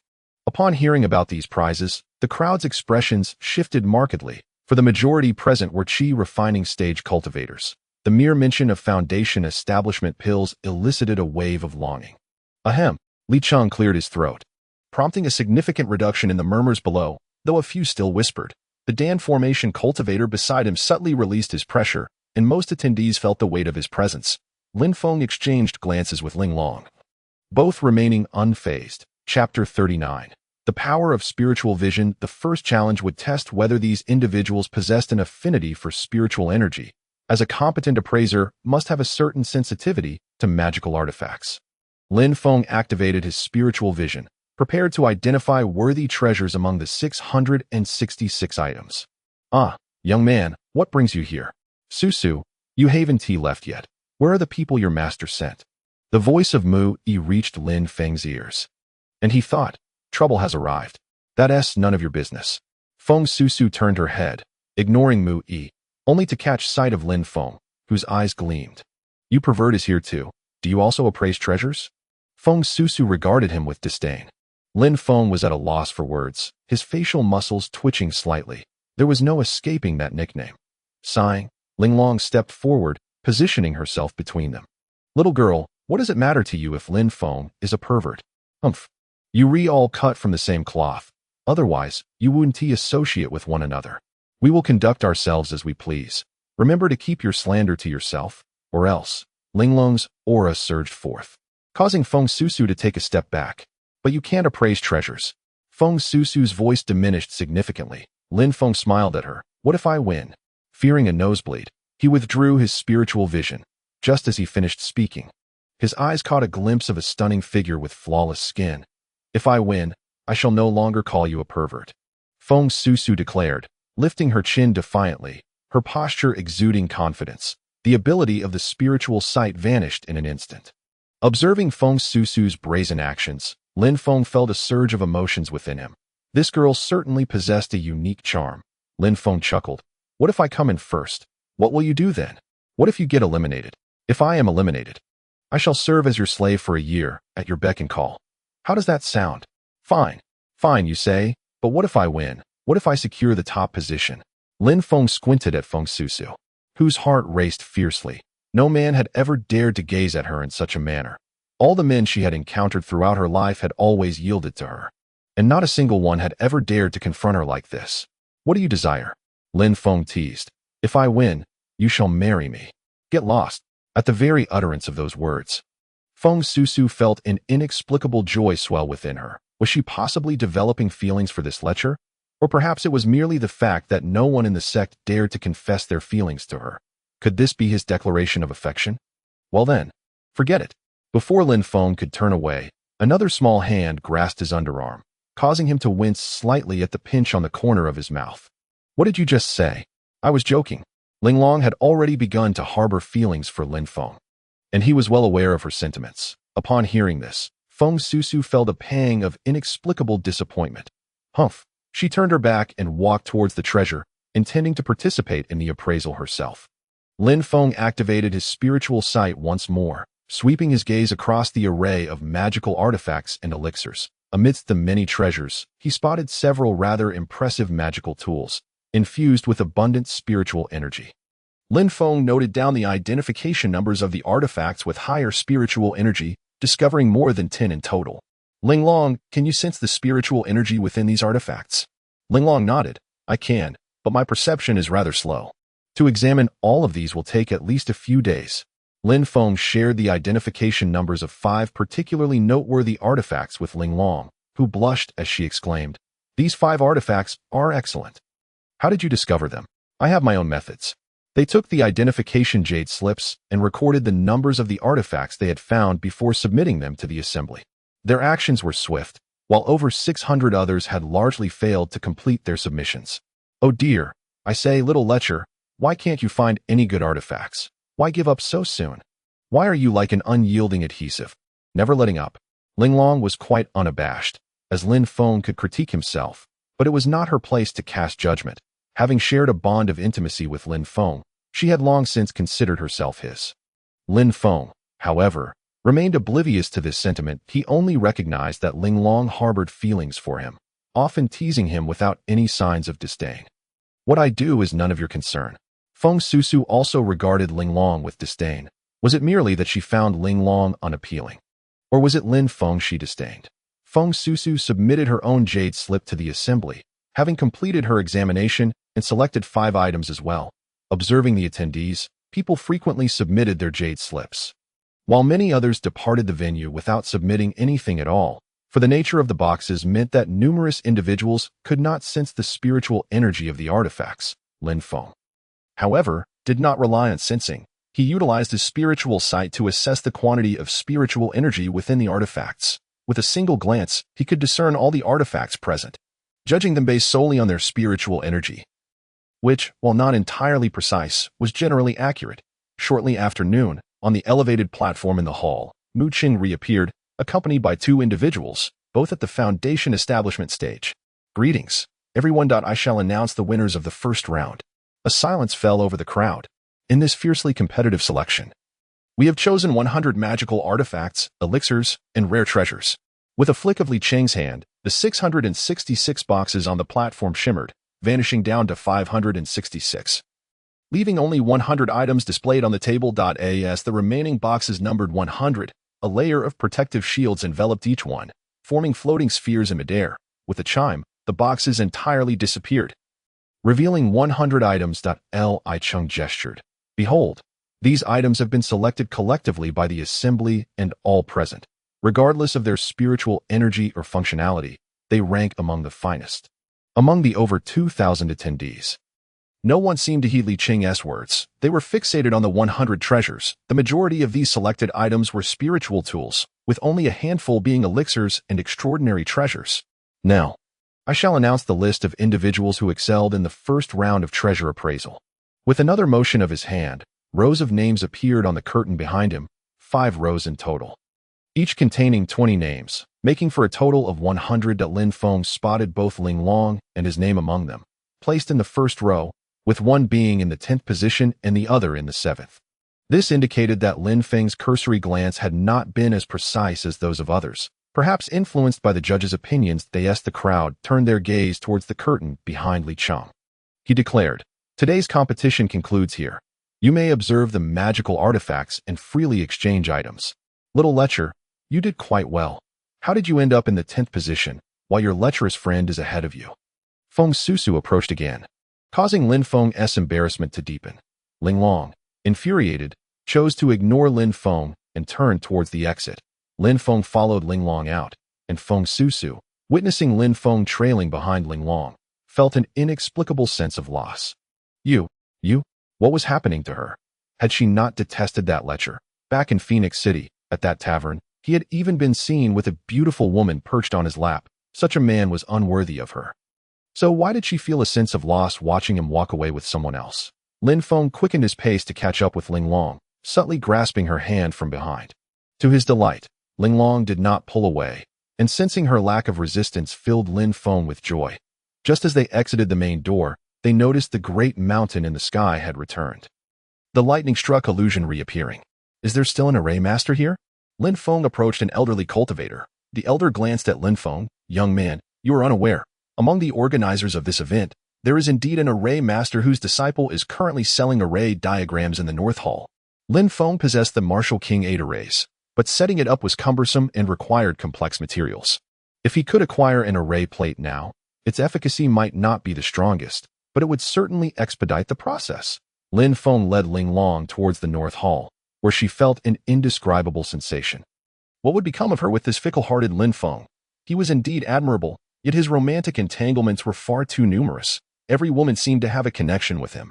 Upon arriving at the North Hall, they found 4 large stalls, one for selling books, one for weapons, one for arrays, and another for elixirs. Lin Feng possessed only a few spirit stones and needed to sell some items first.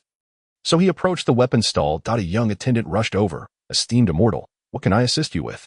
I have a few items for sale. Do you accept spiritual tools?" "We do. Please wait a moment."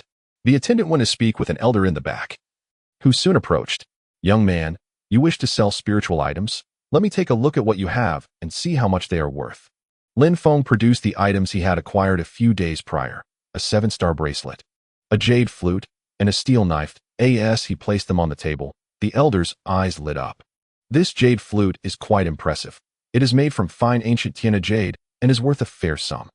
The bracelet has a cubic space, slightly larger than an ordinary storage bag, while this knife only glimmers faintly with spiritual energy. The elder examined the 3 items thoroughly. "Young man, of these 3, only the jade flute is acceptable. We can offer 900 spirit stones for it, 100 for the 7-star bracelet, and we do not want the steel knife." After finishing, the elder pushed the steel knife back towards Lin Feng, who realized it was indeed of little value, likely taken from a corpse. "All right, deal." Lin Feng accepted the steel knife back, and the elder collected the other 2 items, while the attendant handed over a bag of spirit stones. "What kinds of arrays do you have?" Lin Feng inquired, glancing at the elderly man seated behind the array stall. "Well, We have quite a variety of arrays. What level are you looking for? The elder lazily opened his eyes, appearing somewhat drowsy, as though he had just awoken. I wish to see arrays suitable for dealing with foundation establishment and core formation cultivators. Hold on a moment. Let me show you what we have. Chapter 40. Earth Level Techniques. The arrays for core formation level are priced around 10,000 spirit stones, while those for foundation establishment are about 1,000 spirit stones. Upon hearing the prices, Lin Feng felt a chill down his neck. They were quite expensive. If only he could learn to create arrays, he might earn some spirit stones. The arrays for core formation include the Celestial Gang Beidou Array, the Starry 7-Kill Array, and the True Martial 7 Cuts Array. These three major arrays were crafted by our 7 Alliances Array Master, Sima Feishing, and can withstand full force attacks from core formation cultivators. The effectiveness can only be determined once under attack. And what about the foundation arrays? There are many options, including the Minor Mind Controlling Array, the 4 Symbols Array, the Falling Immortal Array, the Heaven and Earth Great Array, and the Earth Absolute Great Array. What do you intend to use them for?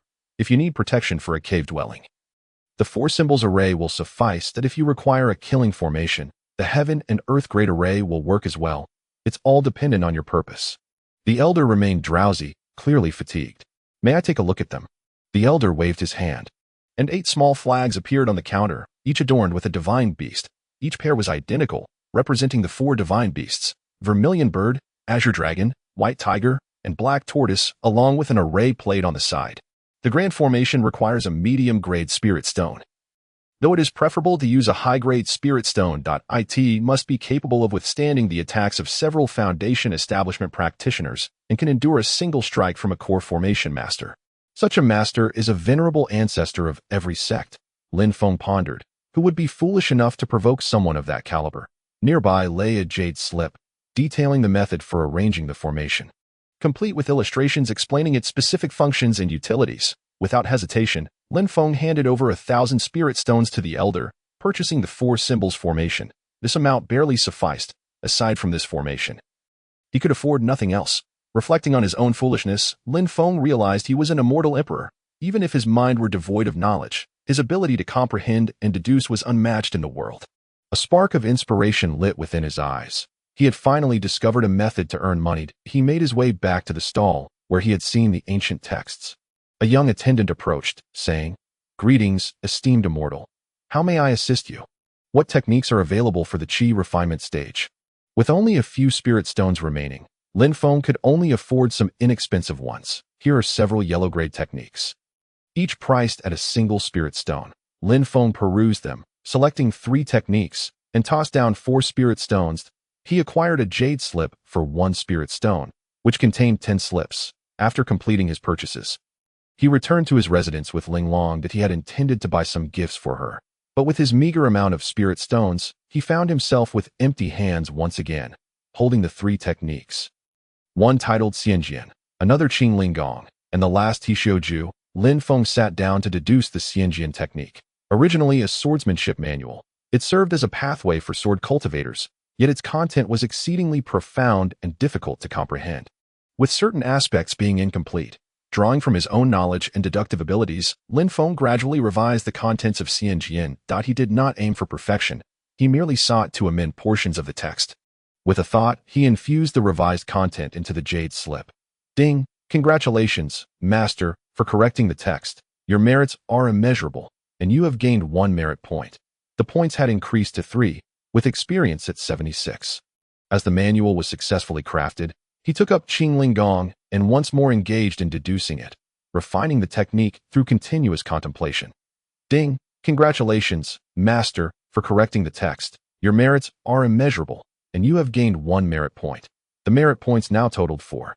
With experience climbing to 78, in no time, his experience would reach the threshold for leveling up. Lin Feng retrieved the final book, Lian Tiju, and examined it. This text possessed a semblance of consciousness, focusing on physical training methods designed to temper the body through exposure to the elements, primarily through wind, rain, thunder, and lightning. As he meticulously deduced the technique, he directly integrated its contents into the Wuxing Lian Tiju. Above the sea of consciousness, the Wuxing Lian Tiju transformed into stars that continuously changed, The originally white stars gradually shifted in hue, shimmering with golden light. Ding! Congratulations, Master. The technique Wuxing Lian Tiju has leveled up to Earth tier. Astonished, Lin Feng realized that it could indeed be upgraded. No wonder he thought he would seize the opportunity to return this technique to his clan, allowing his kin to benefit from an Earth tier technique. He transcribed Wuxing Lian Tiju into a jade slip again, deeming it unsellable. This was his most successful work of deduction, and it resonated deeply with him, possibly being a technique he had once practiced but could not recall. With 2 jade slips in hand, he knocked on Linglong's door. Lin Feng, is there something you need? Let us go sell some items and see how many spirit stones we can trade for. What items? 2 jade slips. Where did you acquire them? No questions. Let us see if there are any discerning buyers. Linglong was pulled along by Lin Feng as they stepped outside, only to collide with a scholar emerging from a village maiden's room, resulting in a comical embrace. Ah, fellow cultivator, in such haste, what brings you here? I intend to sell some items. Splendid. We too shall roam about together. Lin Feng, Jin Linglong, the scholar, and the village maiden formed a group of 4. Upon reaching the entrance, they were halted by Mui, who was tugging along Feng Susu, the latter appearing quite reluctant. Let us go. The 6 of them departed from building 1880. Upon arriving at the market stalls, Lin Feng led Linglong toward the northern hall, with the 4 trailing behind.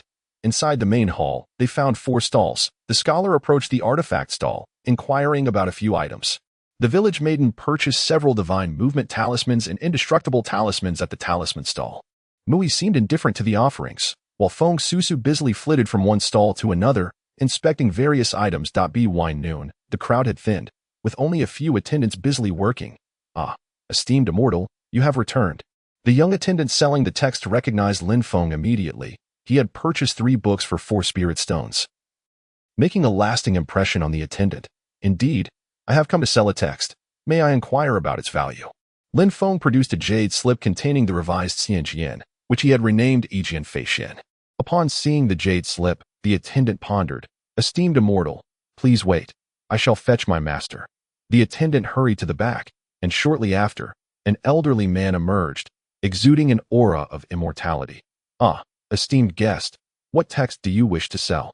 I am offering this Yijian Feixian. Lin Feng presented the text, and the elder took the jade slip, probing with his consciousness that a fragment of the technique materialized in his mind. Initially, the elder perused it casually, but then his eyes widened at the realization. This technique was of the Xian tier. Most cultivators practiced yellow tier techniques, and possessing a top-tier yellow technique could lead one to the later stages of core formation. This technique, however, was of the Xian tier. The elder confirmed its potential as a high-grade yellow technique based solely on the initial content. The shopkeeper's expression shifted at the thought of such a valuable text. Young man, what price do you seek for this technique? I am unsure. It is a family heirloom, and I do not know what your shop might offer. The elder examined the jade slip. Recognizing it as a new edition, which was less expensive than the older versions, that he delved deeper into the text, but could only view the preliminary content. What grade can this technique achieve? It is of the middle grade Xian tier, Lin Feng replied. The elder gasped, middle grade. Young man, I offer you 20,000 spirit stones. Is that all it is worth? That is a significant sum. With 20,000 spirit stones, one could acquire over 1,000 other techniques. While the elder spoke truthfully, Lin Feng knew that a single high-tier technique was worth far more than countless lower-tier ones. Such a technique could be crafted within a short time, regarded by others as a supreme technique. Yet for him, it was merely a matter of convenience. I will offer 50,000 spirit stones. 25,000 is my final offer. I cannot go higher, as I may not be able to sell it afterward. 40,000 spirit stones, that is my bottom line. 30,000 spirit stones. Agreed. Lin Feng was not particularly concerned about the spirit stones. After all, 30,000 was a substantial amount, sufficient to rival a small sect. The elder produced 30,000 spirit stones, and Lin Feng revealed the hidden content of the jade slip, completing the exchange to mutual satisfaction. Lin Feng chose not to sell the other technique, uncertain of its value and wary of potential interest from others. Esteemed immortal, should you acquire more texts like this, do remember me. Certainly. Lin Feng led Linglong away, while Feng Susu and the village maiden remained within earshot, astonished at the sight of Lin Feng exchanging a jade slip for 30,000 spirit stones. Lin Feng then returned to the formation stall. Ah, young lad. Back again. Which formations do you seek this time? I wish to acquire 2 killing formations for the core formation stage, namely the Starshine 7 Kill formation and the Jinwu 7 Sabers formation. Is that so? The elder's eyes sparkled. This was a significant client, as who could afford to purchase 2 core formation killing formations in one go. What is the price? 20,000 spirit stones. Could it be reduced? Not at all. However, I can offer you 2 foundation establishment formations as a bonus. Very well. Which 2 foundation establishment formations do you desire? The Minor Suppression Heart formation and the Fallen Immortal formation. Lin Feng purchased the 2 formations for 20,000 spirit stones, which included both the formation flags and the formation discs. Such formations were easy to set up, requiring only a brief period, unlike the Wuwang Bazin, which demanded numerous materials and considerable time to complete. Chapter 41. Gifts. Lin Feng examined the formation disc in his hand before stowing it away. Ling Long, did you find anything appealing? Yes, I find that hairpin quite nice. Could you have a look for me? Ling Long led Lin Feng toward the weapon stall. After a few turns, they arrived at the stall, where Feng Susu was also present, holding a green hairpin. Lin Feng, what I desire is that very hairpin she holds. Ling Long's voice grew increasingly soft, wary of Feng Susu overhearing. Boss. How much for the hairpin in her hand? 666 spirit stones. As fate would have it, Feng Susu turned her head just in time to catch sight of Lin Feng. Upon hearing that he intended to purchase the hairpin, a thought crossed her mind. Could it possibly be for herself? A flush crept across Feng Susu's cheeks as she mused. You lecher, I have my eye on this treasure. There is no need for you to pay. Lin Feng, realizing that Feng Susu had misconstrued his intentions, was eager to clarify. Brother, your taste is impeccable. This is for my junior sister. Mu Yi, standing nearby, continued to stir the pot, leaving Lin Feng in a quandary over whether to buy or not. What a predicament, he exclaimed. Do you still have any in stock? Lin Feng, confident in his possession of spiritual stones, was not particularly worried about the expense. Yes, but the 2 have slight differences. Lin Feng took a few steps forward, flanked by the 2 women. Boss, I'll take both. No need to mention the differences. Just wrap them up for me. Certainly. The proprietor was swift, and wrapping them up was a mere trifle. He could have even adorned them directly. Lin Feng handed over 2 payments totaling 1,332 spiritual stones, leaving him with over 8,000 stones, a substantial sum. Typically, a small sect might earn around 20,000 to 30,000 spiritual stones in a year, yet Lin Feng had just spent over 20,000 stones in a single afternoon. He presented 1 box to Ling Long and tossed the other to Mu Yi. Go on, give it to your princess. Brother, shouldn't this be your responsibility? Enough. Can't you see the situation is a bit off? Lin Feng gestured towards Ling Long and shot a glance at Feng Susu. Elder brother, please help me clarify. We must avoid misunderstandings. Brother, spare me. How do you expect me to explain without transforming? The mere mention of transformation sent a shiver down Lin Feng's spine, although he had healed Feng Susu. Who could say if she still harbored any remnants of the ghostly mist within? Just thinking of that fierce tigress made Lin Feng's legs tremble. All right, say what you will. We're leaving tomorrow anyway. Are we not going to visit our sect? Perhaps another time. I still have people to find. Oh, well, if the opportunity arises, come to my place. I'll treat you. Agreed, it's a promise. Lin Feng led the exuberant Ling Long away, for this was a treasure he had chosen himself. It was a gift of a different nature. This item required 666 spiritual stones, and Ling Long had nearly returned it, initially believing it to be a mere trinket, unaware it was an artifact. The scholar trailed behind Lin Feng, while the village girl remained close to Ling Long and Feng Susu, creating a seemingly harmonious atmosphere. After a leisurely afternoon of browsing stalls, the group had become quite familiar with one another. Observing the 3 women laughing, the expressions of the 3 men following them brightened considerably. In the end, Lin Feng purchased several bottles of chi refinement powder and dozens of spiritual talismans, while the scholar acquired a flying sword. The village girl purchased some talismans, and Feng Susu indulged in numerous items. Given her wealth of spiritual stones, throughout this, Mui consistently handled the payments. As night fell, the group returned to Building 1880. Upon their return, the rooftop and windows had been repaired, leaving no trace of the earlier lightning strike. Once back, Lin Feng dove into his room and retrieved 5 formation discs.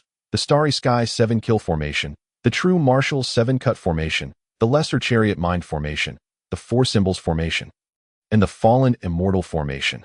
Gazing at the 5 major formation discs, he selected the lesser chariot mind formation, his mind stirring as he examined the intricate markings on the disc, entering a state of concentration. He infused his spiritual essence into the formation, solidifying his soul while etching the formation's details into his memory. His consciousness then turned to several formation flags, committing their symbols to memory as he closed his eyes and began to simulate the evolution of the formation. As his spirit solidified further, the purple mist swirled around him, and his mind continued to refine the grand formation. Under the influence of the cinnabar brush, the formation underwent constant transformation. Ding! Congratulations, Master! The formation has been enhanced, yielding immeasurable merit and increasing your merit points by 1. With 8 merit points and 83 experience, he was nearing the 100 threshold, anticipating that the formation's power would increase by at least 200. Originally, the foundational formation could withstand a nascent stage cultivator, meaning it could potentially fend off 3 nascent stage practitioners, or perhaps even more. The amplification of abilities does not equate to a mere sum. It might even withstand a core formation practitioner. Lin Feng saw a promising path ahead and retrieved the fallen immortal formation disc and flags, continuing his simulations. This formation was a killing formation, imbued with an aura of slaughter. Could this grand formation slay immortals? Certainly not, for Lin Feng had discerned numerous flaws within it. As he scrutinized and resimulated, he made continuous improvements. With the cinnabar brush in hand, he diligently altered the markings on the formation disc, occasionally adding strokes to the flags to render the grand formation more coherent. Ding! Congratulations, Master! The formation has been enhanced, yielding immeasurable merit and increasing your merit points by 1. Merit points reached 9, with experience at 85. Next, he turned his attention to the 4 symbols formation, the finest defense for a cave dwelling. Lin Feng was particularly invested in this formation, having prepared his cinnabar brush well in advance. Upon examining the formation disc, he noted its chaotic state and directly utilized his spiritual energy to elevate and simplify the markings. He inscribed a classification pattern on the disc, segmenting the 4 symbols into 4 distinct quadrants. Only by differentiating the 4 symbols could they effectively guard the 4 directions. He also inscribed gathering talismans on the 8 small flags, allowing for a fusion of the 4 symbols should one direction falter, giving rise to the Qilin. Through Lin Feng's simulations, the formation transcended the ordinary 4 symbols formation, transforming into a genuine 4 symbols 5 elements grand formation capable of contending with core formation practitioners. Should that formation master witness the radical transformation of his formation, he would likely be incensed to the point of spitting blood. If he were to understand its true power, he might even kneel and seek Lin Feng as his teacher. Ding! Congratulations, Master! The formation has been enhanced, yielding immeasurable merit and increasing your merit points by 1. Merit points reached 10, with experience at 87. Lin Feng then retrieved the 2 core formation grand formations, both designed for killing. Casting a glance at the Starry Sky 7 kill formation, he continued to simulate and modify the formation. The symbols within the Starry Sky 7 kill formation primarily harnessed the power of the Northern Dipper constellation, manifesting 7 beams of light, an array designed to slay. As Lin Feng continued his simulations, he amplified the formation's power. Ding! Congratulations, Master! The formation has been enhanced, yielding immeasurable merit and increasing your merit points by 1. Merit points reached 11. With experience at 89. With a flicker of thought, Lin Feng committed the true martial 7-cut formation's disc and flags to his consciousness, once more engaging in simulation. This formation mirrored the authentic true martial emperor's 7-cut formation. Merely grasping the surface. A slight modification rendered the formation significantly more potent. Ding! Congratulations, Master! The formation has been enhanced, yielding immeasurable merit and increasing your merit points by 1. Merit points reached 12, with experience at 91. As he approached the completion of enhancing the 5 grand formations, Lin Feng noticed his hair was damp with perspiration. This undertaking had proven exhausting, leaving him quite fatigued. The knock echoed at the door, and as Lin Feng stepped forward, he felt as though his legs had turned to jelly. Just a few steps in, he nearly collapsed. He forced the door open, but before he could discern who stood before him, he fainted once more, enveloped in darkness as the world spun around him. Lin Feng found his physical state less than ideal, despite having cultivated to the 10th layer of the Qi refinement stage through the body refinement technique. He was unable to withstand the strain of enhancing several formations. He resolved to be more cautious next time. That it felt as though he had slipped into a dream, akin to riding a roller coaster. Jolting awake to the scent of jasmine wafting through the air, was that not a delicate, refined fragrance? As he gradually opened his eyes, he noticed a pale blue long dress draped over him. As if the girl had been sleeping for an eternity, had she not rested all night?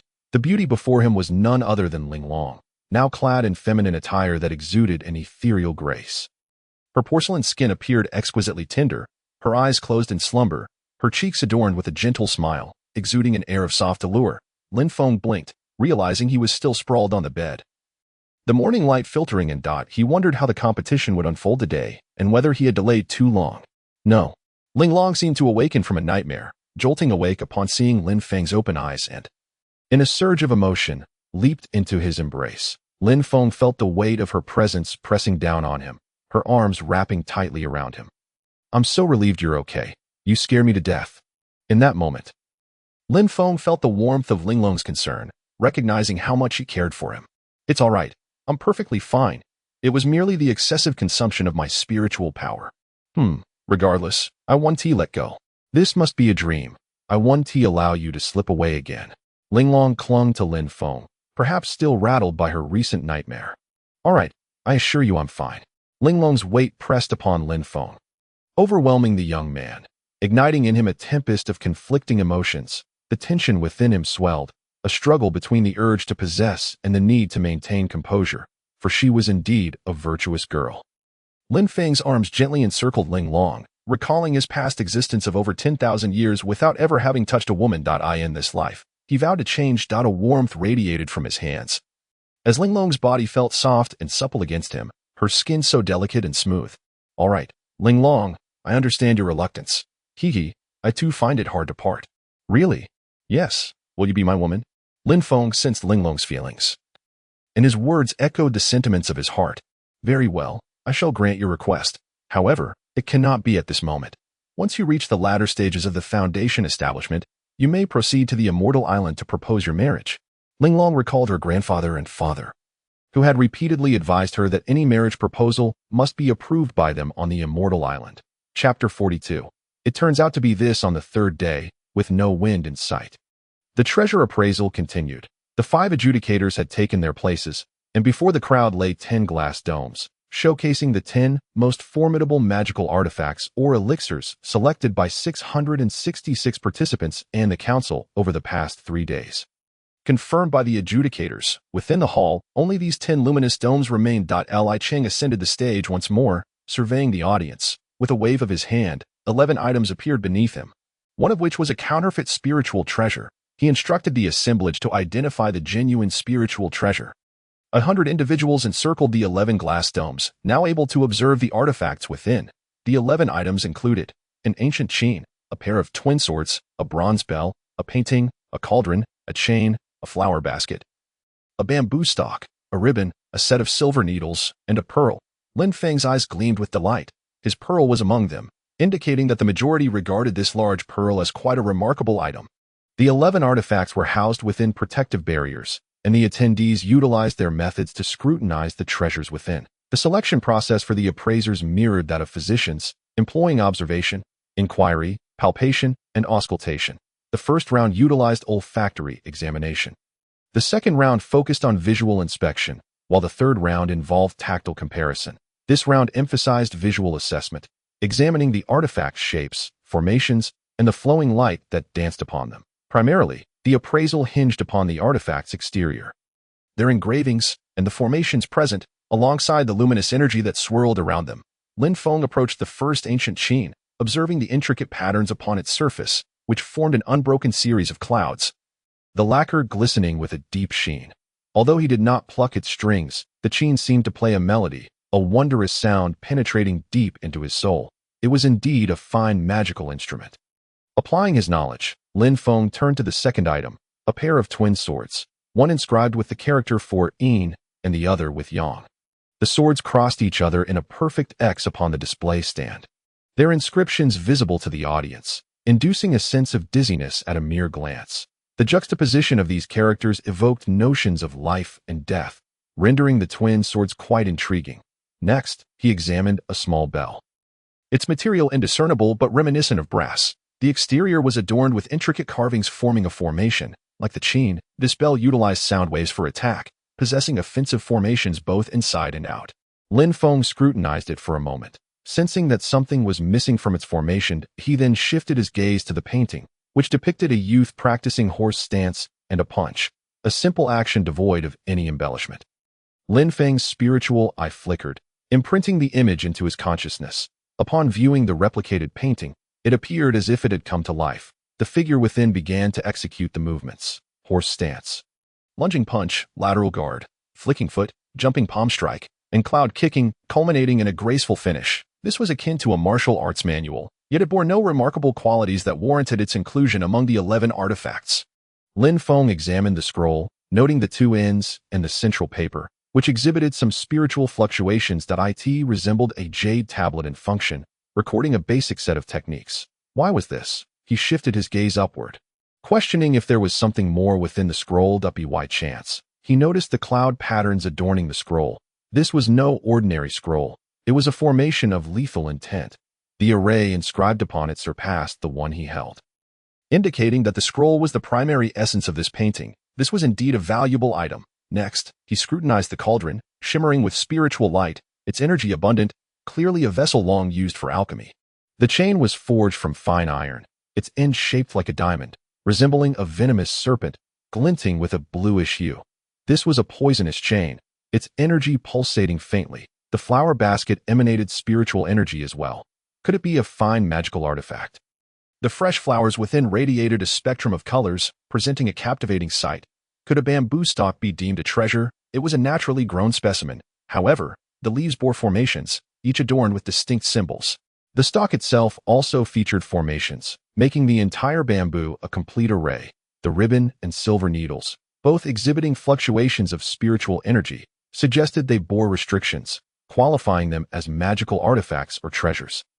The pearl was indeed Lin Feng's. Although it lacked the abundant energy of a water spirit pearl, its spiritual fluctuations were sufficient for a practitioner below the foundation establishment stage to cultivate, equivalent to a branch of a small spiritual vein, thus qualifying as a commendable magical artifact. After observing the 11 items, Lin Feng opened his spiritual eyes once more for a thorough reassessment. All 11 artifacts could indeed be deemed genuine magical items. Hence, among them, was there one that could not be classified as such? Lin Feng discreetly ranked the 11 magical artifacts by their spiritual energy. The cauldron possessed the most, having absorbed an abundance of energy from years of alchemical processes. Second was his pearl. Though it did not exude as much energy as the cauldron, it was perpetually surrounded by the essence of water. The subsequent rankings from 3rd to 11th were the ribbon, the painting, the flower basket, the ancient qin, the twin swords, the chain, the bamboo stalk, and the set of silver needles. Reflecting on this, he glanced at Ling Long, who appeared equally puzzled, seemingly unable to identify any artifact that did not belong. Indeed, all 11 items displayed traits of magical artifacts from various perspectives. Yet, why had the assembly asked them to identify one that was not? Observing the energy, the chain, bamboo, and silver needles exhibited weak fluctuations, unless scrutinized carefully. One might be led to believe one among them was not a magical artifact. Ling Long, could it be possible that they are all magical artifacts? Ling Long nodded in agreement.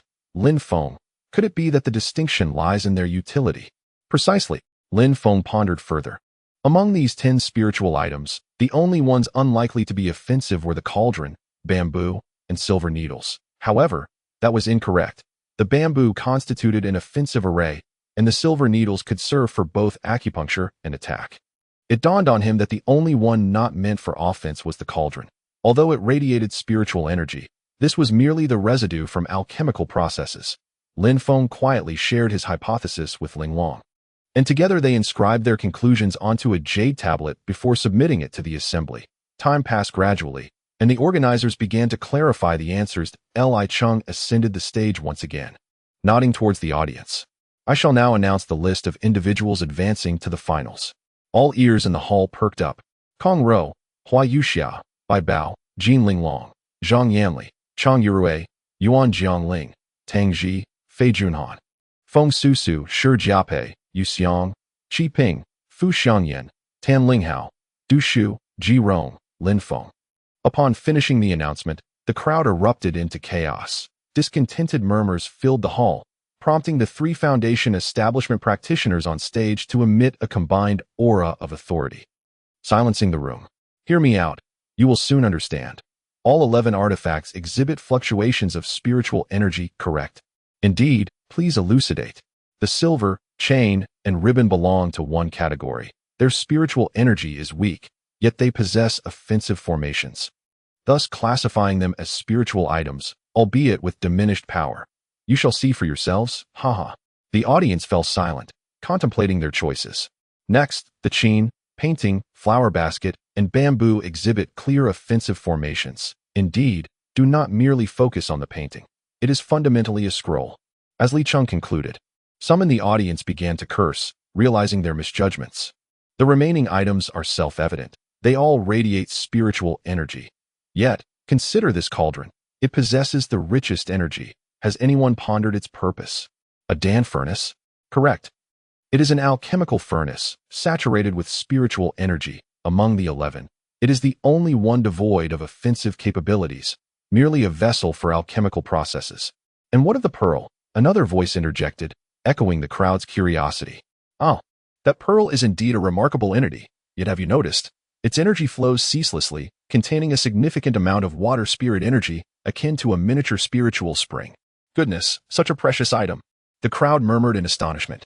I hereby declare that the finals will take place this afternoon. As the organizing committee has encountered unforeseen circumstances, the finals shall be held today, followed by a goods auction tomorrow. Upon Li Cheng's announcement, Lin Feng heard the audience erupt again, some rejoicing while others despondent. Those who had made it to the 18-member list felt a sense of pride, knowing they would receive rewards, even if not as grand as those for the top 3. Nonetheless, they were still items of considerable value. Please. The 18 finalists stepped forward. In a flash of spiritual light, numerous individuals appeared on stage. Lin Feng, hand in hand with Ling Long, slowly ascended, while Feng Susu quietly took her place beside him. Not far away stood the scholar, whose name was revealed to be Ji Rong. Indeed, the 1880 building was a hidden trove of talent. After midday, we shall reconvene to engage in our ultimate contest, assessing your abilities and determining which of the 10 magical artifacts shall seize the crown. The 10 on stage bowed to the audience before descending. While the 5 adjudicators vanished from sight, the attendees gathered around the 10 magical artifacts, examining them earnestly. The 10 pieces of magical artifacts are indeed remarkable. They must possess a certain caliber to qualify for the treasure appraisal convention. This is a well-known fact among the crowd, and now everyone is simply waiting. Waiting until the final showcase, which is the crux of the event. That as for these 10 items, it remains uncertain whether the collectors will choose to sell them. The starting bid for any item worthy of making the top 10 must be at least several thousand spirit stones. One cannot help but wonder how many spirit stones the top 3 items will fetch. Years ago, there was an occasion when a single artifact was auctioned for over 90,000 spirit stones, an amount equivalent to the monthly revenue of a medium-sized sect. Even the smaller sects could scarcely hope to achieve such a sum in a year. Chapter 43. Crafting Water Spirit Pearls. Lin Feng followed the crowd out of the hall. No one lingered aimlessly. They all returned to the lounge to await the afternoon's competition. Ling Long grasped Lin Feng's hand, while Feng Susu trailed behind them. Her expression frosty. It was due to Ling Long's current feminine attire, which made Feng Susu suspect that the two were overly intimate. Now that they appeared as a couple, she felt a pang of discontent. Upon returning to her room, she threw the hairpin Lin Feng had gifted her onto the ground, causing a hole to be drilled into the wooden floor.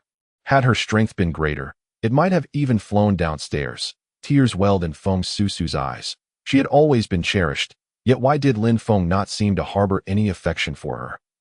If he disliked her, why accept gifts from her? Lin Feng and Ling Long arrived at room 1880, both sitting on the bed simultaneously. Lin Feng, we made it to the finals. I heard that those who reach the finals will receive a Foundation establishment pill. Did you know? Is that true? How splendid. I've heard that such pills are quite costly, he replied. I heard it from someone else. I don't know if it's true, but at least we might receive something. Indeed. Lin Feng. Where will you go after the convention? Well, I intend to seek out Tianyun sect to cultivate, Lin Feng stated, omitting the part about evading his enemies and instead choosing a reputable sect for his training. Tianyun sect. I believe they are currently recruiting disciples. If that is the case, I shall join you, Linglong mused, her eyes sparkling with thought. That sounds splendid. We shall go together. To avoid, Lin Feng felt a pang of reluctance at the thought of parting from Linglong. Uncertain if their fates would intertwine again. Avoid what? Linglong smiled at him. Avoid you running away and me being unable to find you. Lin Feng embraced Linglong, drawing her close once more. You little rogue, she exclaimed. Her cheeks flushed crimson, her shy face burying itself against his chest. Lin Feng held her, savoring the warmth of the moment, aware that the path ahead was fraught with thorns, yet he was determined to press forward. Knock. Knock, let us go.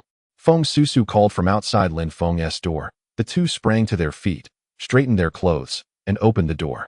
Are we leaving now? Indeed. Time is of the essence that we should go see which artifact might seize the first place. In truth, Feng Susu wished to see Lin Feng, but he remained in his room, leaving her in a quandary. Kim Yue, standing at the door, observed the proud princess, who had been preoccupied with her thoughts in recent days. This girl had evidently fallen into the throes of love. The lad was quite the charmer. He wondered how his third junior brother would trouble Lin Feng later on. His third disciple had long harbored feelings for Linglong. Yet she showed little interest in him. Anyone who dared approach her on the mountain would face his third brother's wrath. Thus no disciple within the sect dared pursue Linglong. This only endeared her to the others. While everyone was cautious around the third brother, leaving Feng Susu beloved by all but avoided by many. As Lin Feng held Linglong's small hand, he felt an indescribable emotion. A single word to encapsulate it would be beauty. And another, joy, behind them. Feng Susu walked with a displeased expression, kicking stones along the path, occasionally striking someone with the pebbles. Most of the cultivators were men of middle age or over 100 years old. Upon seeing a mere girl, they chose not to engage her. Lin Feng was oblivious to this, while Mu Yi, observing from the sidelines, felt anxious for his junior sister. Did she not realize that Lin Feng was already involved with someone? Why was she pursuing him so eagerly when he clearly did not reciprocate her feelings? Among the four, Lin Feng remained unaware of the dynamics at play. Linglong, being a woman, had already discerned that Feng Susu harbored feelings for Lin Feng.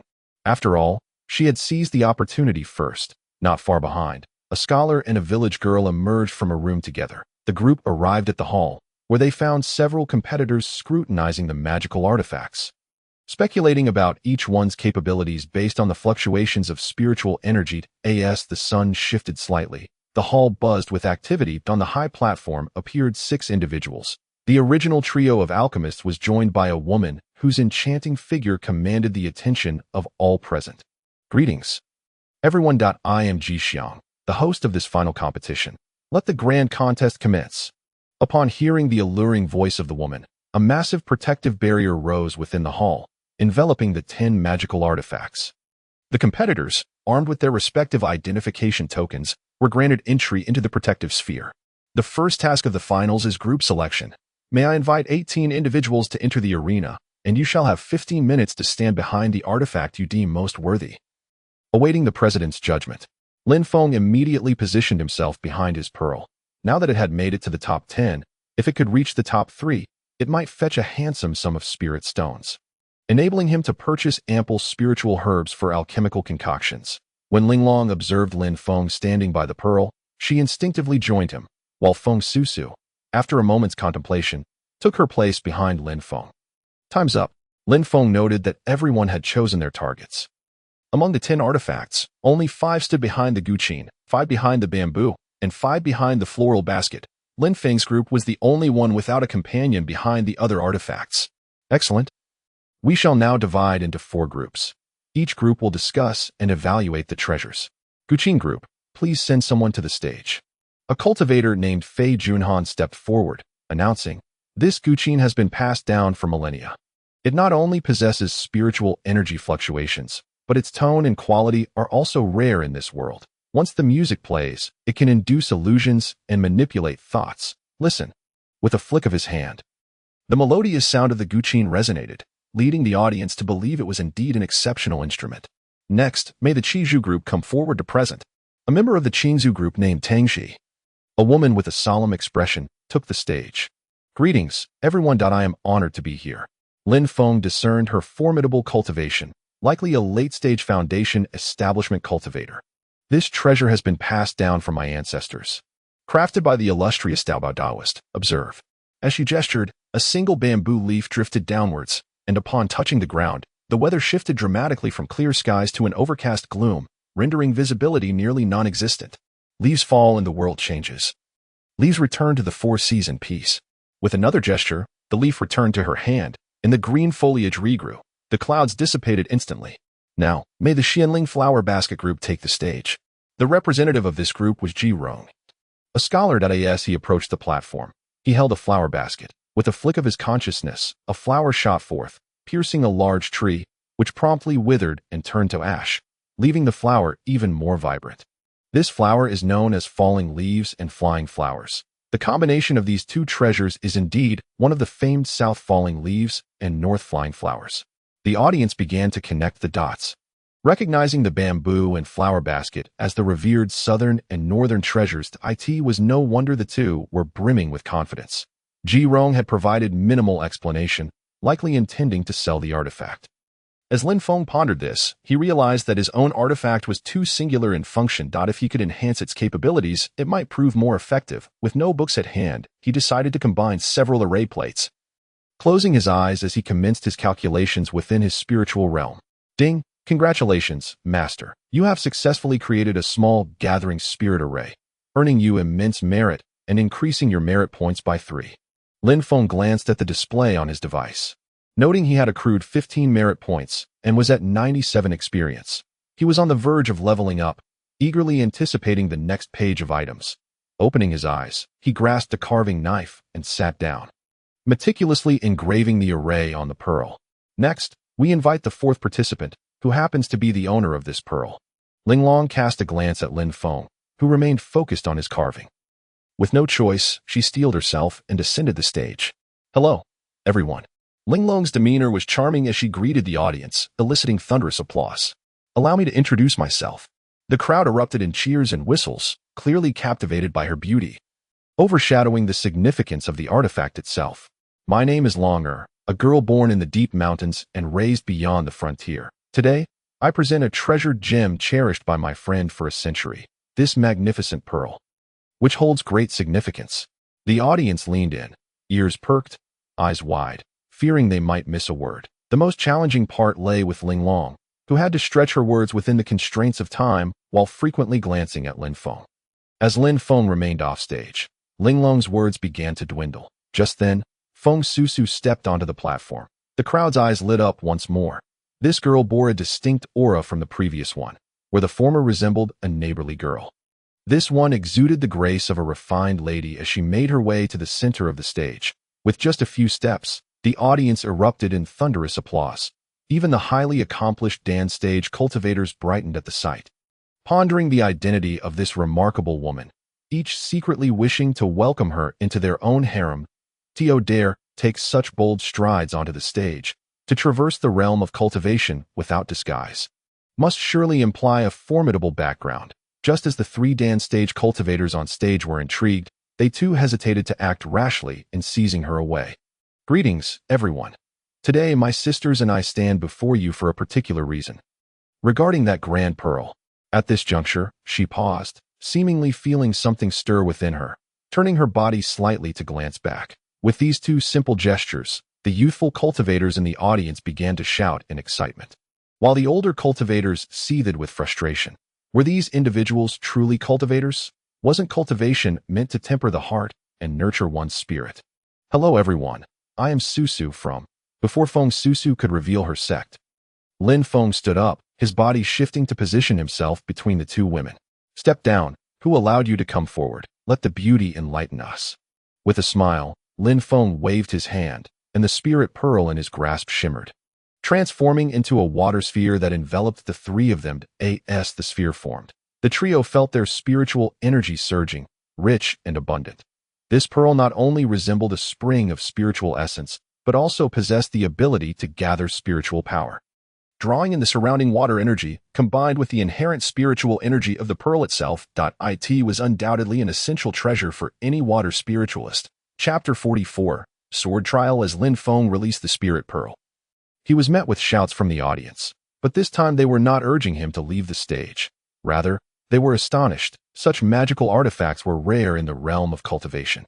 Common artifacts included weapons like swords, spears, and whips, along with defensive artifacts like shields, and those formed from the natural world, capable of both offense and defense. The Grand Pearl in Lin Feng's hand, inscribed with formations to condense spiritual energy, was something few had witnessed even in the celestial realm. Lin Feng merely glanced at the original formation and successfully deduced its workings within the confines of his purple mansion, though he could not recall past experiences. Some knowledge had long since merged into his very marrow, allowing him to conjure it effortlessly. The blue orb flickered, and the three emerged from within, cradling the treasure in their hands. From now on, I shall name you Bing Xianzhu. Thanks to that river clam, today's Bang Xianzhu came into being, a pearl of indeterminate value. As Lin Feng stowed away the Bang Xianzhu, Li Qing reappeared on stage. Esteemed friends, the presentations and demonstrations of the four groups have concluded. According to the expert panel's assessment, the Guqin group has been eliminated, the Falling Leaves group has been eliminated, while the Flying Flowers and Spirit Pearl groups advance. As soon as Li Cheng finished speaking, Tang Ji leapt onto the high platform. The Tang family does not accept this. Regardless of how remarkable that Spirit Pearl may be, how can our Falling Leaves and Flying Flowers be deemed inferior? Besides, is there any artifact in this world that surpasses the Flying Flowers and Falling Leaves? Li Qing merely smiled, remaining silent, as a dance stage cultivator approached. Niece, I was the one who judged. Uncle, what is the meaning of this? I cannot show favoritism. The southern Flying Flowers and northern Falling Leaves are evenly matched, and as the judge, I can only favor the Flying Flowers. A smile danced on the lips of the dance stage cultivator. Then, Uncle, is that pearl truly superior to our family's artifact? I believe it is quite remarkable. In any case, using either the Falling Leaves or Flying Flowers would never yield an artifact of the caliber he possesses. Is that true? Tangji's expression revealed her disbelief. The dance stage cultivator shook his head gently, smiling as he said, Tangji, remember, our family's treasures are somewhat renowned beneath the dance stage. Dio, you understand. The dance stage cultivators are quite formidable. A single remark from Tang Santong plunged Tang Ji into contemplation, freeing her from the dilemma of who had triumphed. Please have two groups come to the stage for the next competition. Chang Yorue, Yuan Jiagling, Qi Ping, Du Shu, and Ji Rong all swiftly ascended the platform. While only Lin Feng and the two women ascended the stairs leisurely, the eight stood on stage, gazing at the thousands below. The crowd had swelled by half since the beginning, now numbering at least 5,000 in the hall. This spatial artifact was impressive, capable of accommodating such a multitude, expanding its confines according to the number of participants. The next round of the finals began, focusing on the evaluation and identification of spiritual items. The cultivators below were oblivious to the process, as each year's competition varied, leaving everyone uncertain of this year's format. I will describe the function of an artifact. You must identify it from among all the artifacts presented. With a wave of his hand, auspiciously, a total of 666 artifacts appeared out of thin air, each radiating spiritual light, protected by a barrier that allowed observation but prohibited touch. For the first question, pay close attention to this artifact. It can obscure the sun and moon, transform into a human form, elevate you into a state of euphoria, and render you deaf and blind. The 8 participants listened intently to the auspicious descriptions, their eyes fixed on the artifacts. Choosing from 666 options was an overwhelming challenge. Linglong and Feng Susu appeared ready to concede. Upon hearing such descriptions, they concluded it must be an illusionary artifact. Their eyes lit up simultaneously. During the finals, Lin Feng could no longer provide guidance to Linglong, so she ventured forth to select an artifact on her own. Lin Feng, however, remained contemplative, reflecting on those phrases. Obscure the sun and moon, and render you deaf and blind, essentially conveyed the same notion, loss of sight and hearing. To transform into a human form suggested either an illusion or a puppet, and elevate you into a state of euphoria hinted at poison or allure. In summary, something that blinds and deafens is likely a female puppet or an illusionary array. Lin Feng infused his spiritual energy into his eyes, allowing them to shimmer as he surveyed the 666 artifacts, meticulously recording those capable of obscuring the heavens and earth. With a sweeping glance, he discerned minute details, uncovering clues from formations and cloud patterns, enabling him to differentiate the functionalities of the artifacts. He identified 6 artifacts that could obscure the heavens and earth, and 2 that emitted no sound, fulfilling the criteria of silencing auditory perception. Ultimately, 4 artifacts remained: a square flag, an ancient lamp, a wind and fire cover, and a gong. All 4 possessed amplifying formations, capable of obscuring the heavens and earth, and contained symbols for sound control.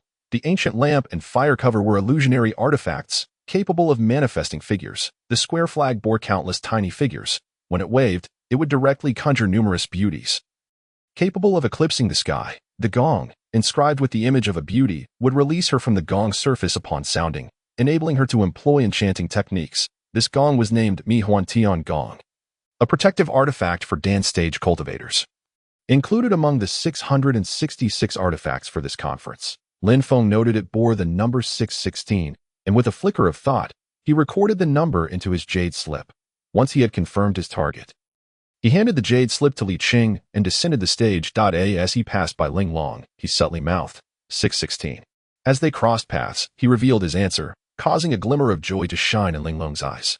She too inscribed the number onto a jade slip, turning to submit it to Li Qing before stepping down, indifferent to the outcome, as she had not identified the artifact herself.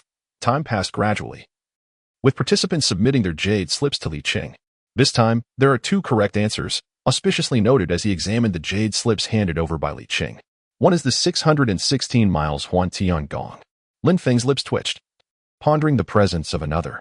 The other is the 313 Kuan Tian Qi, precisely the flag Lin Feng had observed in a wonder. Its functionality was commendable. In total, 3 individuals selected correctly, and these 3 will receive identification tokens from the Appraisal Guild post-conference. Lin Feng was uncertain of the token's purpose, but Ling Long had some inkling. It could provide an 80% discount on elixirs in major markets, and similarly on artifacts, along with various other discounts. Furthermore, being an appraiser was a prestigious profession, with dedicated appraisal rooms in some large sections. Appraisers could discern the grade of items, acting as guarantors in transactions, thus serving as intermediaries to a certain extent. The position of appraisers was rapidly approaching that of alchemists, and for Lin Feng, the best part was the 80% discount on purchases, along with minimal taxes on sales, making fees almost negligible. Now, we invite the 3 appraisers to the stage. Li Qing's tone was noticeably more courteous than at the outset. The 3 were Ling Long, Lin Feng, and the scholar Ji Rong. We shall now proceed to the final challenge. As the saying goes, if you haven't eaten pork, you haven't seen a pig run. Let's see your capabilities. Each of you must design a magical artifact, specifically a wooden sword, capable of defeating your opponent. After announcing this, auspiciously smirked, holding a tray containing 3 small wooden swords, which he directly handed to the 3. Ling Long, not entirely understanding the appraisal process, had made it into the top 3 by sheer luck. Now she simply awaited her defeat. Lin Feng, grasping the wooden sword, pondered who he would defeat. Merely crafting a spiritual artifact would be an accomplishment. A glance at Ji Rong revealed his confidence. After all, he hailed from a family of qi refiners, and even as a successor of an appraiser, it was no easy feat to design an artifact. Lin Feng closed his eyes, directing his mind into the array flags within his storage space, merging the contents onto the wooden sword. With his eyes shut, he rapidly simulated the fusion of the array with the wooden sword. Envisioning how the sword would soar through the air and harness spiritual energy to solidify its blade, time dragged on, while Ji Rong continuously carved designs onto his wooden sword with the stylus. He appeared to have already envisioned the design in his mind, swiftly executing his work with remarkable proficiency. In just half an hour, the sword in his hands would be exquisitely carved. Lin Feng finally opened his eyes, a glimmer of brilliance shining within them, accompanied by a faint smile at the corners of his lips, with the carving knife in one hand and the wooden sword in the other. His hands danced gracefully, and within that brief time, the wooden sword underwent a transformation. Several formations and numerous runes adorned its surface, all aimed at enhancing the sword's speed, strength, and durability. Additionally, he inscribed a flying formation within, granting the wooden sword the ability to soar. Ji Rong had long since completed the carving of his wooden sword. He retrieved a golden thread from his storage space, beginning to entwine it around the wooden sword, perhaps to reinforce its sturdiness. Ding! Congratulations, Master, for creating a new magical artifact, gaining 1 point of merit. Lin Feng glanced at the merit shop beneath, noting the increase of 1 point to a total of 16 points. While his experience remained at 97. Once again, he had received only merit points without any experience. The creation of a new artifact granted merely 1 point of merit, likely due to its relatively weak nature. While crafting the artifact, Lin Feng's thoughts stirred as he summoned the book, Control Object Technique. A portion of his consciousness began to cultivate this technique within the sea of awareness. Although the Control Object Technique was indeed a celestial spell, Lin Feng perceived it merely as a series of simple incantations and motions, with the crux being the communication between objects and consciousness. After a quick overview of the technique, his spirit within the sea of awareness commenced practice, guiding the stars within that realm, continuously shifting their positions in the sky. As time progressed, Ji Rong completed his sword, while Lin Feng remained engrossed in his practice of the Control Object Technique. A resonant gong sound jolted Lin Feng's awareness back to reality. Time's up. Let the two masters begin the sword trial. Chapter 45. Rewards. Lin Feng opened his eyes, observing the small wooden sword in Ji Rong's hands, which shimmered with a bluish glow. Let the sword trial commence. Auspicious voices echoed throughout the hall as several attendants raised 2 massive stones and placed them on the platform. Ling Long promptly signaled her withdrawal from the trial. As her wooden sword showed no signs of alteration, the 2 contenders attacked the giant stones with their wooden swords, and the resulting scars revealed the superiority of the weapons. Li Chang moved his hand, conjuring 2 luminous rings that enveloped the platform, prompting the onlookers to retreat, fearing for their safety. Clang! The wooden sword soared from Lin Feng's grasp as he hurled it skyward. The sword expanded in midair, transforming into a colossal golden blade, infused with immense water spiritual energy. This energy swirled around the sword, embodying the force of the ocean. With a pointed gesture, Lin Feng directed the sword. Though the current iteration of the Control Object Technique allowed him only to move the object forward or backward, a feat not easily accomplished for a practitioner at the 10th level of Qi refinement, the golden sword, shimmering with brilliance and enveloped in water spiritual energy, charged toward the giant stone. The impact produced a thunderous sound that reverberated through the heavens. At the moment of contact, the world seemed to shift. The stone emitted cracking noises as the golden sword penetrated it inch by inch. Lin Feng hastened his incantation as the golden sword exhausted its final ounce of strength, embedding itself deep within the stone, leaving only a small portion of the hilt exposed. Approaching the massive stone, Lin Feng pressed gently against it, and with a resounding rumble, the stone shattered into fragments, leaving the audience in awe. Such a remarkable magical artifact. Most present were practitioners at the Qi refinement stage, unaccustomed to witnessing such formidable power. The 2 core formation cultivators on the platform exchanged glances, their expressions shifting.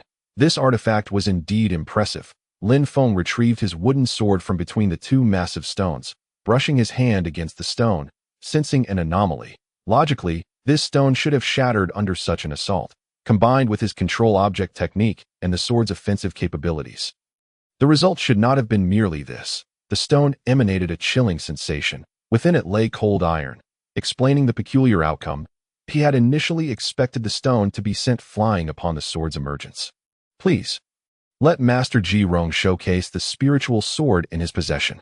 Ji Rong's wooden sword was revealed, captivating the attention of all in the hall with its resplendent golden hue. With a flick of his wrist, the golden sword soared into the air, appearing to be tethered by an invisible thread in Ji Rong's hand. The sword transformed mid-flight into a ferocious tiger, its head raised to the heavens, emitting a roar that commanded a sense of awe, causing the audience to instinctively recoil. What immense pressure! Could this be a celestial treasure? Lin Feng was not alone in this thought. The eyes of many attendees gleamed with covetous desire at the sight of this artifact. However, Lin Feng sensed that Ji Rong was merely a Qi refinement practitioner. How could he have forged such a powerful item? As he observed Ji Rong's display, the airborne tiger charged toward the giant stone. Contrary to expectations, there was no cataclysmic event. The sword simply pierced the stone with an effortless grace. As the tiger's head collided with the stone, the sword embedded itself within, eliciting only a flicker of spiritual light from the stone. Ji Rong gestured backward, and the sword returned from the wound. Was that it? Ji Rong chuckled, taking a few steps forward, and lightly tapped the giant stone, which instantly crumbled into a pile of rubble. Not only Lin Feng, but even the core formation cultivators on the platform regarded this with disbelief. Could this sword truly be a celestial treasure? To pierce stone with a single strike was typically the domain of Foundation establishment practitioners. Yet this individual shattered stone with ease. What caliber of spiritual artifact was this? One would need to reach the core formation stage to accomplish such feats. It seemed implausible. A Foundation establishment practitioner wielding a mere wooden sword could never attain the power of a core formation stage. Lin Feng's consciousness stirred. Little Ting, where are you? Master, I'm in the northern corner of the hall. Is there something you need? Please go to the platform and retrieve a piece of rubble. I wish to examine it. Lin Feng refrained from collecting it himself, opting to send little Ting instead. The small creature moved unnoticed among the crowd of thousands to eye in a flash of white light. A fragment of stone was brought back by Ting. Li Cheng stepped forward with a smile. Ladies and gentlemen, the first place in today's competition is awarded to Master Ji Rong. Thunderous applause erupted from the audience, and the golden sword instantly became the star of the appraisal event, if it were to be sold. What astronomical price would it fetch tomorrow? The second place goes to Master Lin Feng, and the third to Master Jin Linglong. Please join me on stage. Linglong moved gracefully to the platform, and the three stood side by side. Lin Feng held the fragment of stone, noting its distinct nature compared to his own. This piece crumbled easily under his touch, disintegrating into fine ash. The giant stone exhibited anomalies before Lin Feng could act. Two piles of stone flickered and vanished from the platform, seemingly claimed by someone as storage space. Well executed. This sword indeed harbored secrets. Now, let us welcome Master Jiang Long to present the appraisal tokens to our three esteemed appraisers. A tall monk floated gracefully onto the platform. Landing soundlessly, he held 3 black tokens, each inscribed with the character for appraisal on one side and the names of the 3 recipients on the reverse. Excellent. From now on, we are members of the Appraisal Society. In the future, we may have the opportunity to exchange insights at the main hall. How delightful. The 3 accepted the tokens, feeling a gentle warmth emanating from them. Was this warm jade? The value of these 3 tokens was considerable. Warm jade, known as jade marrow, is the essence of jade, imbued with spiritual energy that nurtures the soul, making it a fine accessory. Now, let us invite Master Wu Li to present rewards to our esteemed appraisers. Ahem. A core formation cultivator stepped forward, addressing the crowd. Esteemed guests, the top 18 in the appraisal competition will each receive a vial of qi gathering pills. Upon hearing this, the audience buzzed with excitement. Brother, did Master Wu Li just mention qi gathering pills? Indeed. They are invaluable. A qi refinement practitioner consuming a qi gathering pill could swiftly reach foundation establishment. Absolutely. What fortune, I happen to rank 18th. How splendid. The 15 participants stood below, and Master Wu Li distributed the vials. The faces of the recipients beaming with joy. The top 3 received additional prizes. The third place winner received spirit-nourishing water. The second place received a vial of eye-cleansing essence. And the first place winner was awarded 2 foundation establishment pills. Master Wu Li handed out the rewards, with the top 3 receiving 2 items each. Lin Feng received a vial of eye-cleansing essence along with a qi-gathering pill. In truth, Lin Feng had hoped for a foundation establishment pill, as he would soon need one to establish his foundation. However, such pills were exceedingly rare and prohibitively expensive. Gazing at the foundation establishment pills, Lin Feng remained silent. Those 2 pills were not his. Despite being the first-place winner, if Ji Rong had indeed cheated, those pills would rightfully belong to him, yet he had no fear of being exposed. Even if the event had its undercurrents, Lin Feng had witnessed too many interpersonal dramas to ignore. He feigned ignorance, satisfied with the compensation he had received. Lin Feng exchanged glances with Ji Rong, who, at that moment, also regarded Lin Feng with a victorious smile. Tonight, we will commence the auction of spiritual items. Tomorrow, we will begin auctioning the top 10 magical artifacts. If anyone is interested, please sign up. The hall was filled with leaders from countless sects, many drawn here specifically for the top 10 magical artifacts. After stepping down from the platform, Ji Xiang approached Lin Feng eagerly. Master Lin, may I inquire if your magical artifact and the golden sword will be up for auction? Lin Feng nodded. Please follow me to complete the necessary paperwork. Little Linglong, will you be selling your magical artifact? Linglong shook her head. What a joke. How could a talisman be up for sale? But why didn't my talisman place among the top 10?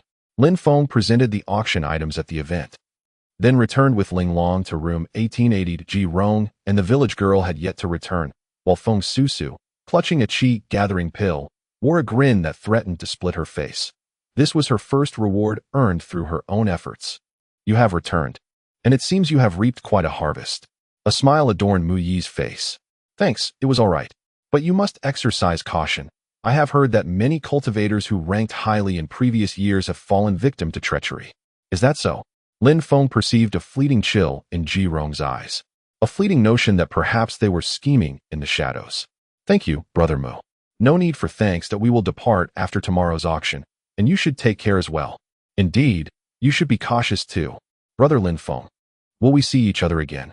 Feng Susu had already tucked away her small bottle and turned her face that it was the first time she addressed Lin Feng as brother, feeling a twinge of reluctance and uncertainty about how to refer to him. Yes, if fate allows. Even if two mountains cannot meet, two people can still come together. Lin Feng felt a sharp pain under his arm. Let us go. We are heading back to our room. Ling Long directly pulled Lin Feng back to room 1881. Ling Long. I haven't done anything. Haven't done anything? You two were exchanging glances. It was as if you were about to share a bed. Ling Long's anger was not without charm. Her flushed cheeks and rising chest made Lin Feng wish to gaze upon her with his spiritual sight once more. I was wrong. I shall amend my ways and ensure my heart is solely for Ling Long. Lin Feng embraced Ling Long, who nearly melted into his embrace. Ling Long looked up at Lin Feng. Can you be good to me for a lifetime? What is wrong? I fear you. Fear that you might leave me. Lin Feng's heart melted at Ling Long's vulnerable expression, and he leaned in to kiss her. Time seemed to freeze, and breath felt suspended. Ling Long was taken aback, unprepared for such intimacy with Lin Feng.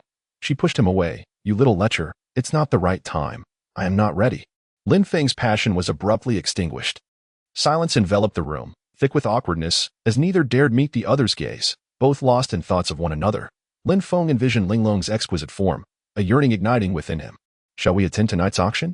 Lin Feng pondered.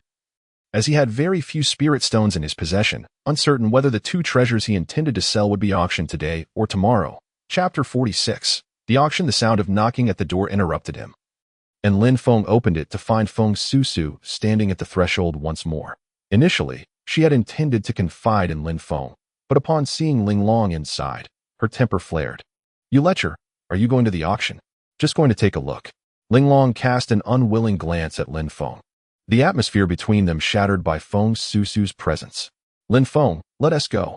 Ling Long grasped Lin Feng's hand, as if staking her claim, while Lin Feng wore a look of resignation. He shook his head behind them, a grin on his face. Third brother, do you not realize your little princess harbors feelings for another? The four of them made their way back to the grand hall, where a security line had been drawn outside the auction venue. Entry required a deposit. Lin Feng had little spirit stone on hand and initially had no desire to enter, but upon noticing the guards approaching him and Ling Long, they immediately beckoned. Master Lin and Master Jean, you may use the special entrance. Lin Feng glanced at Ling Long, observing Mu Yi hand over a sum of spirit stones before entering the hall with Feng Susu. Lin Feng and Ling Long proceeded through the special passage into the venue. Inside, the hall was filled with chairs, and many attendees were dressed extravagantly, their cultivation levels evident. Most seated were elders and leaders from the various sects of the Seven Nations Alliance, as the artifacts being auctioned were suitable for foundation-level cultivators.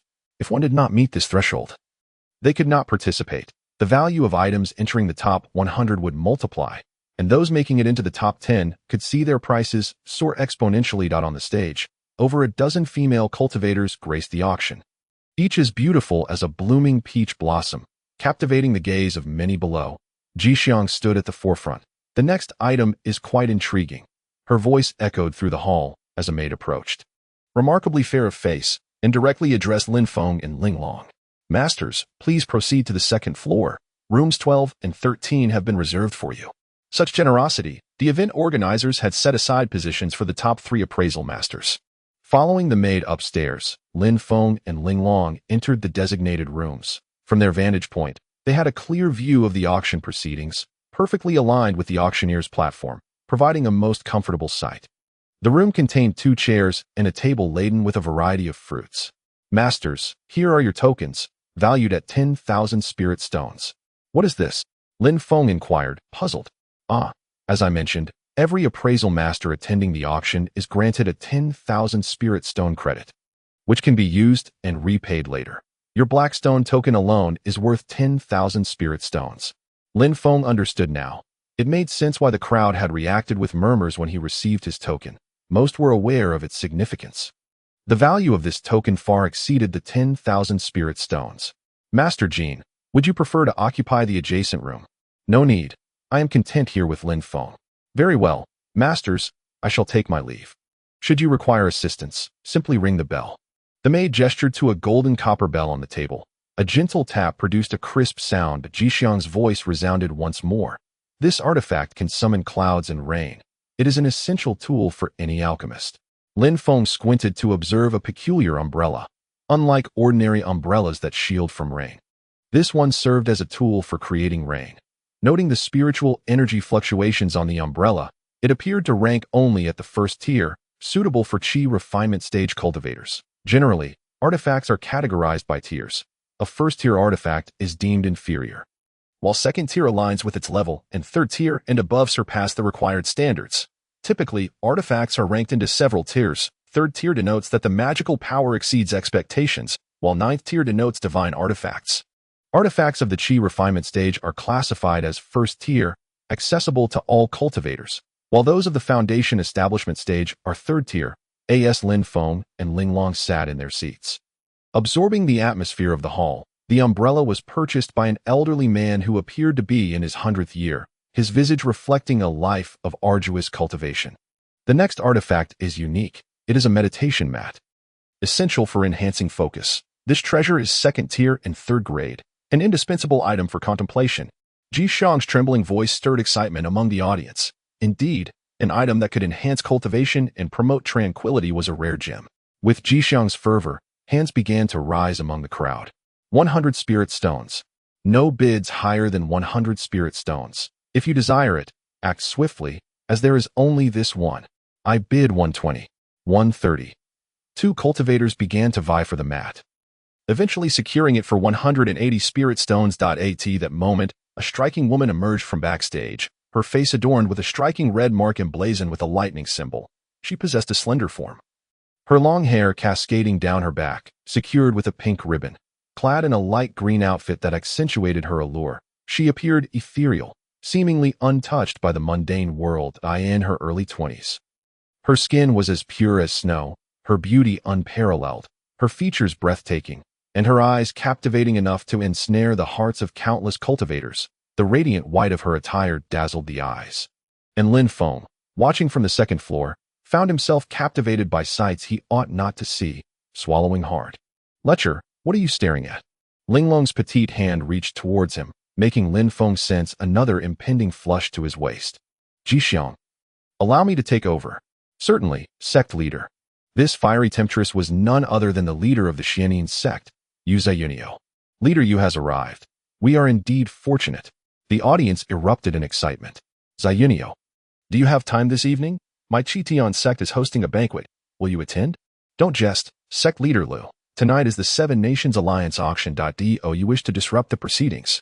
Yu Zayunio's pink tongue flicked across her lips, inciting further fervor among the audience. This enchantress. Lin Feng felt a surge of blood rise, exhaling deeply to calm himself. Ling Long cast a sidelong glance at Lin Feng, clearly displeased. The items I am auctioning no longer include first or second tier rubbish. They are all third tier at the very least. Bids cannot be merely 10 or 20 spirit stones. As she spoke, Yu Zayunio moved her body, provoking even louder cheers from the audience, her every motion radiating an irresistible allure. Just then, Yu Zayunio's gaze intensified, releasing a formidable pressure that swept through the crowd, causing Lin Feng to feel the weight of it as well. Originally employing her charm, she now unleashed a forceful aura, leaving all present both enamored and fearful. Who would risk their life for beauty? A cultivator at the foundation establishment stage is revered as an ancestor within every sect. Who would dare provoke such a powerful being? Amidst the collective tension, Yu Zayunio's melodious voice resonated once more. The starting bid for the items listed below is set at 1,000 spirit stones, with each subsequent bid required to exceed 100 spirit stones.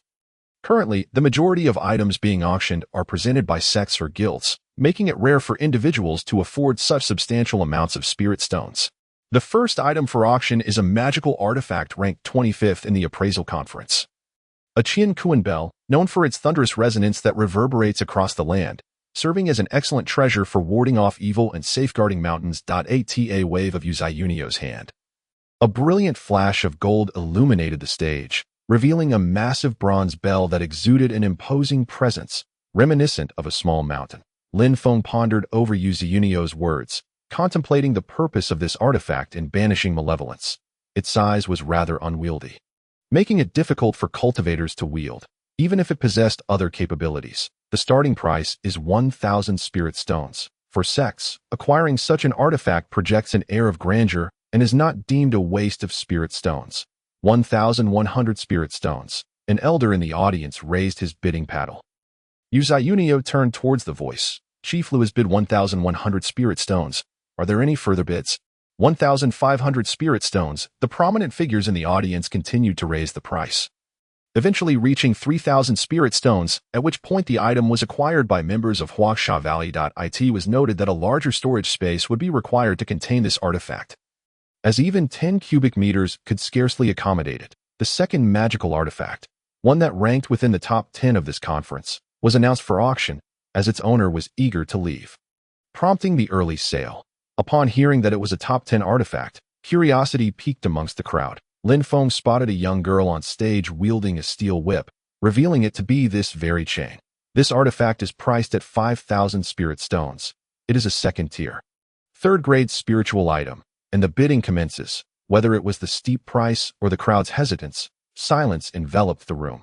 Lin Feng observed Ling Long's eyes sparkle, as if she had glimpsed something extraordinary. With a decisive gesture, he declared, 6,000 spirit stones. As the words left his lips, the audience reacted, realizing the value of the item at stake, and bids began to emerge from the esteemed guests on the second floor.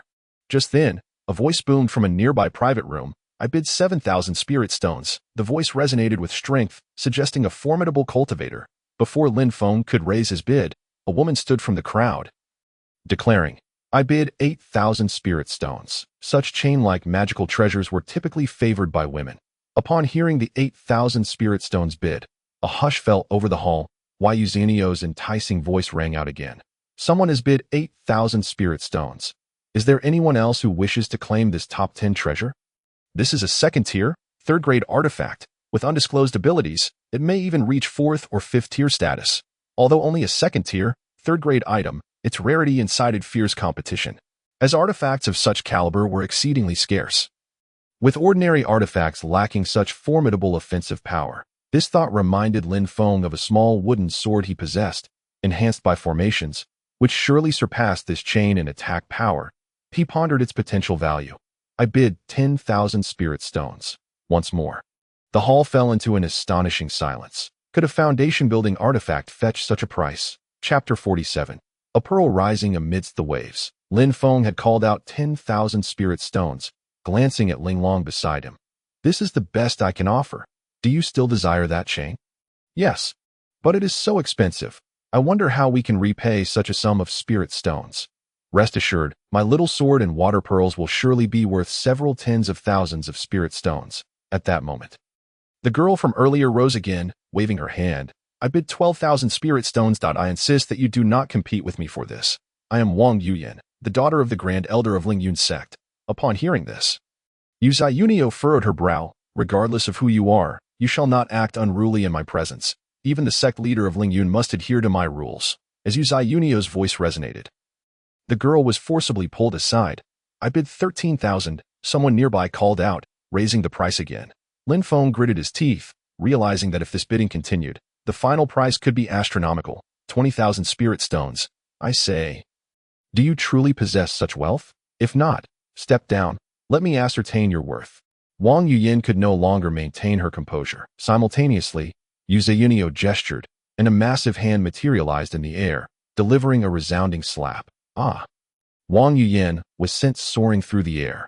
No one is permitted to disrupt our rules. Not even if you are the sect leader of Ling Yun. You dare strike me? Just you wait. Wang Yuyin was forcibly removed from the venue. I apologize, esteemed guests, for the disruption of your enjoyment. Yu Ziyunio courteously addressed Lin Feng. This item will be sold to the esteemed guest of the Tianzi Hall for the price of 20,000 spirit stones. It is our mismanagement. The price of the chain was deemed sufficient, and in an effort to swiftly move past the recent unpleasantness, she decided to sell the item to Lin Feng. Thank you, Master Yu. Lin Feng cupped his fist and exchanged pleasantries. Oh, so you are a little master now. I wonder if you have time tomorrow. Yu Zhiyunio's remark caused Lin Feng's face to redden. I do have time. May I inquire what matters concern you, Master Yu?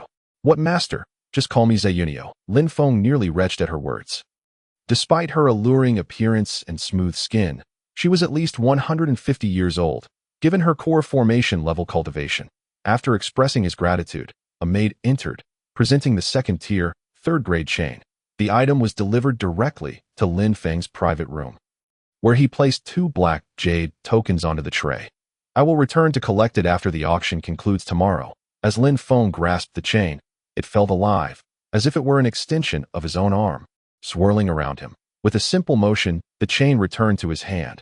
Upon closer inspection, this nebula chain resembled an ordinary iron chain, akin to a 9-section whip, with its blade inscribed with ancient celestial characters spelling nebula. As it spun, it shimmered with flowing light. With a sudden flash of insight, Lin Feng noticed 2 small characters within the luminous screen. Nebula. This chain was certainly more than it appeared, and the familiar symbols etched upon it stirred a sense of nostalgia within him. As he withdrew his spiritual energy, the chain came to a halt, resting in Lin Feng's palm. Here. Lin Feng handed the nebula chain to Ling Long. Is this truly for me? Indeed. Thank you. This gift from Lin Feng was the most precious she had ever received. Worth 20,000 spirit stones. Who could bestow such a lavish present? As Ling Long accepted the nebula chain, tears of gratitude shimmered in her eyes, reminiscent of morning dew. Since her mother's passing, her father had devoted himself to enhancing his cultivation, while her grandfather, despite his kindness, was afflicted by a severe poison. As the nebula chain danced in Ling Long's hands, it seemed to take on various forms, sometimes a spear, sometimes a staff, morphing into a vast net or a swirling vortex.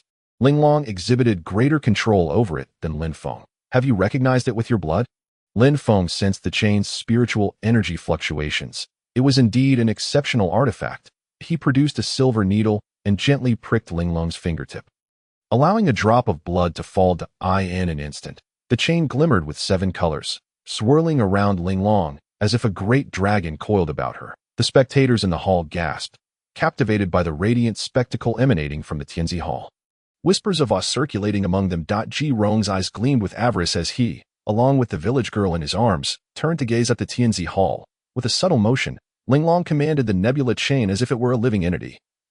Moving in synchrony with her. As she focused her mind, the nebula chain vanished, leaving a mark upon her arm. Lin Feng, what kind of artifact is this? How can it integrate with the body? Is it perhaps a celestial artifact? It does not reach the level of a celestial artifact. It may have once been a remarkable item, but perhaps it has lost its rank. Few artifacts could integrate with their wielders, reserved for those of exceptional cultivation or those that had attained celestial quality. The next item up for auction was a pair of battle boots, designed to enhance agility, allowing one to traverse vast distances with ease, covering 10,000 miles by day and 9,000 by night. Yu Zhiyunio's voice echoed again, but Lin Feng found himself devoid of spirit stones, unable to procure anything further. Suddenly, an idea struck him. If others could sell items in advance, perhaps he could do the same to alleviate unnecessary burdens. Lin Feng rang the bell on the table, and shortly, a maid arrived. Master, what do you require? I would like to inquire if I may submit my 2 items for today's auction. Certainly, I will notify the steward. She can arrange it for you. Very well. I await your news. Lin Feng noticed a jade slip on the table. Upon probing it with his consciousness, he discovered the item list for today's auction, as well as the list for tomorrow's. Before long, Zhou Lin entered with the maid. Master Lin, our schedule is rather tight. How about we arrange both items for the same time, in one auction? That works. Then I will make the arrangements for you. Thank you. Elder sister, Ling Long dashed over. Oh, I was wondering where young Master Jean had gone. Now he is transformed into young Miss Jean, and even into Master Jean. Zhou Lin chuckled, playfully teasing Jean Ling Long. Had it not been for Lin Feng and Ling Long's previous favors, she would not have been so accommodating in facilitating their arrangements. Very well, I shall make arrangements. I will dispatch your 2 items shortly, and I intend to set the starting price at 10,000. All right. Please proceed. Yu Xunyang once more swayed her body.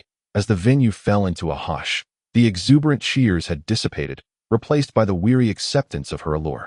The following 2 auction items are certainly familiar to everyone present. They belong to one individual, our esteemed treasure appraiser, Lin Feng. The cultivators below became instantly alert, and simultaneously, birds began to flutter about the grand hall, sound transmission talismans flickering as messages were dispatched to their elders or sect leaders.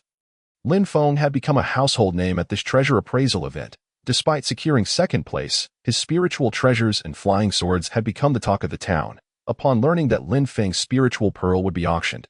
A flurry of messages spread far and wide, with many families and sects specializing in water-based cultivation hastening their arrival.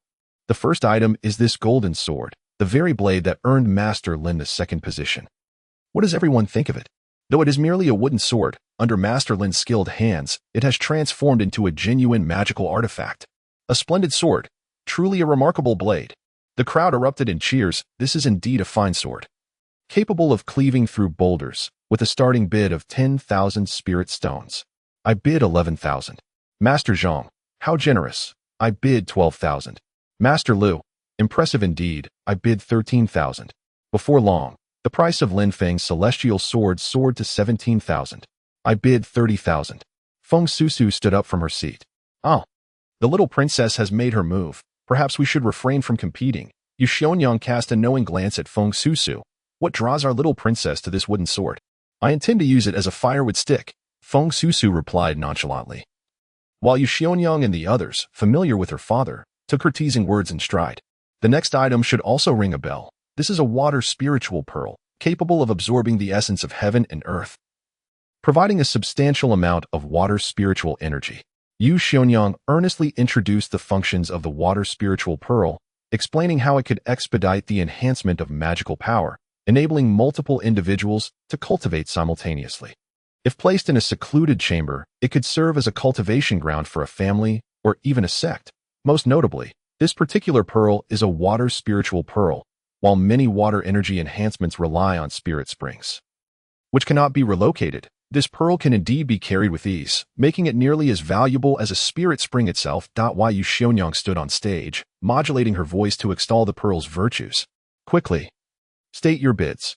All are eager to witness the display of this spiritual pearl. One sect leader could no longer contain his excitement, thinking, why waste time introducing such a treasure? Everyone recognizes its worth. Ranking first or second in the event. Although magical artifacts lack a definitive ranking, in the hearts of the crowd, this pearl is undoubtedly number one, and while selling the sword, Yu Xionyang received several flying messages, urging her to delay the auction, as several prominent figures were en route. Observing the event's significance attached to this magical artifact, none anticipated the water spiritual pearl would elicit such a response. Ladies and gentlemen, the following water spiritual pearl is now on display for your viewing pleasure. Due to its immense value, please take great care. We shall commence the auction shortly.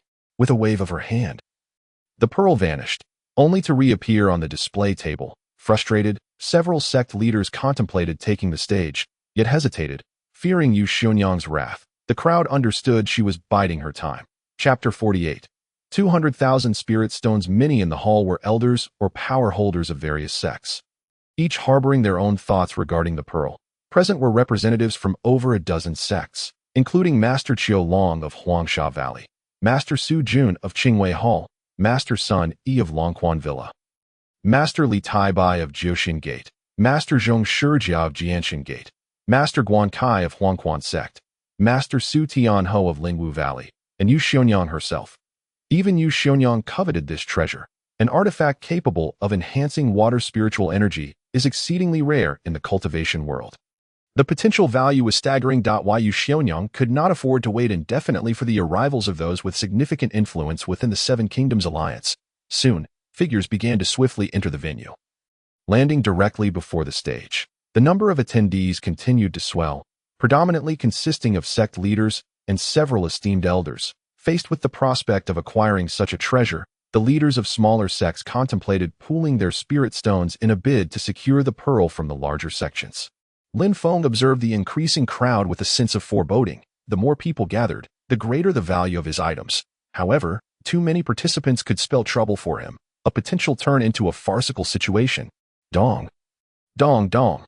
3 resounding gongs restored silence to the hall. Esteemed leaders, you have all observed the item. I shall not prolong the discourse that I asked for this treasure. I too wish to possess it. Please, feel free to bid. Yu Xionyang was quite shrewd. Initiating an open bidding process to as long as she stated her price, it would be honored, even if someone merely offered a single spirit stone, that if no one raised their bid, the item would still be sold. She was aware that if the price remained below 100,000 spirit stones, she could easily reclaim it at cost, in the eastern Xian continent. Many sects sought such treasures. The Seven Kingdoms Alliance was merely a collection of 7 small nations on this island. With over 100 nations across the eastern Xian continent, the cultivation sects were numerous, and this treasure could fetch an astronomical price, should it reach one of the major cultivation sects on the continent. The true wealth of the cultivation world would become evident. The leaders present watched the newcomers with increasingly grim expressions. Each new arrival was a sect leader or master from another faction. In truth, these individuals were the heads of various sects, having congregated near the treasure appraisal event. Originally, they intended to arrive the following day, but the news of a rare treasure for sale compelled them to come early. Yu Xionyang smiled subtly as more than 10 sect leaders arrived. This treasure was likely to command a handsome price, and she too would receive a generous commission. Auction fees typically amounted to 20. But as a treasure appraiser, Lin Feng's fee was halved to 10, allowing Yu Xionyang to claim 10 of the total sale. This effectively meant she would receive 2 of the treasure's value. With 8 allocated to the event, had she not been a treasure appraiser, her share would have been only 4. Although that seems modest, the items in the hands of a master are invariably of exceptional quality, each capable of fetching a splendid price. The previous wooden sword, sold for 30,000 spirit stones, netted her 600 spirit stones, which delighted her. Her earnings from the day's auction surpassed those of many sects' annual revenues. In reality, a chi refining stage cultivator might earn 1 to 2 spirit stones per month, while a foundation establishment stage cultivator might see only 10 to 20. Even those in the core formation stage would typically earn around 100 to 200 spirit stones monthly. The financial conditions of sects varied greatly. Some were struggling, while others thrived. Yu Xionyang glanced at the newly opened grand doors, nodding slightly to acknowledge the crowd. We shall not wait any longer, regardless of who is present.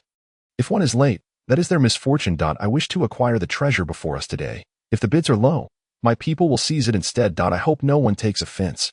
Yu Xionyang's words were half-truths, should the price be genuinely low. She had the means to secure the treasure, and if it were reasonable, she would profit handsomely. Let the auction for the water spiritual pearl commence. This imitation of a water spiritual pearl pales in comparison to the genuine article. Lin Feng had refrained from inscribing formations upon it, fearing damage to the pearl. However, the experimental version proved quite effective.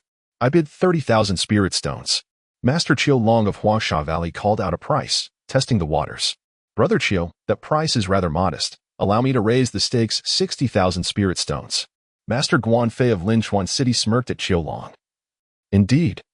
This pearl is worth at least 60,000. Before Lin Feng could muster a smile, a melodious voice chimed in. I bid 100,000 spirit stones. The crowd looked on, recognizing the voice belonged to the little princess. Others might concede on various items, but not this one. Even if their sects were powerful, they would not dare to intervene. I bid 120,000 spirit stones. Master Tang Si of Qilin Valley, undeterred by the competition, offered his highest bid. I bid 130,000 spirit stones. Now the bids increased by 10,000 at a time, making it sound as if they were tossing pebbles rather than spirit stones. 130,000 could pave a road. Esteemed guests, I bid 140,000 spirit stones. That is no trivial amount. Master Ding Xianlong of the Golden Sword sect called out a staggering price. Master Su Ling of Qinglin's sect clasped his fists toward the crowd. I bid 150,000 spirit stones. As soon as the bid of 150,000 spirit stones was uttered, silence enveloped the hall. That was indeed an astronomical sum. The Qinglin sect was capable of producing such a wealth of spirit stones. The attendees were incredulous. The Qinglin sect was not a major sect. Had they discovered a spirit stone mine? I bid 160,000 spirit stones. An elderly voice rang out, belonging not to any sect leader but rather to a reclusive sage. Perhaps he was an esteemed elder from one of the sections. Just as the elder's voice faded, a sharp voice pierced through. Old devil. I bid 200,000 spirit stones. Begone, you old fossil. What do you need it for? Let me have it. It suits my cultivation of water spiritual energy perfectly. Dream on, even if I can't cultivate. I can gift it to the lovely May. I will not yield, you old crook. Two old men, wielding dragon-headed canes, began to quarrel in the conference hall. The sect leaders and esteemed elders had not paid their deposits. If they were to shout aimlessly, the assembly would find it hard to endure. The two venerable elders were addressed by Yunio, the leader of the Xianin sect. Please, esteemed elders, grant me some consideration. We are still in the midst of the auction, with 3 core formation stage cultivators by her side. The current lineup was such that not even a major sect could shake the strength of the treasure appraisal assembly. What is face worth? I care not for your hunger. One elder looked up and asked, Are you the disciple of the madwoman? And you are. The wild man of the East Sea. The undying bird. That is my moniker. Upon hearing this, Yunio felt a dizzying sensation. She had once heard her master say that the wild man of the East Sea was not to be trifled with. By the way, child, this old fellow is known as the undying bird, another one who has lived too long. Yunio trembled. What was happening? How had these two old geezers returned? Legend had it that they had ventured to the infinite immortal island. Masters, do you seek this spirit pearl? To be honest, child, we have been stuck at our bottleneck for centuries. We need spirit treasures to break through, and we have our eyes on the spirit pearl you are auctioning. Hence our desire to compete for it. Upon hearing their names, all present, including the sect leaders, fell silent. These two had been demonic figures centuries ago, known for their ruthless nature. They would slay anyone they encountered, be they human or celestial. Having garnered a reputation on the eastern Xin continent, for reasons unknown, they returned to the territory of the 7 Nations Alliance centuries ago. They had remained on this vast island for hundreds of years, with no one having seen them, leading many to believe they had either departed or perished from old age. Who would have thought that the legendary demon would return and call for a price of 200,000? With a wave of her hand, Yunio declared, 200,000 spirit stones, sold. Lin Feng remained in the private room, not emerging, as he was drenched in sweat, despite once being an immortal emperor and a martial god. He had never possessed so many spirit stones, for spirit stones had long lost their significance to immortals. To cultivators, however, spirit stones were treasures that could purchase everything related to cultivation. They could buy elixirs, numerous items, assistant training, and even craft formations and magical artifacts. The old man moved his hand, and a storage bag fell into Yunio's hands. With another motion, the pearl flew out and landed directly in the undying bird's grasp. Wild man, let us cultivate together. I shall give you fewer spirit stones. No, I shall use it myself. Return the treasure to me. Suddenly, 2 beams of yellow light flashed within the hall and vanished. Then, the sound of the 2 men clashing echoed again from the ceiling, distorting the entire formation as if it were on the verge of shattering. Zhou Lin pushed open Lin Feng's door once more. Sister, you have arrived. Ling Long called out sweetly to Zhou Lin. Be good. Here are your spirit stones. Take them as a pledge. Sister, you brought them, and I need not pledge. I checked. There are a total of 200,007 spirit stones, exchanged for 20 high-grade spirit stones and 70 mid-grade ones. Thank you, Sister Zhou Lin. I must advise you to be cautious with such a large sum of spirit stones. It may not be safe. Zhou Lin said playfully. Wait a moment. Sister Zhou, here is a red envelope for you. Lin Feng retrieved 10 mid-grade spirit stones from his storage space and tossed them over. This was also a token of gratitude for her repeated reminders. Though she knew something was amiss, she dared not speak directly, only offering subtle hints. Then I am grateful. My words are worth far more than these spirit stones. From her words, it was evident that someone had long been eyeing her, though it remained unclear whether it was for her or for her wealth. Both cases posed challenges, as it would require her to create treasures, appraise them, or offer her services, all of which could lead to her confinement and loss of freedom. After Zhou Lin departed, Lin Feng did not leave the private room, but took Ling Long to redeem the black jade tokens. These 2 black jade tokens saved him 20,000 spirit stones, avoiding a 10% transaction fee. The 2 did not return directly to the small building. Instead, Lin Feng led Ling Long to the North Hall, where they purchased 300 talismans at the talisman stall. 100 were for everyday use, such as dust-clearing talismans, cleansing garments talismans, divine movement talismans, sound transmission talismans, bird talismans, invisibility talismans, and lightness talismans. Another 100 were for battlefield use, including ice arrow talismans, fire dragon talismans, fireball talismans, gold spear talismans, Xianai's talismans, and sword rain talismans, all serving similar offensive purposes. The final 100 were primarily defensive and healing talismans, including earth shield talismans, steel shield talismans, divine dragon body protection talismans, wood spirit talismans, holy spirit talismans, and detoxification talismans. Although the detoxification talismans were not particularly potent, they could alleviate simple poisons. Upon returning to the small building, Lin Feng retrieved his disguise tools, altering his appearance before stepping outside. Chapter 49. The Great Fireball. Where are we headed first? Lin Feng. Linglong followed closely behind him. Follow me. They arrived at a place where individuals set up stalls. Immortal Master, what do you require? Lin Feng disguised himself as an elderly man with a white beard and a face marked by deep lines. Ah. This is my first visit to the territory of Wu. I wish to inquire if there are any cultivation sects nearby. Lin Feng exuded an air of authority that made the attendant take a step back.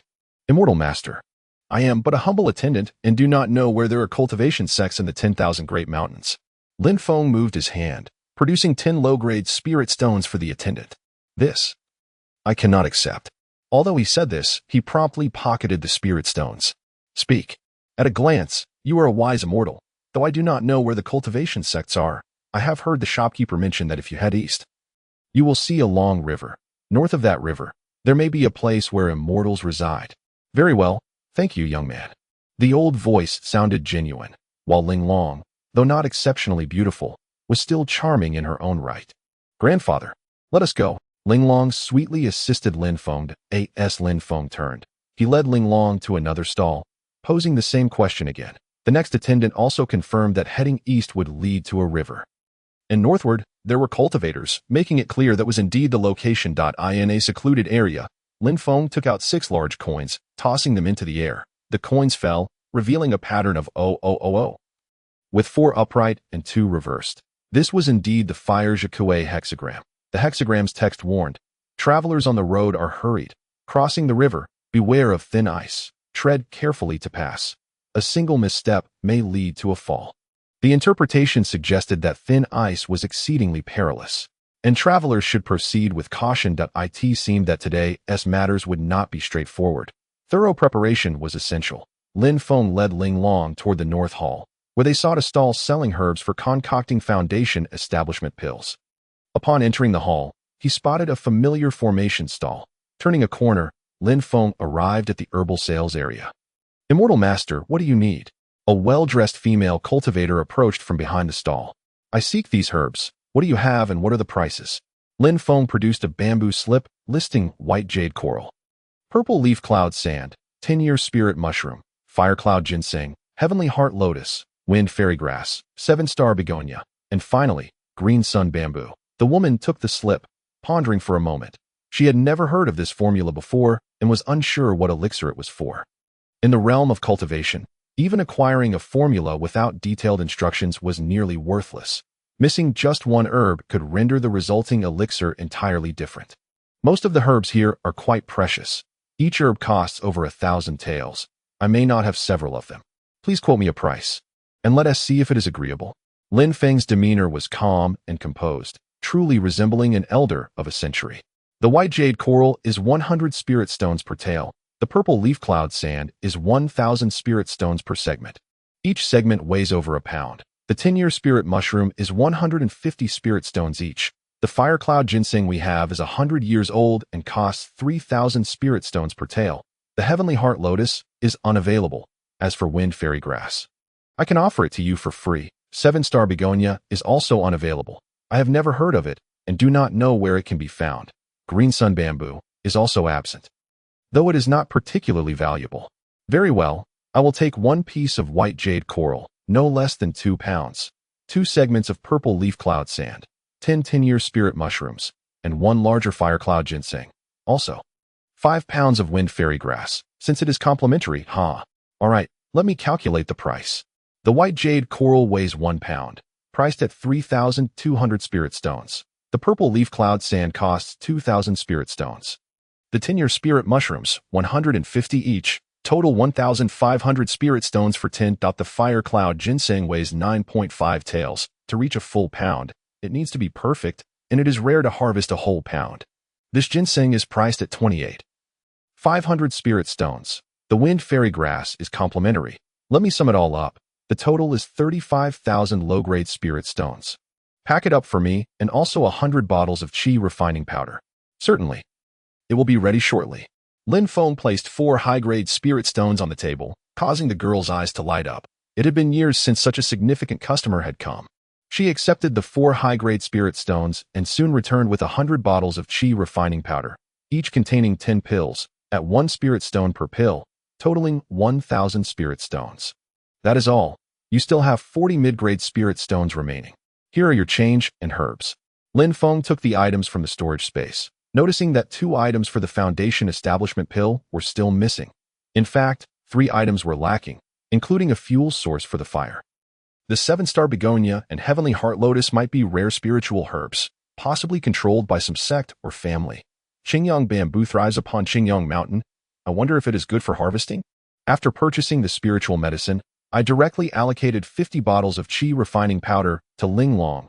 In the future, these elixirs will expedite her cultivation progress.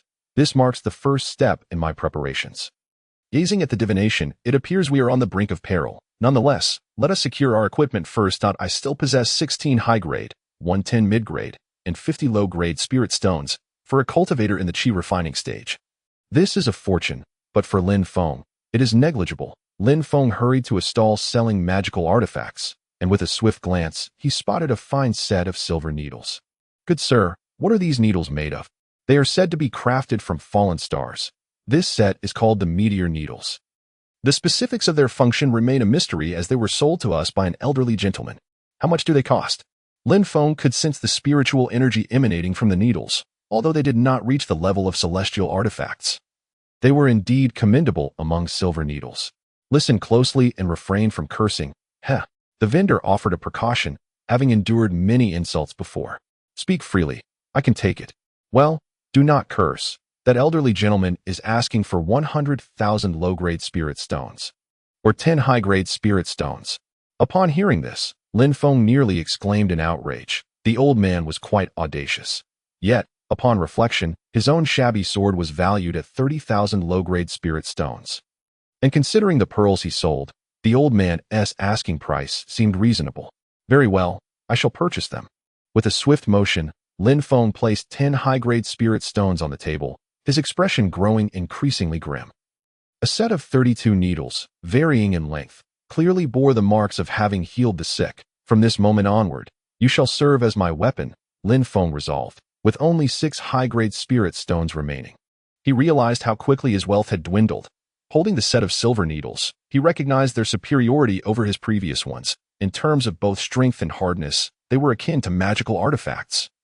Albeit barely qualifying as first tier, the delicateness of the silver needles, their status as magical artifacts, and their quality were rare achievements. Lin Feng's Ghost King's 13 needles had acquired a formidable new weapon. Once again, Lin Feng and Ling Long flashed away into the crowd. Ling Long, shall we seek out a cultivation sect? Of course, are you looking for Tianyin sect? Indeed. Why did you not mention this sooner? What do you mean? Ling Long chuckled. You could have saved some spirit stones. I know where Tianyin sect is. Is that true? Absolutely. I also know they are currently recruiting outer disciples. Are you interested in becoming one? How do you know all this? Lin Feng was genuinely speechless, having searched extensively, yet Ling Long, right beside him, was fully aware of Tianyin sect's whereabouts.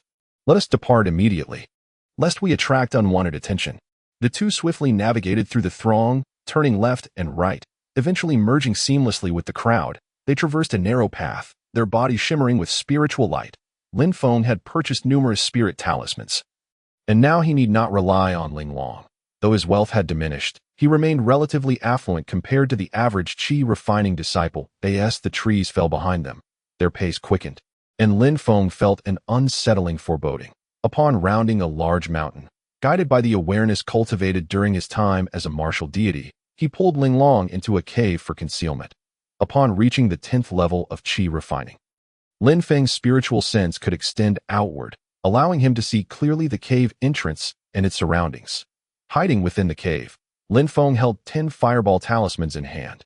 Despite being first-tier talismans, they could inflict considerable damage even on foundational cultivators. Brother, hurry, I see 2 fat sheep just passed by. As 5 figures approached the cave's entrance, the leader halted. Brother, those individuals did not continue on. It seems they have entered the cave. Prepare to act. The 5 drew their weapons and stealthily approached the cave's mouth. They are coming. Be cautious. Lin Feng, armed with talismans and the newly acquired silver needles, embraced Ling Long tightly. She stiffened momentarily, retreating to a shadowy corner as her spiritual energy circulated, invoking the Xiantian dream language, gradually veiling their life forces. In truth, it was the spiritual energy from Xiantian dream language that concealed both Lin Feng's and Ling Long's vitality. Only their spiritual senses remained focused on the movements of the 5 intruders. The 5 brandished steel knives, their blades shimmering with a blue hue, indicating a potent poison.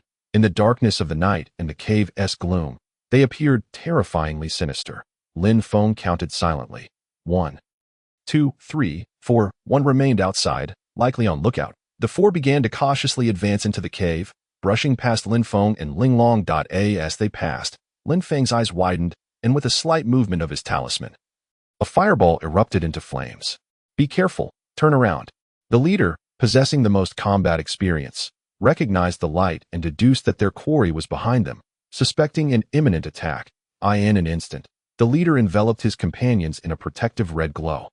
A small dragon shimmering in the night, this was a second-tier talisman, primarily used for defense against magical attacks. Just as the talismans flickered, 10 beams of red light surged toward the 5. Lin Feng seized Ling Long's hand and bolted outward.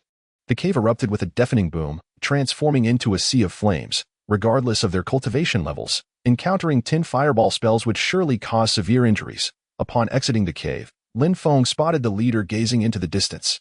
Chapter 50. Slaying the 5 tigers. As Lin Feng emerged from the cave, he saw the leading cultivator spring into action, silver needles in hand, propelling himself forward. The black-clad cultivator turned just in time to witness Lin Feng charging out.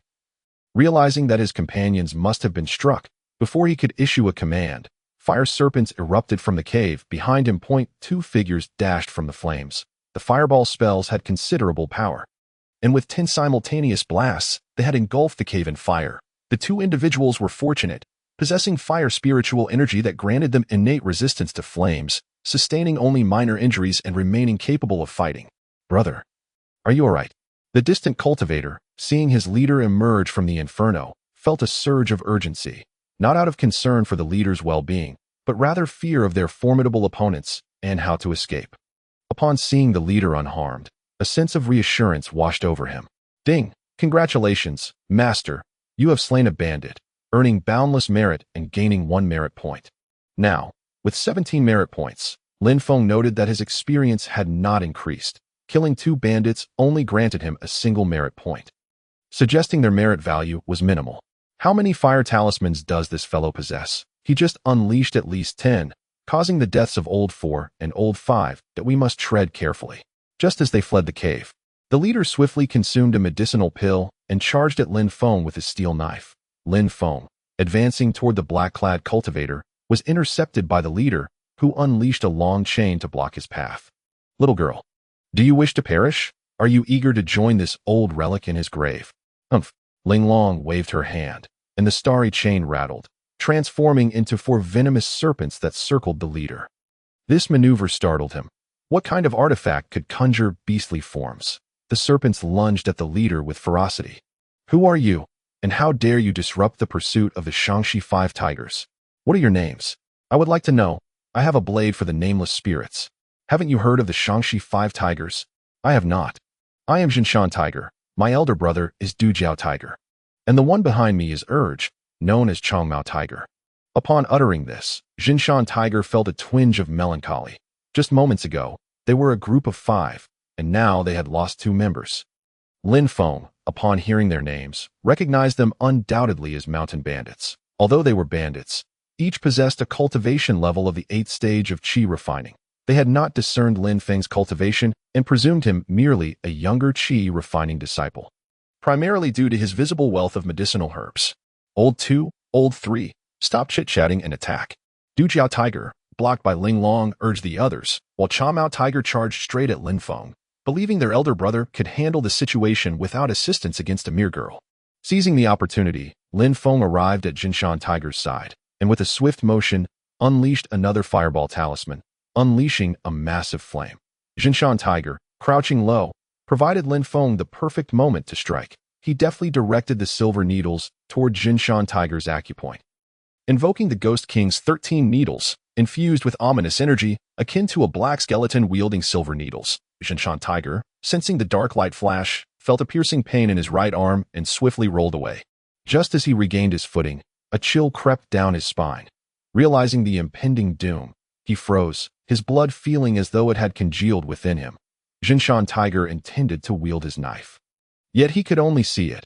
His body refused to respond. Having incapacitated one foe, Lin Feng turned to face Changmao Tiger, who charged at him. With a flick of his fingers, 2 silver needles shot forth.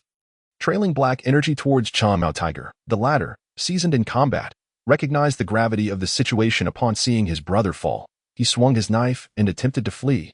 Lin Feng narrowly evaded a slash. Watching as Changmao Tiger turned to escape, and with another subtle motion, launched 3 silver needles toward the acupoints on Changmao Tiger's back. The long-haired tiger suddenly collapsed to the ground, spewing a mouthful of fresh blood, and breathed its last.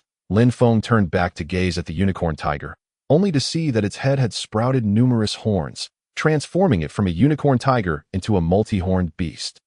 Linglong was engaged in an experiment with the nebula chains, slowly attuning to their application during the battle with the unicorn tiger. Noticing Lin Feng approaching, she gestured, and the nebula trap activated, the chains morphing into an iron net that ensnared the unicorn tiger. Initially believing that binding it would suffice, she failed to notice a glimmer of cold light shooting toward her. Lin Feng leapt into action, sending a silver needle flying from his hand, with a resounding clang. The needle was deflected by an iron nail, landing on the ground while the nail struck Linglong's leg. Seeing Lin Feng soar from the air, her heart raced as she caught a glimpse of the nail embedded in her leg. Lin Feng's first thought was that it was poisoned. Unicorn tiger, what poison did you use? Hand over the antidote immediately. The beast smirked. Huh. I had 5 brothers, and you've slain 4 of them. You think I would give you the antidote? This poison has no cure. It's a steel nail fed by 1,000 venomous insects. Antidote? You might as well wait for death. Are you truly unwilling to comply?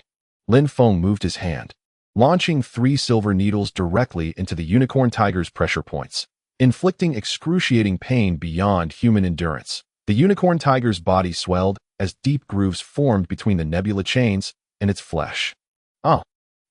It hurts so much. Kid, just kill me. There really is no antidote. Let me die alongside her. Lin Feng waved his hand, piercing a needle into the unicorn tiger's head, the silver needle swaying atop its skull.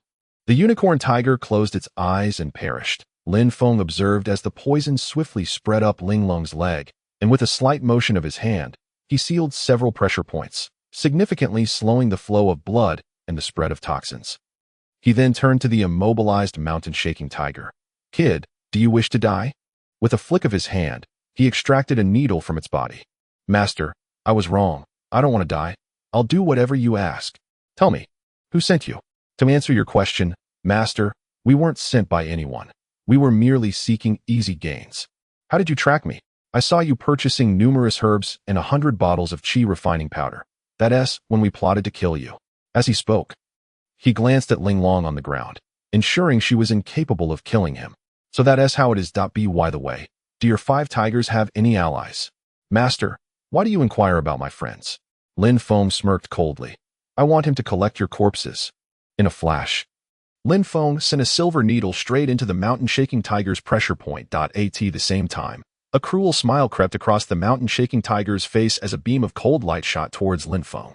Lin Feng found it nearly impossible to evade. He turned his arm, causing his body to tumble sideways and crash to the ground. Suddenly, he felt a jolt in his right arm and realized he had been hit with the same poison, spreading rapidly. Brothers, I've avenged you. Ding! Congratulations, Master, for slaying the bandit. Your merits are boundless, earning you 1 merit point. The mountain-shaking tiger let out a long laugh, and a flash of spiritual light enveloped him as a flame erupted from his body, reducing him to ashes. Merit points increased to 18, and experience points rose slightly to 92, indicating that the 5 bandits had only contributed 1 experience point. The mountain-shaking tiger, feeling the intensity of Lin Feng's pressure points, realized he couldn't endure any longer, and promptly bit down on a spirit talisman, activating it. Lin Feng struggled to sit up, his silver needles dancing in the air, stalling the spread of the poison. He took out 2 detoxification pills, having already consumed 2 earlier, and placed one in Linglong's mouth, while swallowing the other himself, lying beside her. Time passed slowly, and Lin Feng felt the position of the poison needle. It was neither painful nor itchy. Sensing the medicine coursing through his veins until it reached the toxin's location, that he watched as the blackened blood gradually dissipated, and soon the poison dispersed. He looked over at Linglong, whose leg began to regain its original color. With a flash of insight, he perceived the inner workings of Linglong's body, witnessing the detoxification pill's potency racing toward the toxins, which desperately tried to evade capture, while the medicinal power pursued relentlessly. This medicine was truly miraculous, acting swiftly. Within merely the time it takes to brew a cup of tea, the toxins were cleansed. Lin Feng turned his head just in time to see Linglong's form. Her snow-white skin and translucent beauty reminiscent of an ethereal being untouched by earthly grime. Ding! Congratulations, Master, for saving your companion. Your merits are boundless, earning you 1 merit point. The merit points now stood at 19. And experience points increased by another point, reaching 93. Lin Feng was startled awake by the notification, pulling back his focus. If he continued to gaze, he feared succumbing to temptation and losing control of his feelings. His heart raced with excitement, and he exhaled deeply, once more unlocking the pressure points on his body while simultaneously releasing Linglong's. What happened? My leg feels fine. Wasn't I poisoned? Linglong looked down, noticing only a tiny needle mark, the dark poison having vanished. Lin Feng, what kind of medicine did you give me? Detoxification pill. Was that the same medicine you sold to that old man? Lin Feng nodded. You're too wonderful. Linglong rushed over, planting a kiss on Lin Feng's lips, a blend of sweetness and tartness that left him in a daze. Linglong then joyfully leaped up, exclaiming that this was indeed the legendary detoxification pill. Otherwise, it couldn't have cured such a potent poison. Was the unicorn tiger truly able to endure such pain? No, it was simply because it had no knowledge of how to detoxify.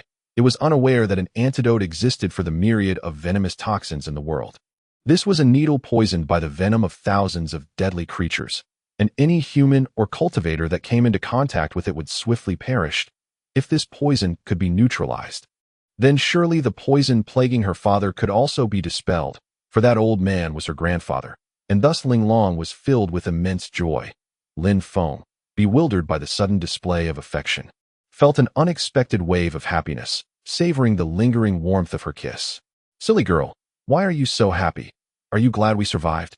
No, I was thinking that our marriage might actually be possible.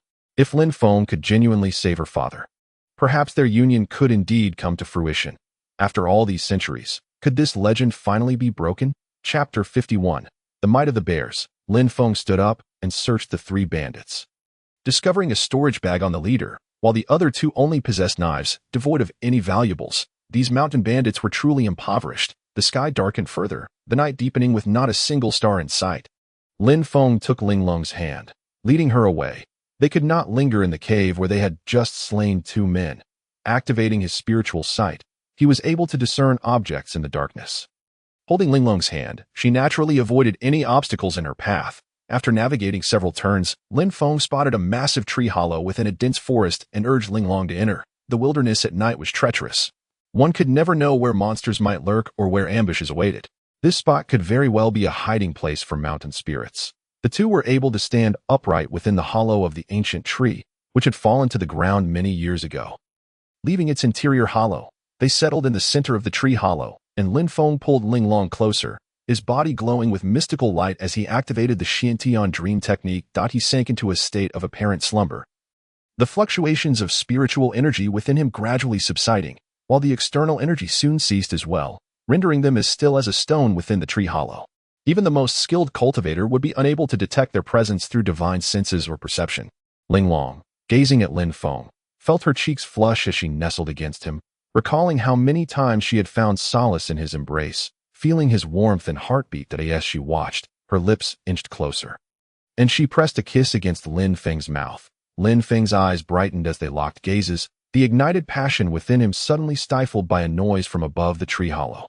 The 2 immediately ceased their actions, and Lin Feng once again employed the Xiantian dream technique to cool their bodies, extinguishing the inner fire.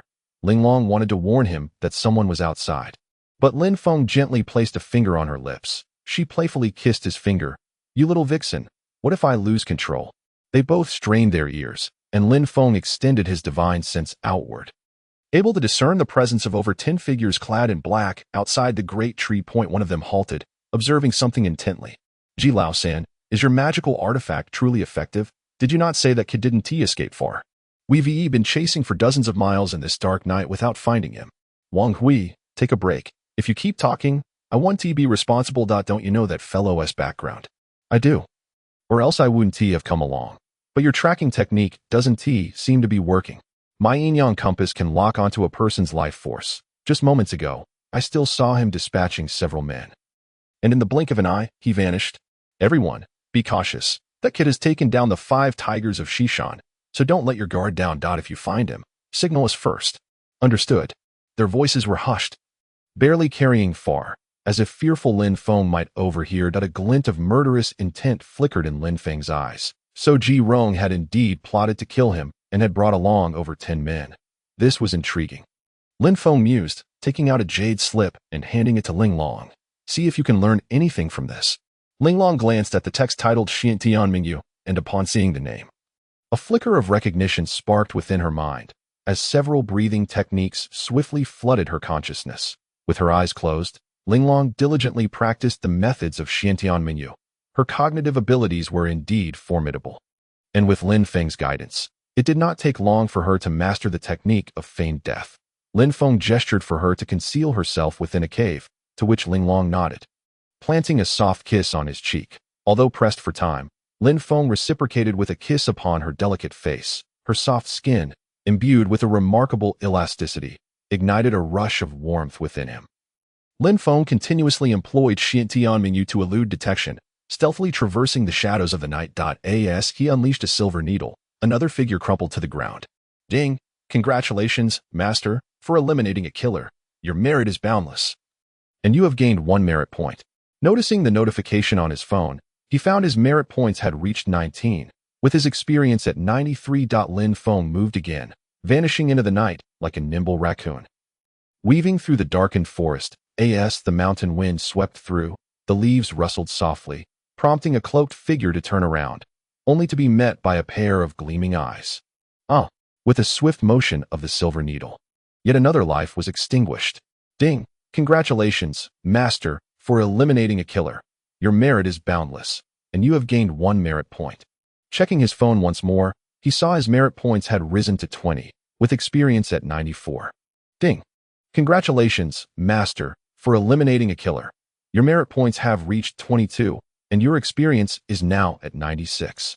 A massive black bear caught Lin Feng's attention. Its scent reminiscent of the cave, which he had also become imbued with. With a flick of his hand, a stone flew forth, finally drawing the bear's gaze. Lin Feng swiftly maneuvered, leading the bear further away. The wind howled fiercely, and leaves cascaded down, alerting Jirong to the impending danger.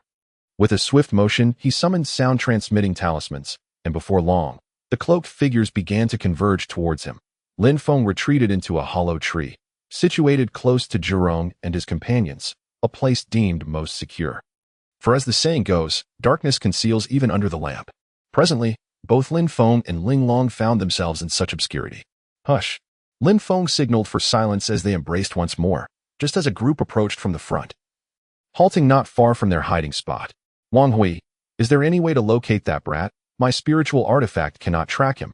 It seems he is aware of our use of spiritual energy to trace him."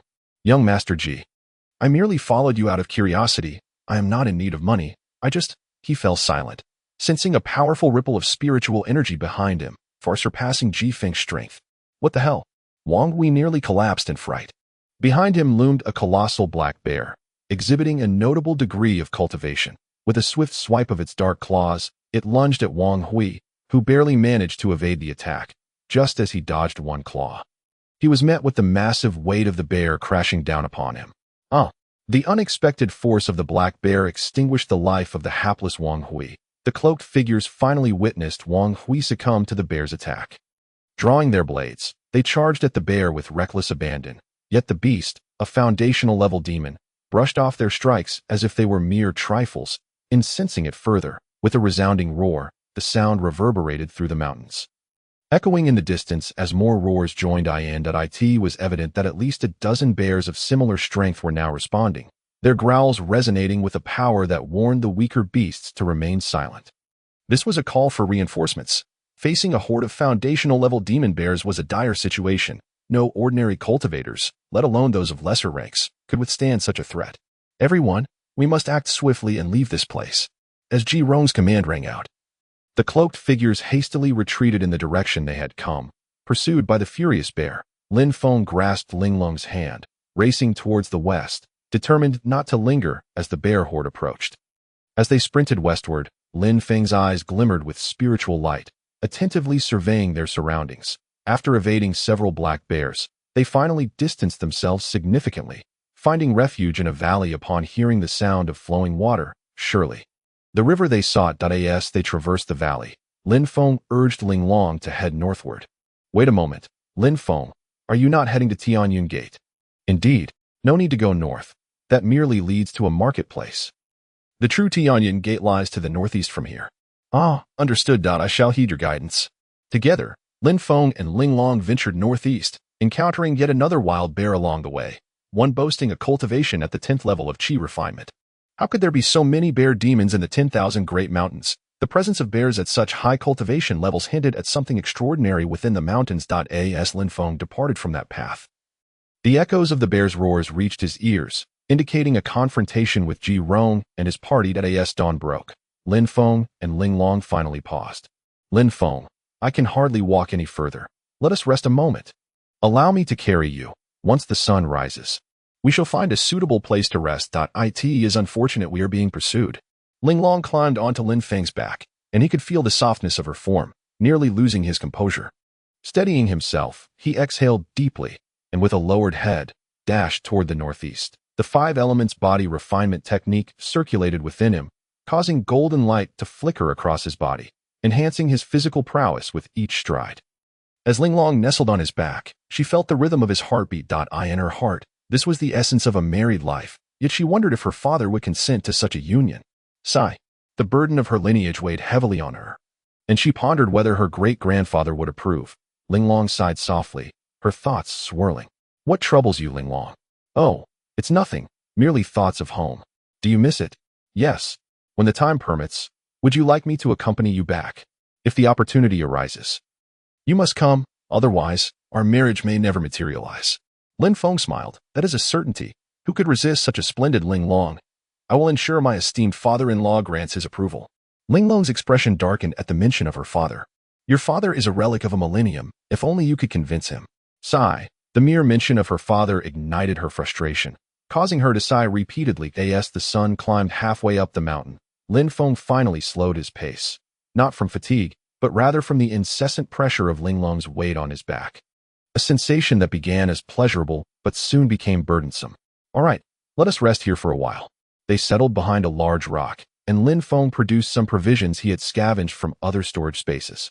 After nibbling on some dry rations and sipping water, Ling Long remarked, Beyond the next 2 peaks lies a village. Let us take refuge there while awaiting the announcement for disciples at Tianyun Gate. Very well.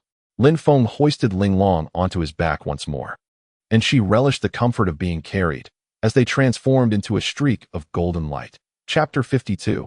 Saving Lives. Knock. Knock. Knock. Is anyone there? Lin Feng and Ling Long rapped on the door of the inn. Coming. Who is it at this early hour? The innkeeper hurriedly fastened his trousers, muttering as he approached the door. Ah, 2 guests, so early. Are you here to stay or to dine? Do you have any rooms available? To be frank, there is a selection taking place on the mountain, and all our rooms are fully booked. You may have to wait a while for a vacancy. Just as Ling Long was about to speak, Lin Feng subtly produced a silver coin. Are there any rooms?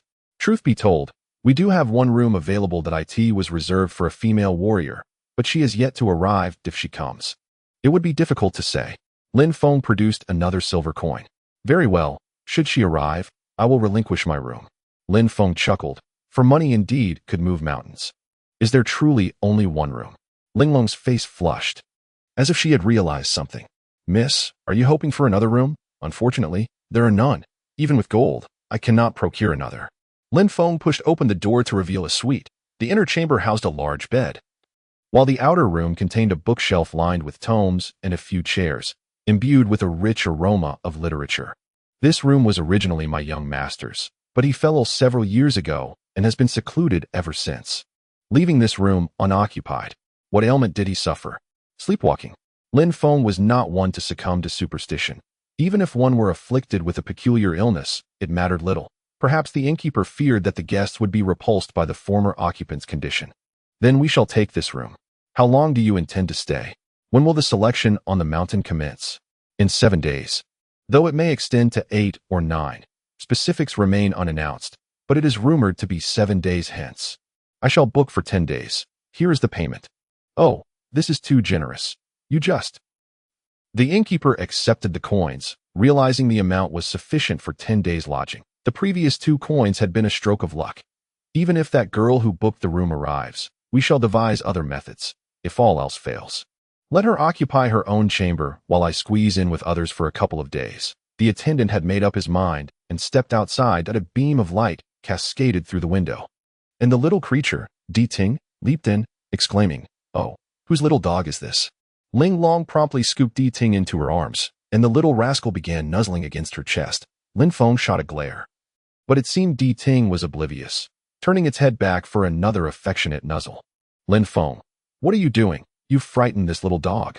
Oh, how sweet and lovely. Ling Long's innocent exuberance returned as she dashed about the room with little Di Ting. The pup cast a sideways glance at Lin Feng, as if to say, "Master, I am superior to you, am I not?" "Begone," Lin Feng retorted, turning away. The next day, Lin Feng and Ling Long sat in a tavern, observing a steady stream of horse-drawn carriages passing by on the street, filled with youths, some around 10, others about 15, with those in their 20s being scarce. Lin Feng and Ling Long, despite their relatively advanced age, were among the older ones. People continuously alighted from the carriages, entering a grand courtyard. Was this courtyard rented by Tianyan Gate? A dozen or so young men entered, accompanied by an older individual. "Attendant," Lin Feng beckoned, and the tavern worker hurried over. "Sir, how may I assist you?" Lin Feng pointed. "What is happening over there?" "Well, I'm not entirely sure," the attendant replied, appearing somewhat awkward. Lin Feng chuckled, tossing a silver coin. "Though you may not be fully informed. Surely you've heard something, albeit vague." The attendant's demeanor shifted remarkably upon receiving the coin. Moments ago, he had feigned ignorance, yet now he was eager to divulge information. "I have heard that this estate was once called Zhu Xianzhuang. The former owner sold it to a merchant named De Fu. This merchant is quite prosperous. He annually transports people to the mountains." "To which mountain do they go?" "To Yintianmen." The attendant hesitated, as if he had spoken too freely. "Is that place taboo?" The attendant smiled, choosing not to elaborate. "Indeed, it seems it is a sensitive subject." Ling Long leaned against Lin Feng's shoulder, whispering, "I have heard that the neighboring villages are under a gag order from Yintianmen. No one is permitted to disclose its location or name. No wonder it is so difficult to locate Yintianmen. They deliberately keep outsiders in the dark. By the way, the one who just entered with the youths is none other than De Fu. He is quite amiable. If one truly wishes to enter the mountain gate, seeking him would suffice." Lin Feng glanced at Ling Long, who was equally unaware of the precise location, having merely heard that one could wait for people from Tianyunmen here. Could it be that De Fu is also affiliated with Tianyunmen? The two savored the local delicacies, relishing a few dishes of regional wild game and consuming 2 bowls of rice. Lin Feng enjoyed a pot of strong liquor, with the attendant claiming it could ward off the chill of autumn winds and dispel malevolent spirits. After just 1 pot, Lin Feng felt slightly dizzy, as if the world were spinning. Ling Long supported him as they exited the tavern, heading toward the inn. Drive. A carriage sped past, and a small boy in the middle of the road, upon seeing the oncoming vehicle, froze in place and burst into tears. Onlookers gasped, fearing for the child's life. Everyone clenched their teeth, inwardly cursing the carriage, its occupants, and the driver. Those loitering on the street could no longer remain silent, some exclaiming, "Oh no, someone save that child. That is the young master of the Zhang family. This is bad." Lin Feng, feeling a sudden headache, lifted his gaze just in time to witness the scene unfold. His inebriation vanished as he recognized the gravity of the situation. Instinctively, he summoned his inner energy, mobilizing it from his lower dantian. The spiritual power within him surged as he activated the 5 elements body refinement technique, launching towards the child with remarkable speed. A flash of silver light flickered in his hand as 3 silver needles shot forth, aimed at the galloping horse. In a split second, Lin Feng seized the child, but before he could leap away, the horse barreled toward him. Fortunately, the needles pricked the horse, causing it to veer slightly. Lin Feng shielded the child, but the carriage's shaft collided with him, sending him flying that he felt as though a massive hammer had struck his back. And as he soared through the air, he spun several times before crashing to the ground. Lin Feng instinctively protected the child, and the onlookers gasped, their eyes widening in disbelief. This time, 2 lives hung in the balance. With a cough, Lin Feng expelled a mouthful of blood, followed by a series of labored coughs. Lin Feng, Ling Long, seemingly aflame with urgency, sprang into action. She wielded her star cloud lock, striking the horse's head with the precision of a finely honed serpent. Causing the carriage to overturn. 2 figures emerged, cursing vehemently. Who dares obstruct my path? Ling Long assessed the 2, recognizing their cultivation at the 6th layer of qi refinement.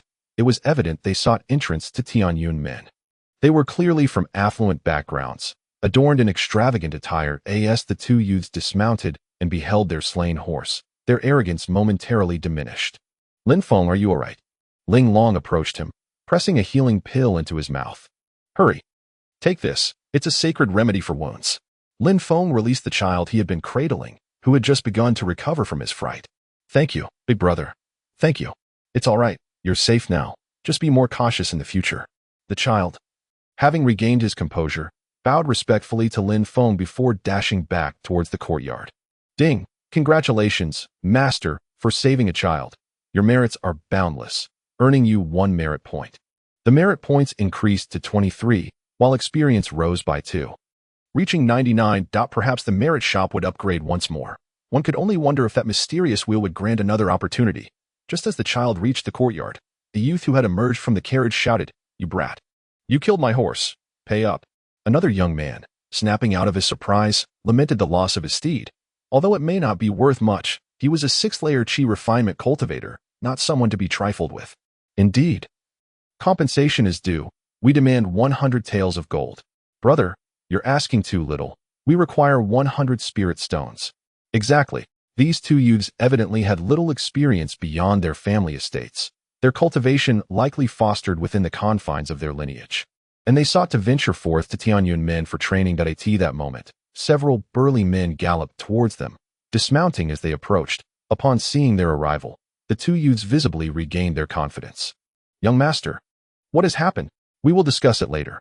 First, I want compensation for the carriage and the horse. You must pay for the carriage and the horse. If you cannot, then we shall take this beauty as recompense. The youths, being pampered scions, were not of good character, and upon laying eyes on Ling Long, exchanged glances filled with wicked intent. I say, little girl, following him leads to no fortune. Come with me, and you shall have the best of everything, money and spirit stones aplenty. Scram. Ling Long uttered a single word. Oh, you killed my horse and still dare to insult me. Is there no law or justice remaining? Guards. Young master, seize them. We shall deal with them first. A dozen burly men drew their weapons and charged at Lin Feng and Ling Long. Lin Feng assessed the situation, noting that most were at the 3rd to 5th layer of qi refinement. They posed little threat. Grasping the silver needles, he deftly maneuvered, sending the needles whirling through the air. One by one, the men fell victim to his skillful strikes, immobilized upon contact. Onlookers gasped in amazement, whispering, "What is that he wields?" I couldn't see clearly, but the silver glimmer was dazzling. Perhaps it is some hidden weapon. Let us go. Quickly, we must avoid his flying darts. The crowd shrank back, but many still peered from behind cover, their curiosity piqued by the unfolding drama. Lin Feng felt exasperated. All he had intended was to enjoy a drink and save a life. Yet he found himself embroiled in chaos as he passed. All those struck by his needles fell motionless. Yet Lin Feng was not overly harsh. He merely dealt a mild punishment to those lacking in malevolence. Chapter 53. I am your brother-in-law. You, young man, are quite impressive. The one known as Tu Fu strolled into the courtyard.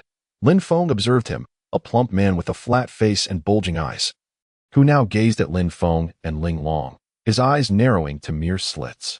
Pray tell, who was it that saved my son? Zhang De, it was this young man who rescued your son. Had it not been for him, you would have lost your child. Zhang De, visibly moved, raised his garments and bowed deeply to Lin Feng. Lin Feng quickly gestured for him to rise. I am Zhang De Fu. Your act of heroism in saving my son has salvaged our entire family, and I must express my gratitude. There's no need for such formality. It was a mere act of kindness. Noticing the blood at Lin Feng's mouth, Zhang De Fu produced a healing pill. This is a blood-stanching pill. You might want to give it a try. No. I have already taken some medicine. This. Plump fellow, what is this? I simply wish to inquire about Lu Changyu's whereabouts. Whom are you addressing? Zhang De Fu's expression soured. De Fu, do you hold Lu Changyu in such disregard? A rotund figure emerged from one side of the street, even plumper than Zhang De Fu, clearly indicative of a particularly lavish diet. What brings you, the steward of the kitchen, to our humble abode? Ah, you see, I have two distant relatives who are about to enter our ranks. How could I not come to greet them? The rotund man spoke slowly, gesturing with his hands in the air, a clear sign of someone accustomed to a life of comfort and privilege. Lu Changyu, your relatives nearly harmed my son. Do you expect me to accept the two of them? I anticipated such a reaction from you, but look at this. Lu Changyu directly produced a golden token, and Lin Feng, with keen eyes, immediately recognized it as the Ascension Order. The two were quite at odds within the sect. One was in charge of the kitchen, while the other was an outer disciple. Their ranks were equal, yet their conflicts were plentiful. Lin Feng possessed an Ascension Order as well, but he had no intention of revealing it. Having already reached the 10th level of Qi refinement, entering an outer sect was hardly problematic. He had no desire to join the inner sect or learn superior techniques. He merely sought a secure place to evade for a while. Hence he refrained from presenting his Ascension Order. Such matters are for the elders to decide. I, a mere steward, have no authority here. You should present it to the elders yourself. Lin Feng, however, did not notice the glimmer of cunning in Lu Changyu's eyes as he glanced back at Lin Feng, who thought to himself, alas, I have offended someone again. Let us proceed. And you are? The two youths who had nearly collided were taken aback, observing the person before them who bore no resemblance to a cultivator. He looked more like a cook. Yet, the clan leader had indeed declared Lu Changyu a master of the cultivation sect. Lu Changyu. Yes, master, what brings us here? Enough. I understand I have arranged this for you. It will now depend on your fortunes. Perhaps you may enter the inner sect. The two followed Lu Changyu, while the burly men could now reclaim their freedom, trailing behind the young masters. Young man, are you gravely injured? Zhang De Fu inquired, turning his gaze to Lin Feng, who simply shook his head. Are you two here to participate in the selection for the Tianyan sect's outer disciples? Zhang De Fu sensed the fluctuations of spiritual energy emanating from Lin Feng and Ling Long. As a cultivator at the 10th level of Qi refinement, he could not discern Ling Long's true level of cultivation. He sensed that Lin Feng was on par with him, and it wouldn't take long for them to ascend to the position of steward in the outer sect. Should they reach the foundation establishment stage, there was a possibility of entering the inner sect or becoming an elder of the outer sect. Within the Tianyan sect, the treatment of outer sect elders and inner sect disciples was not vastly different. Being an elder in the outer sect was akin to a leisurely position, ensuring a comfortable life for their later years. However, for rapid advancement in cultivation, one would have to enter the inner sect, where disciples could become direct disciples of their masters. Such status was far more prestigious than that of an outer elder. Indeed, we are here for the selection. Is it with Brother Zhang that we register? Yes, more or less. I can register you. Simply come to my residence the day after tomorrow. If you wish to visit now, I can accompany you for the selection. We shall return in 2 days. We are currently residing at an inn. Very well, I will await you at my home. Ling Long assisted Lin Feng as they made their way back to the inn, where his injuries were gradually healing. The medicinal pill Ling Long provided was a treasured family remedy, with each clan member possessing only 2.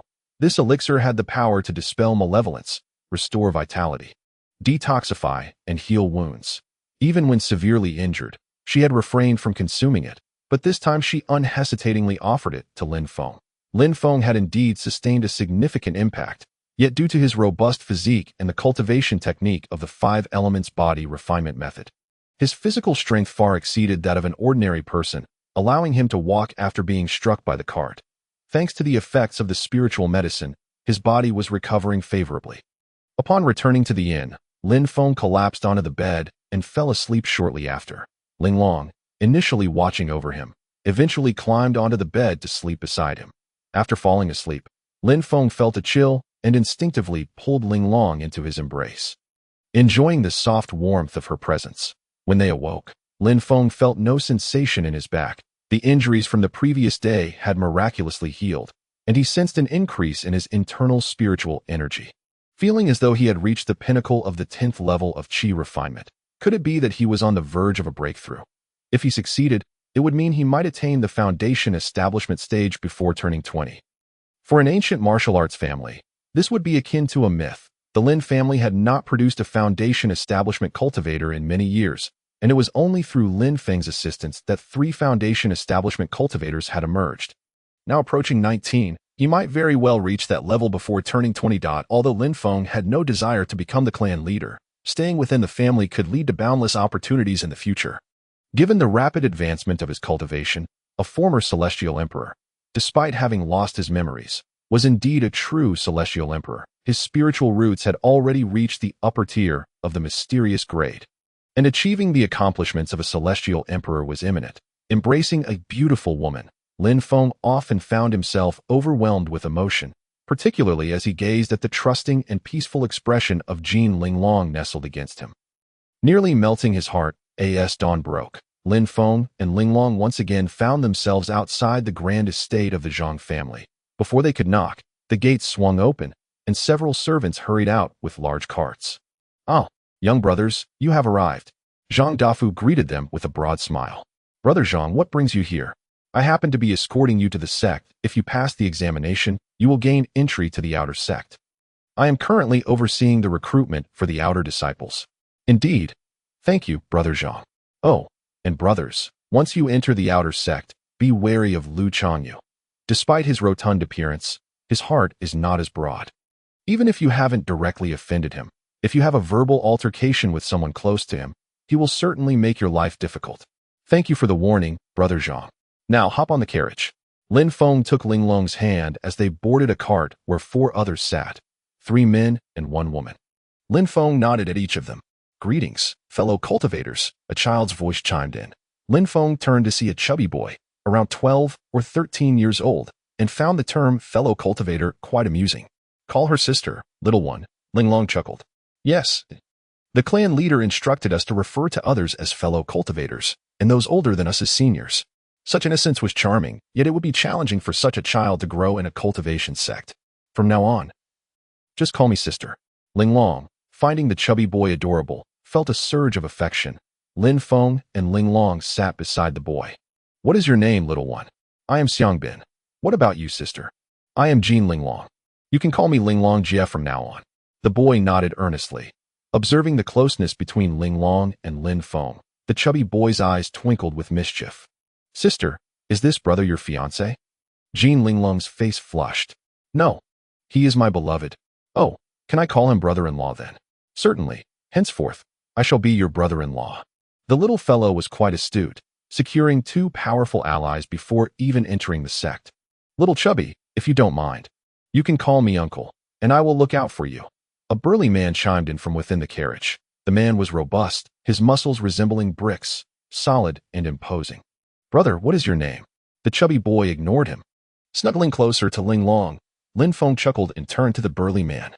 "I am Zhang Qinjin. If you recognize me as uncle, I will also look out for you." Lin Feng sensed that the burly man's cultivation had reached the 10th level of qi refinement. In the outer sect, such a level could indeed provide protection. Most outer disciples were at the 8th or 9th level, with those at the 10th level preparing to break into the foundation establishment stage. "I am Lin Feng. It is a pleasure to meet you all."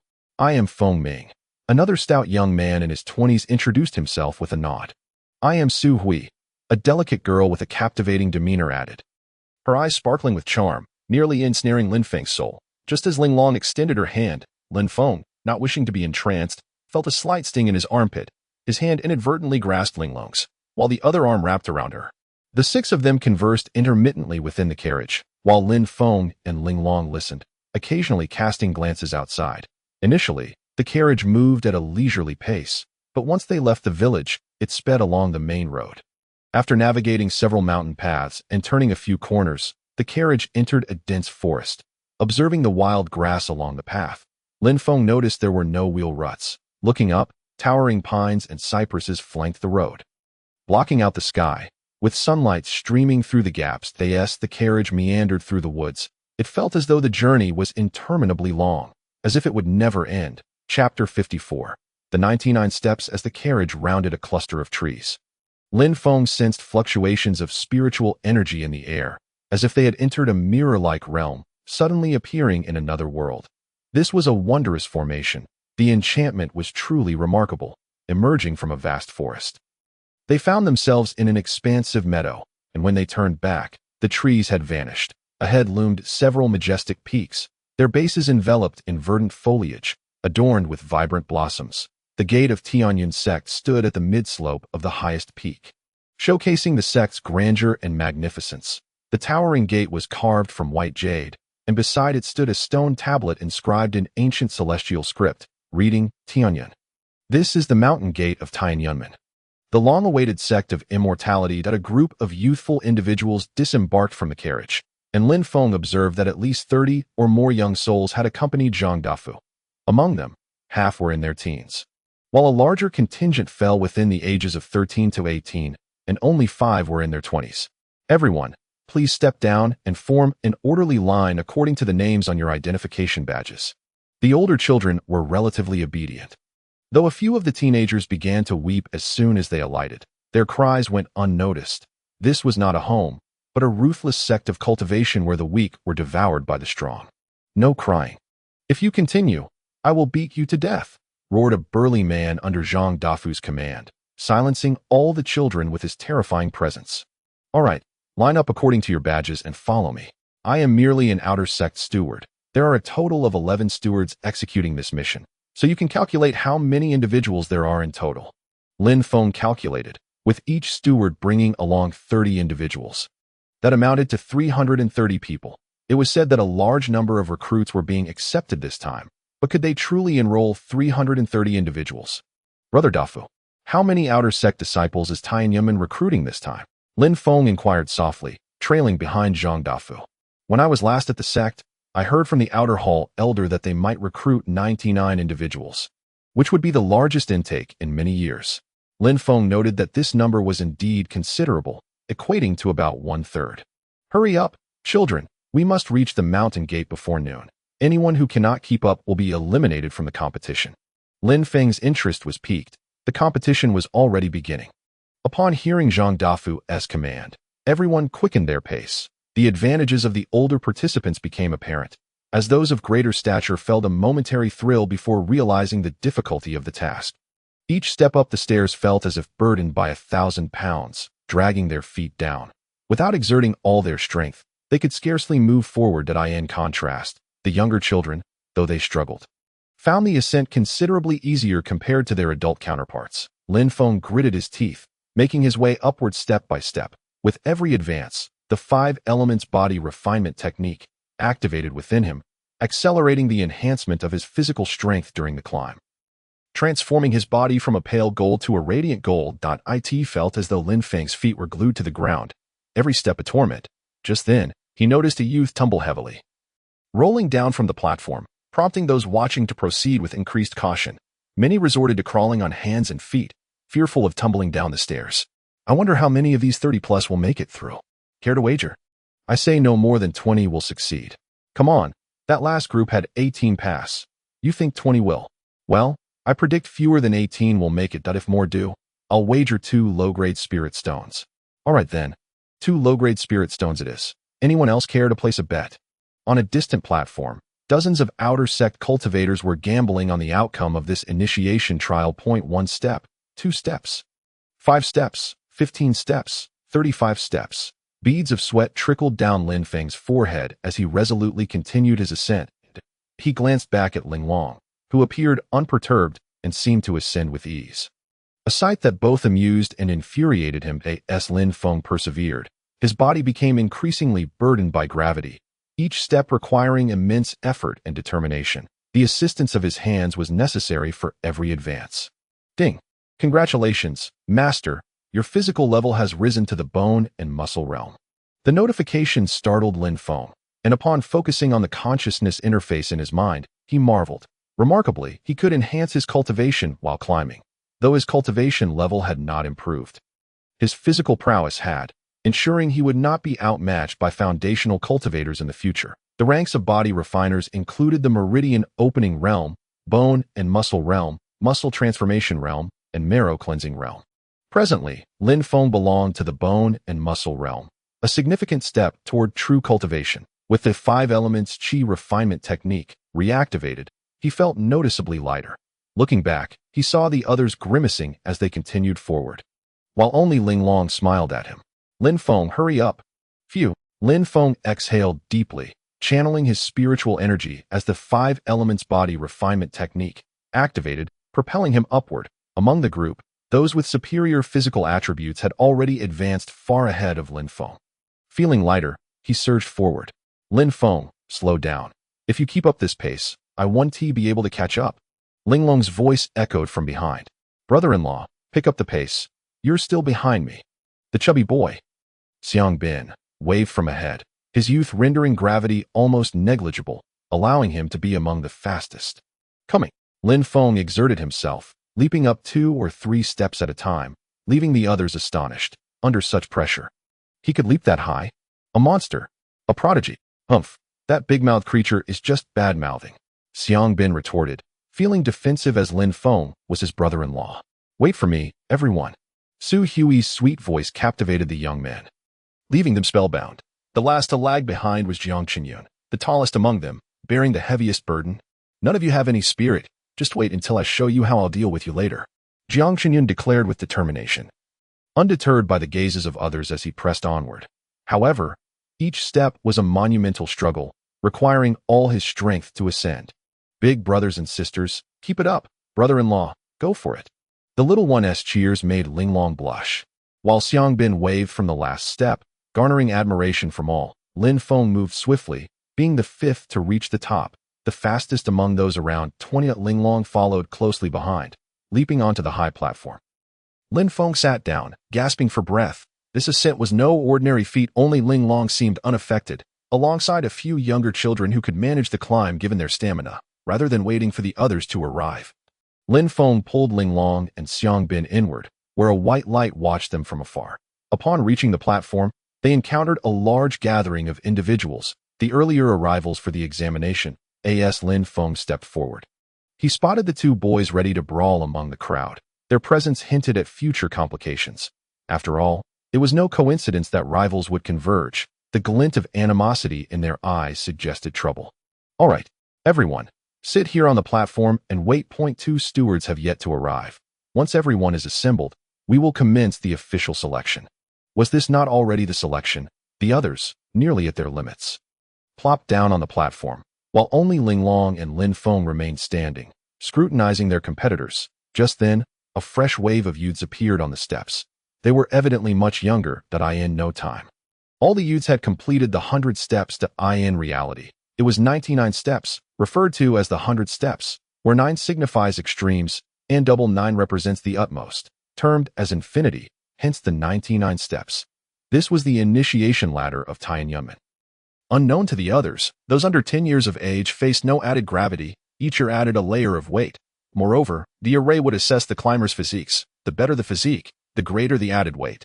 Thus, Lin Feng, as a body refiner utilizing the 5 elements body refinement technique, found the climb exceedingly taxing. Had he not broken through, he would have struggled to reach this point. Following the younger children, a group of cultivators ascended from both sides of the stairs, where there was no gravitational resistance. Among the last of the children were 2 towering figures, Jiang Qinyun and a fellow who had come along with the children. 1 was first to ascend. While Jiang Qinyun followed closely, the other candidates either withdrew or joined the ascent, leaving only those 2 giants laboring with every ounce of strength to climb the stairs step by step. Soon after, another group arrived, appearing to be 13 or 14 years old. 1 individual made a slight movement, and the entire group shot up the stairs like arrows. The 99 steps seemed as flat as ground to them, presenting no hindrance as they dashed to the top without a single person lagging behind. Clearly, These two groups were far superior to the ones Lin Feng had witnessed. "Brother Zhang, who are they?" Lin Feng inquired, eyeing the two groups. "They are disciples from cultivation families. The entire group consists of body refiners who have reached foundational levels and are well acquainted with our terrain." How could the selection process involve familiarity with the venue?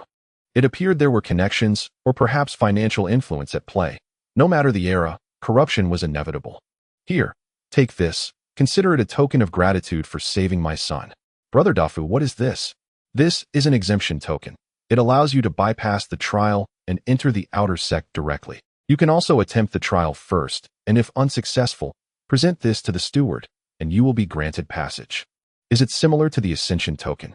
"Thank you, Brother Zhang, but I would like to try on my own first." Lin Feng is now at the 10th level of qi refinement. Which sect of immortals would not desire him? Moreover, there are body refiners who have reached the foundation establishment stage. Lin Feng does not wish to enter the inner sect. Rather, he seeks a quiet place to cultivate in the future. He gazed up at the sky, as if glimpsing the 33 heavens, the realms beyond, and the boundless expanse of the universe. Recently, he has been contemplating the approaching 3-year deadline, a period meant to vindicate the former Lin Feng, vowing that even if he must toil for 3 years, he shall elevate his cultivation to a significant level. Chapter 55, The Godly Needle of Thunder. "Ah, I've finally made it." Jiang Qinyun stood trembling on the platform, turning back to look at the 99 steps he had climbed. It was no easy feat, perhaps due to advancing age and increased weight. The gravitational pull here felt exponentially stronger. After all these years, a person of his heft had finally reached the platform. Meanwhile, another rotund individual ascending with him tumbled to the ground, rolling down the steps. "Quick, someone go help him," an elderly man shouted to the other disciples, who hurriedly rushed toward the steps below. Lin Feng glanced at the platform, where approximately 200 people were gathered. Half of them would need to be sent away, as these were merely outer disciples, laboring for the sect. Among the crowd were offspring of nobility, children from immortal families, and many wandering cultivators. Deacon Liu, Wang Long can't hold on much longer. The scene below the steps descended into chaos as the recently fallen rotund man foamed at the mouth, his breathing growing increasingly labored. Appearing on the brink of death. 2 cultivators from Tianyun sect stepped forward, channeling their spiritual energy to press upon the man's head, and soon, color returned to his face. Pooh! As the man's complexion improved, he suddenly spat out a mouthful of blood. "Wang Long! Wang Long!" The voices grew increasingly frantic. The 2 cultivators who had acted to save him turned and dashed toward the inner gate, seemingly to summon assistance. Upon witnessing this, Lin Feng rushed down the steps, swiftly reaching Wang Long's side. "May I take a look?" Lin Feng inquired of a middle-aged cultivator examining Wang Long. "Are you a physician?" "One could say so." The middle-aged man stepped aside, and Lin Feng's consciousness stirred as he delved into the rotund man's body, placing his hand upon Wang Long's pulse. The pulse felt slippery. Could it be that the man was pregnant? The pulse flowed smoothly, resembling pearls rolling in a tray. Lin Feng closed his eyes, contemplating the records in the Shengshu of herbal medicine, recalling that a slippery pulse indicated conditions of excess heat, phlegm, or food injury, primarily associated with pregnancy in women. Did this imply something unusual within the rotund man? As Lin Feng's consciousness penetrated deeper, he discerned a tumor in Wang Long's abdomen, and it was far from ordinary. Within that mass lay a faint aura of ghostly energy. Lin Feng entered a meditative state again, seeking answers from his limited knowledge. Referring to the Shengshu of herbal medicine, he discovered that such a tumor was a manifestation of a ghostly fetus, a condition for which no treatment was documented, save for a secret technique of the Maoshan school. Upon this realization, Lin Feng understood that this was a matter steeped in supernatural lore. Even he, the amnesiac celestial emperor, found himself at a loss. Just as his spirit was about to withdraw from the sea of consciousness, he caught sight of the Zhong clan's ghost dispelling text floating in the air. Lin Feng's eyes sparkled. This book contained formidable spells specifically designed to combat malevolent spirits. Seeing the technique of the Thunder Prison, he felt a thrill. Though he had never practiced it, he began to channel his spirit according to the gestures and incantations inscribed in the text. Lin Feng believed he had spent a lengthy time in this endeavor, yet unbeknownst to him, only a few breaths had passed before he comprehended it. The Thunder Prison could ensnare demons, eradicate monsters, and enable flight through the 9 heavens. all recorded within the Zhong clan's ghost-dispelling tome, that as he perused the various talismans and techniques within the text, lacking any materials to practice with, he resolved to seize an opportunity to learn more thoroughly. Physician, how is Wang Long faring? Alas, it is difficult to say. At that moment, several beams of red light rushed in from afar, landing directly beside Wang Long. Let our physician take a look. An elderly man with white hair and a dignified demeanor gently placed his hand on Wang Long's pulse. A pulse of joy. The elder scrutinized Wang Long closely, confirming his male identity, and then furrowed his brow in deep contemplation. Physician, how is this young man? The elder shook his head. I lack the arts to subdue demons and spirits. This individual has fallen victim to a ghostly fetus. The weight of these steps is unsettling it, revealing its presence. If we delay for another 3 months, the ghostly fetus will emerge and consume his spirit, taking over his body. Old sage, you have no remedy. The middle-aged cultivator wore a troubled expression. This was the only legitimate heir of his entire clan. And how could he explain this to the clan leader? Sai, my senior brother might be able to resolve it, but he is nowhere near Wu country. Who knows where to find him? Then, is there truly no one in Tianyun's sect capable of treating this ailment? Indeed, while Tianyun's sect is a sect of immortality, most here cultivate orthodox paths, and few possess knowledge of ghostly arts or have studied Maoshan techniques. The middle-aged cultivator's face turned nearly purple, both in shock and concern for his old friend's child. May I interject? Lin Feng stood there, listening to their conversation. Young man, are you a candidate as well? The elderly physician looked up at Lin Feng. Indeed. I know a thunder technique. Perhaps it can aid him. The middle-aged cultivator, seeing Wang Long on the verge of death, was willing to grasp at any straws.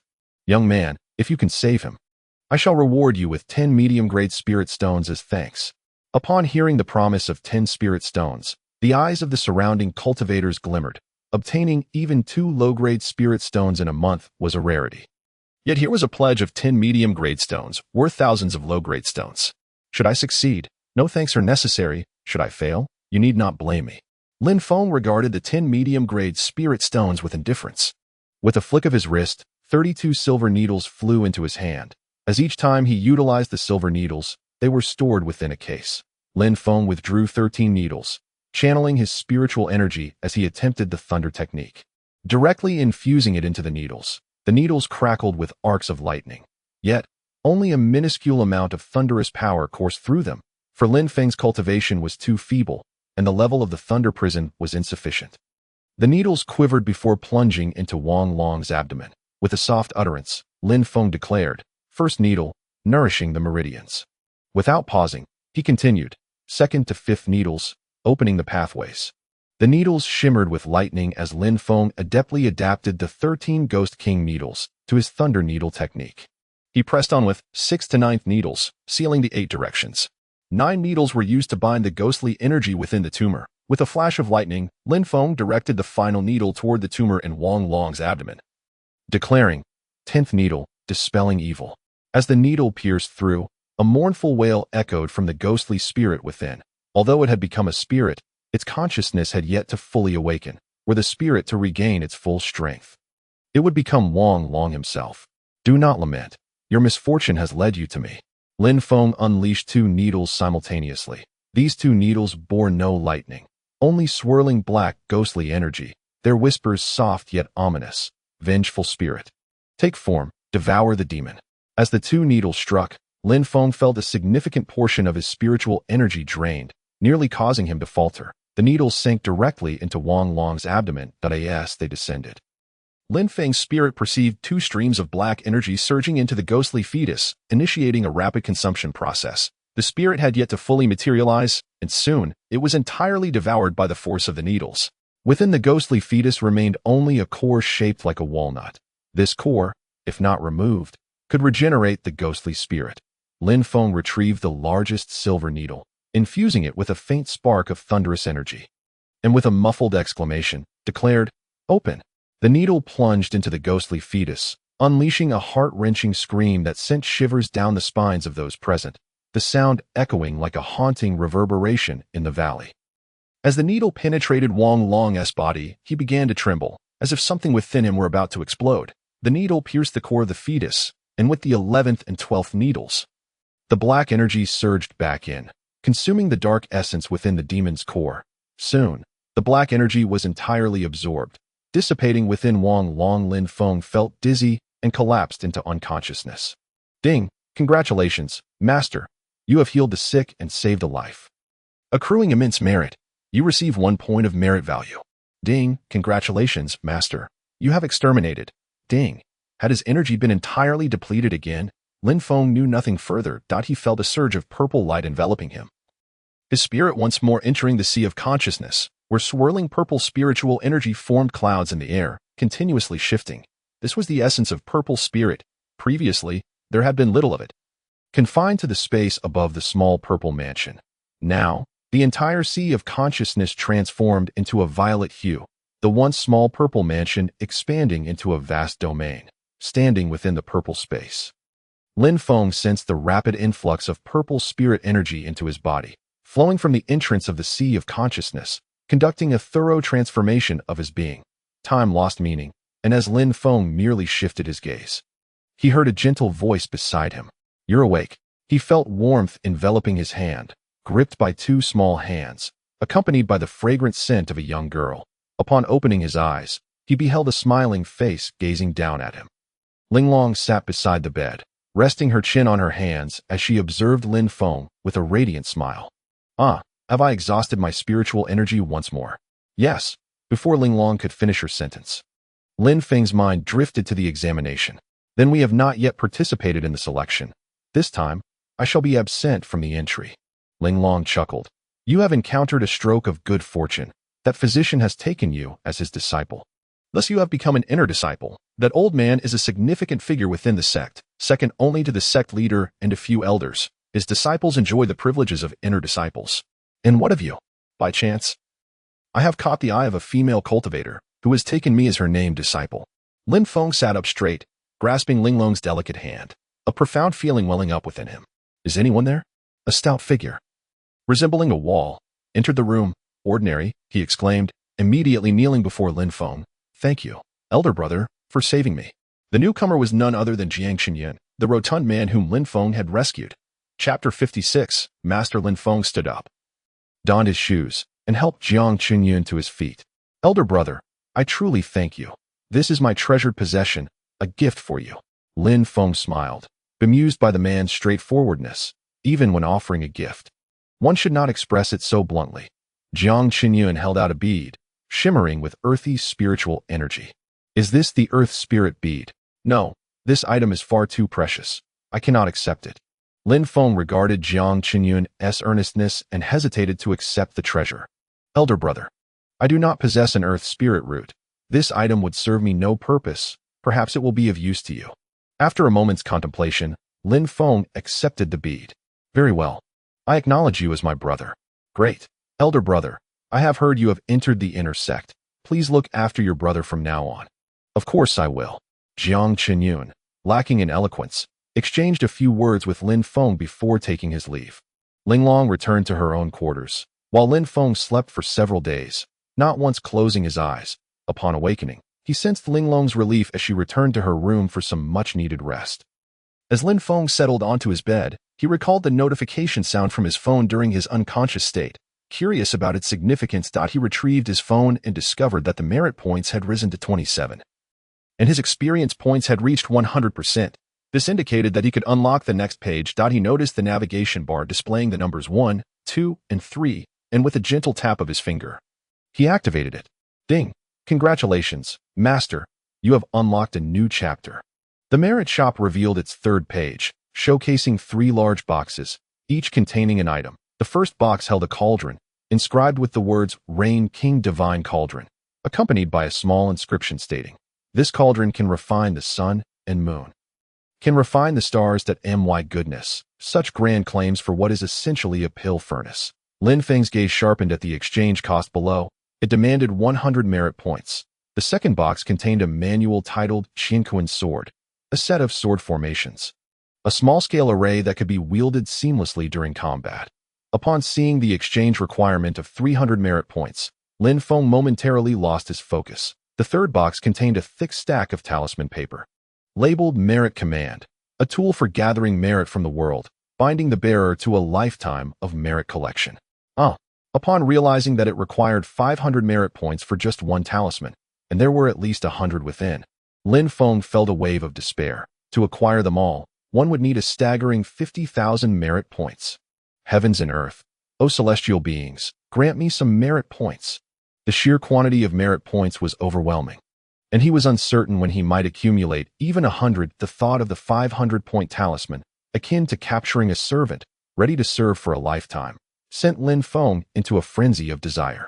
Suddenly, he recalled the mysterious wheel. With a gentle tap, it appeared, announcing, "Congratulations, Master, you have gained an enhancement to your purple mansion, acquiring a substantial amount of purple spirit chi." The ancient three primordial sources of purple spirit chi. Lin Feng remembered them well: chaos chi, purple spirit chi, and wood chi. These three forces were the fundamental powers birthed during the creation of heaven and earth. All things arise from chaos, flourish within the purple spirit, and perish in the boundless domain.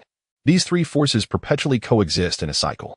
Lin Feng set down his phone, allowing himself to absorb the purple spirit chi, which surged into his body, elevating him to a significantly higher level. His originally superior grade Shin-tier spirit root transformed into an Earth-tier spirit root. The transformation within his body prompted a continuous change in the spiritual energy flowing through his meridians. Residual energies previously lingering were now absorbed by the enhanced spirit root. Should his spirit root continue to improve, laying a solid foundation for his future cultivation, his potential for growth would be limitless. Despite having once been an immortal emperor, with his spiritual energy once at the Earth tier, there existed a genuine possibility of reclaiming that form. Giving him a chance to avenge the sword that had once wounded him, Lin Feng's soul entered the purple mansion, where his consciousness had entirely transformed into a purple hue, evolving into a true purple mansion. What once was a mere small purple mansion had burgeoned into a vast expanse, indeed, a mansion within a mansion. Should the celestial beings above become aware of this, they would undoubtedly harbor nefarious thoughts. With even a small earth mansion, one could cultivate a primordial spirit. The opportunity to transcend into immortality and sanctity became significantly greater. The true extent to which a genuine purple mansion could be cultivated remained a mystery to all. Even within the 33 heavens, where perhaps only ancient beings might possess such knowledge, Lin Feng's soul entered the purple mansion and felt the purple spirit chi permeating his being. His spiritual power began to undergo transformation. This spiritual power encompassed mental strength, spiritual awareness, and soul power, coalescing into his soul. Upon entering the purple chi, a new essence filled his body, the purple spirit Qi.as it integrated. His soul experienced minute alterations, however. The purple spirit chi could not fully merge with his soul, merely clinging to its surface. As time passed, Lin Feng's soul felt as though it had donned a regal purple garment, adorned with intricate violet patterns. Exuding an air of nobility, the purple spirit nourished his soul, ensuring that he would no longer experience moments of fatigue, for all beings owe their existence to chaos, and their attainment to the purple spirit. The world knows not when the purple chi shall once again rise. Heralding the explosive emergence of purple spirit chi, Lin Feng's spiritual awareness returned to his body. Examining his condition, the distribution of spiritual veins coursed throughout his being, while the purple spirit chi continuously nurtured every muscle, every bone, every inch of skin. Ding! Congratulations, Master, your physical body has reached the intermediate stage of the bone realm. Exhilaration surged within him. The purple spirit chi had indeed proven beneficial, elevating his physique once more, leaving him to ponder the limits of his potential. At that moment, a loud knocking echoed at the door. "Come in." Lin Feng opened the door to find the physician, his unexpected mentor. The elder entered with a jovial demeanor. "I hear you are named Lin Feng." "Indeed. I took you as my disciple without your consent. It was a matter of necessity."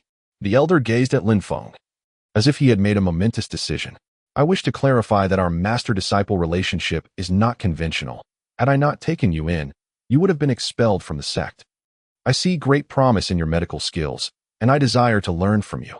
The elder lifted his robes and knelt. "Master, I bow to you." Lin Feng was left speechless, although one may be deemed worthy of mentorship through their prowess. This was not a realm of cultivation, age was inconsequential, yet he was merely 19 years old. "Elder, please rise. There is no need for such formalities. If you wish to learn anything regarding medical arts, I shall gladly impart my knowledge." "Very well, it is settled then. I have numerous questions that require answers. Lin Feng smiled and nodded. Master. No, you should first call me Lin Feng. I shall not refer to you as master. To outsiders, you may be my mentor, but for our purposes, we require only a title. Understood, calling you master feels too disrespectful. It matters not. It is merely a name, a moniker. The elder nodded in agreement, as he too was beginning to forget his own name. You may call me Herbalist, as this was my nickname, which has now become my identity. Yet he still hesitated to address Lin Feng directly, always adding a respectful title. There is no need for that. We must not draw unnecessary attention. I merely seek a place to cultivate herbs and concoct elixirs. Understood. Should you require anything, just speak, and I shall comply. Please fetch a jade slip. I shall impart some medical knowledge to you, which may aid your advancement in the healing arts. Yes. The elder produced an empty jade slip, respectfully offering it to Lin Feng. After receiving the slip, Lin Feng placed it upon his forehead, channeling knowledge from the holy book of herbs into it, copying a significant portion into the slip. Now, once you have mastered this jade slip, be sure to destroy it, lest it brings you misfortune. Yes. As the herbalist received the slip, he delved into its contents with his spiritual awareness, absorbing the material. Lin Feng's offering bestowed upon him an entirely new understanding of medicinal knowledge. This was no ordinary text, but rather a tome of celestial wisdom. The herbalist's hands trembled as he realized the magnitude of the gift. Regardless of Lin Feng's intentions, he fell to his knees, his head bowing repeatedly in gratitude. Unable to cease his fervent worship. Disciple, in this lifetime, I express my profound gratitude to my master for his boundless grace. This is a secret technique not passed down by the heavens, and I am indebted to my revered teacher. The herbalist, having practiced medicine for over a century and alchemy for several decades, had perused countless medical texts, yet he had never encountered the method for treating ailments inscribed on the jade tablet. It was not merely appropriate, it was flawless to the point of perfection. Rise, and as I previously stated, whether in the presence of others or not, I shall be called Lin Feng. A name is merely a moniker. Henceforth, when in company, I shall refer to you as my master, and in solitude, as the herbalist. Is that agreeable? Yes, master. Lin Feng chose not to dwell on this matter with the herbalist. By the way, herbalist, I require your assistance in finding a cave dwelling, preferably secluded from both cultivators and mortals, with access to a river and mountains, suitable for cultivating medicinal herbs. Certainly, master. You needn't seek elsewhere. I have just the place in mind. It is my medicinal garden, located over 90 miles from our sect's entrance. There are minor restrictions in place, but it is indeed part of our sect. Oh, when shall I pay a visit? I am eager to commence my alchemical endeavors. Yes, master. Very well, let us proceed. Lin Feng acquiesced to the herbalist's address, acknowledging the sincerity of his disciple. After all, his psychological age had long surpassed several millennia, and his original disciples were now also ancient beings. Thus, Lin Feng found himself reluctantly accepting the herbalist's call of master. The herbalist, a foundational cultivator, had devoted his life to the study of herbal medicine and cultivation. His mastery of healing was remarkable. And within the Tianyun sect, he commanded respect, second only to the sect leader and deputy leader. This was primarily due to his status as a vital pillar of the sect, training 10 disciples, each capable of becoming competent herbalists, thus essentially overseeing the health of the sect's practitioners. Chapter 57. Cave-dwelling master, from where did you acquire such formidable medical skills? I have practiced medicine for half a lifetime, and have never encountered a sect with such powerful techniques. The herbalist pondered. Having roamed the vast expanse of the land, visiting over 40 nations and countless cultivators and healers, yet he had never witnessed the medical arts inscribed on the jade tablet. Each method for treating ailments was executed with remarkable precision, inspiring within him a profound desire to take Lin Feng as his teacher. Master, I will now escort you to my medicinal garden. Very well, lead the way. The herbalist brandished his golden sword, which materialized beneath their feet. As a foundational cultivator, he had risen to prominence within the Tianyun sect, his influence only surpassed by a few sect leaders, primarily due to his medical prowess. The herbalist cast a handful of coins into the air, causing the golden sword to expand and transform into a platform of considerable size, landing at their feet. Please, master, step onto the sword. Indeed, as Lin Feng stepped onto the sword, a familiar sensation welled within him. The herbalist guided the flying sword northwest, tracing a 7-colored arc through the air, slicing through the gust of wind, Lin Feng felt a rekindling of the sensation of soaring through the skies on a sword. Although much of his memory had faded, leaving behind only the recollection of his enemies and his identity as the Celestial Emperor, some fragments lingered in his subconscious. The soul is divided into 3 souls and 7 spirits. Perhaps some spirits had not accompanied him or had been claimed by the deity of the heavens, resulting in Lin Feng's memory loss, as the part of his soul responsible for memory had vanished. Apart from his ability to deduce, he was but an ordinary person, devoid of any celestial powers.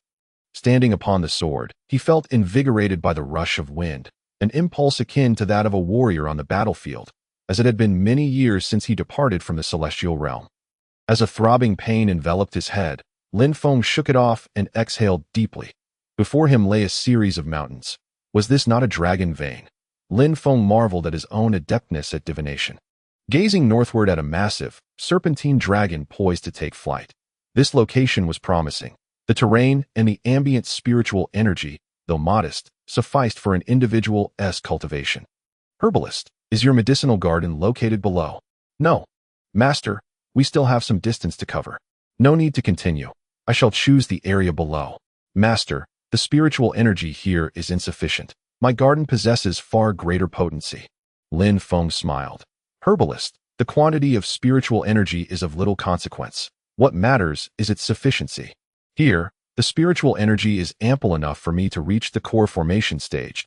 If there were a superior location, it would surely attract the attention of higher-tier cultivators, which may not be advantageous. Upon hearing this, the herbalist nodded in agreement. If this region were outside the Tianyun sect's influence, his medicinal garden might have already become the domain of a core formation cultivator. Very well, master. The herbalist complied. Directing the flying sword downward, Lin Feng disembarked onto the peak of a small mountain. He gazed at the 2 towering mountains before him, resembling the head of a dragon.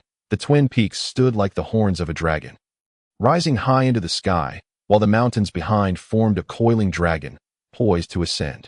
Is this not within the Tianyun sect's territory? Master, this is indeed the Tianyun sect's domain. This area is a desolate mountain, lacking sufficient spiritual energy, and outer disciples seldom venture here, hence it is often referred to as chicken ribs. Lin Feng turned to observe the colossal dragon. This was no mere chicken rib. This was the very manifestation of a dragon soaring across the seas. And before long, this dragon would ascend into the skies, standing majestically between heaven and earth. Gazing at this dragon vein, he saw a reflection of himself, just as he was now, a shallow dragon resting in the sand, awaiting the restoration of his strength to soar through the 9 heavens. With a sudden movement, Lin Feng launched himself towards a peak, while the herbalist remained on the sword, following closely. Master, please be cautious. There may be venomous snakes and ferocious beasts here. Despite addressing him as master, the disciple was clearly intent on advising his mentor to exercise caution. Lin Feng stood at a prominent ridge, surveying the area below, which appeared to be a favorable site for future prosperity. The 2 mountains could serve as ideal spots for a burial site. It is often said that one should not let the grave look upon the living. Hence, the burial sites should be positioned away from the living spaces. Lin Feng produced a handful of copper coins, casting them into the air while reciting an incantation. Heaven and earth are infinite.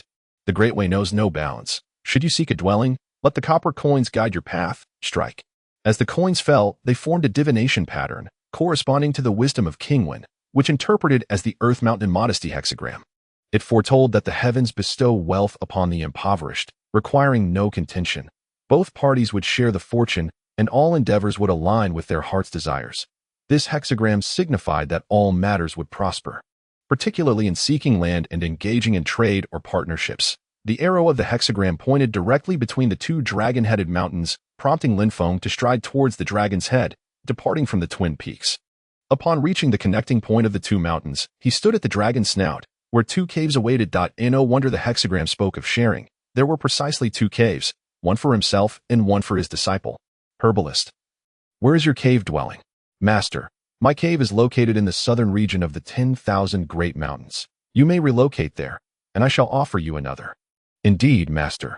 Hold on, I shall first acknowledge you as my registered disciple. Should your cultivation fail to reach the core formation stage, you need not refer to me as master throughout your life. With Lin Feng's guidance, Any individual could achieve core formation, even those with false spiritual roots. Yes, Master, I may never reach core formation in this lifetime. Let us not dwell on that. Come, let us prepare the cave. Lin Feng led the herbalist into the eastern cave, with a flick of his hand. He activated the dust-removing talisman, and the cave was swept clean as if a tempest had swept through, clearing away stones, roots, and leaves. The left cave extended over Tinjiang, branching into 3 paths, each of which was relatively short. Clearly a prime location for cave construction, requiring minimal effort to transform into a dwelling. Together with the herbalist, they entered the second cave, which bore a striking resemblance to the first, save for the absence of one passage. Once they completed the arrangements for both caves, the herbalist and Lin Feng employed their skills and tools to refine the cave, smoothing the surrounding walls. Finally, they used the water spirit talisman to wash the interior multiple times. Leaving the cave spotless, Lin Feng retrieved 2 slabs of exquisite iron from his storage space, embedding them into the entrance.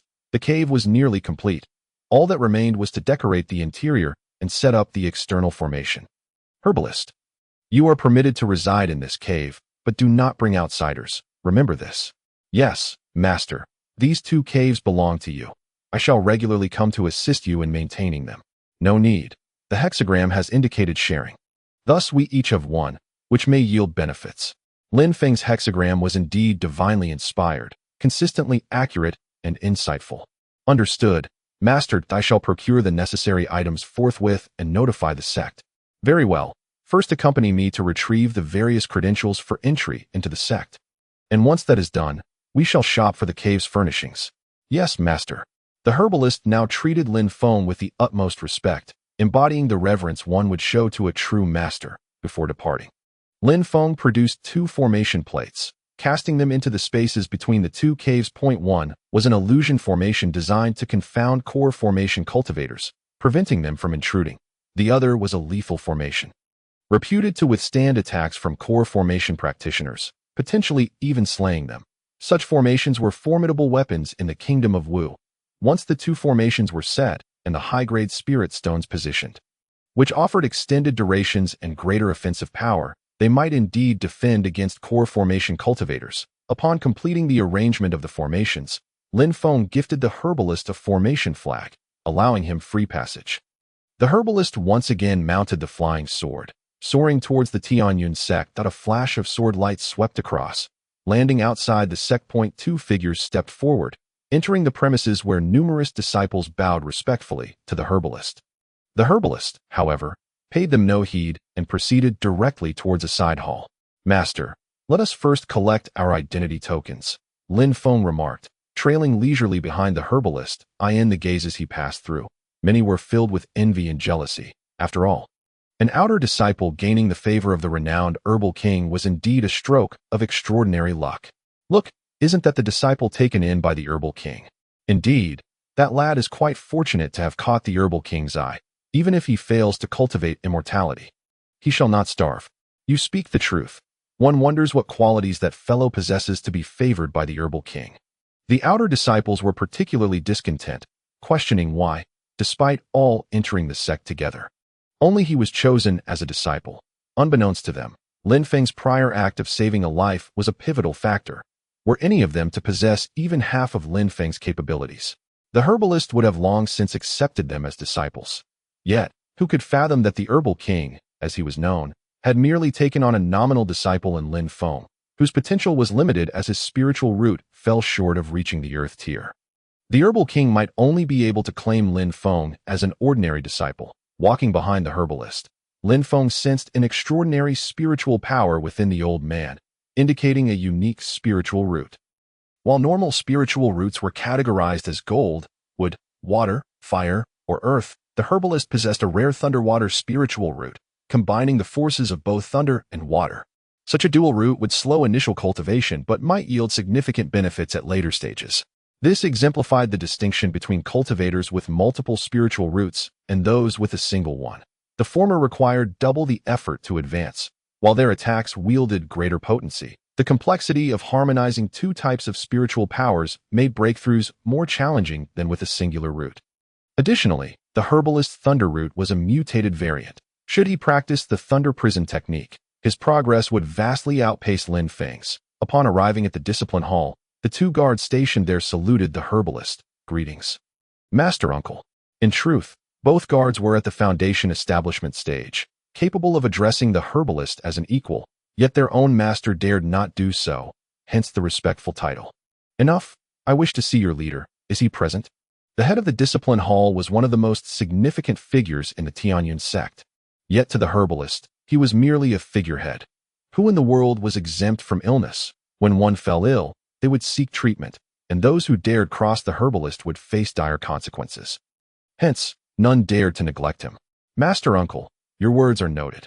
Our leader is here, albeit currently in a state of vexation. A slender, dark-complexioned cultivator whispered. The herbalist leaned in. What troubles him? Does he require my assistance in procuring some medicinal remedies? Haha. You jest, Master Uncle. It seems our leader has misplaced something. Come on, Master. Lin Feng hesitated to draw too much attention, as his primary purpose in coming here was to seek protection, not to compete in ruthlessness. Master, let's proceed, he finally said, nearly startling the herbalist. This was the first time Lin Feng addressed him as Master, and he had not mentally prepared for it, even though he understood it was a pretense. He found it difficult to adjust. Chapter 58. The Northern Dipper's celestial array. Two guards looked at Lin Feng with envious eyes as the herbalist pushed open the grand door and strode inside. Master Uncle, please. Following the herbalist into the courtyard, Lin Feng observed that the compound had 3 sections. Through the side gates, numerous cultivators were bustling about, all saluting and greeting the herbalist. Upon reaching the 3rd courtyard, the herbalist pushed open the main hall's door, revealing 3 elderly men seated within. Upon seeing the herbalist enter, the 3 rose to their feet. What brings you here, junior brother? Greetings, Master Uncles. One of the seated men greeted the herbalist, who nodded in acknowledgement. I have taken on a disciple. Are you aware? Indeed, such news has spread widely within the sect. The central elder chuckled. Yes, your standards for accepting disciples are so stringent that you alone possess but a few. Another elder chimed in, rising to his feet. Please, have a seat. I brought my disciple to introduce to you, so we may avoid any future misunderstandings. Old Nung, you jest. Who would dare to trouble your disciple? That would be courting death. Lin Feng, this is Lu Hai, the head of the discipline hall. I pay my respects, Master Uncle. Lin Feng bowed to Lu Hai. No need for formalities, young nephew. As Lu Hai scrutinized Lin Feng, his eyes gleamed, and a blue light shot forth. However, before it could reach Lin Feng, the herbalist had swiftly interposed himself. Old Lu, there's no need for your assessment of my disciple. Lu Hai was taken aback, merely nodding in response. Those from your herbal valley are indeed your responsibility, should anything occur. It falls upon you. Rest assured, my herbal valley will not face troubles. If troubles arise, they will stem from your discipline hall. The two exchanged a few words before quickly engaging in a verbal sparring match. Lu Lin, fetch your junior brother's belongings, the herbalist ordered. Yes, master. The middle-aged cultivator, who had just referred to the herbalist as Master Uncle, turned and departed, returning shortly with several items, a set of azure robes, a storage space, a wooden sword, and 3 jade slips. Here, take these. They are items exclusive to inner disciples. If sold, they could fetch dozens of spirit stones, the herbalist remarked with disdain. I say, old herbalist, have you grown increasingly dismissive of these items? This water-repellent cloak is worth 100 spirit stones, and the storage space is similarly valued. Enough, they barely cover the cost of a single medicinal dose, Lu Hai retorted, recalling the herbalist's prior shenanigans that had left an indelible mark on him. Those had been hundreds of mid-grade spirit stones. Well then, I shan't linger any longer. I must take my leave. Go on, junior brother, won't you stay a while longer? Not today, perhaps next time. Lin Feng discerned that despite their banter, the herbalist and Lu Hai shared a genuine camaraderie. After exiting with the herbalist, Lin Feng hurried toward the mountain's summit. Master, I wish to introduce you to the sect leader. What do you think? That won't be necessary. My purpose here is to engage in secluded cultivation, studying herbs and alchemy without disturbing too many people. Very well, I shall procure some items for the cave. Are you coming with me to the market? Or? Lin Feng pondered. Where is the market? I ought to take a look. The two ascended on their flying swords. Traveling several hundred miles from Tianyun sect to a valley where a river flowed, and several buildings dotted the landscape, with individuals flying back and forth in the skies. They landed in front of the market, where Lin Feng did not purchase much, as his primary aim was to familiarize himself with the area. Following the herbalist, he acquired tables, chairs, a large bed, and all necessary equipment. Finally, noticing a vendor selling array materials, Lin Feng contemplated the killing formations from the Martial King S8 formation and wondered what formidable foes such arrays could vanquish, as he had learned nothing of inferior quality from his mobile device. Ultimately, he spent 3 mid-grade spirit stones to acquire an assortment of large array tools, leaving the herbalist momentarily dazed. Was this disciple also a master of formations? What grand array could he possibly be planning to set up? With the supplies in hand, Lin Feng followed the herbalist back to the cave's entrance. With a wave of his hand, the illusion array activated, and they entered. Lin Feng took charge of arranging the grand array, while the herbalist focused on organizing the cave. With array flags and vermilion ink brushes in hand, Lin Feng sketched and inscribed upon the array plate. Time sped by, and as night fell, the moon ascended into the sky. Upon completion of the array, Lin Feng placed 4 mid-grade spirit stones on the array plate. Suddenly, the grand array flickered to life, causing each array flag before the cave to dance in synchrony. A total of 63 flags were arranged, with 7 serving as the primary flags. As the main flag shimmered, the 7 stars of the Big Dipper in the sky began to twinkle in tandem. No, it was not merely the stars that twinkled. The 7 array flags on the ground responded in kind. Lin Feng, uncertain of the array's defensive capabilities, noted that the array's brief description offered no detailed specifications. With a commanding gesture, he activated the flags, and the 7 primary flags emitted a resonant sound, echoing throughout the cave like a tiger's roar. The very heavens and earth seemed to respond, causing the herbalist to emerge from within, feeling a chill at the array's formidable display. What array is this, so potent? Herbalist, you should enter the cave. It is uncertain what may transpire shortly. Understood, master. With a gesture of the command flag, Lin Feng pointed skyward, urging the array to hasten the twinkling of the Big Dipper. Before long, the 7-colored light from the stars illuminated Lin Feng's location. The grand array roared like a dragon, shaking the very foundations of the earth. Cultivators from Tianyin sect emerged from their dwellings, with those of higher cultivation soaring on flying swords toward Lin Feng's cave. As Lin Feng observed the 7-colored light shining upon the 7 flags, the primary flags flickered and vanished from sight. When the main flags disappeared, the remaining flags followed suit, disappearing after several flickers. The array plate hummed and expanded, descending to the ground and imprinting an octagonal pattern on the earth. At the yin-yang fish's location were 2 holes. Lin Feng retrieved 2 superior-grade spirit stones, tossing them into the cavities, causing the array to hum with renewed vigor. Time passed, the sounds faded, and the earth became tranquil once more. The Big Dipper in the sky twinkled, and the 7-colored light dissipated into the void, while the dragon's head vanished once again. Congratulations, Master. You have set up the Northern Dipper's celestial array, accruing immeasurable merit and gaining 1 merit point. The merit value has transformed into 28 points. While the experience remains unchanged, we have now unlocked the 3rd page, and perhaps a mere point of merit is insufficient to elevate our experience. Let us refrain from exchanging merit points for the time being and wait until they are needed. It seems that acquiring merit is becoming increasingly challenging. Gazing at the Beidou Trap Immortal Array, I ponder how formidable this killing formation from the Wang Ba array truly is. After all, it has been passed down since ancient times, and one can only imagine that those who have attained the Jidan stage would find it insurmountable. At that moment, the herb farmer emerged, saying, "Master, has this grand array been completed?" "Indeed," came the reply. "What is the name of this formation? It appears incredibly powerful." "It is called the Beidou Trap Immortal Array. I wonder what level of cultivator it can ensnare. Just now, I felt like an ant in a tower, destined to be trapped within the array, perhaps reduced to ashes in mere moments." "Is that so?" Lin Feng, while controlling the grand array, felt no pressure from it. If the herb farmer perceived himself in such a manner, perhaps he could withstand attacks even stronger than those from Jidan cultivators. "Listen, the commotion from earlier has grown louder. I shall step outside to address it shortly." Both men observed several beams of light racing towards them from a distance. It was evident that among them were not just foundation-building cultivators, but at least 2 formidable Jidan stage masters. This is the true foundation of the sect, while there appeared to be no powerful forces on the surface.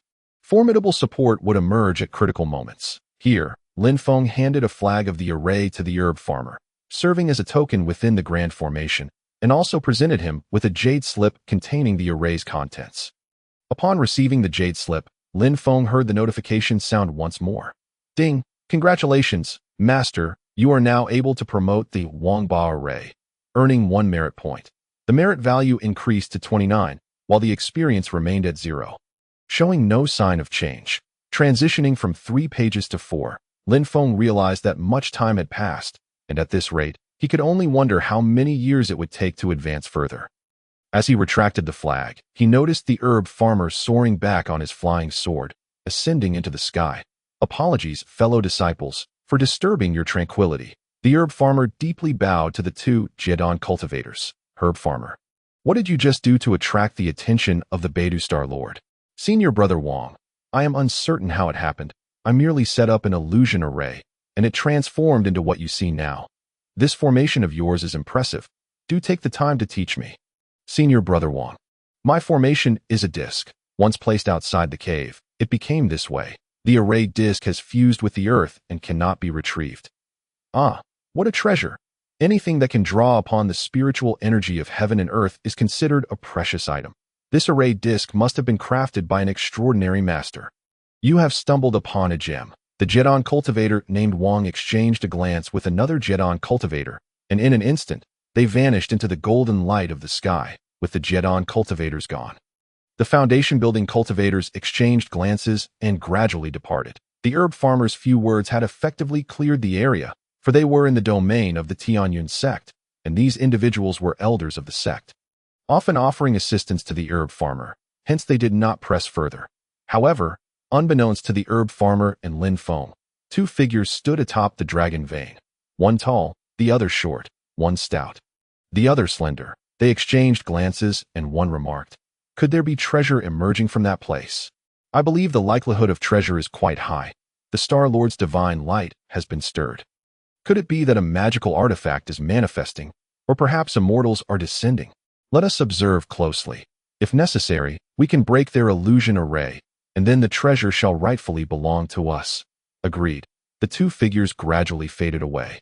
Retreating to plot in the shadows, Lin Feng retracted the flag and saw the herb farmer returning. The 2 men each returned to their respective caves. Lin Feng first retrieved the items distributed by the sect, while the herb farmer may have looked down upon them. As a novice in the realm of cultivation, he still felt a significant GAPAS, an immortal emperor. Lin Feng felt rather pitiable. Chapter 59. The flying needle enters the stone upon returning to his cave. Lin Feng set up a small array disc hidden in the shadows, which would only activate in critical situations. He then took out a robe of law, a storage space, a wooden sword, and 3 jade slips. First, he donned the robe, a garment of azure, which signified him as an inner disciple of the Tianyun sect, providing him with a sense of security wherever he went. It was said that this robe could withstand fiery attacks. He was eager to test its resilience. With a flick of his hand, a fire talisman appeared. Once activated, it transformed into a swirling azure flame that passed over the robe, which shimmered with an ethereal light, sustaining no damage whatsoever. He then picked up the small sword. Noting the ancient medicinal patterns intricately carved into its surface, these designs bore a striking resemblance to the ancient immortal runes, perhaps a derivative thereof. The opposite side of the wooden sword was adorned with a cloud pattern, above which were inscribed the 2 characters Tianyun. This sword, known as the Tianyun sword, was crafted from ironwood, appearing ordinary yet possessing a hardness comparable to refined iron. These 2 items were standard for disciples of the Tianyun sect, with the last being the storage space provided by the sect. Lin Feng examined the storage space, finding it could accommodate a volume of about 10 cubic units, allowing for ample storage. Inner disciples enjoyed such privileges. And Lin Feng's ring was of similar capacity. Within the storage space lay a pile of spirit stones. Every newly admitted inner disciple received 100 stones as initial capital for cultivation and daily expenses. Upon joining the inner sect, one received spirit stones, supplemented by 10 spirit stones each month as a stipend. Inner disciples were required to complete a sect task each year, a necessity, for failure to do so would result in a deduction from their monthly stipend. If one failed to complete a task over 3 years, a fine of 10,000 low-grade spirit stones would be imposed. However, if one became a direct disciple, they would be exempt from such obligations. Only the chief and deputy disciples were free from completing tasks. As was the herb farmer's direct disciple, Lin Feng realized that to gain the protection of the Tianyun sect, he too must complete a task. The storage space also contained 2 bottles of elixirs, as Lin Feng was at the qi refining stage. He received 2 bottles of qi refining pills, while a foundation-building cultivator would have received foundation-building elixirs. Aside from these, the space was devoid of any other items, empty as the wilderness. With a thought, he stored the storage space within his ring, which vanished from his finger. Lin Feng then examined the 3 jade slips, the first being Tianyun sect disciplinary regulations. The regulations stated, "The way of heaven, the pinnacle of clouds, is the Tianyun sect. Those who enter the sect must uphold the law with sincerity, obey commands, and those who disobey shall be expelled. Disciples entering the world must not engage in wanton killing or debauchery." Lin Feng glanced at it and set it aside, reaching for the second jade slip, which bore the title Tianyun Heart Method. The title struck him as rather casual. Upon probing with his consciousness and reading through it, he found this heart method to be more detailed than the several he had encountered previously. Its content quite substantial, yet it still felt somewhat lacking. Lin Feng memorized the heart method and directly entered his consciousness sea, avoiding the innermost chamber where the righteous wind swirled, for he could not delve into that depth while reflecting and contemplating. Closing his eyes, he began to earnestly deduce the text. Time passed slowly. Lin Feng felt as if he had been at it for nearly a millennium. Finally completing his deductions of the book, observing the revised text, he shook his head. It still fell short of meeting the standards of immortal Emperor Lin Feng. In his eyes, it was merely a subpar cultivation method. Although it could reach the earth-grade level, it possessed certain flaws. Should someone exploit these flaws, the Tianyun sect could easily become a mere garment for another's benefit. Lin Feng exerted considerable effort to rectify the method's deficiencies. If left unaddressed, an individual could easily siphon away another's cultivation, effectively crafting a garment for someone else.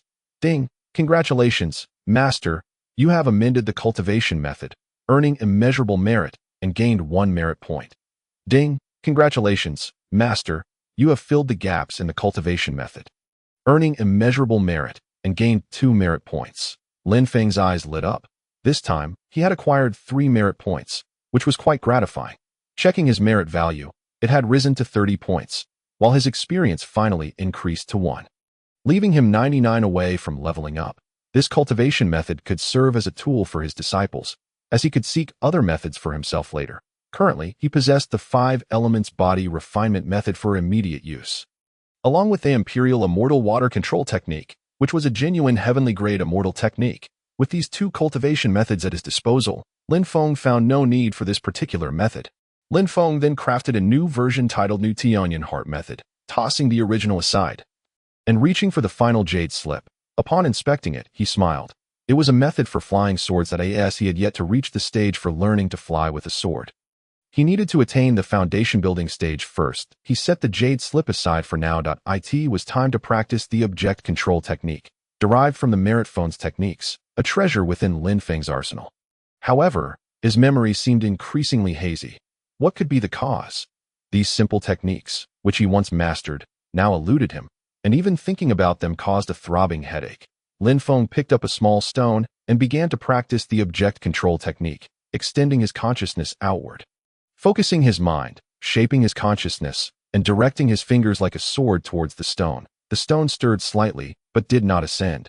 Not bad. There's a reaction. Lin Feng commenced his practice of the object control technique within the cave. Initially, the stone merely twitched, but after a full day of practice, it began to leap continuously. Master, are you there? The voice of the herb farmer came from outside. What is it? Oh, I'm relieved. I thought something had happened to you. Are you hungry? I've prepared some food to bring in for you. The herb farmer displayed a level of respect towards Lin Feng befitting a disciple. Ah, I had forgotten. I have yet to eat. Lin Feng had not reached the stage of abstaining from food, even while absorbing spiritual power. He still needed to consume sustenance. The herb farmer entered the room, gesturing towards the table, which was set with 4 dishes, 2 meat and 2 vegetarian, alongside a jug of wine and a pair of chopsticks. Herb farmer, You should eat as well. No need. I have already had my fill. A true foundational cultivator can go an entire month without consuming a single meal, essentially achieving the state of fasting, which allows one to survive splendidly without food for extended periods. You should sit there for a moment and take a look at this book. Lin Feng casually tossed the volume titled New Heavenly Cloud Heart Method towards the herbalist. Upon receiving it, the herbalist initially assumed it to be a treatise on medicinal herbs. The herbalist's consciousness permeated the jade tablet. His expression, which had been quite composed, drastically shifted over time, from normal to pale, then to a hue of terror. Following that, it morphed into a vibrant red, his excitement palpable. Master, this technique is not the Heavenly Cloud Heart Method. It surpasses it by 100-fold. This is the authentic Heavenly Cloud Heart Method. As Lin Feng savored his dish and sipped on wine, he noted the exquisite preparation of the meal, complemented by the delightful peach blossom brew. Ding! Congratulations, Master. Your dissemination of the heart method has accrued merit. The merit is boundless, granting you an increase of 3 merit points. It was astonishing that teaching a disciple could yield such a wealth of merit. Upon witnessing his merit points rise to 33, he realized that accumulating experience points for the merit store proved to be a formidable challenge. After finishing his meal, Lin Feng observed his elder disciple practicing the technique not far away. Enveloped in a dense white mist, while the herbalist possessed a water spiritual root. For alchemy, the most favorable spiritual roots were water and wood, both conducive to plant growth, enabling herbs to thrive with ease. Approaching the herbalist, Lin Feng summoned a portion of the violet spiritual energy from his purple mansion and gently pressed his hand against the herbalist's back, infusing him with the violet energy. Before the herbalist's very eyes, his body underwent a visible transformation. His gray hair began to darken back to black. He had previously appeared to be in his 80s or 90s, but now his complexion flushed with a youthful vigor, resembling that of a middle-aged individual. Most importantly, his aura had shifted, reflecting the changes within, as his meridians were simultaneously elevated. This violet energy is remarkable. Such a small amount yields such significant effects. Master, this technique is extraordinary. It far surpasses the former technique. I feel on the verge of a breakthrough. Perhaps in no time, I too shall attain the golden core stage. With a resounding thud, the herbalist knelt once more before Lin Feng. Master, I am eternally grateful for your life-giving grace. Enough, rise. Very well. The herbalist felt his body grow increasingly light, no longer resembling someone over a century and 60 years old. If he were to reach the golden core stage, his lifespan could extend to over 300 years, or even 400, granting him the potential to advance further. You should return to your cave and thoroughly study this technique. If you discover something exceptional in the future, I shall provide you with another. Lin Feng subconsciously harbored doubts about this technique, as it was merely a modification of the Heavenly Cloud Heart Method, retaining its fundamental principles while refining the methods and steps considerably. The modification had filled the herbalist with joy, though he had nearly elevated his cultivation level in a single practice session. The herbalist returned to his cave, while Lin Feng resumed his practice of object control technique. This time, he eschewed the small stone in favor of a silver needle. Although small, controlling it proved challenging. First, locking onto it with his consciousness posed issues. Second, managing the force was crucial. Too much force would snap the needle, while too little would lack efficacy. Gradually, time passed, and over a dozen silver needles fell before Lin Feng, each a casualty of excessive force stemming from his consciousness control. These were ordinary silver needles he used for healing, not the set of 32 superior needles. Before long, 3 silver needles began to dance through the air, and through practice, Lin Feng gained the ability to manipulate them with precision, ensuring they did not break upon exertion. With a flick of his hand, a stone flew forth, followed by a silver needle, which struck the stone with perfect timing, embedding itself within. Reflecting upon the silver needle lodged in the stone, he marveled at his mastery over such small objects. Pondering whether he could control larger ones, departing from his cave, he made his way to the foot of the mountain, clenched his fist, and struck a small tree, which fell with a resounding crack. Chapter 60. Riding the sword. Lin Feng sat within his cave, practicing the imperial immortal water control technique, with a spiritual pearl placed before him. This pearl, unadorned by any formations, contained sufficient spiritual energy for his use. Absorbing the energy from the pearl, it coursed through his body and into his meridians, perpetually circulating and enhancing his physical condition. In the lower dantian, A droplet of black water had transformed into a light blue hue. The impurities within his spiritual root having long been expelled by the violet energy. The imperial immortal technique encompassed both a method for absorbing the spiritual essence of heaven and earth, harnessing the water's spiritual power, and a series of spells, including minor rain techniques and basic water manipulation. This technique primarily served to open the acupoints, allowing the water's spiritual power to better enter the body and facilitate breakthroughs in cultivation. Its practical combat abilities were relatively modest. The so-called water control technique referred to the ability to manipulate water. Upon reaching the level of an immortal, one could part the heavens with a mere wave of the hand, causing rivers to flow backward as time passed. Lin Feng sensed that the spiritual energy within his body had reached a saturation point. He concluded his practice and stepped outside his cave, gazing at the landscape before him. A small river flowed at the base of the mountain, its crystal-clear waters revealing small fish darting about. The grass along the bank flourished remarkably, and the hillside was well suited for planting medicinal herbs. With a flick of his hand, a spade materialized, and he began to clear the wild grass on the hillside. His actions caught the attention of the herbalist, who was over 100 meters away. "Master, do you wish to plant medicinal herbs?" "Indeed, I possess a medicinal field not far from here. Would you like to take a look?" The herbalist gestured toward a nearby hill shrouded in mist, clearly a place abundant with spiritual energy. "Very well, let us go." Lin Feng stood upon the herbalist's flying sword, and in a few swift movements, they arrived at their destination, the distance between the two hills being no more than 10 miles. Effectively within reach, from afar, the mist appeared ethereal, but as they approached, it resembled a noxious fog, one that would ensnare any who ventured too close. They descended to the ground, where the herbalist held a golden token that shimmered with light, dispersing the mist to reveal a field of flowers. Countless medicinal herbs bloomed in vibrant colors, reds, pinks, and blues, as if in a competition for beauty. Lin Feng was astonished by the sight. This flower field was truly remarkable. It boasted dozens of century-old herbs, with one plant having reached 300 years of age. The field emanated a palpable spiritual energy, clearly indicating it was a fine second-tier medicinal field. The quality of the soil also held a ranking, generally categorized into 9 tiers.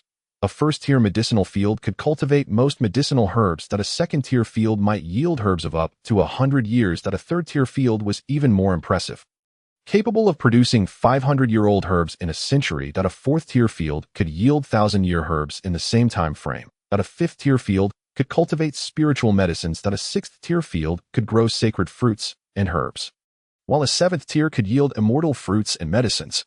Legend spoke of 8th and 9th tiers. Should one reach the 9th tier, who knew what wonders could be cultivated? Perhaps a single seed could sprout into a being after a century.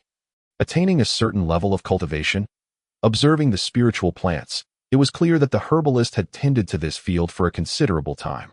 "Herbalist, how long have you cared for this medicinal field?" In response to Master, "This field has been tended for about 40 years, but fear not, I possess 3 more fields, albeit they are quite distant. If you are dissatisfied, the others are also second-tier fields." "Very well, this location is close to my residence, and the air is rich with spiritual energy. The medicinal field is excellent that I must thank you." "Master, there is no need for such formality. To be your disciple is a privilege I shall never regret." For Lin Feng had not only imparted medical knowledge, which was the herbalist's lifelong aspiration, but he had also bestowed upon him a technique. This technique, barring unforeseen circumstances, could elevate him to the golden core stage, and he had infused him with that violet spiritual energy. The herbalist's physical condition had greatly improved, significantly increasing his chances of reaching the golden core stage in this lifetime. Unbeknownst to the herbalist, the violet energy Lin Feng had infused into him was the violet spiritual essence, often referred to as the auspicious energy from the east, which bestowed fortune upon those it touched. This violet energy could enhance one's spiritual root, allowing someone like the herbalist to elevate his root by a tier.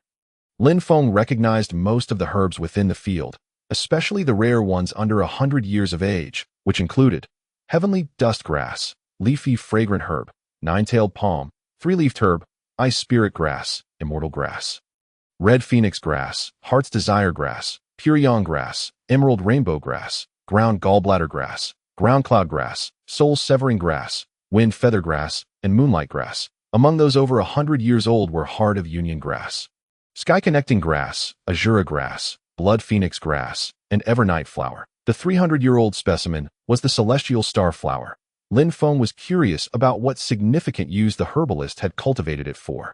Master, I only desire the celestial star flower and heavenly dust grass. The rest are yours. Lin Feng cast a glance at the herbalist, a smile gracing his lips. No problem. Lin Feng did not hesitate to accept the herbalist's offer. It was customary for a disciple to present offerings to their master. Lin Feng had given the herbalist not only cultivation, but perhaps, in the not-too-distant future, the herbalist might stand at the pinnacle of the immortal cultivation realm. Master, please accept this. The golden token flew into Lin Feng's hand. Upon inspection, he found it to be a token of the illusion formation, granting him free access to the medicinal garden. Lin Feng closed his eyes, attuning himself to the grand formation. He quickly discerned numerous flaws within the array. Drawing forth materials from his possession, he inscribed symbols onto several formation flags. Analyzing the array as strengths and weaknesses, after a short while, the symbols were complete, and with a wave of his hand, the flags soared into the air.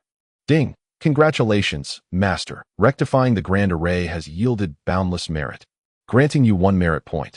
His merit points now stood at 34, while his experience points remained unchanged at 1. Lin Feng retrieved another jade slip and inscribed the elements he had added to the array, saying, "Here, take this. From now on, arrange the formation this way." "Thank you, Master," the herbalist replied, grasping the jade slip. Upon entering the slip with his mind, he realized it was not entirely dissimilar to his own illusion formation, albeit with a few additional flags, the efficacy of which remained uncertain. Ding! Congratulations, Master, for expanding the grand array. The merits are immeasurable, granting you 1 merit point. This brought his total to 35 merit points. With a flick of his hand, several flags soared forth, settling into the grand array, which emitted a series of clattering sounds before soon regaining tranquility. As the grand array was completed, mist began to rise from the small mountain, rendering it even more ethereal than before, with a significant surge in the concentration of spiritual energy surrounding it. Just as the herbalist was reveling in this transformation, the dense fog suddenly dissipated. "What is this?" Lin Feng chuckled. "Herbalist. If it appears like an immortal realm, wouldn't high-level cultivators have their thoughts stirred? What if it were like this?" With a wave of his hand, a golden token flashed, and the once verdant hill transformed into a barren mound devoid of spiritual energy and color. The array's functionality was greatly enhanced, leaving the surrounding mountains increasingly desolate. "Master, is this illusion array truly so powerful?" The over-a-century-old herbalist's eyes nearly bulged out of their sockets. Typical illusion arrays merely added clouds and mists, but this could alter the very essence of the environment. "Master is indeed remarkable." The herbalist joyfully stored the jade slip away. "By the way, herbalist, the Tian Yun heart method is only to be passed on to your disciples. Do not rush to share it with others." "Understood. Also, could you assist me in locating the 7-star begonia, Tian Xian lotus, and Xingyang bamboo? See if you can find them." "Master, are you planning to concoct elixirs?" "Indeed." Lin Feng did not instruct the herbalist to seek out foundation establishment pills, for there were many methods for their refinement. His own came from the celestial realm, rigorously tested by countless cultivators and immortals, proving far superior to those from the mortal realm. Foundation establishment is the cornerstone of cultivating immortality. Without a robust foundation, reaching a certain level of cultivation is exceedingly improbable. "Master, it seems I can procure the Tian Xian lotus and Xingyang bamboo, but I've never heard of the 7-star begonia and do not know its origin. I will search for it nonetheless." "Good." Lin Feng had not intended to refine the foundation establishment pill immediately. He wished to accumulate his cultivation and gather sufficient spiritual energy, which required ample spiritual stones and numerous elixirs. A significant amount of spiritual stones would be necessary during the breakthrough, as Lin Feng's foundation was not ordinary. "I'll arrange it right away." Mobilizing the full strength of the sect to find these 3 items was the first task entrusted by his master. And he must not falter. The herbalist swiftly took to the skies on his flying sword. Observing the medicinal fields and then his cave abode, Lin Feng realized that traversing such a distance through mountains and hills would take time and leave traces. With a thought, he controlled a sizable stone, probing it with his consciousness, forming hand seals as the stone began to tremble. Channeling spiritual energy, He pointed with one hand, and the stone soared upward. The stone flew swiftly down the mountainside. Crashing into the foot of the hill, Lin Feng practiced in this manner for an entire night, the starlight twinkling in the sky as nightfall descended unnoticed that a massive stone ascended into the air, flying off into the distance, gently descending instead of crashing down. Good, it's done. Lin Feng waved his hand lightly, and the stone flew up again, demonstrating considerable force, although the object manipulation technique could not be used for extended periods. It proved effective between mountains. With a flick of his hand, a wooden sword soared out. Though he lacked sword control skills, he was adept at object manipulation, infusing spiritual energy into the wooden sword. It gradually enlarged, and Lin Feng seated himself upon it. Utilizing the object manipulation technique, he guided the sword toward his cave abode. If he could control a massive stone to descend slowly, maneuvering the wooden sword with himself was effortless. As Lin Feng floated in midair, he noticed a significant depletion of spiritual energy. After a few flickers, his body landed steadily at the entrance of the opposite cave. Ding! Congratulations, Master, for creating your own flight technique. Your merits are unparalleled, granting you 3 merit points.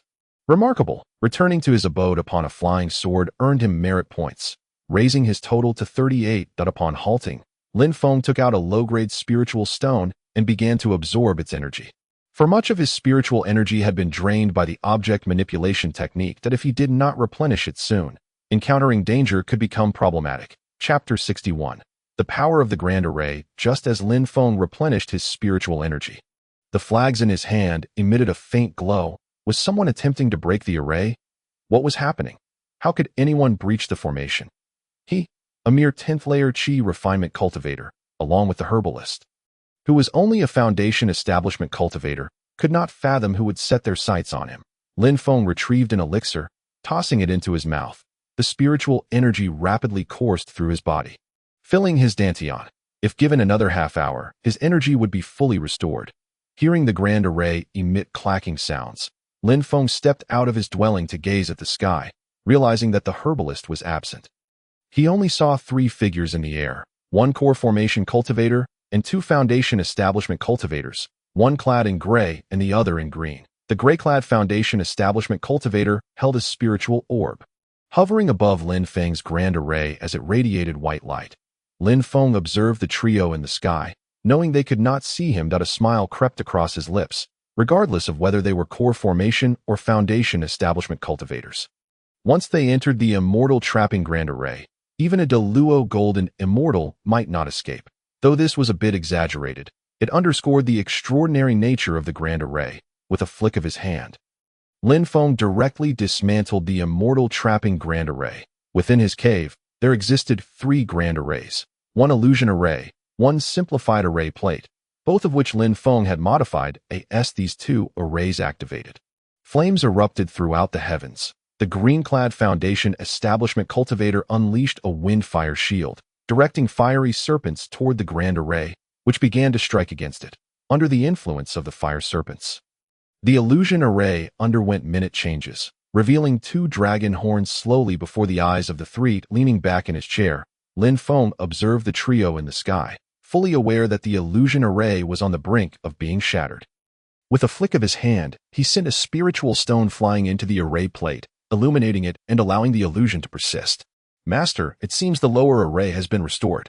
Such a simple illusion array has not been breached. Intriguing indeed. That 7-colored light must be a treasured. We, as a trio, shall not be deterred. Indeed, Master. By the way, the herbalist has yet to return. Within the array is only a Qi refinement cultivator. Let us charge in and uncover the source of that 7-colored light. Understood. Master.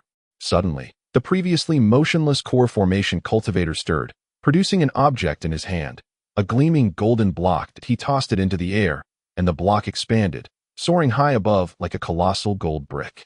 Strike!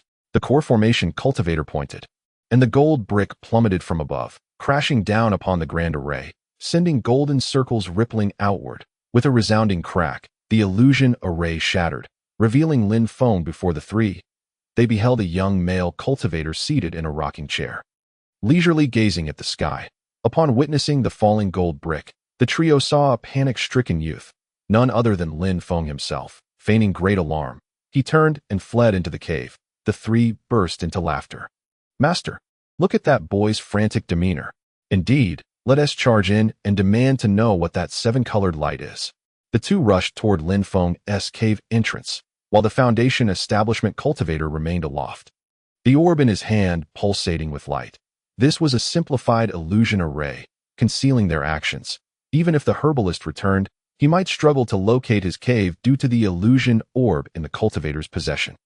After turning, Lin Feng deliberately secured the door tightly, ensuring that the cultivator witnessed his frantic display, hoping to instill a sense of fear.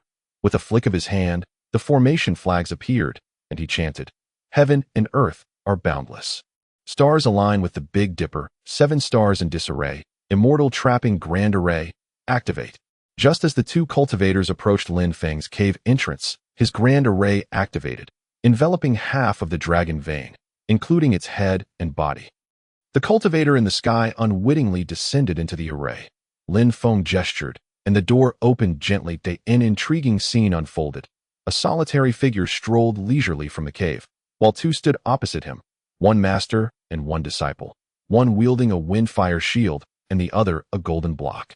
Gazing at the gold brick, Lin Feng noted its resemblance to a celestial brick, albeit lacking in spiritual energy and fluctuations. It was likely a mere imitation crafted by someone that he recognized its origin, perhaps having encountered it in a past life. "What brings you two here?" "Oh, little brat, you have quite the audacity. You dare not flee even upon seeing my master."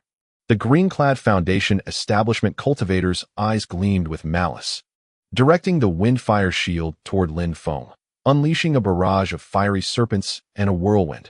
Indeed, it was fire borrowing the wind's might, and the Foundation establishment cultivator's grin widened as the windfire surged toward Lin Feng. He stood motionless, neither hand nor foot moving, allowing the flames to pass through him harmlessly. "What?" The Foundation establishment cultivator, initially believing he had secured victory, was startled to discover Lin Feng had not dodged. It was merely an illusion. "This is bad. We may have fallen into a trap." Having seen more of the world, the older cultivators, since they had been deceived, they likely had not breached the illusion array and had been led in intentionally, a setup to strike back at them. "Master, what should we do?" "It is of no concern, with me here. I shall observe what formidable formation he possesses. The Tianyin sect cannot possibly have any notable arrays." Lin Feng concealed himself within the cave, a smile once again gracing his lips, with a flick of his hand. The grand formation commenced its operation. Initially, the cave was enveloped in utter darkness, a black wind howling through, reeking of blood. The two individuals hastily retreated. "Master, we must exit quickly. This may be the lair of an ancient beast." "Hurry." "Indeed, we must flee. Delay could spell our doom." The pair turned and dashed backward. The speed of the core formation cultivator was astonishing. Just as Lin Feng's entrance was still ajar, 2 beams of light burst forth from the cave. Upon emerging, they were met with an abyss of darkness, where the black wind carried an aura of death. At that moment, another disciple descended from the skies. "Master, the world has turned dark. I shall enter to find you as you exit." Just as he spoke, the core formation cultivator struck the disciple on the head, causing a gruesome explosion of brain matter. "Master, what has happened to my senior brother?" "He is not your senior brother. He is but an illusion." Observing the lifeless body on the ground, the so-called senior brother rose once more, emitting a sinister cackle. The Foundation-building cultivator's voice trembled. "Master, is this a monster?" "No, it is not a monster. It resembles ghostly mist. There should not be such a ghostly king in this realm. Why does this phenomenon extend for miles?" Despite being a core formation cultivator, his vision was limited. He could not fathom who possessed the power to transform the world into such a dense, ghostly atmosphere. No, could this also be an illusionary array? The core formation cultivator closed his eyes, calming his mind before reopening them. The world before him remained unchanged. Only his other disciple had undergone a transformation. The Foundation-building cultivator's body swelled to several meters, surrounded by swirling black mist. "What is this ghostly mist?" The core formation cultivator retrieved a spirit talisman, chanting incantations as he pressed it against himself. The sound of thunder roared incessantly as the cultivator morphed into a diminutive figure of lightning. Shimmering with silver electric light, the electric energy coursed through his form, and whenever the black mist in the air came into contact with the lightning, it retreated in silence, leaving a sphere of light around the cultivator while darkness enveloped the surroundings. Just then, Lin Feng waved his hand again, causing 7 main formation flags to flicker. Simultaneously, the Big Dipper in the sky twinkled, its 7 stars pulsating and drawing upon stellar power, surging directly into the grand array. As the core formation cultivator wielded the lightning talisman, the prismatic light of the Big Dipper illuminated the array, causing the originally black ghostly mist to don a vibrant, multicolored armor, embodying the mist while the star power formed its protection. Over a dozen specters surged toward the core formation cultivator, who proved remarkably formidable. Should Lin Feng encounter him now, he would likely find himself at the mercy of another. "Master, save me!" A voice reached the core formation cultivator's ears. "Ah!" Another disciple's cry echoed simultaneously, perhaps both perishing at the same moment. "Oh, you too!" Lin Feng's voice rang out, as he waved his hand, sending a horde of ghostly apparitions toward the 3. Let me go." No, I refuse. Mother, save me."